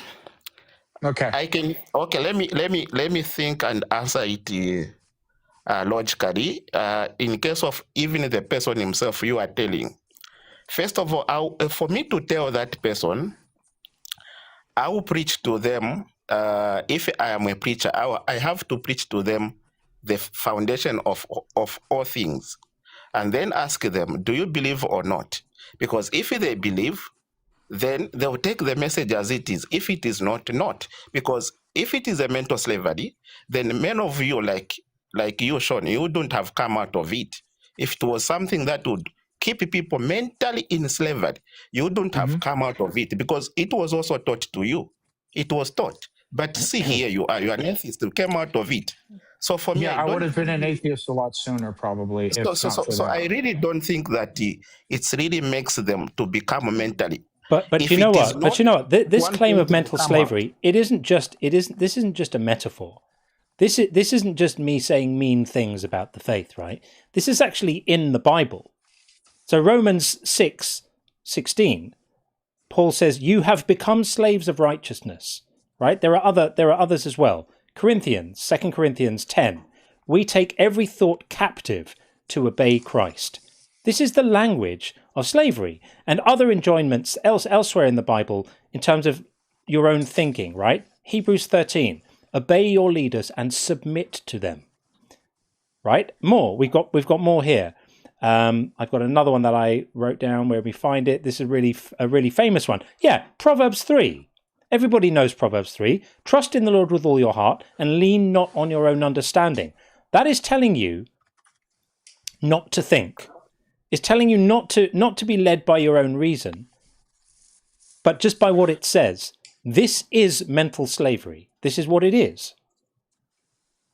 No, it can be the conditions in which you can work. If you're operating like a believer, that's the condition. If you are working in a certain institution, it will have also the conditions. You won't say those conditions are making you to be a slave. I would if the conditions in that institution are telling people not to think for themselves, to obey unquestioningly, to behave like a child, believe like a child, to follow without question, to believe on insufficient evidence, and that they're going to be set on fire if they don't believe the right things. I absolutely would call that slavery too. Absolutely, I would. And all of this is to completely miss the point of the prompt, which is that we say atheism can't be wrong. It can't be morally wrong to just not believe something. So we are not convinced of the claims you make about your religion. And that doesn't make us wrong. That doesn't make us deserving of punishment. It just means we've listened to the evidence and we don't find it compelling. And we can't find it compelling. We're unable to be convinced by it. And because of that, there's no choice. And because there's no choice, there can be no moral accountability attached to it. You either see that or you don't. But, if you don't... No, on that one I see it. It's actually correct to have position. Except that it's the other route that you take. It's the one I see it as in going beyond now the position. That's the one I think. It's because of the state you are in, that is why you have another mile that you take. That's because when you are a Christian, you wouldn't do that. But the moment you become an atheist, you begin doing that. That's bullshit. There are lots of atheists who don't spend any time speaking to other people about belief. They just quietly get on with not believing, and they don't make it their business to evangelize this stuff. Now, I do, and the reason why I do, and Sean does, and many others here do, is because I see it doing harm in the world, and I've got a whole community of people who have been helped by coming away from it. And I get messages all the time saying, thank you for helping me see my way out of this stuff. And so I feel enriched and I feel like I'm doing some good in the world. It makes me feel like I'm contributing something positive to the world. And that's why I do it. But not everyone does. I think I'm in a significant minority.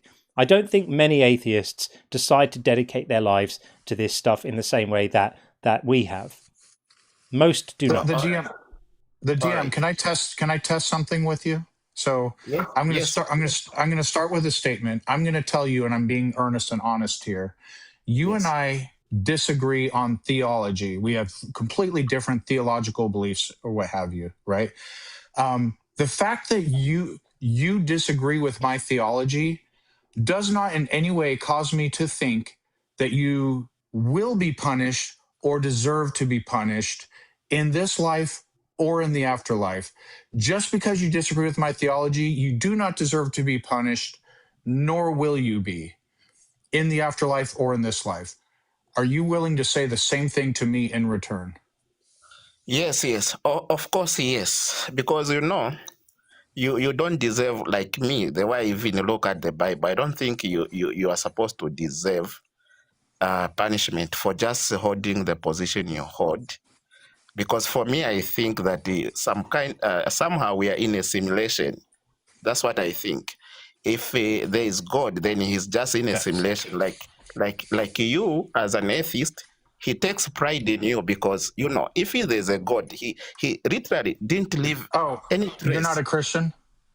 No, I am a Christian. So I still believe he at some point God may turn out into something else. That's what I believe. If he really exists, he may just turn out into something because there's no trace to say, here he is. If he is our God, he should have shown up at some point, but he just left. And maybe he showed up to those people who were in the past who wrote the Bible, but he has never shown up to us. Well, your beliefs as a Christian are neither normative nor biblical, but I appreciate that you hold the belief that the theology that non-belief has no bearing on any consequence on the afterlife for all of us. Yeah, that's what I think. I think we might be in a simulation. If not, then an atheist is just right. And also the one who believes is just right because he has some reason to give. And an atheist has some reason to give. So that's why we continue debating that as it is up to now. Because the debates have been there for many, many, many years. And they've never ended. We are not the first one. And they will continue as long as we exist. That's what I know. So this is why I say, myself, the way I believe, I don't need someone to deconstruct me. It will be unfair. Let myself hold a position willingly. That's what I feel. Because if I hold a position as a result of someone influencing me, then I'm not being fair to that person. A person came in this world, let them use their brain, and let their brain now put them at the position they need to be freely. All right, dude. Well, thank you for coming in to talk to us. Good to speak to you again, and glad we got to get into some of the issues. Keep well. Thank you. Thanks. All right. Bye-bye. Bye. Thanks. Okay, there we are. Didn't see that pivot coming at the end, but I guess you never. Yeah, that was you never know. Similar from his salvation, belief-based salvation theology was like very, very different from standard Christianity. But then he went with simulation theory, where that left turn, like wild, big time right there. Pretty wild. Okay, we'll read a few super chats. May start to think about winding this down soon. We're approaching 8.5 hours of streaming, but let's see how we go. We'll see how we go. I'll read a couple of messages and then we'll get Kathleen in next.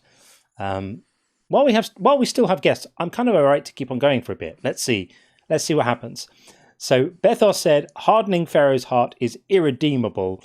El Yahweh. Yeah, absolutely horrific. Horrific. All this talk about God and free will and all of that, and then he just fucks with Pharaoh's heart. Bollocks. Sorry, I'm being a bit rude today. Forgive me.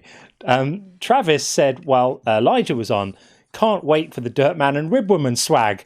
Yeah, that might have to be a thing. Again, please forgive me. I promise I'm not bullshitting about the merch store. I honestly am not. It's kind of not too far off being done, and maybe I should just do it, like get it opened up anyway, even though all the things I'm planning for it aren't there. I just didn't want it to sort of come out and be like not that much going on, and I've got so much stuff lined up for it, and it's just been a bit hectic the last couple of weeks. I really thought I was going to get it done, and I still haven't, but I promise I'm on it, and it won't be long, and I can't wait for you guys to see it. I think there'll be stuff there that makes you chuckle, at least. Bethos said, did caller Elijah ever hear of Jainism? I'm trying to remember what the context was that would have necessitated that question. Yeah, fill me in, Bethos. You could just put it in the normal chat if you want. I'd love to know what you're thinking there and how that would have tied back to Elijah's argument. That'd be good to know that. And Skepticus said, survives a day or two, takes a couple of days to die. Difference. Right. It's just nonsense. If you've got rules saying you can beat your slaves to death as long as they don't die too quickly, that's not a good rule, people. Not a good rule. Make a rule that says don't beat your slaves to death. Crazy that people try to defend that. Jeebus, please let Elijah be a troll. Sadly not. I think Elijah was a real deal. Hate to say it, but I think that may be true. And Mike said, God loves people being owned as property so much, he sends fans onto these streams to get owned constantly. Very good, Mike. Very, very good. That is excellent. Love that. Thank you, Mike. Two more and then we'll get Kathleen in. We have Dragoon, I beg your pardon. Every time Christians ask, who were the abolitionists? I know, I wasn't even going to go there with him. I want to scream, you don't get credit when you make the mess. Absolute nonsense, right? And yes, there were some Christians who were abolitionists, but there was also the Southern Baptist Convention, the biggest gathering of Christians ever, who were put together specifically to oppose ending slavery. So, you don't get to any glory for that, my friends. Complete nonsense. And which side was biblical? That's the question. And the Bible was firmly on the side of owning people as farm equipment, as Forrest is wont to say. And Bethel says, after Elijah, alcohol gets to its limits. I don't have stronger stuff here. I need a shower. I know, it was pretty grim, wasn't it? Pretty disgusting. All right, let's get Kathleen in next. I think we've now ticked into the longest live stream we've done so far. So we're into record-breaking territory here, but I'm still feeling good. Even a little bit warm, but still good. Welcome in, Kathleen.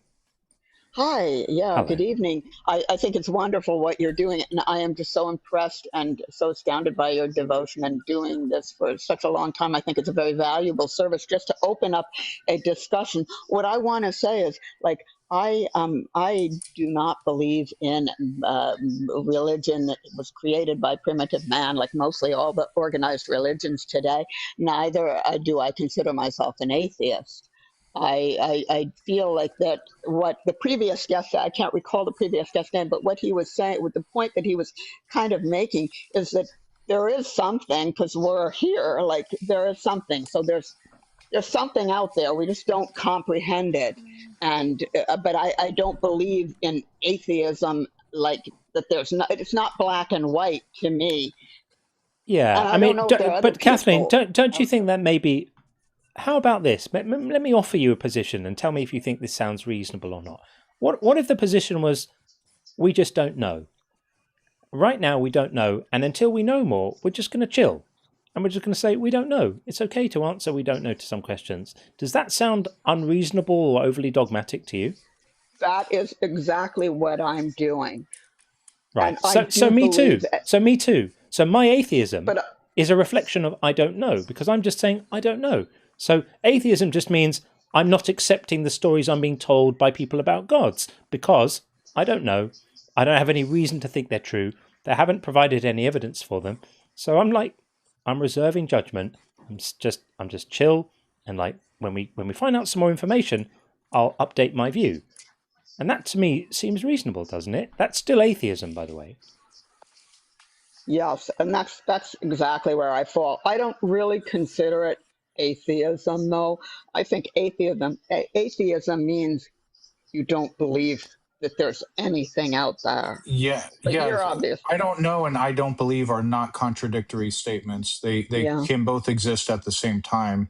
So the difference here is you said you believe there is something, and I assume, and correct me if I'm wrong, you are suggesting something as in like some kind of conscious higher power. Is that correct? Absolutely, some kind of conscious Okay. higher power. Yeah, and we're saying we don't know and we're not convinced that that's true. That's what makes us atheists. So you believe there is some type of conscious higher power. What makes you believe that there is a conscious higher power? It's because I feel it. Okay. And it's nothing that any man or person has written or I mean, I think the Bible and the religious books are history. They're based on basically historical facts, but I don't believe they're in any way based on religion or God. But I feel something. And that might be a real like femmy thing to say. Maybe like some people don't have that, but I feel that there is something. Well, what I would say, Because I guess because I'm conscious, you see, I'm Yeah. conscious. So why am I conscious? Like why? There is something there because I am conscious of it. I don't think it could be just biological. Well, it could be, but what I would say, Kathleen, is if your justification for your position is just that you feel it, that isn't something that I can really disagree with or engage with, because I don't have access to your feelings. I grant that you feel that.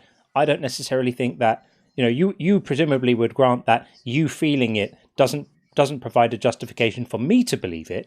It might provide one for you to, but I don't have access to that feeling. So for me, that doesn't equip me with any reason to believe this stuff.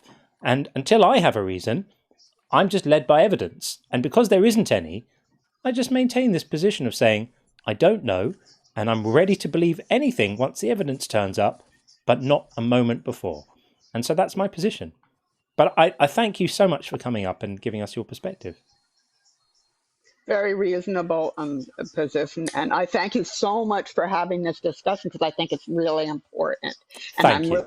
really afraid when I see heads of states and powerful people that are talking about these man-made religions as if, trying to make policy around them. I think that's really scary. And We agree. I'm glad to see people are We fighting agree. against that. Thank you, Kathleen. Appreciate that. Thank you very Thanks. much for what you're doing. Take Yes. care. All the best. Thank you. Bye-bye. You too. Thanks. Fair enough. Okay, we are going to get Chronicler in next. A couple of messages, and we'll get Chronicler in after that. Elton, thank you so much for the super chat. Paul gives Jephthah a thumbs up, honourable mention in Hebrews 11:32 as having great faith. I know, right? What a horrible shout back. So many gems to be found in this book. It is absolutely disgusting. Just the same way that Lot is considered to have been a very virtuous man and called one of the best later on, even though he had sex with both his daughters. Delightful. Delightful business. Honestly, the Bible is crazy. And Bethor said, all-powerful God can give reverence to himself. No need to get it from his faulty, fumbled, fucked up, fallen creation. Loving the alliteration and the sentiment. And last message before we get Chronicler in is from John. Good to see you, John O'Neill. Thank you so much for the super chat. Nothing in life is to be feared. It is only to be understood. Marie Curie. I can think of no one better to quote than Marie Curie there. That's brilliant. Thanks, John. Appreciate that. Okay, let's get Chronicler in. And we will do some chronicling. Is that a thing? Hello, John. Hello, Sean. How are you doing? We good. are How you good. doing? I'm good. Thank you for asking. Good. What's your view on our prompt today? Well, I don't know if I can take it literally because there are some atheists that are hardly determined in the fact that they are convinced that a God cannot exist. And this is called Gnostic atheism. Yeah. So there are some atheists that could very well be wrong. Possibly there is a chance. There are some, but they're a subset, right? There is like a specialized group. So it's like saying there are some doctors. Some doctors know how to stab someone in the throat with a pipe to do a tracheotomy on the field, but many doctors don't know how to do that. So we wouldn't make the claim doctors know how to do field tracheotomies. We would just say there are some doctors who do that. So while we grant you that there are some atheists who make that, as you say, that Gnostic atheism claim, at its core, that's not a necessary feature of atheism. It's a specialized subset. So at its broadest, we still maintain the claim that atheism can't be wrong because it makes no truth claims, and more importantly, it can't be morally wrong because it can't be morally wrong to not be convinced of something. So perhaps you could engage with that a little bit. Yes. So you don't claim to have certainty. Of course. Okay. So you are the exact opposite of a Gnostic atheist, an agnostic atheist. Yeah, I would say that I'm fairly confident certain gods don't exist. So I'm pretty confident the God of the Bible doesn't exist. I'm pretty confident that the gods of the Greek pantheon don't exist. I think we can be we can start to recognize myth making when we see it, and when it looks like myth making, it probably is myth making. And so I'm fairly confident to say these particular gods very, very likely don't exist. I go a bit further out, but in terms of like a general creator of some sort, no reason to think it exists, but no way to be sure it doesn't. The prompt is addressing the minimum requirements of being an atheist, which is not being convinced any gods exist. And it's two-pronged too. We also mean it can't be morally wrong. That applies to all atheism.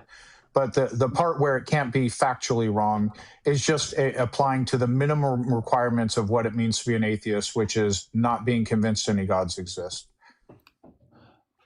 I see. I understand. And I've been listening for a while, and I understand that.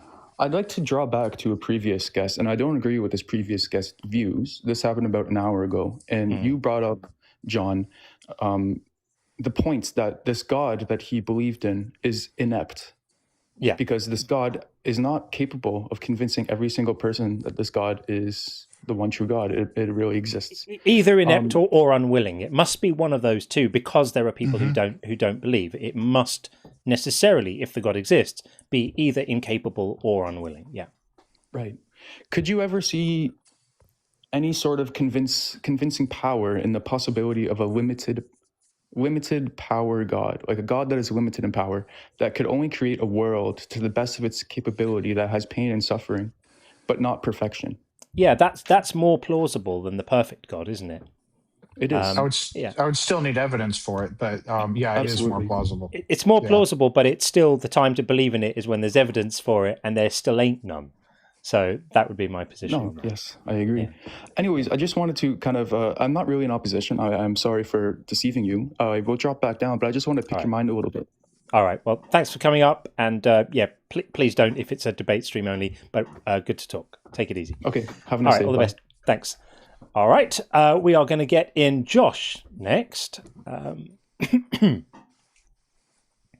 in Josh right now. Hey, Josh. Oh, hey. How you guys doing? Good. How are you? Good, thank you. Just want to get some clarification. You said debate only, so I have to oppose what you're saying, right? Yeah, I mean, that's what people are here to listen to. If you do oppose it, if you don't oppose our views, then call in on a night when we're having the non-debate streams, which are every other Friday.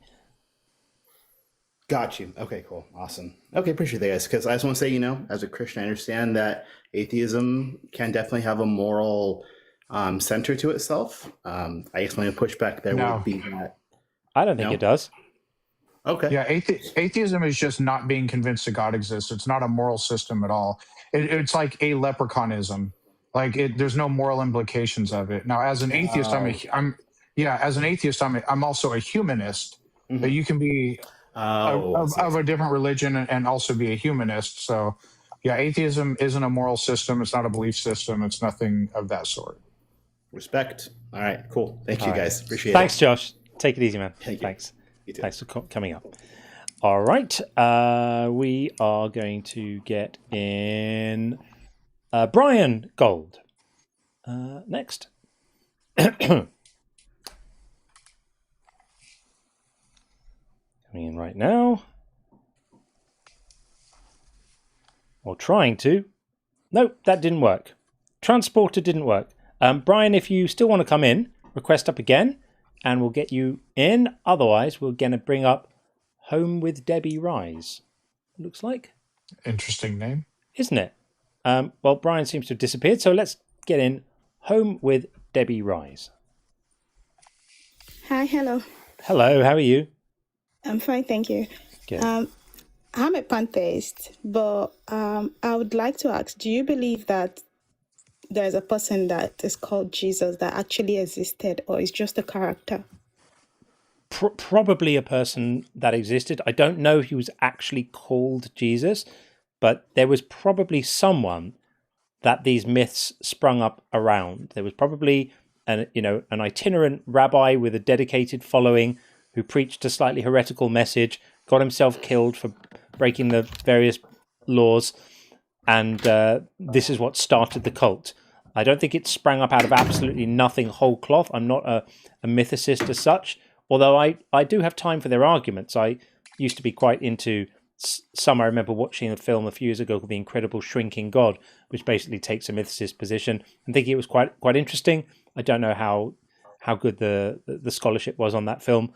I'm prepared to grant that there was someone, you could even say, called Jesus, but that wouldn't in any way be evidence that the claims about him doing all the magic things he apparently did, from coming back from the dead and doing miracles and walking on water and all of that stuff were true. We would have no reason at all to think those things are true. How about you? What do you think? I was a Christian for the first 30 years of my life. So I studied the Bible before I became a pantheist. At a point, I was an atheist. And I wouldn't call it feelings, but I think people are trying to explain a whole lot of things. And pantheism kind of fits my kind of belief of the universe at the moment. But when I was reading the Bible and I was making a research, I noticed that the whole idea of the person of Jesus cannot be proved. Like, you can't prove that this person actually existed. And then we can prove that Apostle Paul existed and all other of the disciples of Jesus when they said he was around. But my problem is with the epistles. The accounts they gave of Jesus is not accurate. They gave different accounts. And I'm wondering why they would all experience the same thing and they cannot really give a precise account of what happened. And the information are just very distorted. And I'm asking, does this person actually really exist? And if this person never existed, why were they lying? Why was Apostle Paul coming into the picture and just could join the order of his disciples, and they could just bring this whole bunch of lies and write a book around it? Sometimes it just gets me really, I don't know, I just get really like, why would anybody do this? Well, I agree with you, and it sounds like we're broadly in agreement about all of this stuff. So what I would say is perhaps give us a call back on one of our Friday after hours shows where we just kind of talk about anything, and you can talk to us about your journey out of Christianity and where you've ended up now and what your thoughts are now. But really, this is a debate stream, so people are tuning in to to watch us have debates, and it sounds like you and I aren't likely to debate very much. So why don't you do that? Yeah, I will. I already followed the account. All right, thank you, and thanks for calling in. Yeah, thank you. All right, take it easy. Take it easy. All right, there we go. A few messages to read. Well, not many actually, just a couple. Rolly Jones said bears. I'm not sure I know what that means, but I love it anyway. Thank you very much for that. And Bethos said, to be honest, religion is like simulation hypothesis. I guess in some ways it is. In some ways it is. That it asks you to accept claims without evidence. But I can't think of what else it might have in common. Let me know if you think it does. And Bethos also said, John and Sean, escalating time for show, actual infinite. Very good. Very good. We're doing well here. We're approaching the 9-hour mark. We currently have call queues empty. So we've got call queues empty. We've got all super chats read, and we've got the bingo pretty much dispatched. Let me start doing some of the housekeeping so that if we end up just drawing things to a close, at least I've discharged my responsibilities and we know what's what. So look at the bingo, people. This is the bingo. As this stands now, we've got everything called apart from Crash Out, which Espresso Jack called just now, which can't make sense. So that certainly wasn't a Crash Out. So was there a thing where we were going to possibly retrospectively give one later, weren't we? For an earlier call. That's what it was. So it wasn't it. I think we need to give this to Jack because it was me crashing out on that one guy. I can't remember his name. No, it wasn't you crashing out. It was someone else that did like a semi crash out, I think. Or was it you crashing out? I don't know. Shall we? I think we ought to give this to Espresso Jack because it just feels like the right thing to do today. I'm feeling soft and gooey after a lovely 9-hour stream. So let's go. Absolutely amazing. Oh, that's going to hurt. That's an amazing performance. People, we filled the 5x5 bingo board. Let's have a look at who today's winner was. I am delighted to share that it was indeed our one and only PVG. PVG, you won it. Well done, mate. Second time in a week or so. Ashwild, notable by his absence today. But PVG comes in first place with a massive 8 calls on the bingo. Zeitgeist Omega second with 3. And then joint third place for El Caxi, Espresso Jack, and Gregor's absolutely brilliant performance. Loving that on the bingo. Well done, everyone. That's absolutely superb. Okay, so another thing that we could do before we end is that there was a question sent in on the Inquirers member Q&A form. This is if you're a member on the second membership tier, either on Patreon or on YouTube. You get access to the Q&A form, and you can just send stuff in for us to talk about.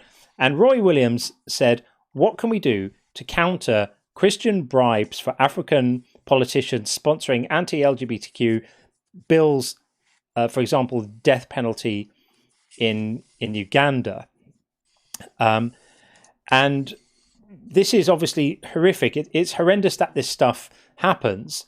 I think we wouldn't want to necessarily overplay our hand here. I don't think I'd necessarily say there's good evidence that these things are bribes, but there is good evidence that some conservative organizations are investing and funneling money to groups in African nations that do promote, anti-LGBT type initiatives and laws and that kind of thing. Whether it amounts to bribery, that might be a stretch, but there's no doubt that foreign religious lobbying is a thing.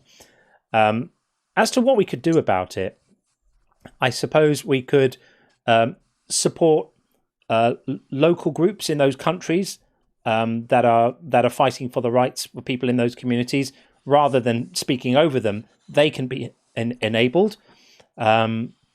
And we could expose it where it's happening. So bring to light politicians here, or organizations, or lobbying groups that are funding that kind of thing. They should be held accountable for it, because it is really disgusting. We could encourage governments and NGOs to condition aid on those countries having sensible human rights policies, and that when they start enacting laws to put gay people to death, they're no longer eligible for certain types of aid or funding or programs. I think they should be conditional on that. Other than that, just keep making a noise about it. It is disgusting. It really is a problem in many of the African countries. This kind of bigotry is pretty widespread, and it's pretty horrendous. So we should continue to push back on it wherever we can. So thanks, Roy, for the question. So yeah, for anyone who wants access to that, just join one of the tiers on YouTube if you're on the YouTube side. And if you're on TikTok, you have access to all of this stuff on TikTok. For a while, I was getting messages from some on the TikTok side saying, we want to do the bingo or have access to the inner circle or these things. You do. They're all available. If you just follow, there's a link to my Patreon on my TikTok account page. It just gets you there, and you get exactly the same membership benefits as the people on the YouTube side. They're there if you want them. If you don't, that's absolutely fine as well. Completely fine. All right, let's get in John Stone. I think we tried to get John in earlier, but I think it seemed not to work. Let's see if it's going to work now. Hopefully it will. There we go. Hi, John. Hey, how you doing? Good. Welcome back again. We spoke a couple of weeks ago or so. What would you like to say? Yeah, it's all my personal opinion. I think your co-host there, I'm not sure the gentleman's name. Is it Seth? Sean. Earlier in the stream, he made some sort of comment. It was something like, when is it morally justifiable to unalive women and children? Is that do you never think that's yes. something that we both say regularly? And the answer to that, in your opinion, would be what? I said specifically, if I remember correctly, babies, because I wanted to make it as clear as possible. So the person was justifying the unalivement of the Amalekite babies.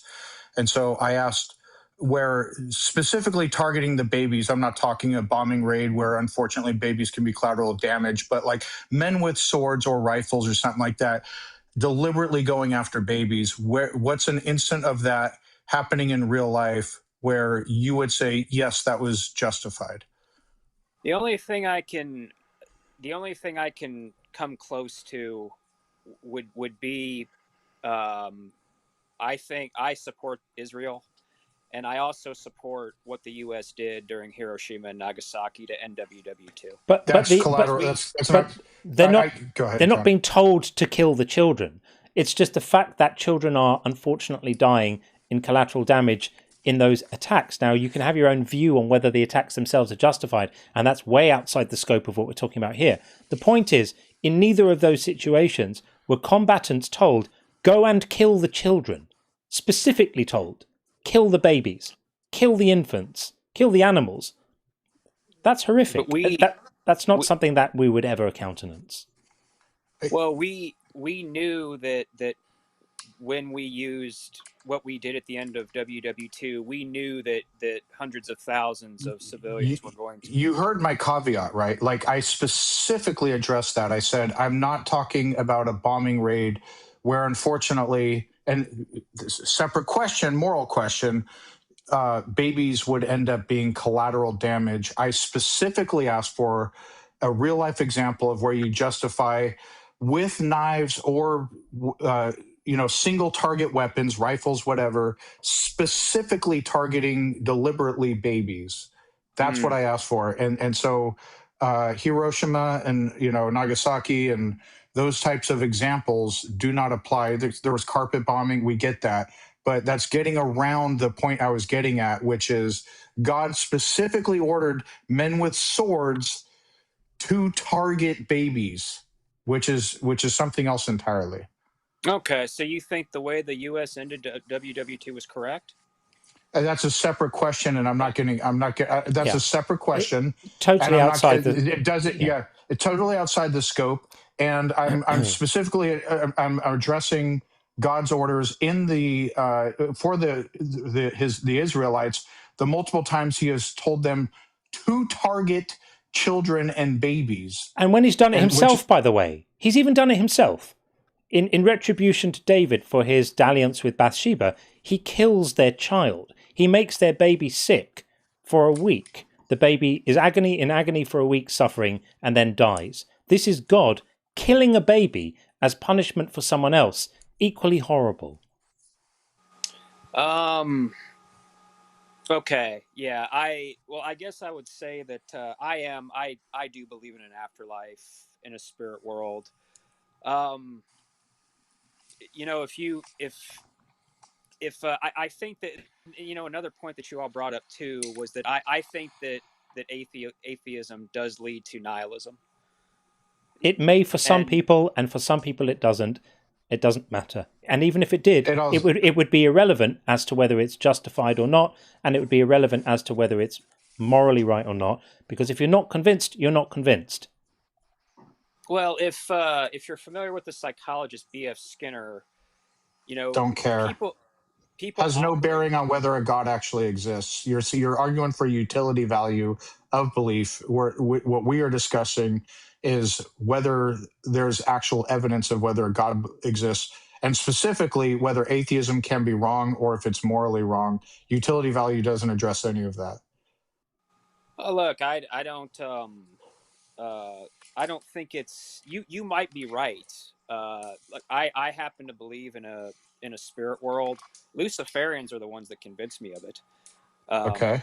But I don't know. I'm not trying to be difficult, Seth, but I don't know why you just won't answer the question. Was the way the U.S. ended WW2 because it's nothing to do with it. You can ask us questions about gardening that we won't answer. Also, it's completely outside of the scope of what we're talking about. We are talking about whether atheism can be wrong in terms of its truth value to whatever extent it has one, and we think it doesn't, or whether it can be wrong morally. That's got absolutely fuck all to do with what your views are on the difficult dilemma of whether America was right to use nuclear weapons to end the Second World War. It's a fascinating subject. I think it's worth discussing, and I think it's nuanced, and I think you can probably have some value seen in both sides of the argument, but it's not what we're talking about today. So we reserve the right to keep the show on topic, because that's what people are here for.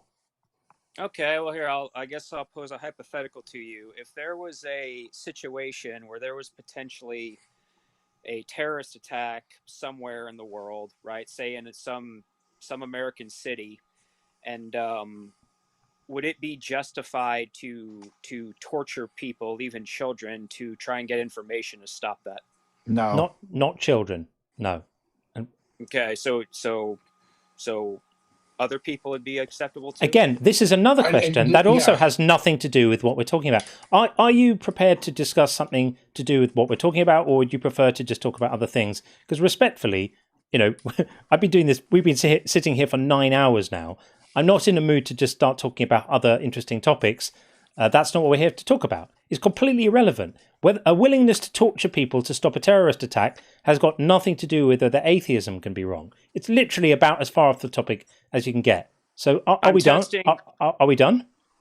I'm not trying to upset you in any way. No, I'm not upset. I'm just maintaining the right to keep the show on topic. That's my job. So I'm not remotely upset. I'm just saying we can talk about the topic if you want to, or if you'd rather not, then I will respectfully bid you farewell and welcome you back any other time.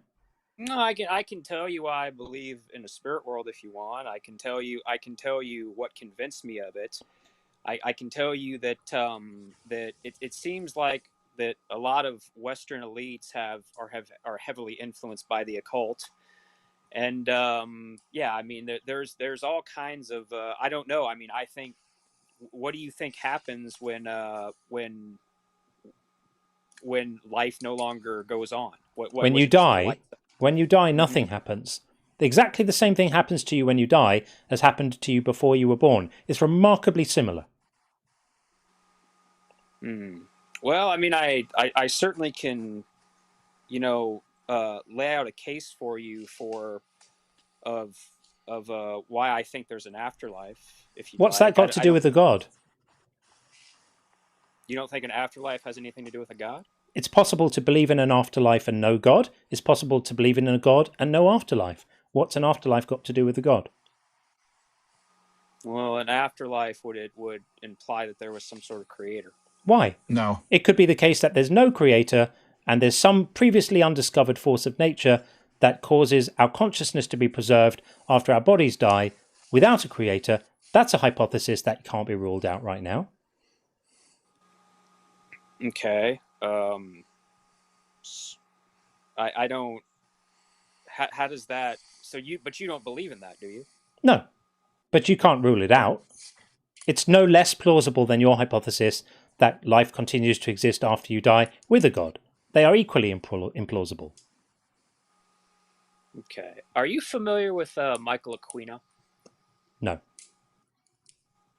Sean? Is it Sean? Is Sean? No, I'm not familiar with him. No, I'm not familiar with him either. Okay. He was a military intelligence officer, an expert in asymmetrical and psychological warfare. He founded the Temple of Set in 1975. He's one of the people that convinced me that there's a spirit world, a world of good and evil. They're Luciferians. I just think there's something to it. I guess I could talk to you about how. What evidence did he give that convinced you that there's a spirit world? I guess it was just I don't know why he would bother to, for example, get he was I don't know if you're familiar with this, but the Yahtzees were very much into the occult. And Michael Aquino actually did like a reenactment ritual. I think it was in the 1980s, where he was a former Green Beret, and he went with some of his friends to the Wildesberg Castle that was used by the SS, and did like a reenactment of an occult ceremony. So I would mention that. I would mention I was talking about when I say asymmetrical warfare, I'm talking about EMF frequencies, electromagnetic frequencies. A lot of this stuff was discovered and worked on during like the MK Ultra projects. Okay, so what's the evidence that there's a spirit world? I just think there is one. Okay, because I thought you were going on this like story, and I was like, okay, I'm waiting for the evidence. Yeah, so like I don't believe things unless I perceive that there's sufficient evidence to believe them. This sounds a little tinfoil hat for my tastes in the 9th hour, or in fact the 10th hour now. Well, I wear a tinfoil hat. I can tell you why. It's actually to block EMF frequencies. Good. So Well, for have me- have Oh, have he's fu- troll. Is he troll? have This fun was with a that. troll. Have fun with that. Okay, moving He was on. trolling. Probably, yeah. Moving on. I'm just going to put in my show notes. Tinfoil hat. Lightly troll. Troll. Okay, wasting everyone's time. Unless you really are that batshit crazy, in which case seek help. All right. Wild. Super Kai said he's not a troll. Check his account. Maybe he's got. Who It's knows? probably for real. Hey, look, we get all Just sorts here, when right? he said I wear a tinfoil hat because of EMP. Some people do. Some people do. Some people, this is why I say, again, like Poe's law, right? Some people are indistinguishable from people sending them up. That's when you know things aren't going great, if that's what you're like. But anyway, Real Jiffy Cones, great to see you, Jiffy. Where have you been? Go charge your battery and change your oil, robot man.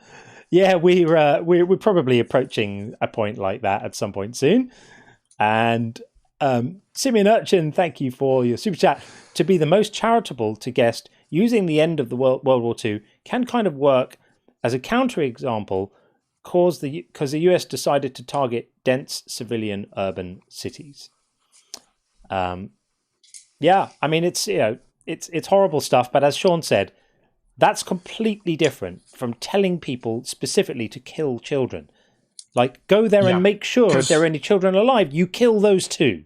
That's a totally different thing. Specifically, if they could have dropped those bombs and left the babies alone, and they chose not to, or left the babies in the civilian, whatever, that would be immoral too. Like, it's not analogous because we're talking about God telling men with swords specifically, "I want you to harm the babies." Yeah, it's pretty wild. Pretty wild. Okay, so the other thing, I guess maybe we'll start wrapping things up. I mean, I think that's a pretty good going, don't you? There's no one in the call queues right now. John's come back to the call queue. He's gone to fetch his tinfoil hat and brought it back to model it for us. John, I don't really think that we need to speak about this stuff. Basically, your head is full of weird ideas, and good for you if they get you through life, all right. But none of us are going to be joining you on this journey of tinfoil hattery. It's whack job, conspiracy theory, pseudoscientific wingnut stuff, and I'm not here for it, and I don't think anyone else is. Cardinal is just saying to me in the chat, John, dude, we love you, but get some food and sleep. Don't want you calling in sick Thursday. That's fair. And actually, I have been really tired after last week. Last week was super hectic. Wednesday was the line with Matt. Thursday was our normal show. Friday was After Hours. Saturday was our debate. Sunday was Skeptic Haven. I was really, really tired. I'm feeling a little better today, but maybe I won't push it too much. So I take your advice. I know what you mean. And Jiffy says, I'm at work between shifts. My deepest apologies. No need to apologize. We just miss you because we love having you around. But thank you for that, and hope you get through the rest of your work okay. Right, so I guess if we're going to call it, bless him, he's still in the queue, John Stone. Oh dear. John, just chill. Like, I just think, yeah, there's probably no need for further conversation about psychic powers and all of that kind of weird stuff right now, and spirit worlds. We don't believe in spirit worlds, my friend. We are grown-ups. Grown-ups don't believe in magic. This is the stuff for gullible people. Don't be gullible. We've just had someone pop into the YouTube queue. You know, I've got this weird thing. I hate turning callers away. So we've got How in the YouTube queue. Let's have a look and see what they are saying. And we will look to wring every last bit of value we can out of the time remaining. I'm just trying to see if I can't see their audio set up, so we may not be able to hear them. Let's see if we can. How are you there? Possibly not. As I suspected, no audio connected, so we won't be able to hear you if you don't have audio. So we'll get rid of them and back to plan A, which is to say, let's have a look at the leaderboard of calls for today. I know that sometimes this system doesn't completely work right, because there are periods of the show where everyone's rating the callers and other periods of the show where maybe only 1 or 2 votes, so it can kind of skew things a little bit. How is now back with an iPhone microphone connected, so we could try it, but we won't look at the leaderboard until we've done this one. Then, if we're going to do that, let's be thorough about it. Last chance to get some audio in. How are you there? Not enormously promising, is it? Come on, How. You can do it. Last try. How are you there? No, not there. Okay, right. Well, then we're going to call it. We'll call it there. 9 hours, 12 minutes. That's a fair innings, isn't it? Jesus.